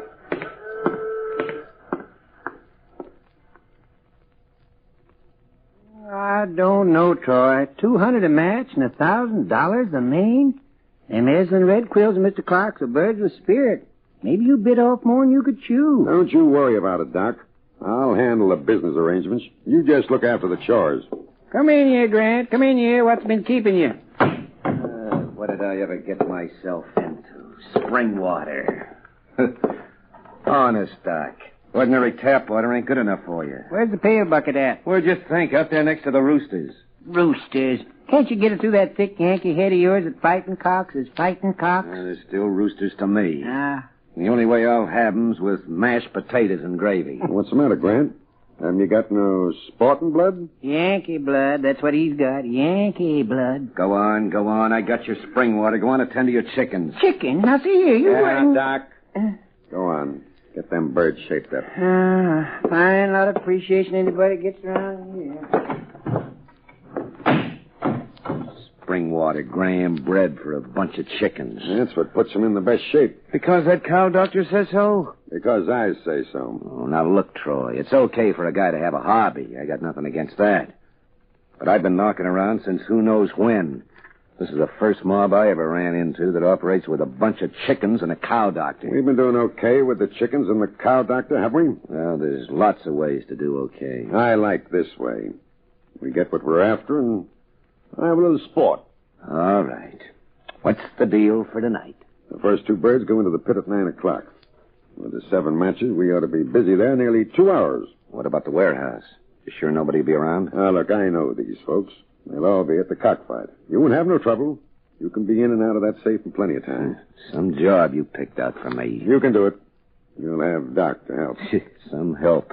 Probably treat that safe like an ailing calf. Just you do a good job. After you get finished up, come by the cockpit. I'll stall the matches as long as I can until I see you. Well, okay. But have them birds of yours win, will you? I don't feel like breaking into a safe and then having to pay out all the dough in bad bets. You just open up that safe, Grant. I'll see the birds come out okay. Aslan red quills. Mr. Clark thinks they're any match for a Baltimore topknots. He's got another thing coming.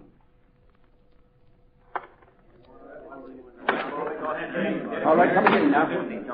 Well, did you change your opinion of Baltimore topknots, Mr. Clark? Well, I'm not beat yet. Go on, get in there. Mix it. Come on. Well, would you like to up the stakes, Mr. Clark? Get in there. Get in there.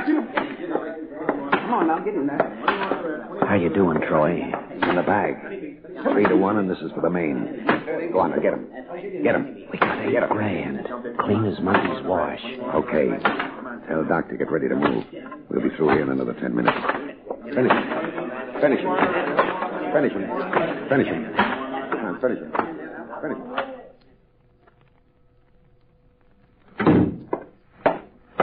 You're Mr. Clark? That's right, sir. My name's McDonald. I'm Special Agent of the Federal Bureau of Investigation. Oh, yes. Sheriff called and said you were on your way over. Sit down, sir. Thanks.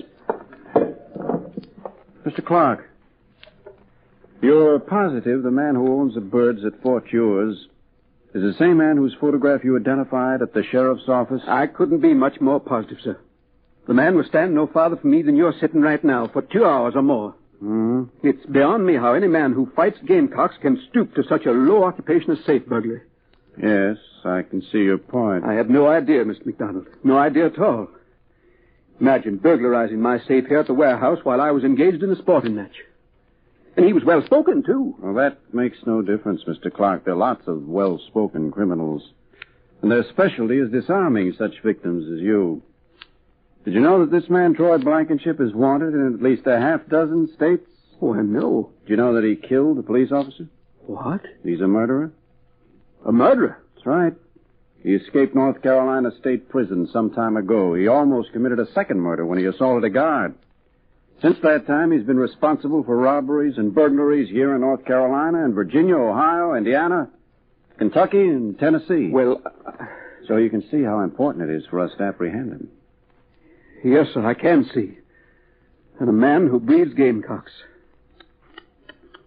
Now, Mr. Clark, I want to go over every word that passed between you and Troy Blankenship. Perhaps somewhere in your conversation he dropped a hint that would give us an idea of his present whereabouts. All right, Mr. McDonald, my time is yours. Well, Don, there wasn't much Mr. Clark could say that would lead authorities to the whereabouts of Troy Blankenship and his gang. By that time, they were well over the state line and had arrived at a small town with the intention of robbing a post office safe of a sack of registered mail they knew to contain an enormous amount of cash. But Doc's passion for cow doctrine led his companions to the brink of disaster, as you will see. Now, back to Gangbusters. You were telling us, Commissioner Beaumar, that Troy Blankenship and his strange gang had crossed the state line and planned to rob a post office safe of a large shipment of cash. That's right, Don. Once at the town, they sought to determine the exact time the shipment of cash would arrive. Troy Blankenship and the criminal Grant stood on the platform of the local railroad station shortly after the afternoon train pulled in. Okay, Grant, I've seen enough. Let's go. Yeah, right with you.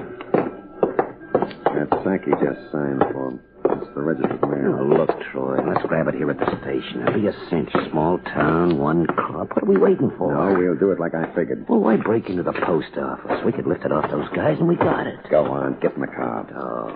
Come on. Get in. See it, Troy? How'd it look? It looks okay. Nobody asked you nothing, Yankee. Yeah, now listen. All right. Well, how do we do it, Troy? Well, if you listen, I'll tell you. I'm listening. They take that payroll and lock up the post office overnight. Tomorrow morning, the boss of the construction gang comes to pick it up. Only it won't be there. We're taking it out of the post office tonight. Well, let's grab it now. They won't know what hit them. If Troy says it's tonight, it's tonight. Look, Doc, why don't you stick to patching up those chickens? Are you blue-coated rotten? Okay. Here's how we do it, and I don't want any argument. Doc. Yeah, Troy? The postmaster owns that farm I showed you, about a mile outside of town. The one with the pretty little white barn? Yeah, that's it. Nice barn. You go pay a call on him. Sure, Troy, but what am I going to call on him about? Listen, you'll get told. Not by no one named Grant. All right. Doc, that postmaster has a habit of coming back to the post office. Some nights to work. Now, I don't want him back there tonight. But if he wants to go to the post office, how am I going to keep him? That'll be harder than getting a gold off a tooth dentist. I said I'll tell you how to keep him. Get this car out of here. Sure, Troy, but how? I said I'll tell you, move.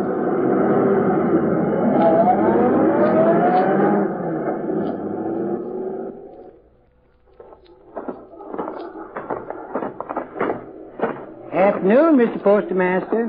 Yeah, what is it? Your missus said I'd find you out here near the barn. Now, I got a number of gadgets for sale here. Razor blades, pocket knives, cuff links, and etc. You caught me at a busy moment, mister. I don't want Well, sir, and I even got some of the finest gamecocks ever you did lay eyes on. With each purchase, we're giving away the finest gold-plated keychain this side of the Tennessee River. I said you caught me at a busy moment. You'll have to make it some other time, mister. I got a sick cow.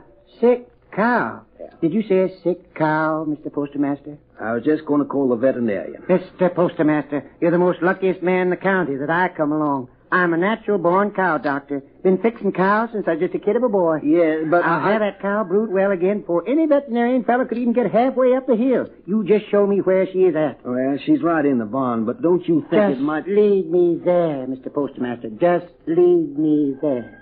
Well, Right this way. I'll have it fixed up in no time. No time at all. In here. Brute sounds sick, all right. Yeah. I can tell from here what's ailing her. It's a bad case of traveling brayer stilts. Traveling brayer still? Yes, sir. And I can fix her up in a jiffy. I'll have her back on her feet come night and give her milk come morning. If it's that serious, I suppose I should get in touch with the veterinarian. Oh, it's serious, all right, but simple. Simple as they come. Now, I noticed I come up the road, you had some nice tall pine trees a-growing. How old are them pines? I don't know. Well, pine needles got to be from trees just the right age. Now, I got some right age pine needles over where I'm staying. Well, now, look. Now, Mr. Postmaster. Now, you get me them mustard greens and the brine water. I'll be back here in a half hour with the pine needles. Now, don't touch that cow till I get back.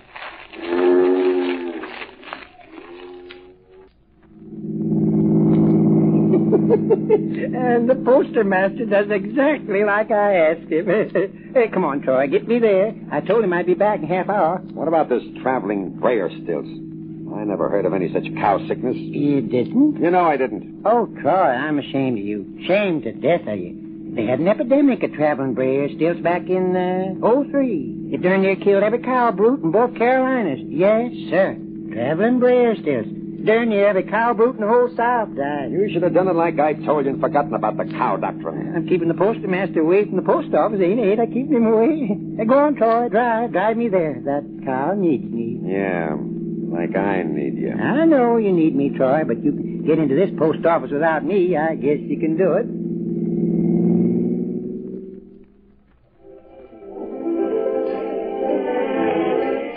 What's keeping him, Troy? Should have been here waiting for us. He'll be here. Take it easy. Besides, nobody will know about that job until morning. It's plenty of time. Well, we got a nice pile of dough out of that post office, and I don't feel like getting... Okay. It's all right. He's coming in now. Oh, it's about time. He ought to know better. Well, then you lay off it, Doc. Hello, Troy. You ain't been waiting long. Where were you? I got you, didn't I? What happened, Doc? The young fella told me where I could get some spring water for the birds. Spring water?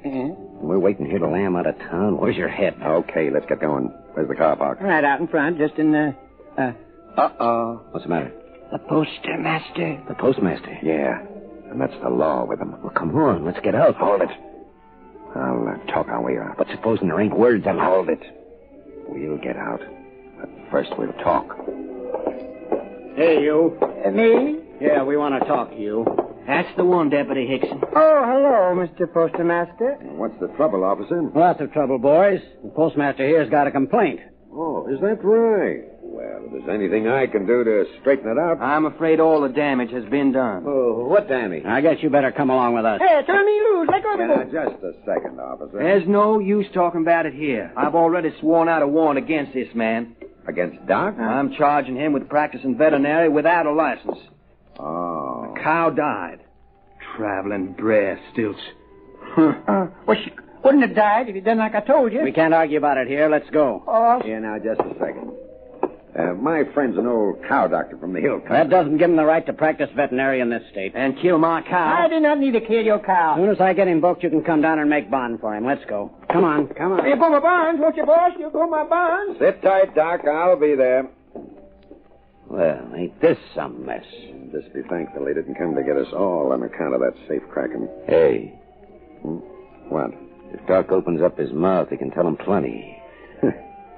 You just waking up to that? Well, let's get him out, fast. Why? What? He's been stringing along with you, hasn't he? He's been doing all your dirty work. There's a good chance to dump him. Let him talk if he wants to. He can't tell him much. You mean you let the old guy rot there in jail? How much could the bail be? Whatever it is, it's too much. Come on. We gotta make time. Troy. What? It ain't right. How do you know what's right and what isn't? Come on. Let's get moving before he talks sooner than we figure. Oh, all right. Yeah, I got a nice program lined up for us. Doc's bound to get away.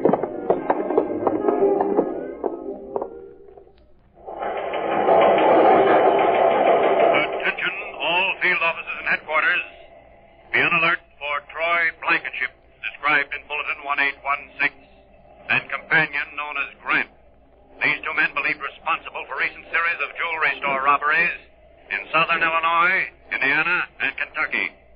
Caution, Blankenship is a known murderer and is believed to be heavily armed.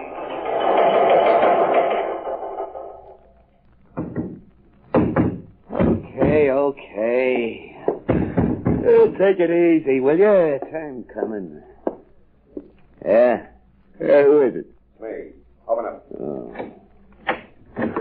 Hello, Troy. Come on in. What's the matter with you, Grant? How many times do I have to knock? I had a big night last night. Well, you've been having too many big nights lately. We're making dough, aren't we? What do you expect me to do with it? Open a bank account? The big times are over, Grant. We're moving out of here and going back to some real work. Oh, what's your hurry? Let's stick around and enjoy our score a while. Nothing doing. It's East Tennessee and back to work. Go ahead, Troy. You write me how you make out. You're coming with me.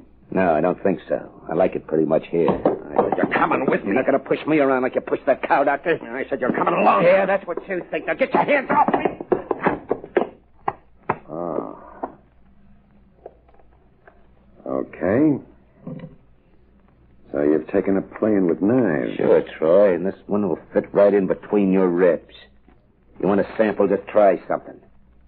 Now get out. Okay, Grant. I guess you don't want to come with me. I'm glad you know it. Well, give me that knife. No, Troy! Troy! What are you trying to do? Troy! Thanks. Thanks a lot for the knife. Oh, now, wait a minute, Troy. Troy, I'll go with you. When do you want to leave? Soon, Grant. Real soon. Oh.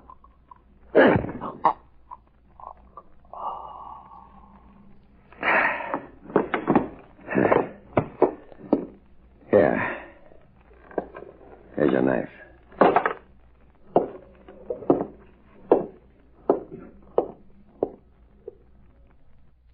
Now, back to Gangbusters. Special Agent McDonald. This is Deputy Sheriff Hickson, McDonald. I just got your message to call back. Look, Hickson, Grant regained consciousness again. I was out at the hospital to see him. Yes?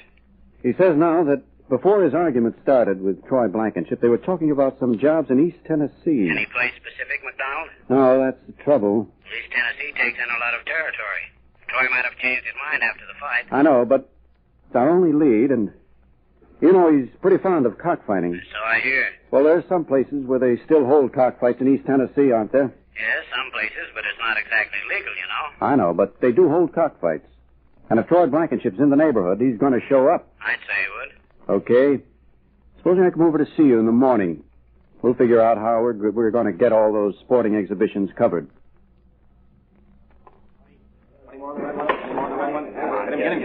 Well, McDonald, I don't suppose Blankenship will show up here tonight. Not if he's missed this much already. Yes. Getting kind of late. Come on. Yeah, I had enough of this.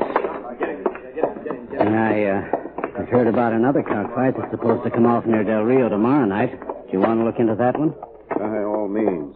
Leaving's early, gentlemen. Still 3 matches to go. Yeah, we got a long drive. I can't stay. Good night.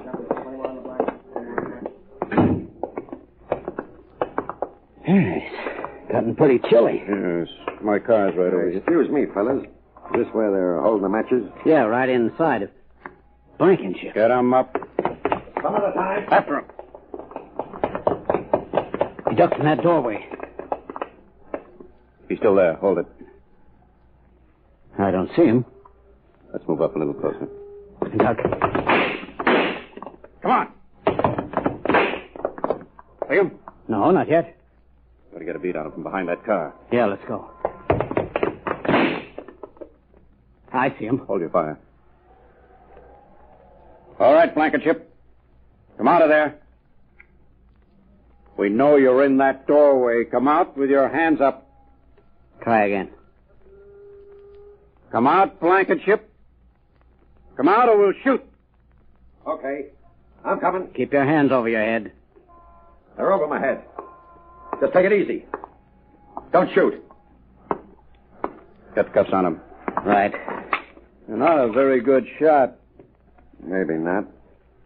But anyway, I ducked you a long time. Perhaps you did, Blankenship, but right now there are a few charges of robbery and assault to kill you're facing. Let's see how you duck them. Let's go. That, Don, was the end of the road for an unusual public enemy. Troy Blankenship is now back in North Carolina State Prison, where he is serving out his term for murder. Well, thank you, Commissioner Beaumar, for this interesting case history. And gangbusters, congratulations to all the officers who participated in the investigation leading up to the recapture of Troy Blankenship.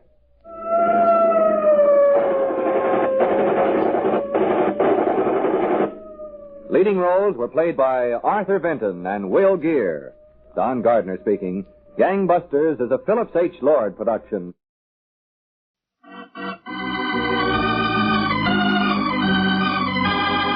In the interests of a safer American home, a happier American community, a more united state, the American Broadcasting Company and its affiliated stations bring you Ellery Queen, celebrated fighter of crime.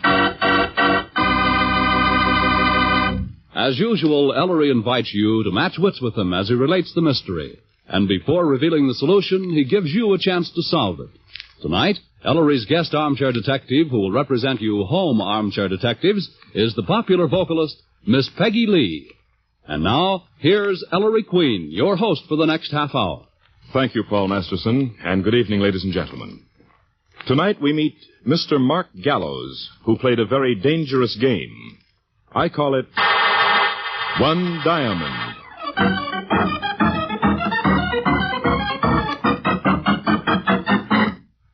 And this is... Miss Eve Angel, Mr. Queen. How do you do? How do you do, Mr. Queen?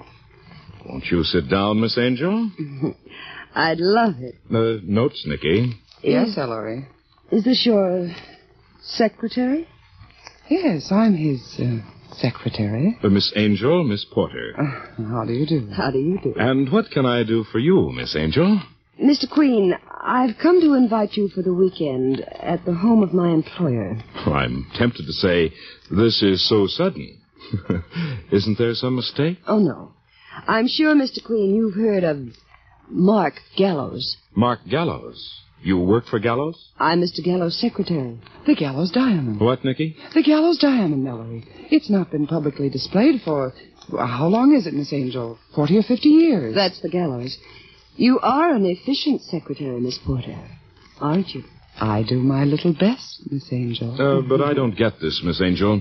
I've never met Mr. Gallows. Why should he invite me for a weekend? Because I asked him to. Oh. I'm to be your guest? In a way.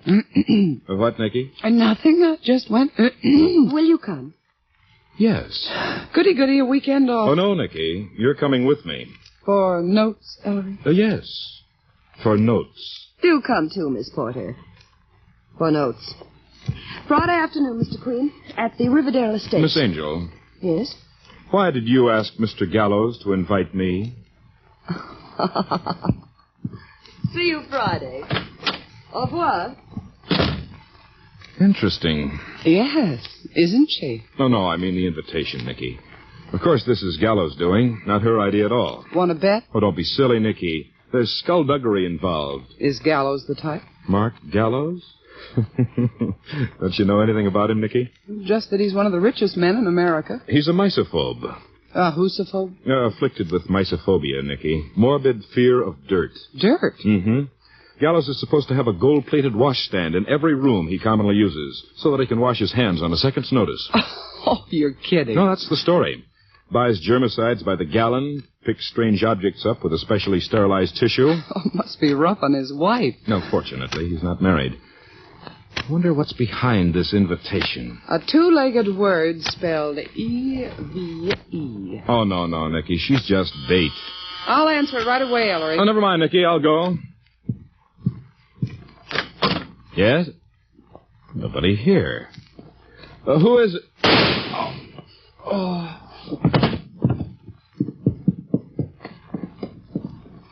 Ellery, what was that? That sounded just like a shot. Ellery.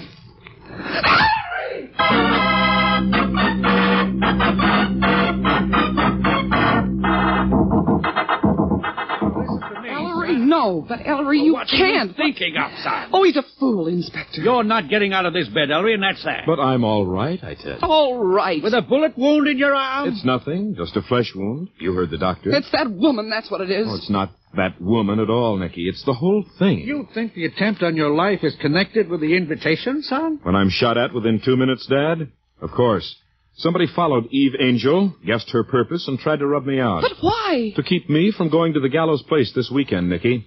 Which is why I'll be there if I have to go in an ambulance. And come back in a hearse. Ellery, be sensible. You're still shaky, son. I'm going. You're not. I won't let you, Ellery. By gosh, I'm still your father, and you'll do as I say.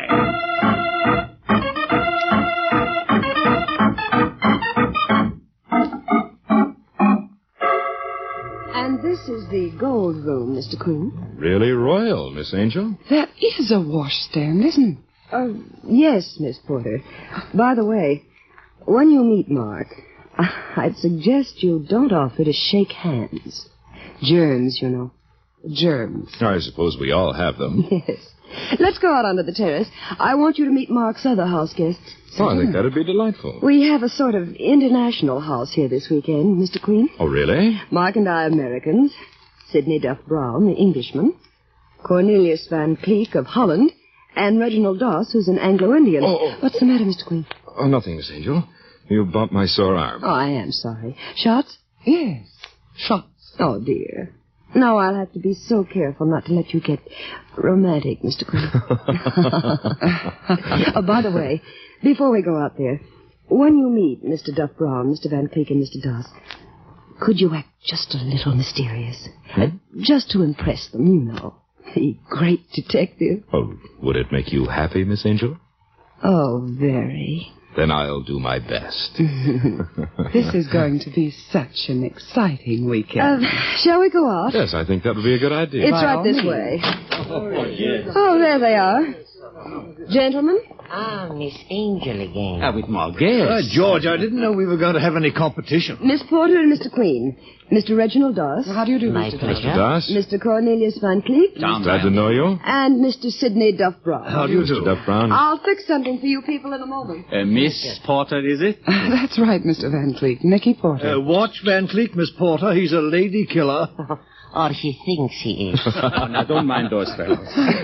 What do you do, Miss Porter? Except the beautiful, I mean. Oh, I work for Mr. Queen here. Work for him? In trade? By George, incredible. This is an amazing country. Well, not half so amazing as Nicky, Mr. Doss. I really don't know what I'd do without her. Working for Mr. Queen isn't really being in trade, Mr. Duff Brown. No. Definitely not. You see, he's Ellery Queen, the famous detective. Really? Your drink, Mr. Queen? Oh, thank you very much. Oh, I'm sorry, Miss Porter. I forgot yours. What can I get you? Not a thing, thank you. But the detective, Mr. Queen, this is exciting. I quite agree with Mr. Doss. Are you here socially, Mr. Queen? Or are you after one of us? Why, Mr. Van Cleek, do you gentlemen have guilty consciences? No.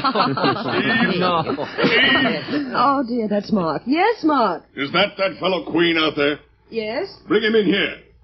Mr. Queen? Is Mr. Gallows in the habit of referring to all his guests as that fellow, Miss Angel? Never mind, Nicky. If you gentlemen will excuse us.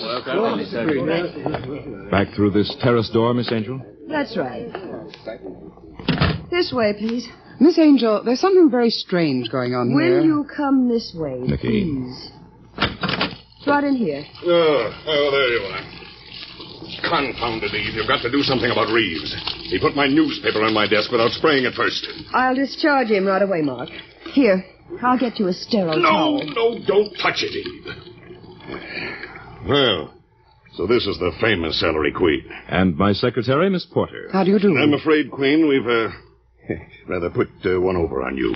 Have you, Mr. Gallows? Oh, it does seem such a waste, Mark. He's so attractive. Then you were bait, Miss Angel. All right, Mr. Gallows, now that you've got me here, what next? Why, Queen, now you leave. What? That's right. He served his purpose, my girl. You'll please leave now, Queen. So? This way out. Ellery Queen, are you going to stand here and let these... No, Nicky. Mr. Gallows... Oh, dear. He's going to be difficult. There's no difficulty, Eve, that can't be smoothed out with a little money. Send me your bill, Queen, whatever your fee is. I don't charge fees. No? Then what do you live on? Nuts? I don't know exactly what double-dealing intrigue you've whipped up here, Mr. Gallows, but certain things are fairly obvious. Oh, are they? This interests me, Queen. What's obvious? You're the owner of one of the most famous diamonds in the world. You have 3 house guests, Mr. Duff Brown of England, Mr. Das of India, and Mr. Van Cleek of Holland. Now, England is the spearhead of the world's diamond trade. India's Maharajas are the world's greatest collectors of precious stones. Holland is the capital of the world's lapidaries. I'd say Duff Brown, Das, and Van Cleek are here to buy your diamond, Mr. Gallows. Be quiet. Yes, Mr. Queen? Why, we're suddenly all politeness. Why you schemed to have me put in an appearance here, I don't know. But would it interest you, Mr. Gallows, to learn that within minutes of Miss Angel's visit to my home, I was shot at with intent to kill? Your arm. Mark, why would... Nonsense. That can't have anything to do with me. Somebody didn't want me to show up here, Mr. Gallows. You're a writer, aren't you? Yes. This is real life. Get out. Mr. Gallows, you're an idiot. Come on, Nicky.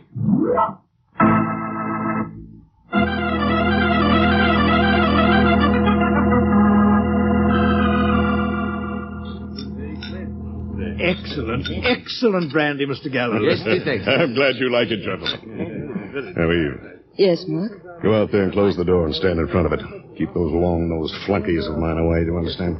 Mark, you're going to... Go ahead. Oh, but I wanted to see it. Eve, I said get out of here. All right, Mark. Gentlemen, will you excuse me? Oh, no, don't bother to get up, please. Have fun. Thank you for your time. Well, gentlemen. I have the very odd feeling, mes confrères, that this is the great moment. Hadn't you better have someone lock that door, sir? My estate is well patrolled, Duff Brown. Mr. Das, you don't look very interested. This is an old story with me, Mr. Gallows. Oh, is it?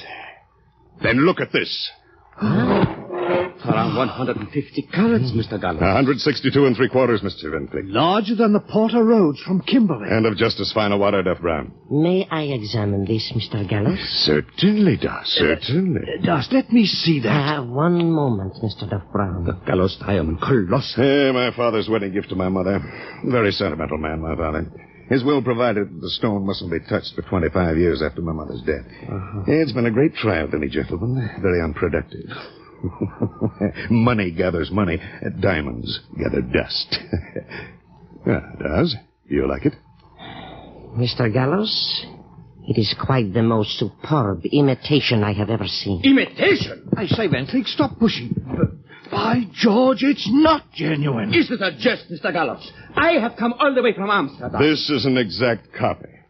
Worthless, of course, but sufficient for you gentlemen to base your bids on. When may we see the genuine stone, Mr. Gallows? It won't be exhibited, Van Cleek, until I get what I consider a selling bid, confirmed by the principal for whom you're acting as agent. I can't say, Mr. Gallows, I feel entirely comfortable. I've never had my integrity questioned before. Nor I. I'm sorry. I have to be careful, gentlemen. You, forced me to show my hand. What do you mean, sir? That fellow Queen, the detective whom I had Miss Angel invite a few days ago for the weekend. Actually, she engaged him on my behalf to check up on you gentlemen. This is intolerable, Mr. Gallows. What is your meaning? Queen came here today to tell me the result of his investigation. He tells me that one of you was a fraud and an imposter. Yes. An international jewel thief who's here with forged credentials. Can you blame me for being careful?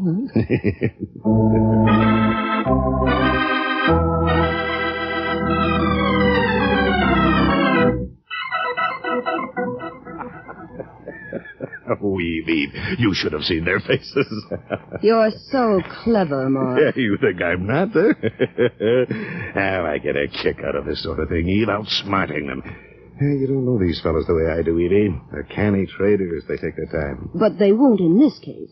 Why, they'll fall all over themselves, proving they're not fakes. Each one will rush to make his bid and present me with confirming authority from his principal. Things are going to hum around here, darling. And I'll bet you I get 20% more for the diamond. Mark. What? Look at this. Is that charred scrap of paper? What is it? Take it. Read it. What's the matter with you? Wait till I spray it. So you invented the story that one of them is a crook, did you? When, of course, all the time they're all honest men. I don't know what you're talking about. Where'd you find this, Eve? Living room fireplace. It just missed getting burned. Of course, it doesn't say much. Wait a minute. This is the beginning of a letter. To me, Eve. I didn't see this. Neither did I. Dear Mr. Gallows, we regret that our representative has been delayed. Will not be able to arrive in the United States until May 15th to inspect the gallows. Eve, my lie was true. One of them is an imposter. Where's the rest of this, Eve? Talk, will you? The envelope, the rest of the letterhead. Who is this from? Which one does this refer Mark, to? you'll have another attack. One of them intercepted the mail this morning. He must have been watching for this very letter. Maybe the rest of the letters in the fireplace. Eve, Mark, wait a minute. I searched the ashes. This is all that was left. Get Queen on the phone. Ellery Queen? But Mark, he won't come now after... Get Queen!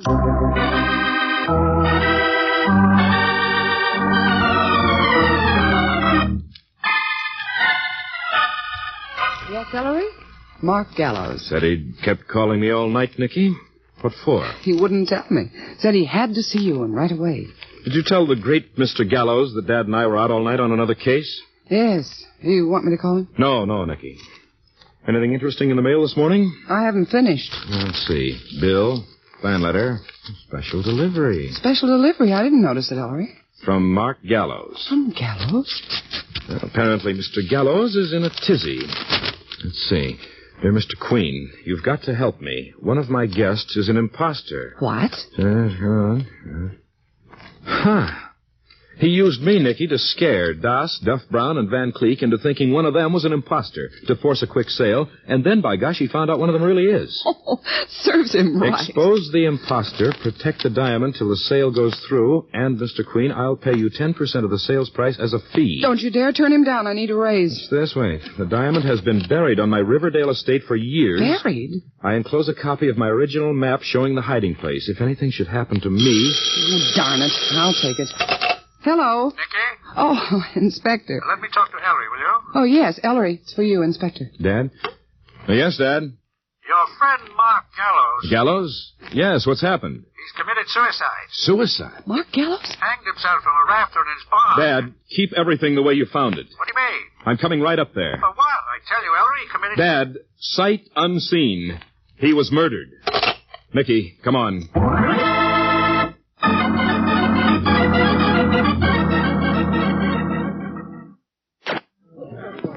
You men, pipe down!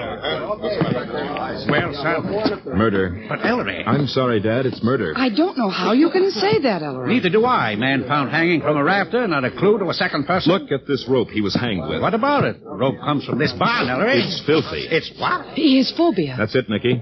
Dad, Gallows suffered from a morbid fear of dirt. Now, there were two ropes in this barn. This dirty one here and that clean one hanging over there. Even approaching death, Gallows would have used the clean one if he was going to hang himself. Huh? Gallows was strung up, Dad. And almost certainly by one of those 3 diamond buyers. The imposter. Imposter? What imposter? No doubt about it, Nicky. No doubt about what? Oh, I'm afraid we're a little ahead of you on this one, Dad. Are Van Cleek, Das, and Duff Brown still here? Yes. You better hold them here for a while and keep them out of my way. Why? What are you going to do? Dad, you wouldn't believe me if I told you. I give up. You men. Yeah? One of you watch the body, the rest of you come with me. All right, Joe, you better stay home. Ellery, what are you going to do? Look, Mr. Gallows over. Turn around, Nicky. Oh. What are you looking for? Gallows sent me a copy of the map. Where would he keep the original? I'd say it's an even bet he carried it on him, Nicky. In a secret pocket, you mean? Yes. Or here. What? Leather pouch around his waist next to the skin. Is it in there? Oh, no. It's empty. His killer took the map. Yes. But how would the killer know? About the map? Nicky, do you think you can stand a look at Gallows' face? Well, it's awfully dead looking. And dirty. See here, Nicky. Dirt around his mouth. I think our diamond hunter tortured Gallows into telling his secret. By putting dirt in his mouth. His phobia. Really nasty, Nicky. Why are you looking at the copy of the map, Ellery? Killer has the original. Must have dug up the diamond. I know, Nicky, I know. Let's take a look anyway, shall we?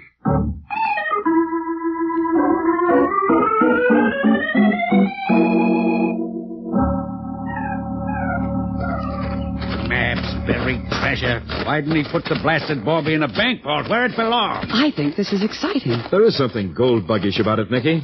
Well, let's see. Uh-huh. I think this is it. What's it? This tree, Dad. It's our starting place. Here, look at Gallows' map. Guess so. From this tree, you go due south. And then due west, and X marks the spot. Wonderful. Due south, due west. But how far? Just says 10 on the first leg and 10 on the second. 10 what? Miles? Now, don't be sarcastic, Inspector. Not miles or feet or inches either, because then it wouldn't be far enough to cross that brook, and the south leg on the map does cross the brook. Right, Nicky. Therefore, it must mean yards. Dad, let me have that compass and yardstick, will you? Here. Due south. Which is this way. 1 yard, 2, 3... Hey! What, Inspector? Look at this, Nicky. A sort of trail in the grass. Ellery, see this trail? I saw it, Dad. I'm right on it. Killer's been here before us. Didn't I tell you, Ellery? Drat it. Come on, Nicky. Here, watch this brook. Oh, gosh, I'm getting all wet. Buried treasure. Here's the trail again. And this is the end of the 10 yards, Dad. But the trail keeps going, Ellery, in the same direction. Uh-huh. Another yard. Killer went 11 yards due south. Yeah. And then he turned west. 2, 3, 4. And parallel your route. A yard away. I don't understand. How far does the map say you've got to go west, Ellery? Another 10 yards. 9, 10. But the killer's trail keeps going, son. To here. Toss that yardstick over. Catch.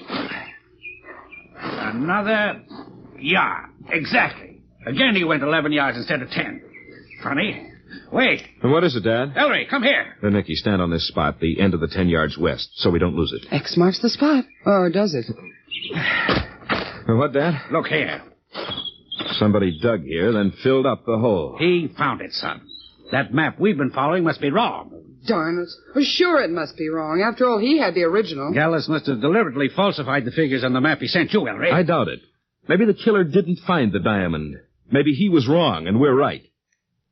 There's only one way to find out, son. Uh-huh. Nicky, hand me that shovel.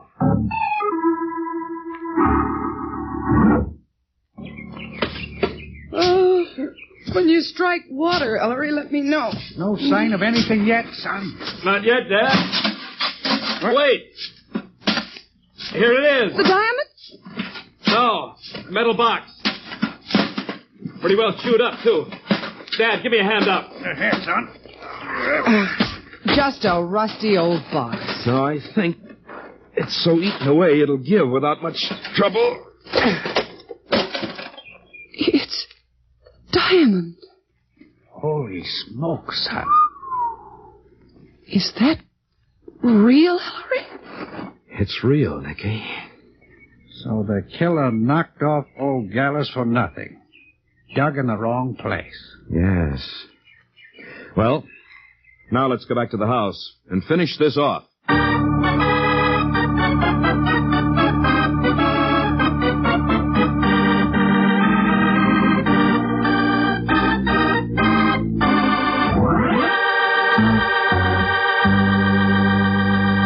Ladies and gentlemen, meet Miss Peggy Lee, the popular vocalist who has made Mañana and her Capitol Records album, Rendezvous with Peggy Lee, both of which have set the public humming and dancing. Welcome, Peggy, to the armchair.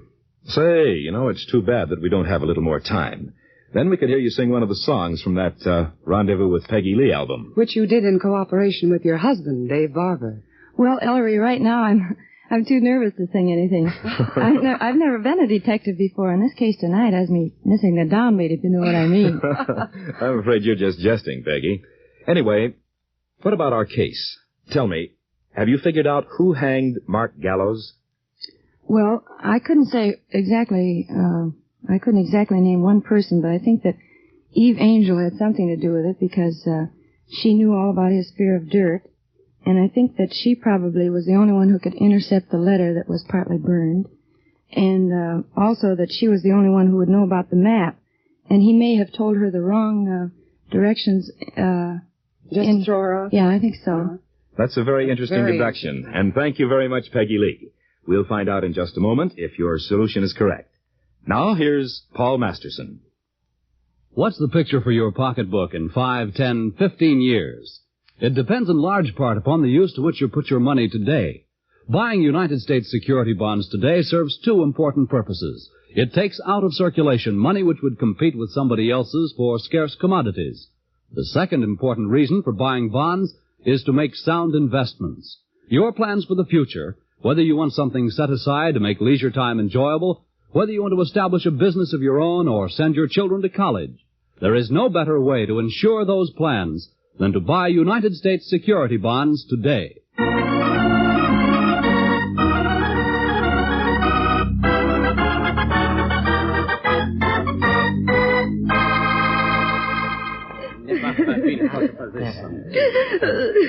I will not be held indefinitely. I'm a subject of His Majesty. Will you stop that weeping? You give me a headache.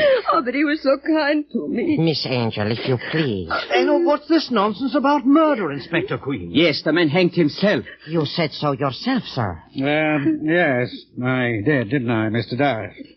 You people all through? All right. Go ahead, son. Unfortunately, Gallows' murderer made a mistake. Mr. Gallows sent me a copy of that map, and by following its directions exactly, I located the spot where he'd buried the Gallows diamond. Now, how did the killer miss it? Well, what were the directions? To go 10-something due south, and then 10-something due west.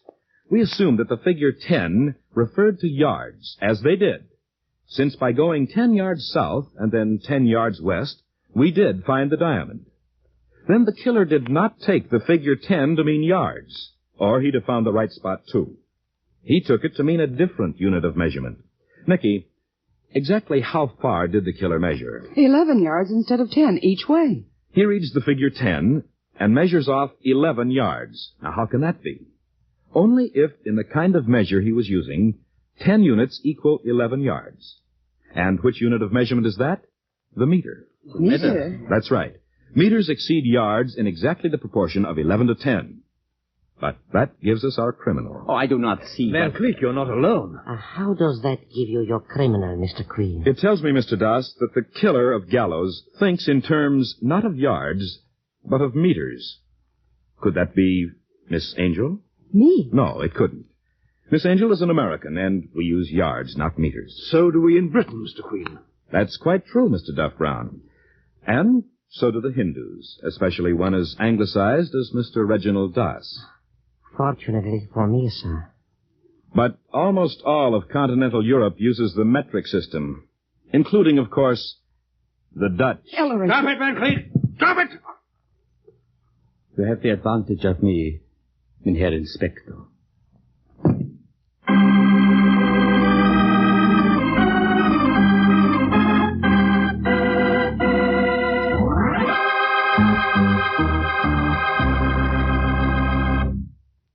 And there, ladies and gentlemen, you have the solution to our mystery.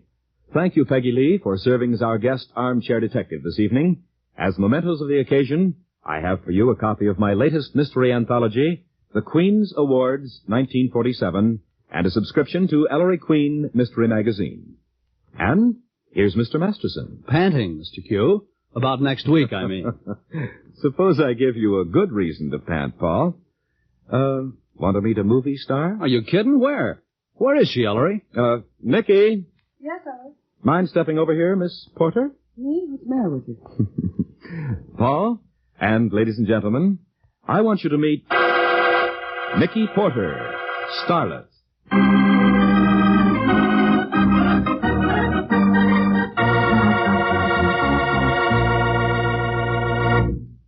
This is Ellery Queen saying good night till next week, and enlisting all Americans every night and every day in the fight against bad citizenship, bigotry, and discrimination, the crimes which are weakening America.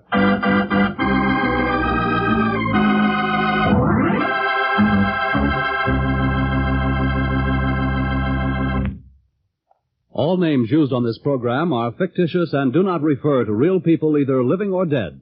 Among the members of tonight's cast were Howard Culver, Herb Butterfield, Kay Brinker, Joan Banks, Bill Boucher, Wilms Herbert, Eric Snowden, and Sidney Miller.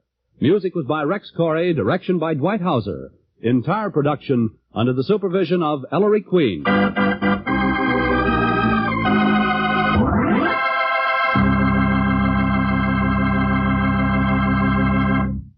This is ABC, the American Broadcasting Company. And now, the Molle Mystery Theater, presented by Molle. Molle, the heavier brushless shaving cream for heavy beards. Good evening. This is Jeffrey Barnes, welcoming you to the program that presents the best in mystery and detective fiction. Tonight's story is entitled Last Night and was written by the very popular William Irish. I particularly like this story because of the people in it. They're very ordinary, real-life people. Not gangsters, nor tough detectives, nor mad, homicidal scientists, but average people like you or me or your next-door neighbor. In short, they are the kind of people you never expect to find involved in a murder. Before you begin your story, Mr. Barnes, here's another true-to-life story for men. If you have wiry, hard-to-cut whiskers or a tender skin, and you find that shaving is really tough, then shave with Molle, the heavier brushless shaving cream. Yes, sir, men, it's smooth. So smooth. It's slick. So slick. It's a smooth, slick shave you get with Molle. Molle, the heavier brushless cream for tender skins. That's right, Molle is a heavier cream, the kind of cream you need for wiry, hard-to-cut whiskers or a tender skin. Because Molle is heavier, it softens your whiskers, stands them up straighter, and makes them easy to cut. So you shave faster, closer, easier, and you shave painlessly with Molle, the heavier brushless cream for tender skins. Molle. And now for the Molle Mystery Theater presentation of Last Night.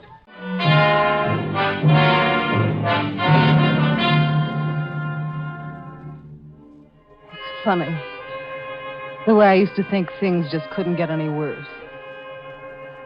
I'd wake up and say to myself, it's morning again, and I'm awake again, and Gil and I are still broke.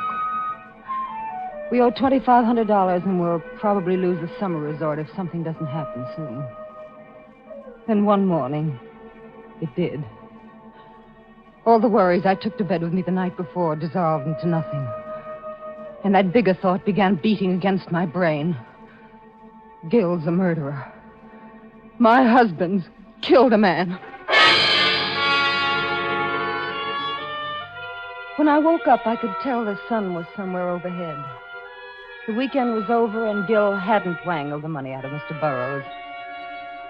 I remember yawning, a long, comfortable cat yawn, and thinking, there must be something better we can do besides operating a health resort at a loss, buttering up rich old crabs to borrow money to keep it going.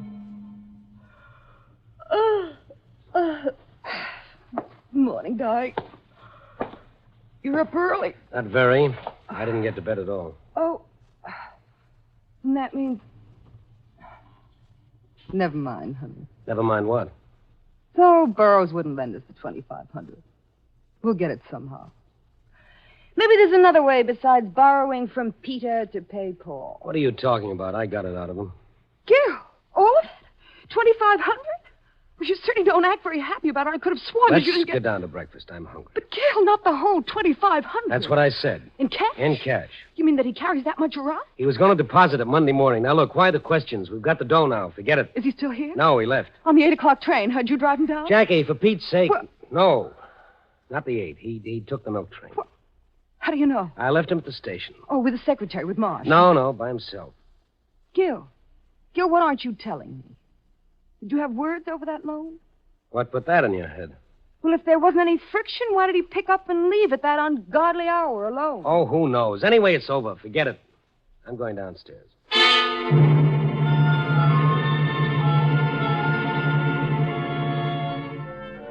got dressed quickly, but I had trouble because my hands seemed to be all thumbs and they were shaking. I was afraid, and I didn't know why. I had a vague, uneasy feeling that something was wrong. Maybe it was the look in Gil's eyes. I finished and hurried downstairs. What do you mean, do I want the money? Do you think I got nothing else to do but drive out here? He was here again. The man we owed the $2,500 to. Earlier that morning, I'd have felt a little sick hearing his voice, but now I was glad. Gil could give him the money and we'd be rid of him. How long does this keep up? You giving me the runaround. I don't like it either, but I tell you, I haven't got it this minute. Well, what do you want me to do? Take it out of my blood? You're going to get it. I've been mighty patient with you, and this is the last time I'm coming out here like this on a fool's errand. I'm not kidding either. Next time you'll see, I mean business. Gil, What are you doing there? Spying on me? Gil, look at me. Why didn't you give him the money? You have it. I need a drink. You afraid to let anyone know you have it? All right, I'm afraid. Gil, you've got to tell me. Look, I've got to know. Did you do anything to Mr. Burroughs last night? Did you do anything to... Jackie, now pull yourself together. You're the only thing they've given me. You're the one thing that I want to keep. Did you do anything to him last night? Yes, I did do something. Gil. Not what you think. It's bad enough, though I'm worried. Now stick with me, Jackie. What was it? I'll get it. Hello? Yes. Oh, Mrs. Burroughs. Yes, your husband did leave this morning. His train should have arrived at Grand Central about 8:30. Well, maybe he went directly to his office. Oh. Oh, I see. Well, I'm sure you'll hear from him. Let us know, will you? Thank you. Yes. Goodbye. Gil, Burroughs never got home. Gil, do you hear me? Yes, I hear you. How do you know his old lady's telling the truth? Now, come on, let's go on into breakfast. Gil! My neck and shoulders seemed bound as if in a plaster cast. I felt rigid, and my head was splitting. But I followed him into the dining room. We had one other paying guest, our regular, as Leona, our maid, called her. Irene Robles was a tall and swaying redheaded divorcee. She and old Burroughs had been distinctly formal with each other, but there was an undercurrent of fright, even in her flippancy, every time they were together. I had the feeling that they'd known each other before. Good morning, good morning, good morning. I was beginning to think everybody died in their sleep. Where is everybody? Where's the mummy today? Out getting new bandages? He's gone. Oh, well, can't say I'll miss him. Somebody ought to murder that guy. What? Too bad he didn't leave that divine-looking secretary of his, though. I've always made it a point to dislike male secretaries, but in Mr. Marsh's case, I'd make an exception. Thanks, Mrs. Robles. Good morning, everybody. Good morning. Good morning. Come now, Mr. Marsh, do you call that nice, being a peeping Tom? Just the same, I'm so glad you didn't leave, too. What's this about leaving? Didn't he tell you he was going? Who? Burroughs. Mr. Burroughs, didn't he tell you that he was leaving? You're joking. No, I'm not. Gil? Why, he couldn't have left. He didn't say anything to me. He took the milk train, about 5. Well, did he leave any word for me? I suppose you're to follow. My, how mysterious. I stopped in his room on the way down, thinking he was already up. Mrs. Blaine, doesn't it seem odd to you that he didn't take his clothes? Not take his... And I still have both his tickets.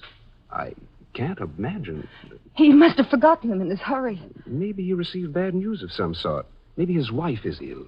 If you'll excuse me, I'll put in a call there. Don't do that. I beg your pardon, Mr. Blaine. I said don't call his home. Well, why not? Mrs. Burroughs phoned here a little while ago. He hasn't arrived home yet. Hasn't arrived home yet? Who drove him to the station? I did. Why? No, then he did get the train.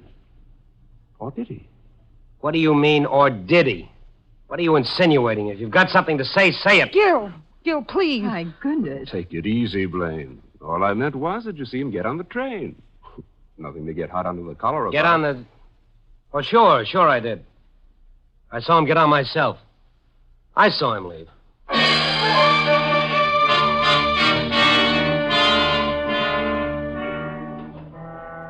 Something was wrong with the room.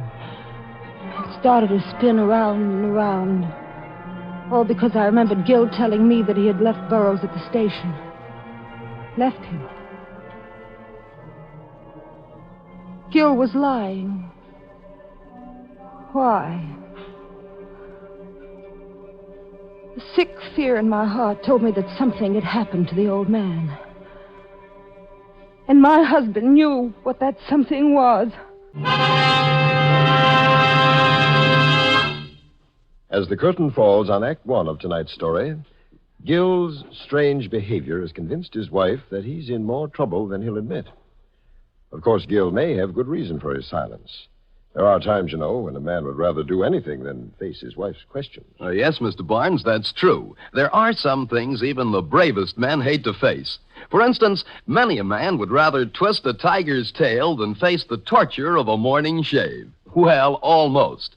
That's because they have wiry, hard-to-cut whiskers or a tender skin, and shaving is really painful. And yet it needn't be. Not if they shave with Molle, the heavier brushless shaving cream for tender skins.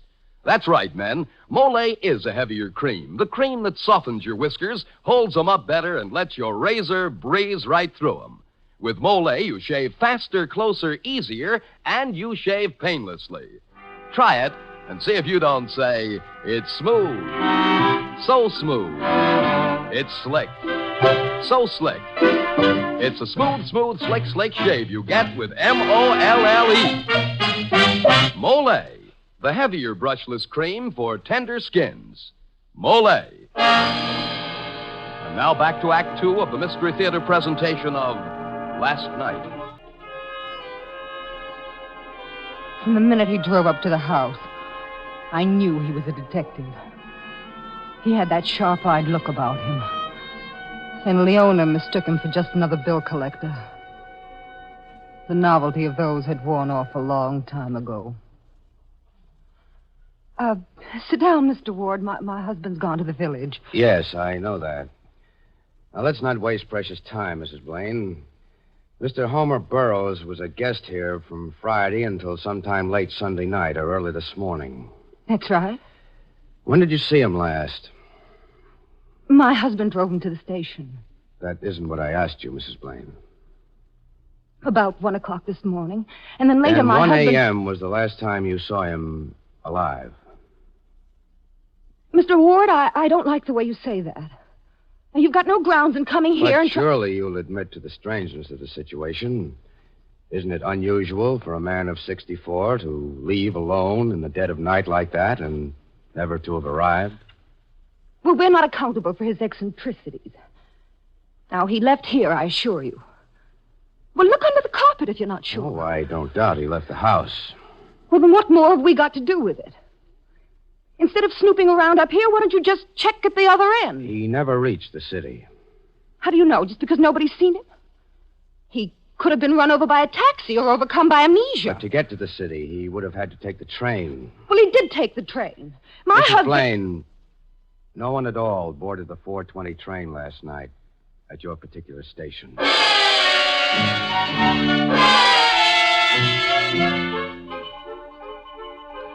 The rest of the day was a nightmare. He questioned everyone in the house, all 5 of us, time and again. When I dragged myself to bed early that evening, about 8, I pulled the covers up over my head. And I wondered how it would feel to go to sleep and not wake up.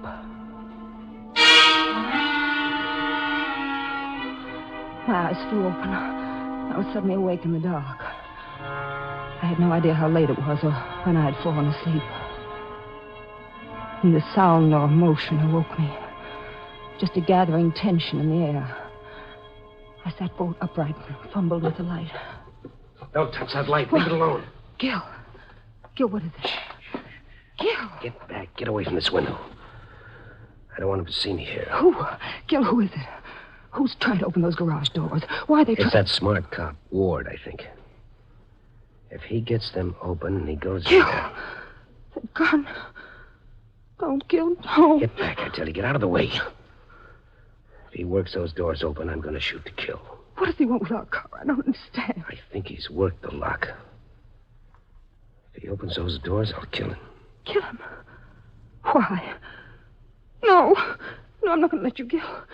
I won't let you murder him. I don't care who it is. Get your hands off my arm, Jackie. Leave me alone. I know what I'm doing. I know what you're trying to do, and I'm going to stop you. I'm warning you, Gil. I'm going to put on the lights. Just another few seconds. I'm warning you, Gil. Ah, you little fool. You frightened him away.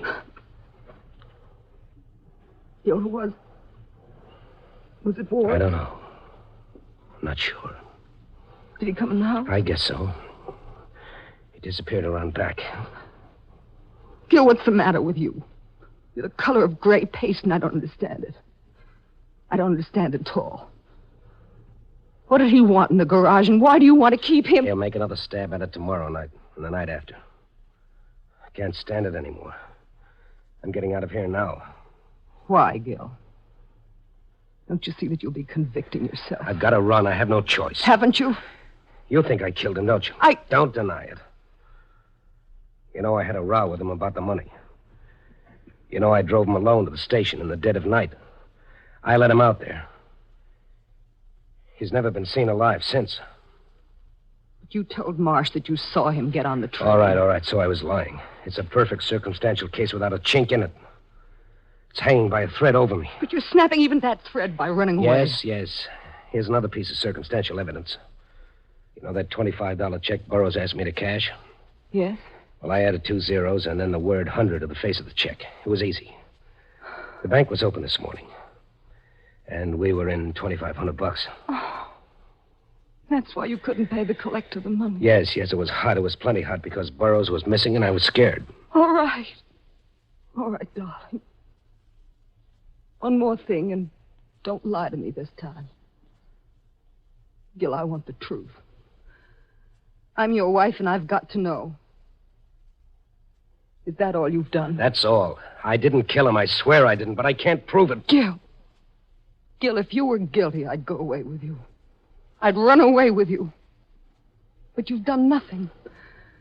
Now, I'm not going, and I'm not going to let you go. I didn't ask you to come with me, did I? Gil, if you leave here, you leave me, too.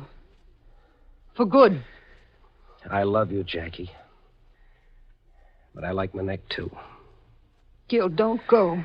It's been a long time together, baby. Aren't you going to kiss me goodbye? Gil. All right. No, huh? Okay, then. I'll have to do without it. Thanks for the memory. Gil.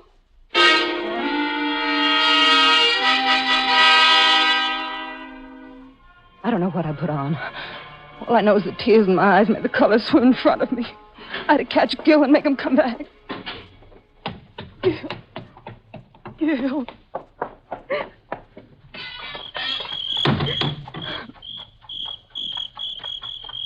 Good evening, Mrs. Blaine. What?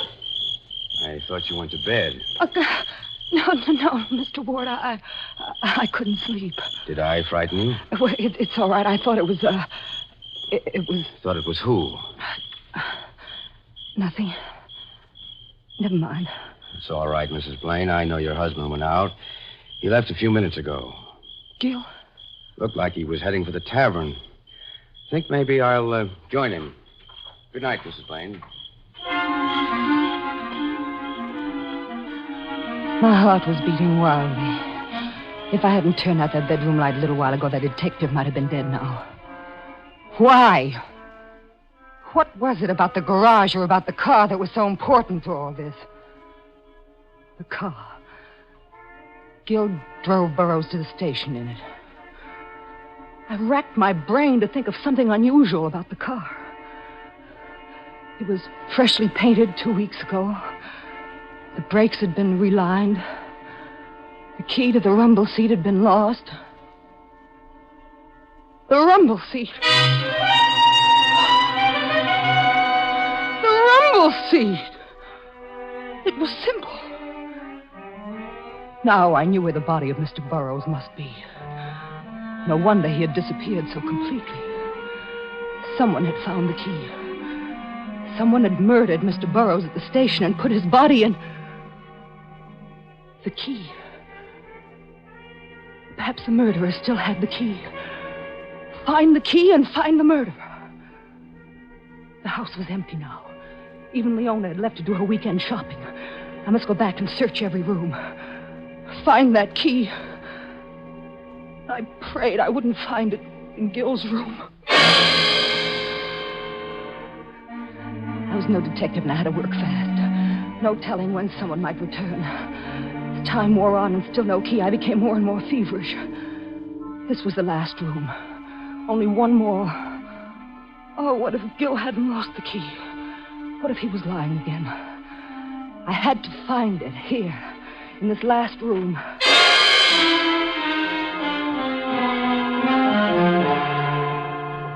I'd been there only a few minutes, opening drawers, emptying vases. When from the bathroom, I heard the cascading of water. Someone was there, taking a shower. I had to work even more quickly now. Mere seconds.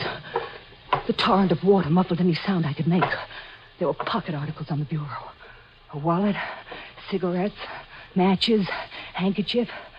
And then...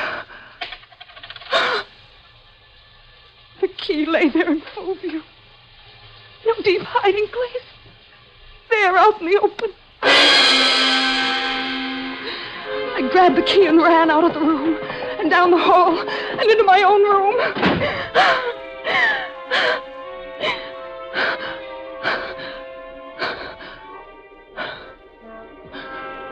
I leaned against the door and stared at the shining silver in my hand. This little key meant Gil was in it. Gil was...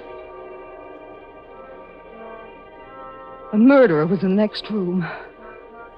And I knew that if I used it to open the rumble, I'd find there the body of Mr. Burroughs.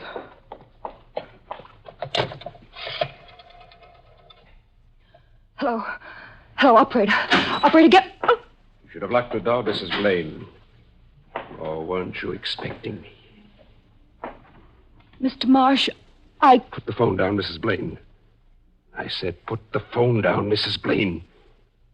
This is a gun.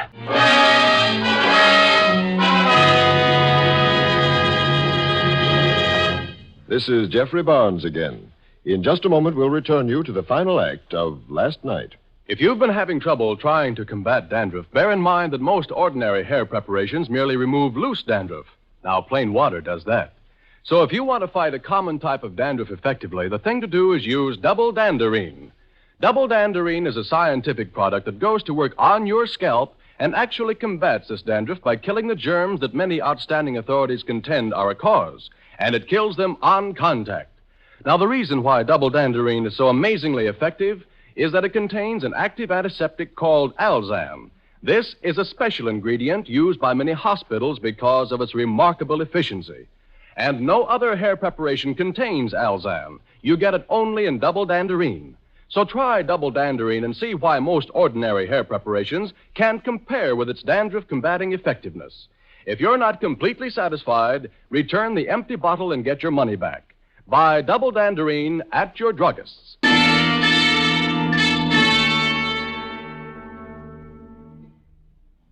Mr. Marsh, what are you going to do? First, we'll lock the door. Now, suppose you give me that key back. It doesn't belong to you. It does now. It has since last night when I murdered Burroughs. I didn't know what to do with the body. Then your husband made it very convenient. Gil? Yes, Gil. He not only left the car across the street from the station when he went into the tavern for a drink, but he was nice enough to leave the key for me. It was easy. I shoved the old guy in the rumble, locked it, and left with the key. Now, hand it over. But how did Gil... I said, hand it over. Thanks. How did he know where Burroughs was? The same way you did. The key was missing. The body was missing. He added them up like numbers. Got the same answer you did. Please, Miss Blaine, I don't like hysterical women. What are you going to do? Don't raise your voice. Someone might hear you. This is going to look like an accident. Why did you do it?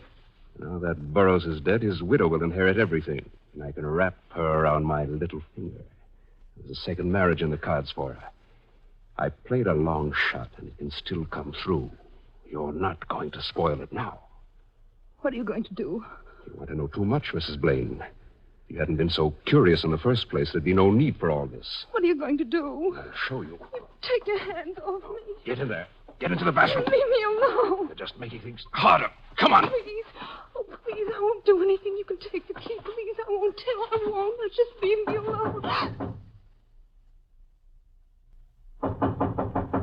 Jackie. Darling, are you there? Oh, listen to me, you. I've got a gun sticking into your ribs. Don't make me nervous. Be careful what you say. Jackie, don't lock me out. I've got to talk to you. I want to explain about before. Now go ahead and watch your tongue, or you'll never talk again. What? What do you want? I want to see you. Oh, please, baby, I'm sorry about what happened. I didn't mean to jump at you like I did. Go away. Oh, honey. I said go away. You and your lying and your double dealing.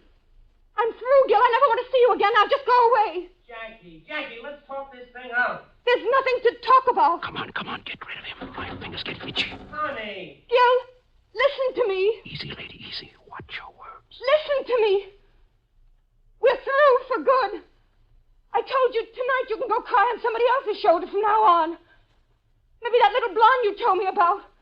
That one from Hartford. Go ahead. Go to her. I don't want you. All right. That's the way you feel about it. Oh, Gil. That was being sensible. Now, into the bathroom. You touch me. You keep away from me. Now, 2 doors now, closing us away from the rest of the house. No. Oh, I'll just turn on the shower. And if you scream, they'll think maybe you're singing. That's it. Sing pretty. It's your swan song. Please, I promise I won't tell anybody. It was just like an accident. You were taking a bath and you slipped and you hit your head and it knocked you out. No. But unfortunately, the water was still on and it got higher. Keep away from and me, higher. please. And you drowned. Just like that. It happens to people every day. Don't run away, Mrs. Blaine. How far can you run in a room this size? It'll find you in your own bath, dead. We'll take care of that blow on the head now. All right, hold it. You're through for good. Jackie, darling, you all right? Oh, Gil. Gil. That's it. Hold your hands up high. Take his gun, Gil. I've got it. He was going to drown me. Oh, Gil. Oh, he was. Well, drop your hands, Marsh. Let's see what else you can do with him. I think you're pretty smart, Blaine. Not as smart as you thought you were. You got 2 strikes against you, Mr. Marsh. First, you tried to pin a murder rap on me. We found Burroughs' body in the rumble. And second, you tried to kill my wife. I'm sensitive about that. She's the only one I've got. Nice job. Thank you. By the way, Gil, if you hand over that $2,500, I'll take care of it. No one will be the wiser. Well, thanks. You're pretty regular. There's one more thing. How did you know Jackie was in trouble? Oh, that was easy. She told me to go back to my blonde in Hartford. There never was a blonde. She knew that. That's right.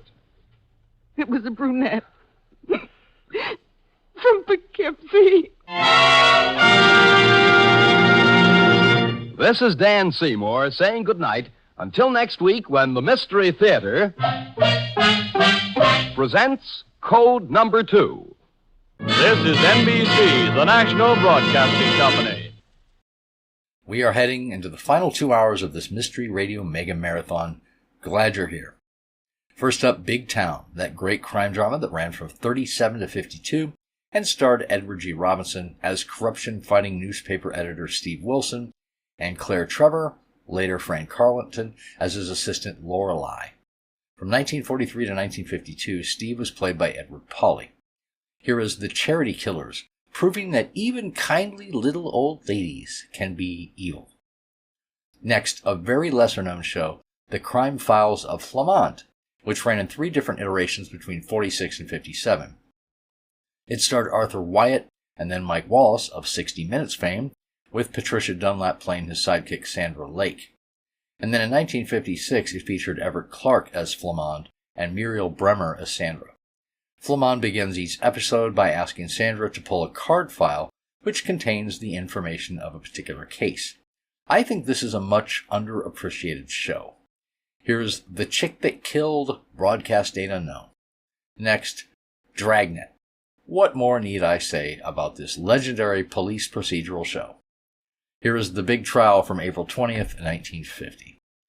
And then we finish up this mega mystery collection with The Gladstone Bag from the Black Museum, starring Orson Welles as the narrator of true cases from the London Metropolitan Police's famous crime memorabilia museum.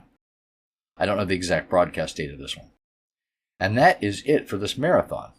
I really hope you enjoyed the shows. I hope you enjoy the ones coming up. And I hope you'll like the video and leave a comment if you did. I'm Greg. Hopefully, I'll see you on the next one. Extra, extra, extra! Hear the big town story of the Charity Killers!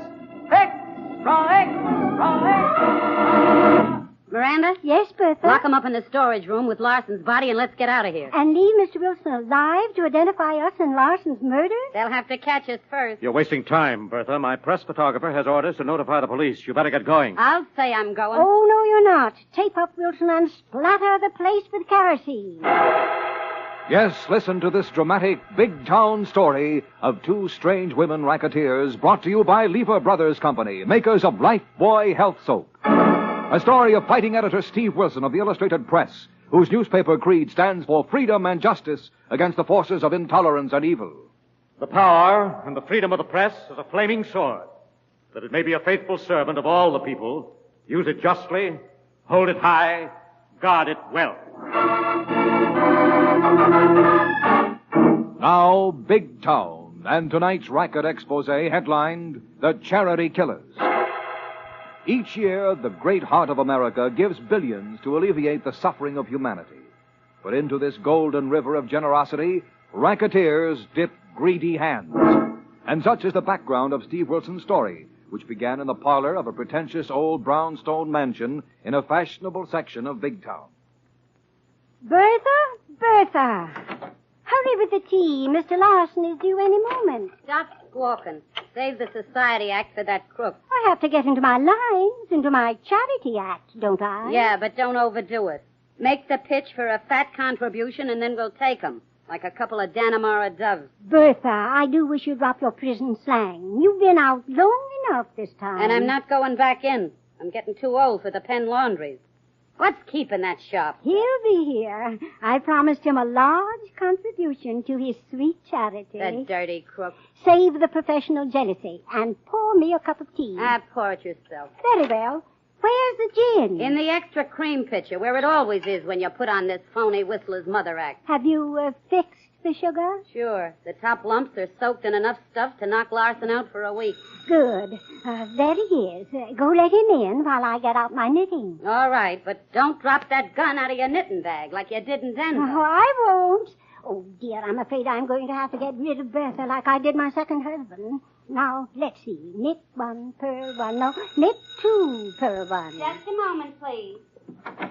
Good afternoon. I'm Mr. Larson, calling on Mrs. Miranda Adams. Oh, yes, Mr. Larson. Madam Adams is expecting you. This way, please. Who is it, Bertha, dear? Mr. Larson, ma'am. Oh, yes. How do you do? Good afternoon. Charmed to meet you, Mrs. Adams. I hope the pleasure will be all mine. You may go, Bertha. I'll go tend the furnace, ma'am. I'll call you if I need you. Very well, ma'am. Are you two ladies alone in this big house? Yes, quite alone. It's so difficult to get help these days, you know. Yes. And now, about your contribution to the General Community Fund. Oh, yes. Please sit down. Have a cup of tea? Tea? Oh, yes, of course. Thank you. I hope you brought your list of prominent contributors. Oh, yes, I have them all right here. But this list is quite confidential. Most of our large contributors wish to remain anonymous. Don't want to get on the sucker list. I mean the list of unscrupulous fund collectors. I understand. And I assure you the list will not leave my hand. Oh, but I can't leave the list. Very well. I'll have Bertha make a copy. Oh, no, I'm sorry. You wouldn't care to have me give out your name and the amount of your contribution, would you, Mrs. Adams? Decidedly not. No, of course. Now, how large a donation did you have in mind? Would 1,000... 1,000? Oh, dear, your tea is getting cold. How many lumps of sugar? Oh, no sugar, thank you. I'm putting on weight. I never touch the stuff. Well, 1,000 would be fine. Great help to them, any worthy cause. Oh, I'm sure it would. And a little sugar won't hurt you. It's energy building. Yes, I know, but no thanks. I'll just take it as is while you make out your check. No, let me... Oh, dear, I'm sorry. So clumsy of me. Bertha. Oh, it doesn't matter. Don't bother. Yes, ma'am. What's the trouble? Mr. Larson won't take sugar in his tea. Oh, he won't he? Hey, what's the idea? Sit down, Mr. Larson. Hey, what's the idea of that gun, Mrs. Adams? Now, put it away. I didn't come here to rob you. Yes, you did, you dirty crook. Bertha, don't slight our profession. This dope is a disgrace to any profession. Hey, you two are con cookies. This is a plan. A scheme to get hold of my sucker list. Exactly, Mr. Larson. Take that list, Bertha. No, wait a minute. Listen. Let's make a deal. We can work this charity racket together. Why, we'd make a great team. Milk this town dry. That's what we're gonna do. Without you. Here, you dented the teapot, Bertha. Never mind the teapot. I think I've dented his head. What are we gonna do with him? Drag him down in the cellar. Lock him up in the storage closet. We don't want him disturbing the neighbors while we work on his sucker list. Wait a minute, Miranda. Maybe he ain't gonna disturb nobody. Why not? I think I cracked his skull. I think he's dead. Oh, dear, oh, dear, oh, dear. My first husband went that way.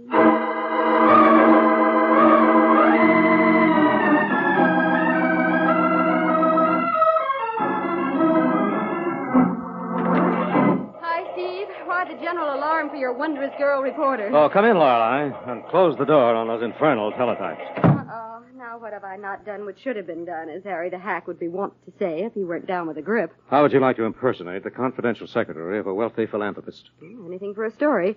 Who's the philanthropic gent? Well, I'm going to impersonate him. What are we going to play, charade? Yes. I've had a tip, Lorelei. A couple of Larson's ladies have set up a fake charity racket in Big Town, and I want to get the goods on them before they make a mockery of one of man's finest impulses. I'm all for that, but how? Well, your suitcase is all packed and ready right there on the table. The battery recorder. Where am I weekending? You're just going to call on the ladies. Well, how do I explain the disguised talk box? You're on your way out of town and just stopped in to tell the ladies I'm calling to make a fat contribution. Oh, why don't I just phone? I'm very eccentric. I have to be humored. Okay. Where'd you get this tip? From our friend, Showboat. Showboat? Shades of Shakespeare. How did he spot these female charity racketeers? Saw them on the street. They're lively ghosts out of his own colorful past, Lorelei. Good heavens. Not out of trooping days aboard his Mississippi paddle wheel namesake. Yes, one of the ladies. The other is a more modern version of feminine larceny. That's a charming combination. Where? That should be Showboat at the hall door. Let him in. Or he'll knock the door off the hinges. Hail and hello, Brother Wilson. Hello, Showboat. Come in. Thank you. And the Lorelei, lovely lady of the linotype. Hello, Showboat. I hear we're going on a charity racket safari. Ah, yes. 'Tis been my good fortune to espy amongst humanity's flock 2 elderly female wolves in sheep clothing, preparing to pounce upon the innocent lambs in the name of sweet charity. Yes. I've given Lorelei the setup and the facts, Showboat. She's ready to go. Aye, but stay a moment, Miss Gilbert. Though these barges be cloaked with lavender and lace, and though they dwell in marble halls, they are as the scorpion whose sting is verily the kiss of death. Thanks for the warning, Showboat. I'll be careful of them. Where is this marble hall? A gloomy relic of the 90s, leased as a lair for the unsuspecting. A stage upon which these demon damosels weave their wanton web upon sweet charity's warp of woe. A perfect setup. What's the address, Showboat? Park is the street, and the number is 9. Number 9 Park. What names are they using, Showboat? My thespian contemporary, the Ophelia to my Hamlet, Lady Macbeth to my immortal Thane, the little Eva to my Uncle Tom. Once went by the name of Memphis Mary, shot one gambler husband and drowned another in the muddy waters of the Mississippi. Now, silver-haired and mild of mien, she plays her trade in the guise of Madame Miranda Adams. Golly, Miranda Adams. Who's her present partner? Judicious inquiry reveals only the name of Bertha, a muscle-bound, matronly alumni of many of our better houses of correction. Well, that'll be enough to work on, Showboat. How much time are you giving me to get their crooked charity pitch on the tape recorder, Steve? 10 minutes should be enough, Lorelei. Take Dusty and his camera, but have him wait outside until we arrive. Well, good heavens, Steve. Madam Adams will surely recognize Showboat. Exactly, Lorelei. And a recording of her reaction should be evidence enough to smash the racket and send the ladies to jail.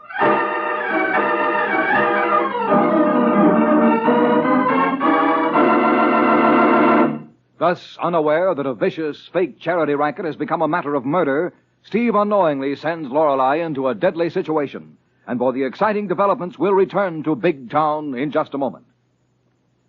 Lifebuoy gets skin cleaner. Lifebuoy gets skin cleaner. And the cleaner you get your skin, the surer you are of being fresh and attractive.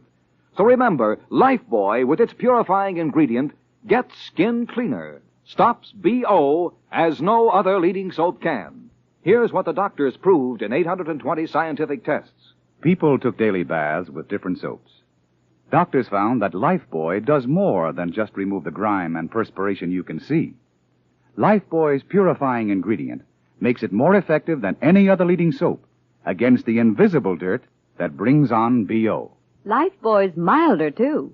Safe for baby's tender skin. And you'll like the way Lifebuoy, made with costly coconut oil, bursts into quick, flashing white lather, even in hard water. Lifebuoy gets skin cleaner. Lifebuoy gets skin cleaner, keeps you fresh and attractive, protects you as no other leading soap can. Bathe with Lifebuoy every day. Get the big new bath size. Buy Lifebuoy right away.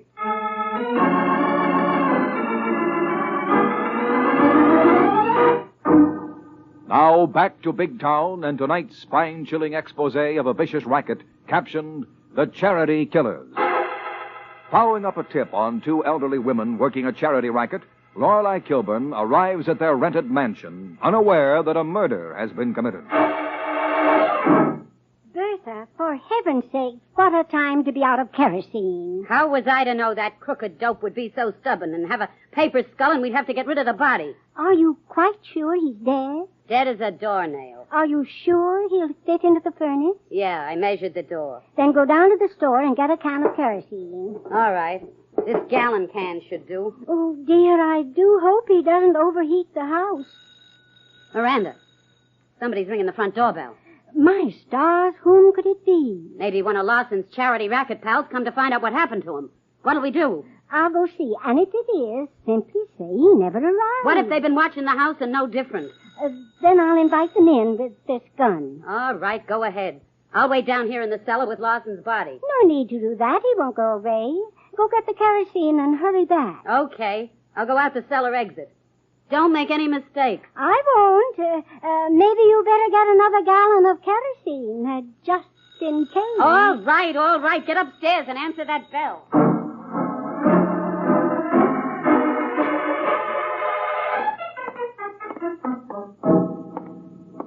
Do come into my parlor, my dear Miss Kilburn.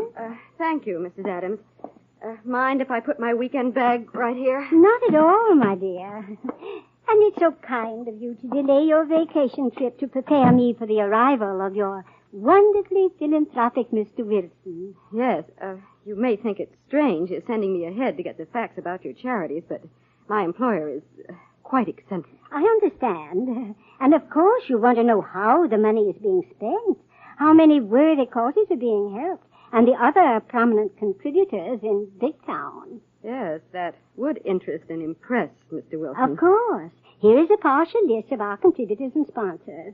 My, that's quite an impressive list. What's the matter, Miss Kilburn? Nothing. But it must be. You're white as a ghost.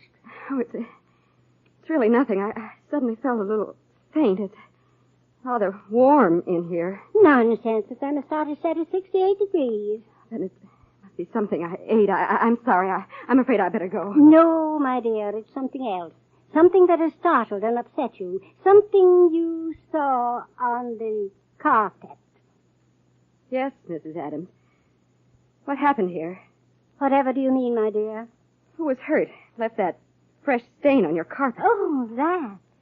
Yes, that. Oh, that isn't what you think. I had the most frightfully clumsy housekeeper. She spilled some catsup. Catsup? For tea? Yes, I just sent her out to get some cleaning fluid when you called. That's why I answered the door myself. I see. And you're alone in the house? Yes. And what do you see, Miss Kilburn? Just who are you and why are you here? Well, I came to ask you a few questions about your charity fundraising activities, But now you are no longer interested in sweet charity. Why not, my dear? I have a feeling something much more important has happened here. And I have a feeling you're not what you pretend to be. Give me your handbag, Miss Kilburn. Uh-oh. It's a rather large gun for such a charitable little lady, Mrs. Adams. Don't get up. Just give me your handbag. I'll save you the trouble of looking. I'm a newspaper reporter. A reporter? Oh, dear. Yes, I'm investigating a tip on your charity racket. All alone? In the hope of getting a scoop for your newspaper, no doubt? Not quite. Now, you better put away that gun or you'll be facing something much more serious than grand larceny, Mrs. Adams. If you aren't already. My stars, you are curious, aren't you, Miss Kilburn? The reporter's stock in trade. Yes. Too bad. How so? Oh, dear me, I'm dreadfully afraid I'm going to have to take you down in the cellar and satisfy your feminine curiosity once and for all.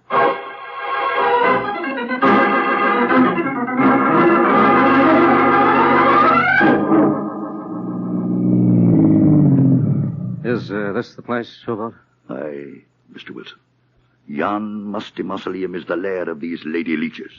Not that I myself am a model of civic virtue, nor above a little modest chicanery in pursuit of the almighty dollar. Well, your tips have been very valuable, Showboat. Let's go in and see how this one pans out. Hey, Steve, Showboat, just a minute. Yes, what is it, Dusty? Well, I don't know exactly, but something is from Denmark around here. What, is Laura Lyons on? Yep. Little old lady let her in about 10 minutes ago. What's worrying you, Dusty? Well, just about the time the little old lady let Miss Kilburn in the front entrance, a buxom battle axe slid out the cellar exit. And she was carrying an empty can that she might fill with kerosene. She ought to be back any time now. Well, in that case, I think we'd better change our plan of action, Showboat. How so, Mr. Wilson? You better wait here with Dusty, out of sight. I'll go in first, play my part, and then call you in for the showdown. As you wish, Mr. Wilson. A climactic third-act entrance is meet enough to test my thespian talents. Go set the stage. Prepare the downfall of these demons of deception. I'll do my best. Meanwhile, keep out of sight in Dusty's car until I call you, Showboat. Very well. I go to the wings to await my cue.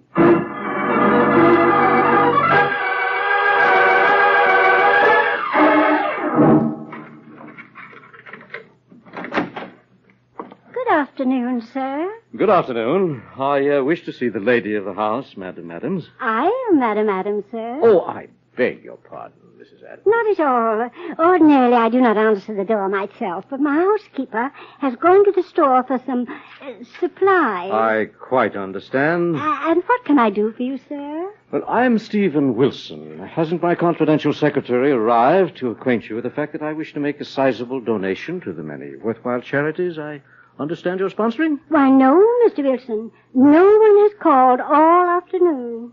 No one called on you? No one. Perhaps she was delayed and will arrive later. But no matter, for I think these things are much better discussed between the principals. Don't you think? Yes, in this case, I think I do. Then please come in, Mr. Wilson. Thank you very much. Forgive me for locking the door, Mr. Wilson. I have many valuables, and I understand the police are most lax in this neighborhood, and there are sneak thieves and footpads about. So I hear. Makes one nervous.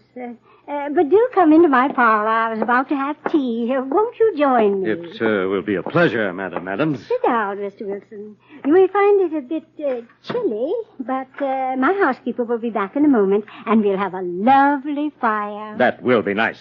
You've no idea how cozy a nice fire will make this gloomy old place. I can imagine. Please sit down, Mr. Wilson.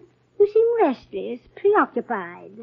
Have a cup of tea. No, thank you. Let's get something else settled first. Oh, your charitable contribution. No, where is Miss Kilburn? Miss Kilburn? Yes, my so-called confidential secretary. But I told you she hasn't arrived. And you lied. Otherwise, you wouldn't have known my confidential secretary was a woman. Oh, dear, that was a slip of the tongue, wasn't it, Mr. Wilson? And not the only mistake you made. That weekend bag standing there by the couch belongs to Miss Kilburn. Oh, dear, I'm getting careless, my old age. All right, Mrs. Adams.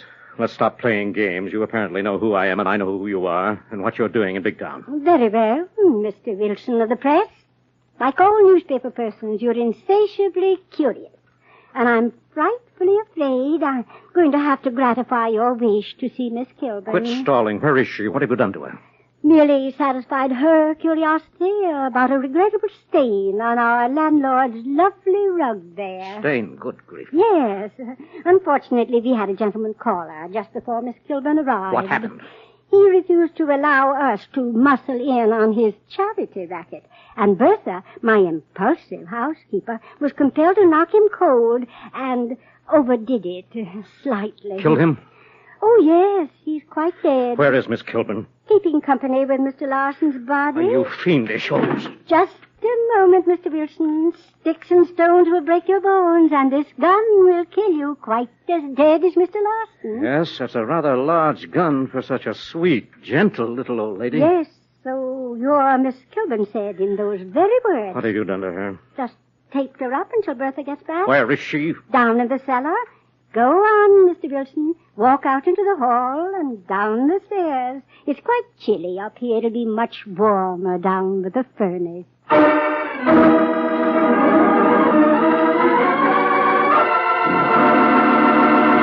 Thus, in a swift turning of the tables, Steve and Lorelei are caught in a strange and deadly situation. And for the exciting payoff, we'll return in a moment. Lifebuoy gets skin cleaner. Lifebuoy gets skin cleaner. Lifebuoy, with its purifying ingredient, gets skin cleaner. Stops BO as no other leading soap can. Doctors have proved it. People took daily baths with different soaps. Doctors compared results. They found that Lifebuoy, with its quick, rich, purifying lather, cleanses and protects better than any other leading soap. And Lifebuoy is milder, too. So bathe with mild, refreshing Lifebuoy every day. Remember, Lifebuoy gets skin cleaner. Stops BO as no other leading soap can. Buy Lifebuoy right away.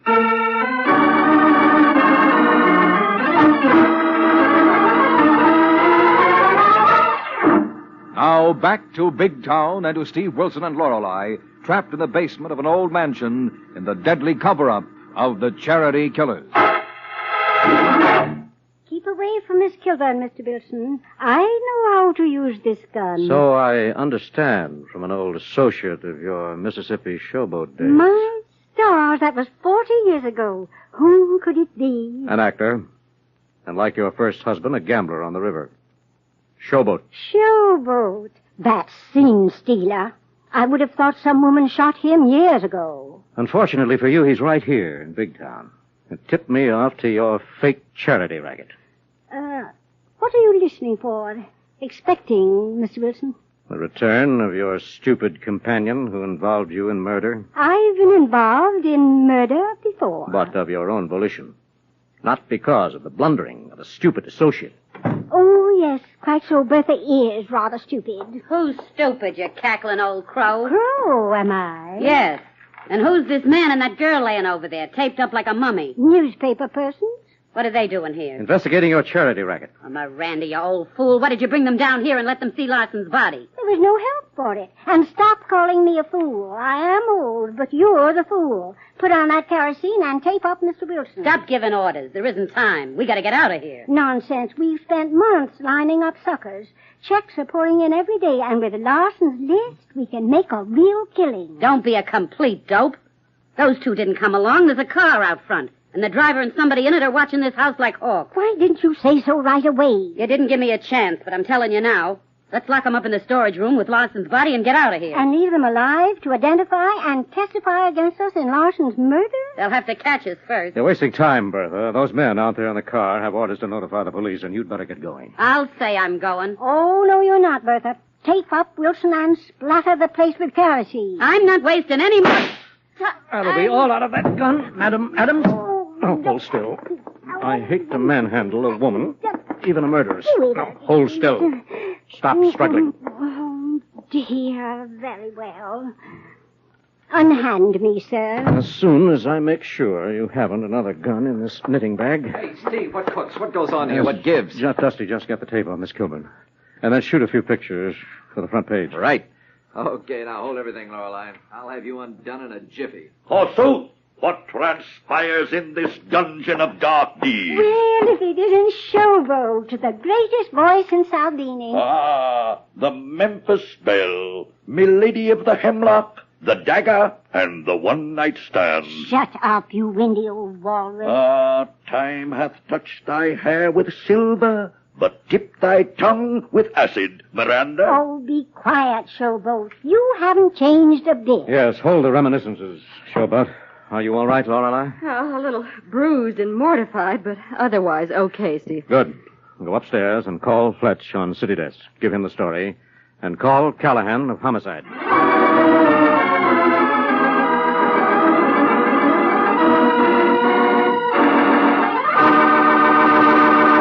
Now, before bringing you the final payoff in tonight's story and the headline news about next week's big town adventure, here are Steve Wilson and Lorelei. Friends, hurry, hurry. Lever's sensational $50,000 travel contest closes this week. Would you like to explore Paris and London, see Cairo, visit Honolulu and other famous foreign cities? Well, this contest is your chance to win the vacation of a lifetime. Just imagine, friends, you can win a round-the-world trip for two with all travel expenses paid. Or choose $10,000 in cash. Yes, and there are second prizes, too, 15 of them, with an all-expense trip to Europe for each winner, or $2,500 in cash, plus 400 other prizes of $10 each. Just finish this statement in 25 words or less. I like bath-size Lifebuoy because... Send each entry with a box front from Bath-Size Lifebuoy to Lever Tour the World Contest, Box 1, New York 8, New York. That's Box 1, New York 8, New York. But hurry, entries must be postmarked no later than this Saturday. Only residents of continental United States, Alaska, and Hawaii are eligible. Get a free entry blank with complete rules at your store right away.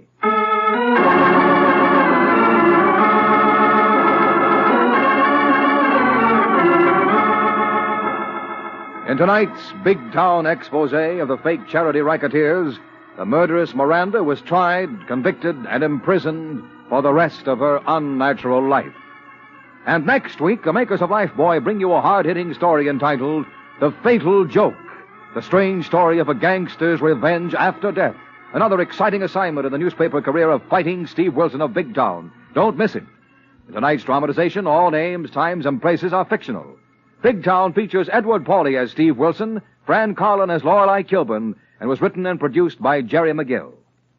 This is Brotherhood Week. At a time when it is vitally important that all Americans stand united, let us recall the American principles of tolerance and understanding toward one another, and let us practice those principles throughout the year.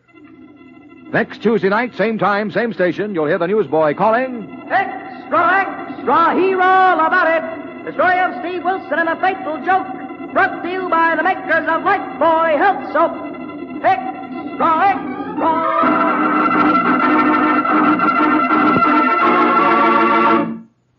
Lever Brothers Company have amazing news. New 1950 Rinso with Solium. It's here a year ahead of time. New 1950 Rinso has 3 times the whiter washing action of any other soap. The sensational new washing action of 1950 Rinso gets white clothes whiter than new, washable colors brighter than new, and keeps them whiter, brighter than any other soap. Rinso is so safe for clothes, so kind to hands. Get new 1950 Rinso at your dealers now. Be sure and be with us again next Tuesday at the same time when Lever Brothers Company will again present Big Town. This is your narrator, Dwight Wiest, bidding you good night.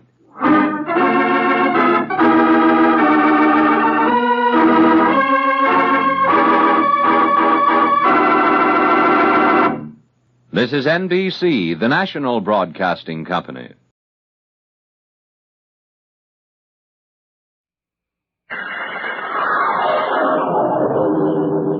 Card number 239 from the Crime Files of Flamond.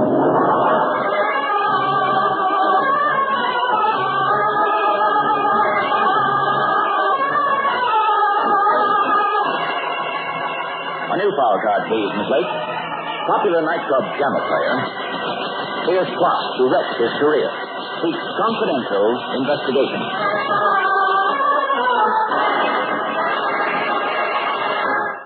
Flamond, the most unusual detective in criminal history. Flamond, famous psychologist and character analyst. Flamond, who looks beyond laughter and tears, jealousy and greed, in order to discover the reason why.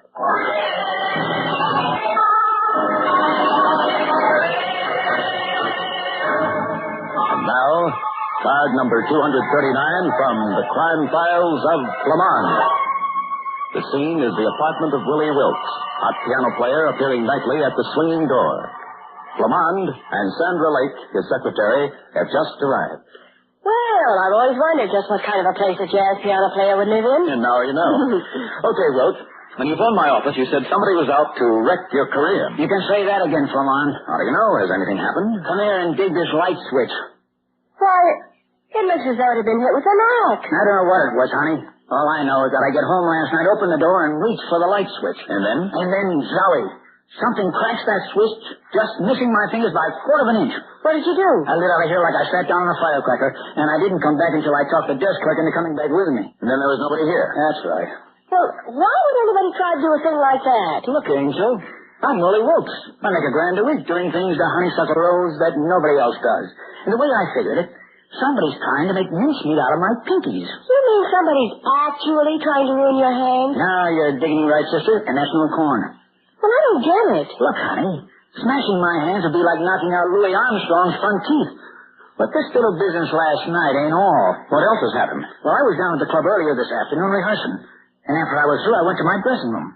Well, to get there, you gotta go through a dark hallway. What happened? Just as I put my hand out to open the door to my dressing room, somebody tried to slam it shut on my hand. You couldn't see who it was? I couldn't see nothing. But you left your dressing room door open?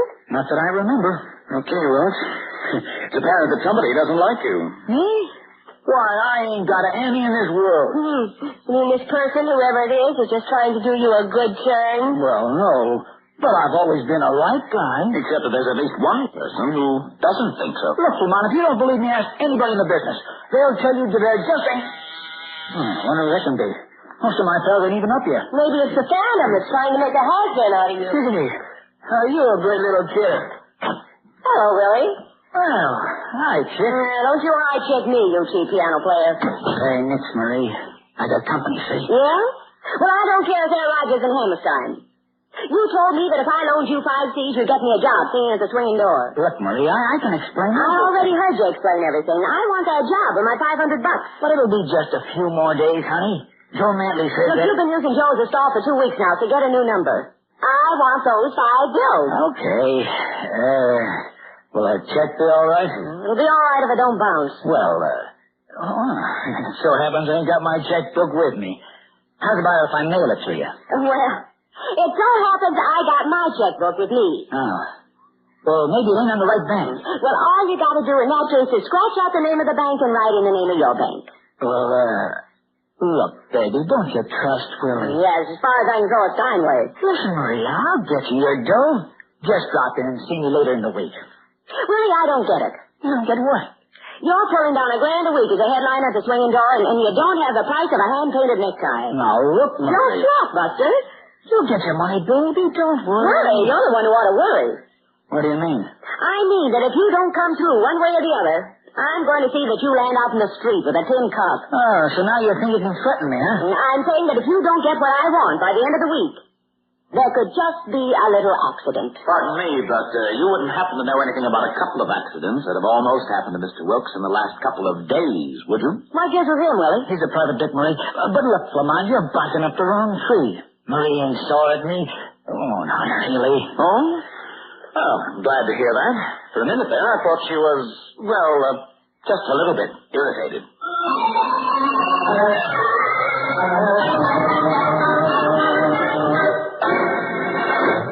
If all Willie Wilkes' friends are like Marie, maybe he doesn't need any enemies.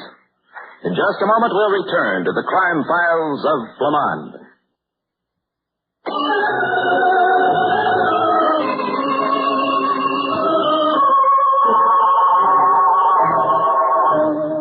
Now, back to file number 239 of the crime files of Flamond.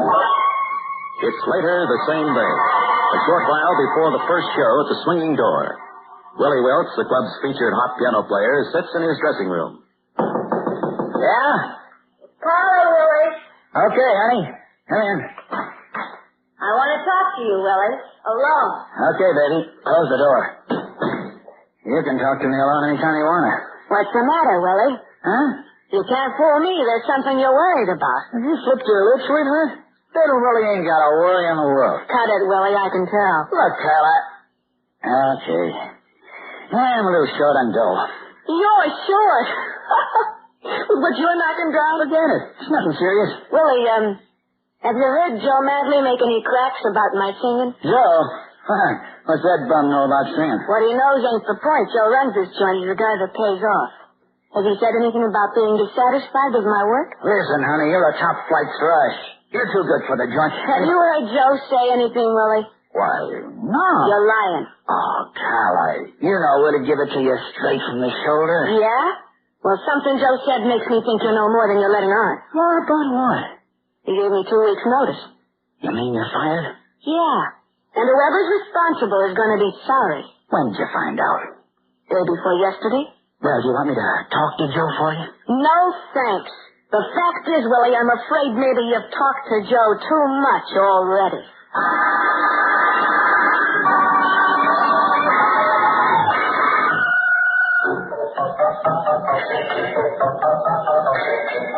Well, the swinging door's a little better than I thought it would be, Flamond. Oh, it's just another joint, Sandra. Oh, but how can just another joint pay Willie Wilkes $1,000 a week? Well, it's getting to play right now. Sandra, look over there.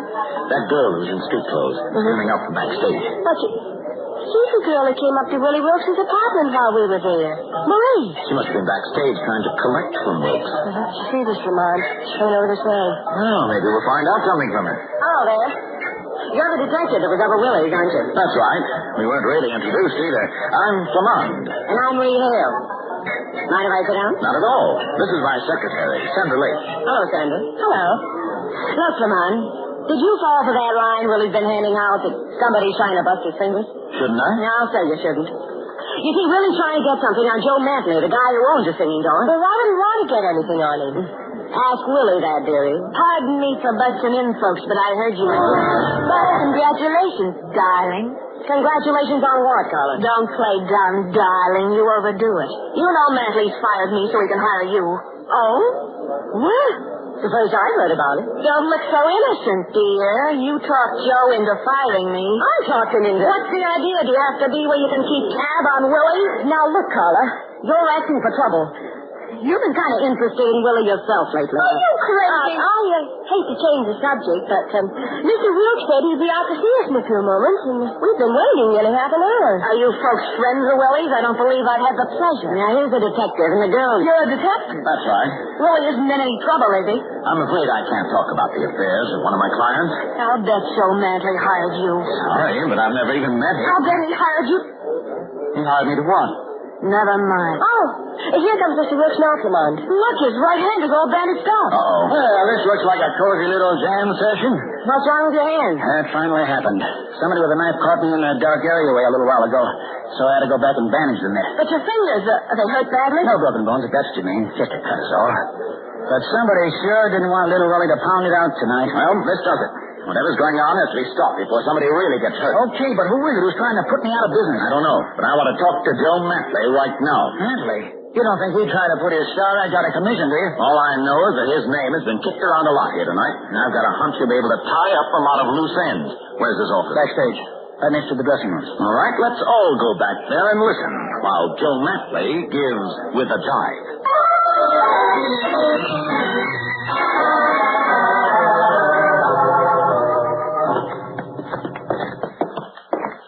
Gee, does it have to be this dark back here? It doesn't have to be, but it is. Joe's saving the juice for the electric sign out in front. We could at least find his seeing-eye dog. How do you know when you come to his office? This is it right here.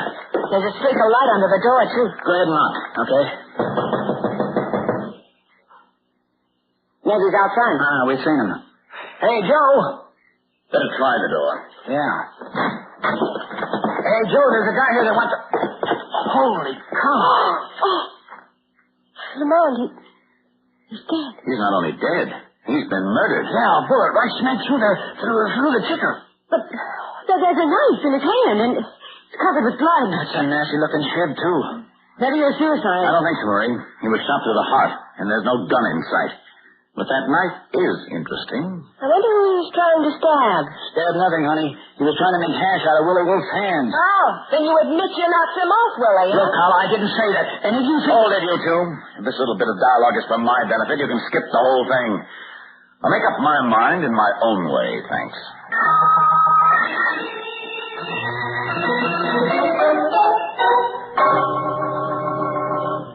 Okay, Willie. Now that we've got a breather, I want to ask you something. Look, Murray, can't a guy have a little rest even in his own dressing room? Why did you do it, Willie? Do what? Don't bluff, Willie. You should have known you couldn't get away with it. Listen, Murray, nobody pins any murder on me. Joe Mantley was paying me big dough. Do you think I'd kill the guy who was showering me with lettuce? Yeah, he was also trying to run you right out of the business by trying to smash your hands. I can't say I blame you for killing him. Okay, honey, if you want to talk that way, I can't say I blame you for killing him either. Me?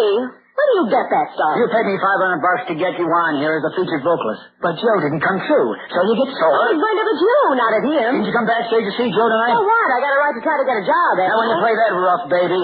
Look, Willie, you start talking like that and you're going to get yourself into trouble.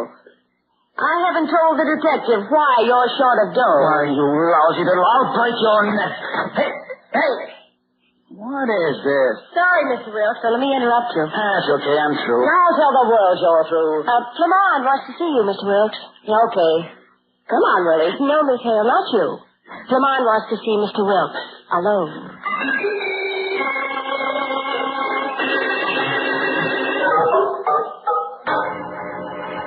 How's the hand, Willie? Oh, not so bad, I guess. The police guard gave it a look and says it'll be all right in a few days. Well, I've talked to the police about you. Yeah? What about? They're going to put you under arrest. Put me on. Oh, but they can't do that. They figure you had a motive for murdering Madeleine because he was trying to ruin your hands. But I don't know that for sure, just because I popped off in his The police also think you had another motive. Eh? What? They say that Madeleine was blackmailing you. Look, what is this? They found some papers in Matley's safe. Oh? Among them is a statement you signed saying that you haven't always used those fingers of yours playing the piano. You mean the safe cracking racket? Uh-huh. But Joe wasn't blackmailing me. He was a great... That's not the way I heard it, Willie. No? Oh.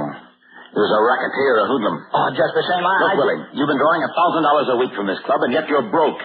You can't even pay Marie Hale her $500. Okay, come on. Joe was shaking me down, and for plenty.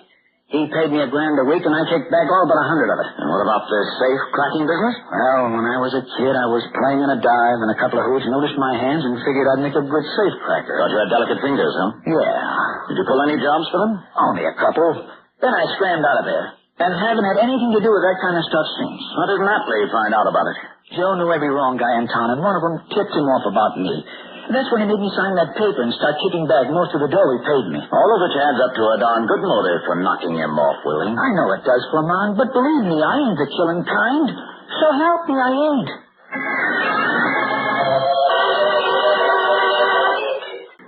Well, Miss Hale, I'd say you stepped into this picture at the wrong time. No, I don't know. Willie still owes me that $500, and I got a hunch it's going to be easier to get it now than if Joe Mantley hadn't been killed. What makes you think that? Well, Willie was on the level when he said he didn't have the dough. That's why he was willing to try to get Joe to hire me. Joe didn't go for my type, and Willie let him have it. You don't really believe that, do you? Well, that don't matter, dearie. I still think Willie will find it worth $500 to keep me from passing my little idea along to the cops. Well, oh, excuse me, I was looking for Willie. Well, come on in. I wasn't interrupting anything, was I? Not a thing. Well, Carla, I suppose you got your alibi all set. What do you mean by that? Well, you were back here when Joe was killed. You had as much chance to kill him as anybody. Marie, don't be silly. Why should I want to kill Joe Mantley? That's easy. He fired you. You said so yourself. That's right. When you came over to our table. That's hardly a reason for murdering a guy. Well, now that all depends. Of course, you always figured Carla Lane was Dinah Shaw and Connie Boswell rolled into one. Look, Marie, maybe I'm not the best singer in the world, but I was good enough to get a job without buying it. What are you insinuating? I'm not insinuating a darn thing. I'm just saying something, and I happen to know it's true. You paid Willie to get me fired to get my job for you. Why, that...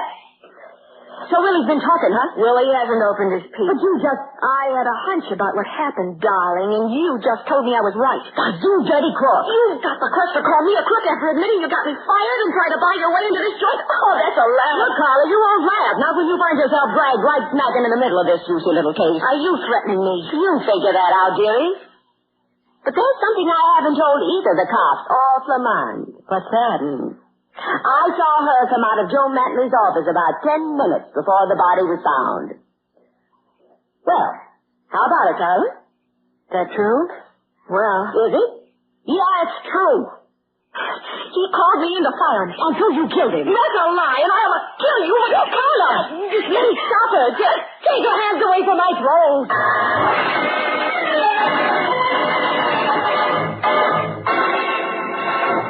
Carla, enraged, lunges for Marie Hale's slender throat. In a moment, we'll see what happens next in The Crime Files of Flamond.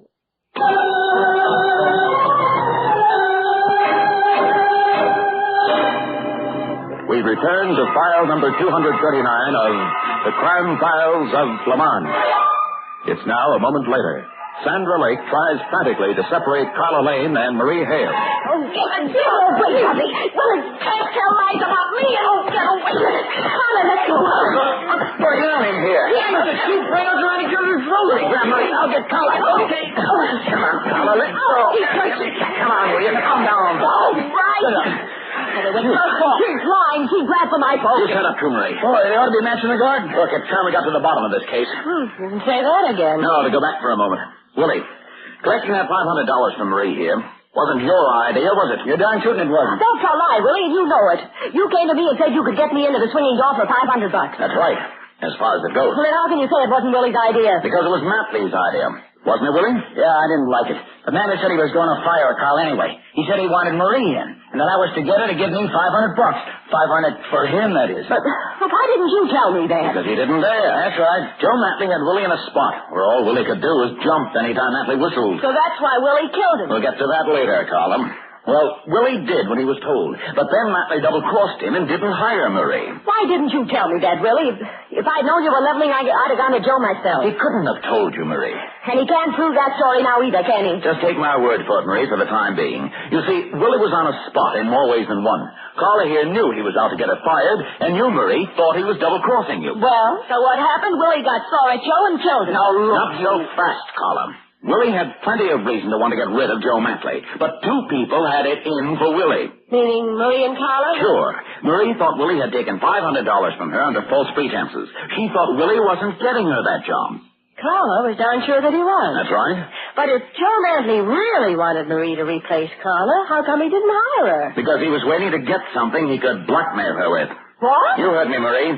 He thought he could get you sore enough at Willie so that you'd play right into his hands. That's not true. Then why did he give you the idea that Willie couldn't get you that job? He didn't. Why did he keep telling you that you were a sucker for paying Willie that $500 and saying you should get your money back? You're making this up. Why did he tell you that if Willie done that to him, he'd ruin his hand? Now, look, Flamond. Joe Matley was standing right beside you in the dark when you slashed Willie's hand with that knife, Marie. No, this is all a bunch of lies. Then, after he caught you, he took you into his office and threatened to hand you over to the police. I never heard that knife. You found it after Joe was dead. Yes, in his fist. And that was your most serious mistake. What do you mean? Just that Matley was holding that knife as if he were planning to stab downward with it into somebody's heart. I don't understand. Marie, nobody who wanted to slash a man's fingers would hold a knife that way. He'd hold it the same way he'd hold the handle of a hammer. Hey, that's right. Matley tried to blackmail you, Marie. No. And you had that knife in your hand when he forced you into his office. So you killed him and put the knife in his hand to make it look as though he'd slashed Willie's fingers. No, it must have been Carla. Look, Marie, she admits she was in his office and that he fired her. She could have done it. Except that she didn't. You're trying to frame me. You framed yourself, Marie, when you tried to slash Willie's hand last night in his own apartment. I did? Yes. You forgot that Willie and Carla both worked the same show. They're both in the finale, too, which means that Carla couldn't get to Willie's apartment before he did. But you were there waiting for him. Well? Okay. This round is yours. But the last round's mine. She's got a gun. No, you're sharp, kid. And it's the same gun that killed that dirty blackmailer Matley.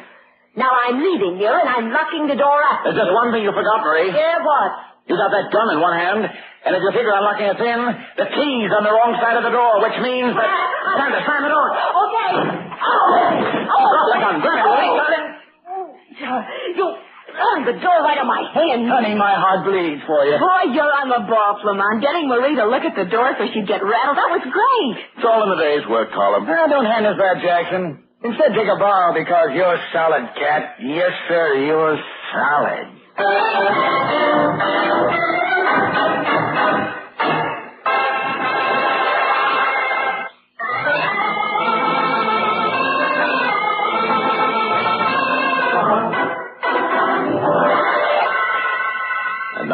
the basic clue in file number 239 of the Crime Files of Flamond. You know, Flamond, there's one thing about this case that I don't dig. Look, Chick, if you're going to keep giving with the jive. Okay. But you seem to be so darn sure that Marie Hale was the killer. How come? Well, Carla couldn't have killed Madeleine because... Sure, you explained that. She was in the show with Willie, which proves that she wasn't trying to cut up Willie's hair. Well? Yeah, but what I want to know is, why were you so sure that Willie himself didn't kill Joe Madeleine? He sure had reason to. I don't say he did. But Marie really did Willie a favor when she slashed his hand. She did? Huh. I sure hope nobody ever does a favor like that for me. Circumstances alter cases, Sandra. You see, Willie's hand was slashed while Madeleine was still alive. Well, that's true, It was Willie's right hand, too. Hey, I get it. Comes the dawn. With his hand all cut up, Willie could never have fired a revolver. Now you dig me, Chick. Now you dig me. I gather you've got a title for the file card? You gather right, boss. Well? I'm calling it The Case of the Chick That Killed. And that cat is solid.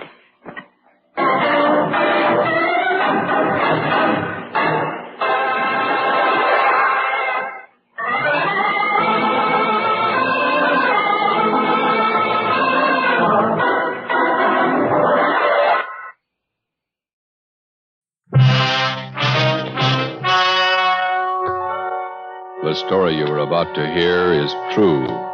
Only the names have been changed to protect the innocent. Fatima Cigarettes, best of all long cigarettes, brings you Dragnet. You're a detective sergeant. You're assigned to accident investigation, felony detail. In the early hours of the morning, a woman pedestrian is struck down by a hit-and-run driver. Your job, find him.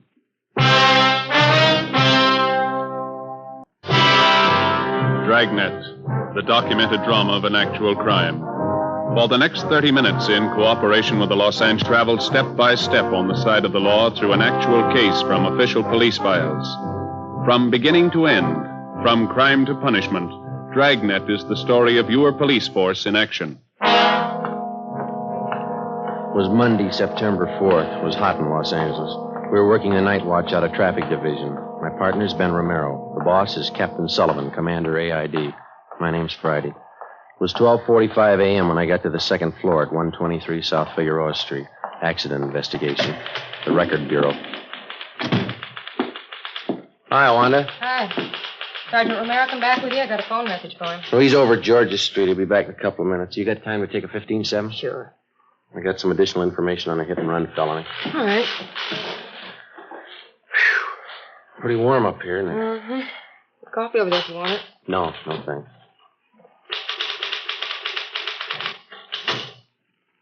All right, officer's memo. Subject?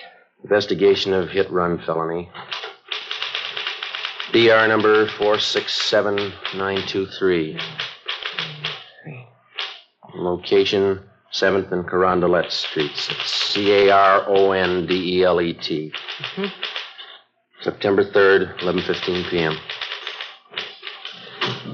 Division reporting, AID.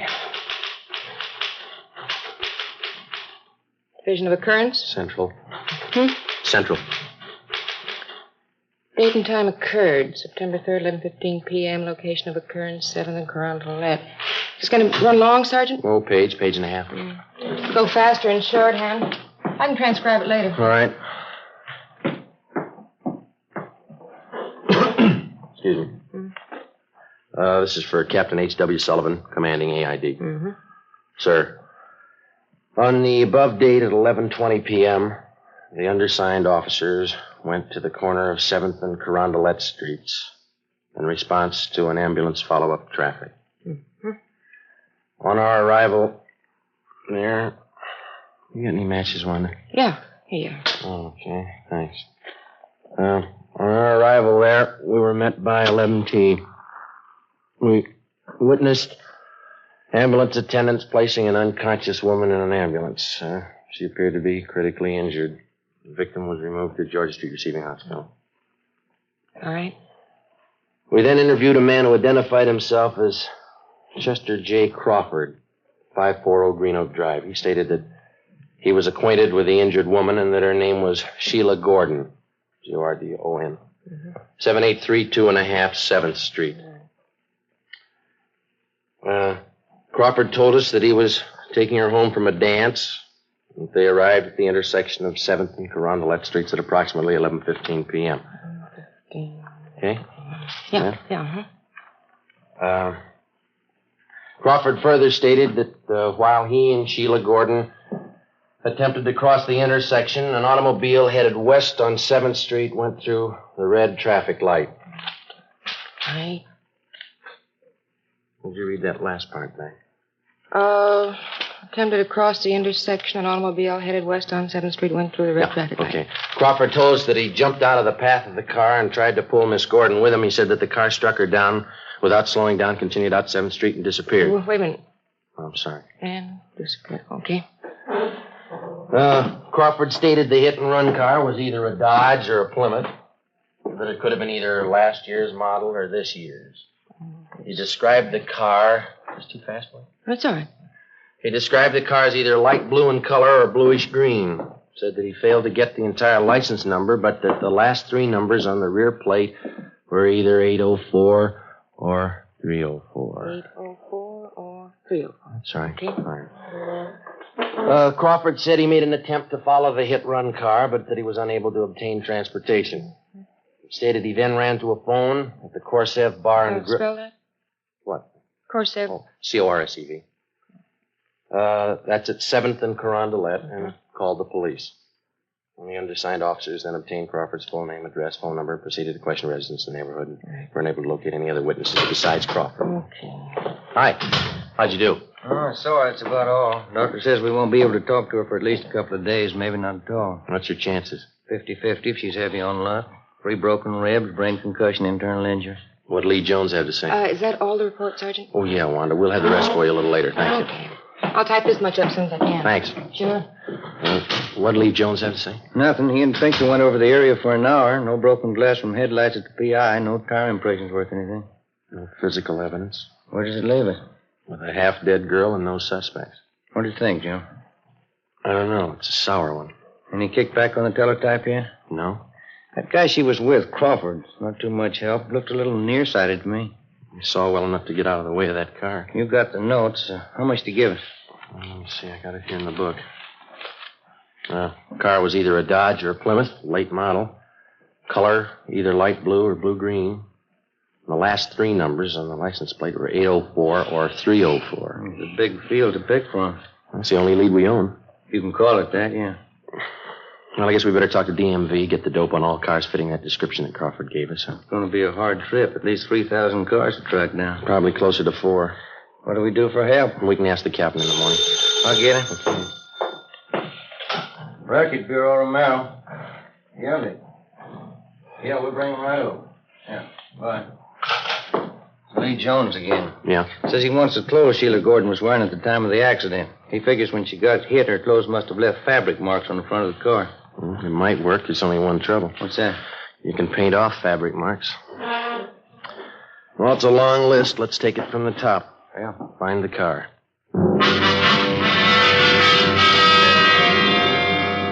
Tuesday, September the 5th. We called Mark Benson at DMV and asked for full information on all vehicles fitting the general description of the hit-run car. We went back and talked to the only witness to the hit-and-run, the victim's boyfriend, Chester Crawford. He could add nothing to what he had already told us. There was no response to the local teletype and the all points that were sent out the night before. Garages, auto repair, and paint shops throughout the city were also alerted. Meantime, at General Hospital, the victim, Sheila Gordon, was still close to death. The search for the hit-run car went on. 2 days passed. Thursday, September 7th. The information we requested from DMV was being checked out and compiled. Ben and I met with Captain Sullivan. That's the last of them, Skipper. All the cars in this area that fit the general description of the one we're after. You just get it? Yeah. How many cars did they list? 4,620. You more than you expected, eh? Yeah. No chance at all of narrowing it down? None that we can see, no. Terrific order. Well, we tried to figure it from every angle. Now we can do it 2 ways. Yeah? We keep the alert on for the hit-run car around the divisions, all the garages in town, the auto repair shops. In other words, we can wait it out. Maybe we'll get the guy, maybe not. Yeah? Or we can check out every one of the cars on this list and the registered owners. Well, the first way isn't going to do the job. We know that. 4,600 cars. How much help will you need? About 30, 40 men. How long? A couple of weeks, maybe more. All right. I think I can get them from Metro Division. When do you want to start? First thing tomorrow. Okay, I'll set it up. All right, Skipper. Thank you. Hey, excuse me, Joe. There's a lady out here to see you. Okay, thanks. We'll check you in the morning, Skipper. Right. That's her over there. Thank you. My name's Friday, ma'am. This is Sergeant Romero. How do you do? I'm Dora Lytell, Sergeant. I'm Sheila Gordon's landlady, the girl in the accident. Yes, ma'am. Well, Mr. Crawford, he was with Sheila that night. He told me about you, and he said he thought you might be able to help. How do you mean? Well, it's a long story. See, when Sheila Gordon first came to live at my rooming house, she was a good girl like the rest. Lately, well, her being sick now and all, I don't like to say it. Yeah? Well, frankly, last few months before the accident, Sheila just went bad completely. I don't think I follow you, ma'am. Oh, you know, carousing, all kinds of men, visitors, had a different man in her apartment every night. Well, we're investigating a hit-run case, ma'am. Sheila gets out of the hospital. Hate to talk about her when she's sick like this, but when she's all right, I don't want her back in my rooming house. I'm afraid that's none of our business either, ma'am. But if you could talk to Sheila, persuade her to move from my house, I don't want any wrangle with the rental board again. Couldn't you talk to her? I'm sorry, there's nothing we can do, ma'am. You better talk to her yourself. It'll just be another row like the last time. Shameless woman. I don't want Sheila Gordon back in my house. I'll go to that hospital myself and tell her. She's a pretty sick girl. It's not my fault. Go right over to that hospital and tell her what I think of her. She's hurt pretty bad. So am I. She's hurt me. What's the difference? You haven't been run over by a car. Next morning, Sergeants Reed and McLennan, Ben, and myself joined the 40 men from Metropolitan Division who had started checking out the first of the 4,620 suspected cars. The detail was broken down into teams, and each team was handed a list containing the names of 100 registered car owners. It was a long job and a dull one. Dozens of people weren't at home when we called. We had to rig up a system of checkbacks for each one of these. Some cars had changed hands 2 and 3 times. That meant more checking. By the end of the second week, we'd gone through more than half of the 4,600 names on the list. By the end of the fourth week, we had less than 1,000 to go. At the General Hospital, the victim, Sheila Gordon, was pronounced out of danger and recovering. We questioned her, but all she could tell us was that she thought the hit-and-run car was a dark color. The search went on. Monday, October 6th. Ben and I spent a 10-hour day checking a list of car owners south of town. It was 6:35 p.m. when we got back to the office.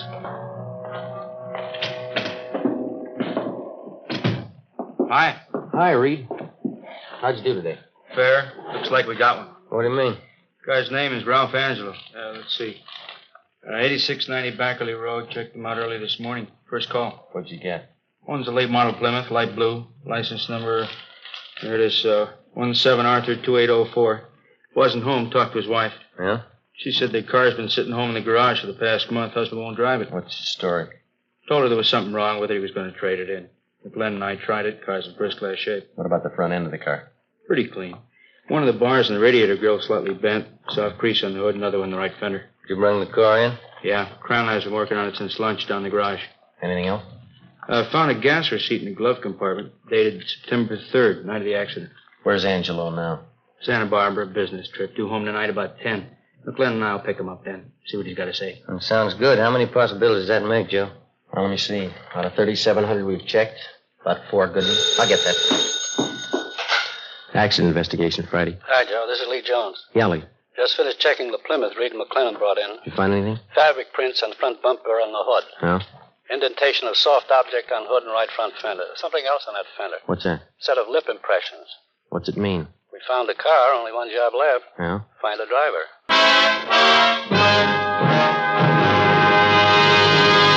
You are listening to Dragnet, the case history of a police investigation presented in the public interest. Monday, October 6th, 10 p.m. Suspect Ralph Angelo was picked up at his home by investigating officers and brought downtown to the interrogation room.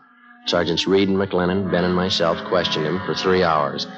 At 1:30 a.m., we took Angelo to the county jail where he was booked on suspicion of 501 vehicle code. Hit and run felony. The next morning, we obtained a warrant from the district attorney's office, and later that day, Ralph Angelo was arraigned in Municipal Court Division 7. The date was set for his preliminary hearing in Municipal Court. Sheila Gordon recovered from her injuries and was released from the General Hospital. On October 10th, the preliminary hearing was held. Sheila Gordon was on the stand most of the morning. After the noon recess, I was called to testify. Raise your right hand. You solemnly swear that testimony about to give pending in this case be the truth, the whole truth, nothing but the truth, so help you God. I do. State your name. Joe Friday. Be seated.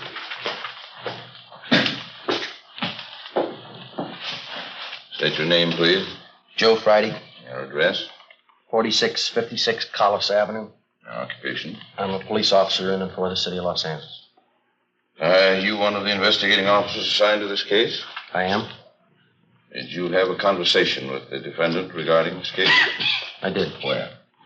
In the traffic division at 123 South Figueroa Street. Who's present? The defendant, Sergeants McLennan, Reed, Romero, and myself. Were the statements made by the defendant free and voluntary? They were. Was there any promise of immunity or reward or the use of force or violence inducing to make the statement? No, there was none. You tell the court the extent of the conversation at that time. Well, first of all, I asked him if he was the registered owner of a 1948 Plymouth automobile, California license number 17 Arthur 2804. He admitted that he was. And then I asked him if he was driving that car on the night of September 3rd. He said he was, but that he did not drive anywhere near the location of the hit-and-run felony that night at 7th and Carondelet Street. Did the defendant tell you where he drove his car that night? No, sir. You asked the defendant where he drove his car that night of September 3rd? Yes, I did. And what did he answer? Well, he said, it's none of your business. Did you persist in this line of questioning? Yes, I did. The defendant continued to refuse to give you the information? That's right. Did the defendant state where he was on the night of September 3rd, between 10 p.m. and midnight? He refused to tell us. You advised the defendant at that time that his car had been impounded for investigation? That's right. Did you advise him that several points of incriminating evidence had been found in the car? Yes, we did. And what did he say in answer? Well, he said, you can't prove a thing. I wasn't near the place. You can't prove a thing. Was that the extent of the conversation between you and the defendant? It was. Thank you, that's all. Counsel for defense? No questions, Your Honor. Leland Jones, come to stand.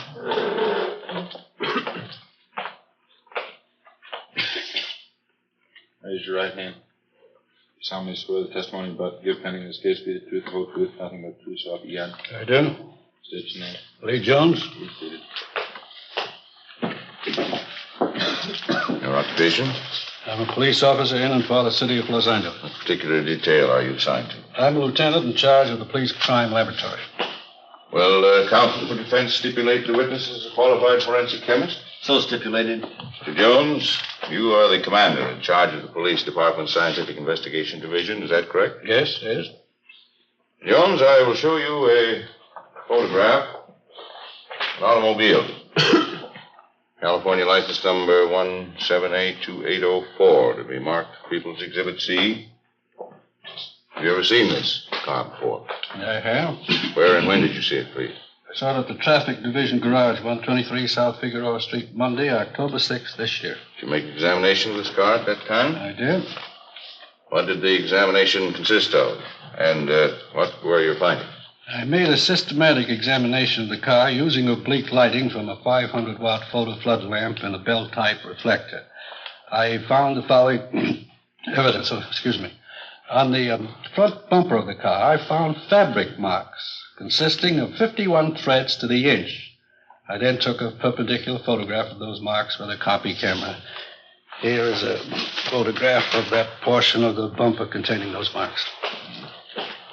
Now, I wish this photograph be marked People's Exhibit D for identification. Let it be so. You proceed, please, Mr. Jones. What else did you find in your examination of the defendant's car? I found fabric marks on the cowling of the car, extending back under the hood. These marks were made by fabric having a weave of 38 ribs to the inch. I have here a photograph of those marks. Thank you.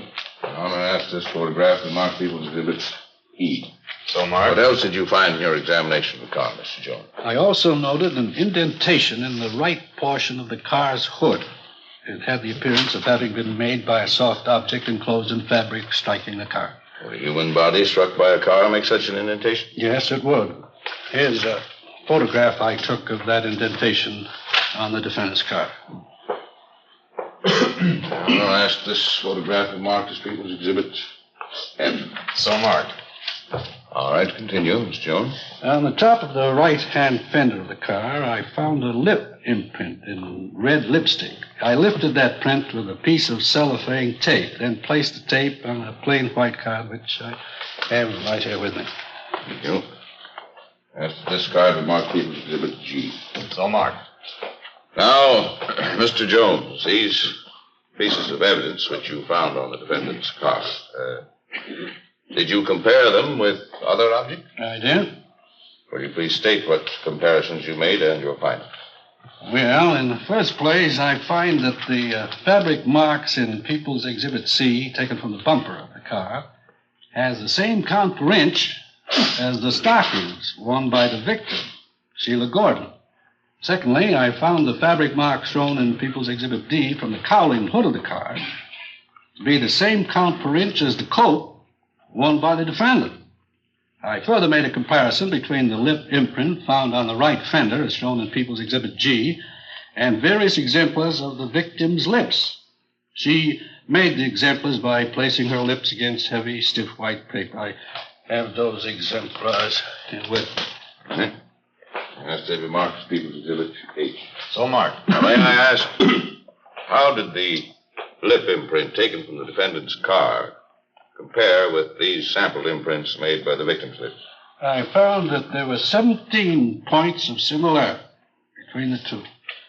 These points of similarity consist of various small lines or wrinkles which match identically, as may be seen in the photographs. Jones, do you have an opinion as to the origin of the lip imprint on the defendant's car as shown in People's Exhibit G? I do. What is that opinion? It's my opinion that the lip imprint on the defendant's car, as shown in Exhibit G, was made by the lips of the victim, Sheila Gordon. Who is it? Now, Mr. Jones, we recognize, of course, that you're a qualified forensic chemist. But are you going to set yourself up as an expert on women's lips, too? Well, I've done some research in that department, too. Mr. Jones, isn't it possible that any number of lip imprints made by different people would look exactly alike? No, it is not possible. There are no two things in the world exactly alike. There are no two sets of lip imprints alike. Well, anyone who's been around at all would know that. That's all, Mr. Jones. Thank you.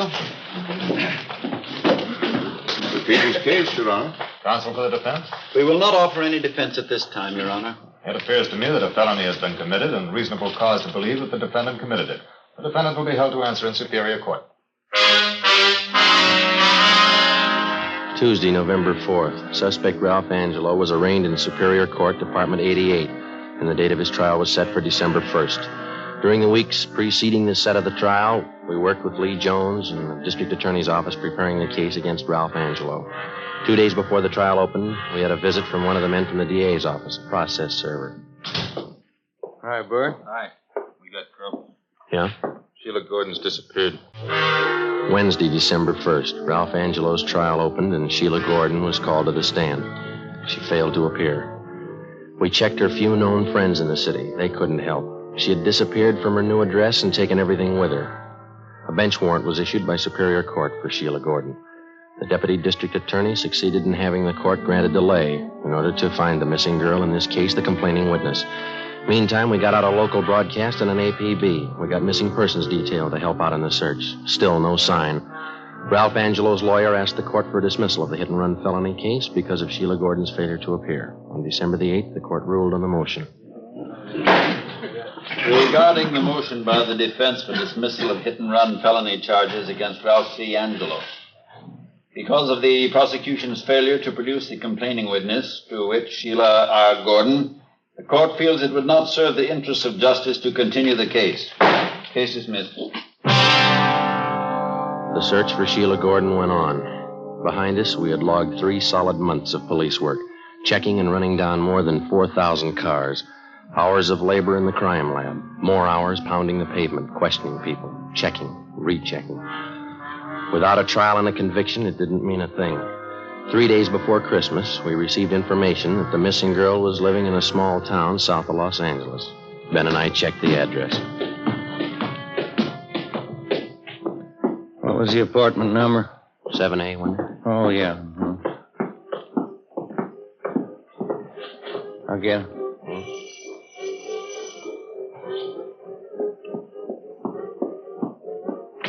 Yeah? Oh, you two. Come in. Sit down. Make yourself at home. I'm sorry the place is such a mess. A little party earlier tonight. It's messed up. What about the trial? Why didn't she show? Come on, sit down. See, I'll tell you what. I'll freshen up a little, put on some makeup. What about the trial? I didn't have anything against the guy. I didn't mean to run me down. You wouldn't happen to have a drink on you, would you? You know better than that. Why didn't you show up at the trial? I told you I didn't have anything against the guy. What was it, a payoff? Look, why don't we go out and get something, then we can come back and have a party. How much did he give you? $50. He was awful nice. You agreed not to show in court. I didn't have anything against the guy, that's all. Better get your coat. Why? That's what the court wants to know. You're taking me in. Why? Is there any law against forgiving? Yeah, when you get paid for it.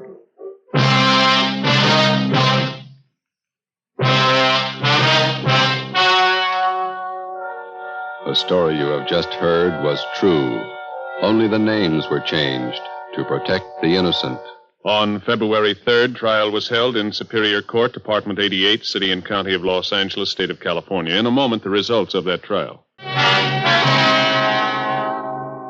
Sheila Gordon was returned to Los Angeles, and a new date was set for the trial of Ralph Angelo. Subsequently, he was tried and found guilty as charged. Angelo was also tried, along with Sheila Gordon, for compounding a felony. They were both convicted and received the sentence as prescribed by law. They are now serving their terms in the state penitentiary. You have just heard Dragnet, a series of authentic cases from official files. Technical advice for Dragnet comes from the Office of Chief of Police W.A. Wharton, Los Angeles Police Department. Fatima Cigarettes, the best of all long cigarettes, has brought you Dragnet from Los Angeles. The Halls of Ivy is especially pleasant listening tomorrow on NBC. This is Orson Welles, speaking from London.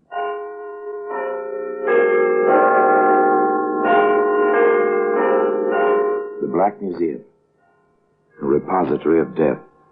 Here in the grim stone structure on the Thames which houses Scotland Yard is a warehouse of homicide, where everyday objects, a package of cigarettes, a length of string, a linen napkin, all are touched by murder.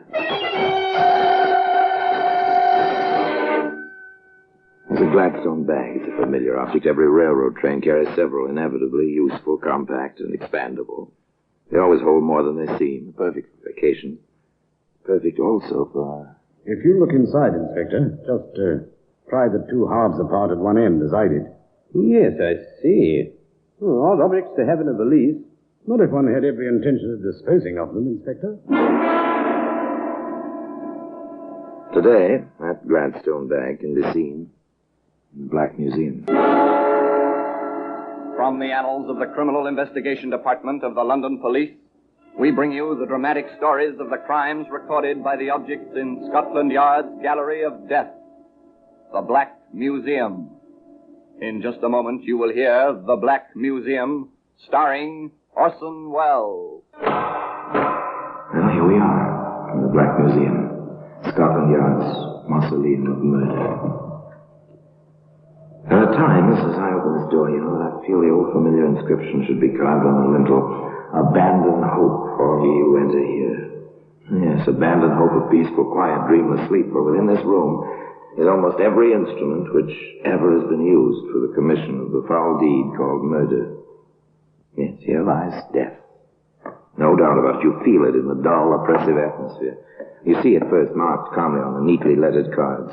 So-and-so died by this instrument at the hands of so-and-so, dated, and so forth. Your glance passes to the thing itself. You almost feel the blood.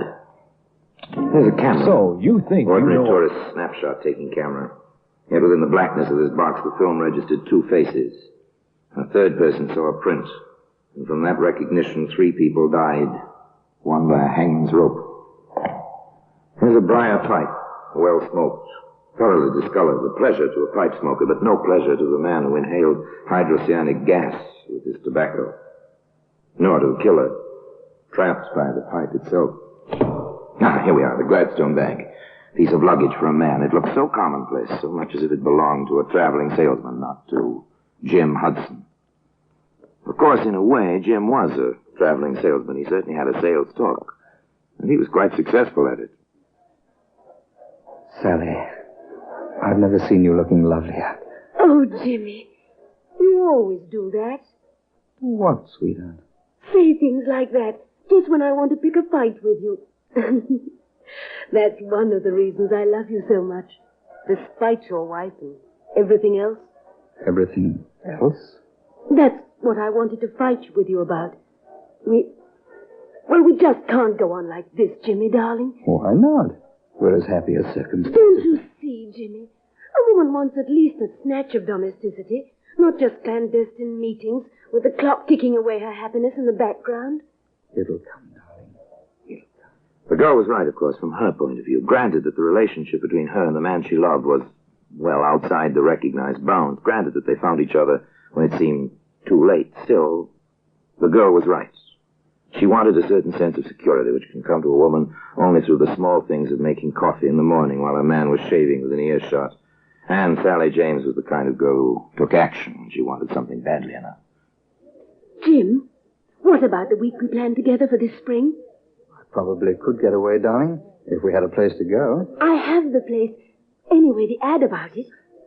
You are something, aren't you? Here, darling. I found this in the Sunday paper. Go on, read it. For rent. Bungalow. The Beaches. Pevensey Bay, Eastbourne. Reasonable by the week. You've got your heart set on this, haven't you, sweet? Can we do it? The week of April 12th. All right? All right. Oh, Jimmy, it'll be heaven down there by the sea.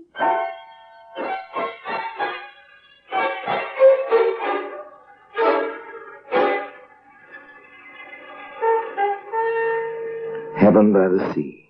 Poor girl, one of those human beings who believes with all her heart that dreams can become reality. Perhaps it was just as well that Sally didn't see her Jim some 2 evenings later in a quiet little restaurant not more than 3 blocks from the place she'd given Jim a precious clipping. Rhoda, my darling, I've never seen you looking lovelier. Oh, come off it, Jimmy. That kind of romancing just isn't in my style. You're a woman, aren't you? Well, you ought to know, Jimmy boy. And how? Thanks.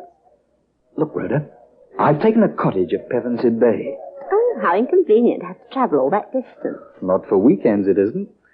Inconvenient. Wow, the daring young man on the flying trapeze. Would you like weekends by the sea, Rhoda? Why not? Think it's fun. Nice place. Called the Beaches. Walled garden, private bathing beach. Sounds marvelous. I thought you'd like it. Well, I can't make it this weekend. Neither can I. How about the weekend of the 16th? We'd go down Friday afternoon, come back early Monday morning. There's a very early train. It's a deal, Jimmy. It really is a deal. A clever rascal, Jim Hudson, without a doubt. Knows his way with the ladies. But he cuts his margins rather close, doesn't he? Note the dates. April 12th, the week, with Sally. Friday the 16th, with Rhoda. And that's hardly a 4-week with Sally. But, of course, Sally doesn't know about this on Friday noon the 9th as she stands in the doorway of the railway carriage in Waterloo Station. You will be down by Monday, won't you, Jimmy, dear? Sooner than that, if I can. You know that, darling. I guess I feel like a little girl on her first trip home. I'm sorry it has to be this way. Oh, I don't mind, really. I'll have a chance to put the cottage in shape. Have it all clean and comfortable for my man. When I saw it, there weren't any tools there. And there's always something to fix. I'd better add tools to my shopping list. Oh, and don't forget the traveling iron I asked you for, dear. And please hurry to get down. And... oh, kiss me. Quick, Jimmy, the train's leaving. Oh, Jimmy, dearest. Bye, darling. See you Monday. Monday it'll be. Take care, darling. Take care.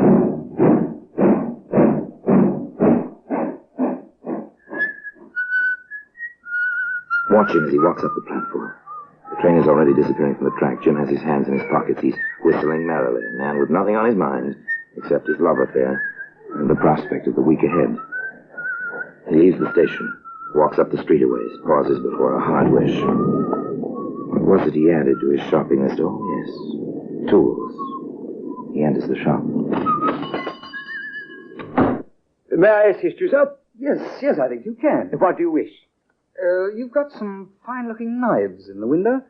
May I see them? Any particular blade size up? I think, yes, the 10-inch carver will be about right. Very well, sir. There we are, sir. Best Sheffield steel, hollow ground, razor sharp, and guaranteed to hold temper. It will take very little honing to keep the edge, sir. Very efficient looking. Do you prefer the bone or the plastic handle? Bone, I think. Very good, sir. Is there anything else? I think, yes, a small cross-cut saw. Small, about 18 inches? Perfect.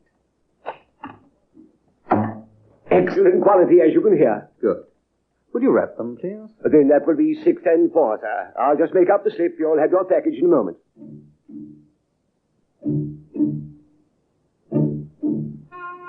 Jim Hudson took his package on the train with him on Monday morning. And tea time at the beaches, Pevensey Bay, promised to be exciting and wonderful.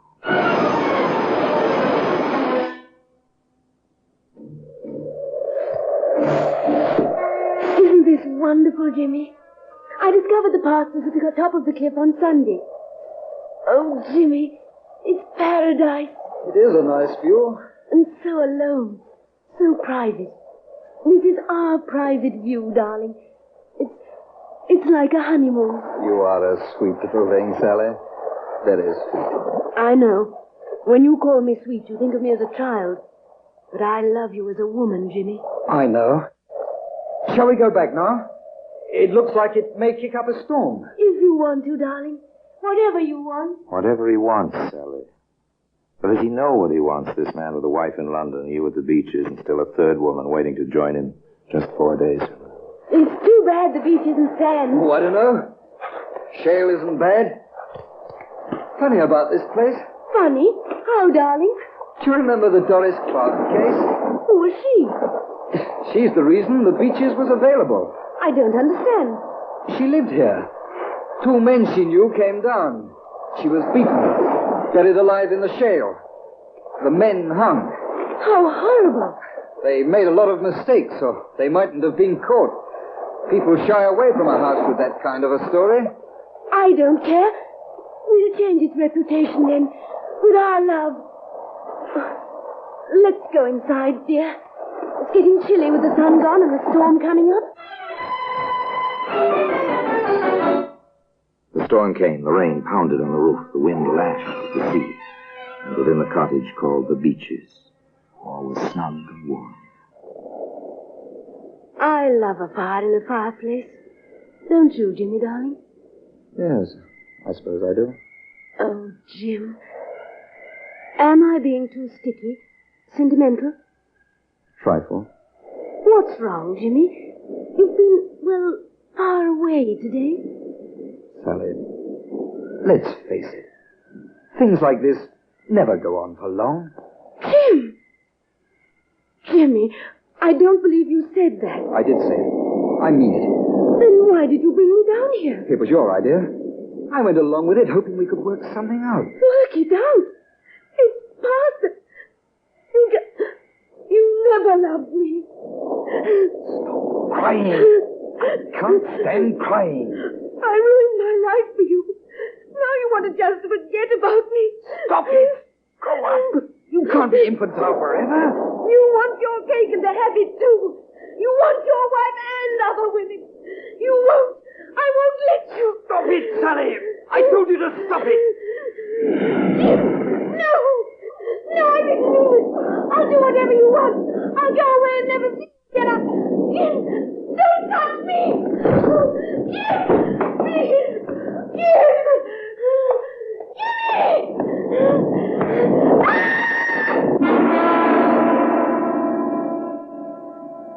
The scene was set, save for one vital piece of evidence. A black Gladstone bag, which can be seen today in the Black Museum. In just a moment, we will continue with The Black Museum, starring Orson Welles.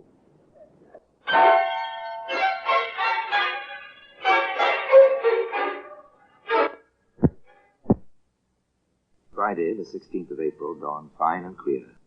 A calm, gay Jim Hudson made his way, whistling as usual, through the weekend-bound crowds of Waterloo Station. Well, here you are, my good man. Glad you think I'm a good man. I Well, I think you are.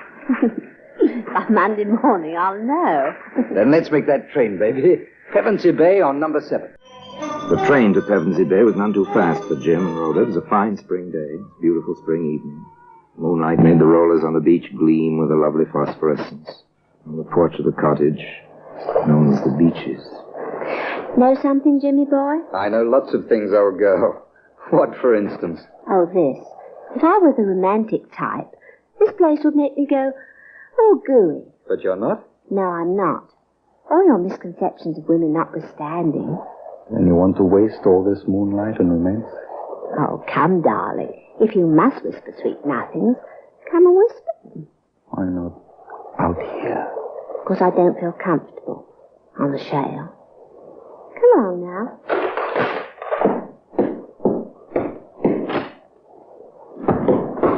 Always let the woman have her way, particularly after she's cooked a beautiful dinner. Here now. I'm the only beautiful thing around. What a way you have. In here, darling. No, not in there. It's a spare room, not made up. I want to see it. Oh, nothing in there. Oh, are you going to deny me anything, darling? It's locked. Oh, Jimmy. No. Say, what are you? Bluebeard or something? Maybe I am.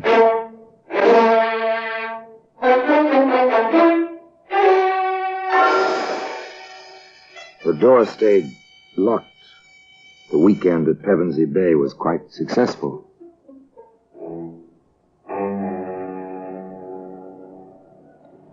But now, the scene changes to a London street, lined with somewhat shabby buildings, which house somewhat shabby offices. Into one of those buildings, a woman hurries, almost furtively. She climbs the stairs, one flight, walks into an office, door of which announces in gold lettering, Cross Detective Agency.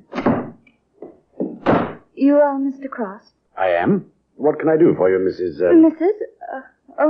Irene. Yes, an old trick. Sit down, won't you? Thank you. My name is Lillian Hudson. Mrs. Lillian Hudson. I see. Well, how can I help you? I want some information on my husband, James Hudson. Go on, please. I saw your advertisement. Were you formerly with Scotland Yard? I was. Advancement seems slow. I'm working for myself now. Yes. Well, I have reason to believe that my husband has been, seeing other women. And you want me to get the evidence? I think so. A divorce action? Perhaps. It depends on the results. And you want to stay in the background? For the present. Have you anything on which I can start? An address? A lead of any kind? I have this. A baggage check. Waterloo Station baggage storage. Stamped 10 a.m., Friday, April 16th. An innocent bit of pasteboard. Where did you get this, Mrs. Hudson? I took one of my husband's suits to the cleaner. This was in a pocket. The cleaner gave it to me. Oh, and why should this mean anything? Because Jim, my husband, was away the entire week of the 12th until the morning of the 19th. It came to me, if he had told the truth, how could he have checked something at Waterloo on the 16th if he were out of town all that week? An interesting observation, Mrs. Hudson. Well, suppose I go over to Waterloo Station and pick up whatever was checked there. Oh, and sorry to mention this, but it is customary to have a retainer, you know? Private Detective Cross, once of Scotland Yard, went on over to Waterloo Station and presented the baggage check. A short while later, he arrived in the office of Inspector Henley at the yard. Oh, yes, Cross. I remember you now. Thank you, Inspector. You were with us once, weren't you? Yes, sir. There are times, Cross, when I wish I had the gumption to strike out on my own. Too late now, however. And there are times, Inspector, when I wish I'd stayed on here. However... Yes, to each his own, and the grass is always greener, and so on. Well, Sergeant Anderson said you wanted to show me something. Oh, yeah, this, sir. This Gladstone bag. Looks perfectly normal. Locked, I see. Yes, if you look inside, Inspector, just pry the two halves apart at one end, as I did. Yes, I see. Odd objects to have in a valise. Not if one had every intention of disposing of them, Inspector. You're probably right about that. Seems like some silk or something. And badly stained. If I were a gambling man, I'd give 10 to 1 the stains of blood, sir. And it wouldn't be much of a gamble. Any ideas on what the metal objects are? Well, I flashed my penlight in there, sir. One is a carving knife, and the other is a carpenter's saw. I see. How did you come into possession of this bag, Cross? Mrs. Hudson found the check for it in her husband's pocket. She says the cleaner found it. I doubt that. Divorce action, I assume. Correct, sir. I understand. Well, my suggestion is this. We'll give you another stub. Give it to Mrs. Hudson and have her place it in her husband's pocket. When he comes back for the bag, we'll have a man ready to pick him up. It seems to me this little matter bears further investigation. So simple, so quietly effective. Just place a check for baggage in a man's pocket. When he comes to claim his Gladstone bag. Yes, sir. Oh, here's my check. It's a brown Gladstone. Left it 3 days ago. Just a moment, sir. Sergeant Anderson, sir. Yes? It's the check you've been waiting for, that fella there, whistling. Thank you. Give him the bag. I'll speak to him. Yes, that's my bag. Oh, that'll be 2 and 6, sir, for overtime storage. Oh, here we are. Thank you, sir. Glad to oblige. Excuse me, sir. You James Hudson? That's right. Who are you? Sergeant Anderson, Scotland Yard. My credentials. If you would be good enough to come with me. What for? Inspector Hendy would like to see you. He's waiting at the police station just a block or two from the station here. Well, I've got my bag here. Couldn't it wait tomorrow, or... That's all right, Mr. Hudson. I'll carry your bag. The squad room at the police station near Waterloo was very quiet. Inspector Henley sat behind a battered desk. On the desk rested the Gladstone bag, open now, and next to it a file. A familiar dossier from the Criminal Records Office. We have your file, as you see, Hudson. I see. Theft, burglary, 5 years for criminal assault. Does your wife know about these things, Hudson? No, she doesn't. I see. Hudson, how do you account for the contents of this bag? I was butchering half a steer for a friend of mine in the country. He has a deep freeze. Oh, that's rather thin, Hudson. Did you wear a silk dress size 10 to butcher the steer in? It was his wife's. I'm having it cleaned at a special place I know of. Yes, of course. Better try again, Hudson. There was no answer. There were no further questions. Inspector Henley knew his man. Time ticked away. The clock was quite loud. For an hour it ticked in silence. Finally, the perspiration beginning to bead his forehead. Jim Hudson began to talk. All right, Inspector. I'll tell you. I guess I lost my head when she flew at me. Oh, size 10 and she flew at you, Hudson. I told her we were through, that I was going back to my wife. She heaved the coal scuttle. Then it was at the beaches at Pevensey Bay on April 13th, sir. She grabbed the poker. I defended myself. We had a devil of a struggle. She fell, struck her head on the andiron. She was dead. I must have gone completely crazy. I went into town, but that knife and the saw, I was afraid to tell anyone. I mean, my record. Sergeant, I've got something here, Inspector. In this biscuit tin. Yes, you have. Neat packing job, I must say. Not much left of the poor girl, is there? I want a check of every hardware store in the neighborhood where Hudson lives. Yes, near the railway station. Got that, Sergeant? I want the sales slip on those implements and the clerk who sold them, if possible. Yes, Inspector, I remember the incident perfectly. The fellow came in whistling, asked about the knives in the window. He bought one, then asked for a small saw. Here's the slip, sir. Well, this says April the 9th. Hudson claims he didn't buy these things until the 13th. It was the 9th, Inspector. I'll stake my life on that. It's no good, Hudson. You bought that knife and that saw on Friday the 9th. You went to Pevensey Bay prepared to do exactly what you did do. If we ever had evidence of premeditation, we've got it now. You're under arrest, charged with willful murder. And I must warn you that anything you say may be used in evidence. Each clue in its place. The case was complete. Closed as tightly as that same Gladstone bag, which can be found today in the Black Museum.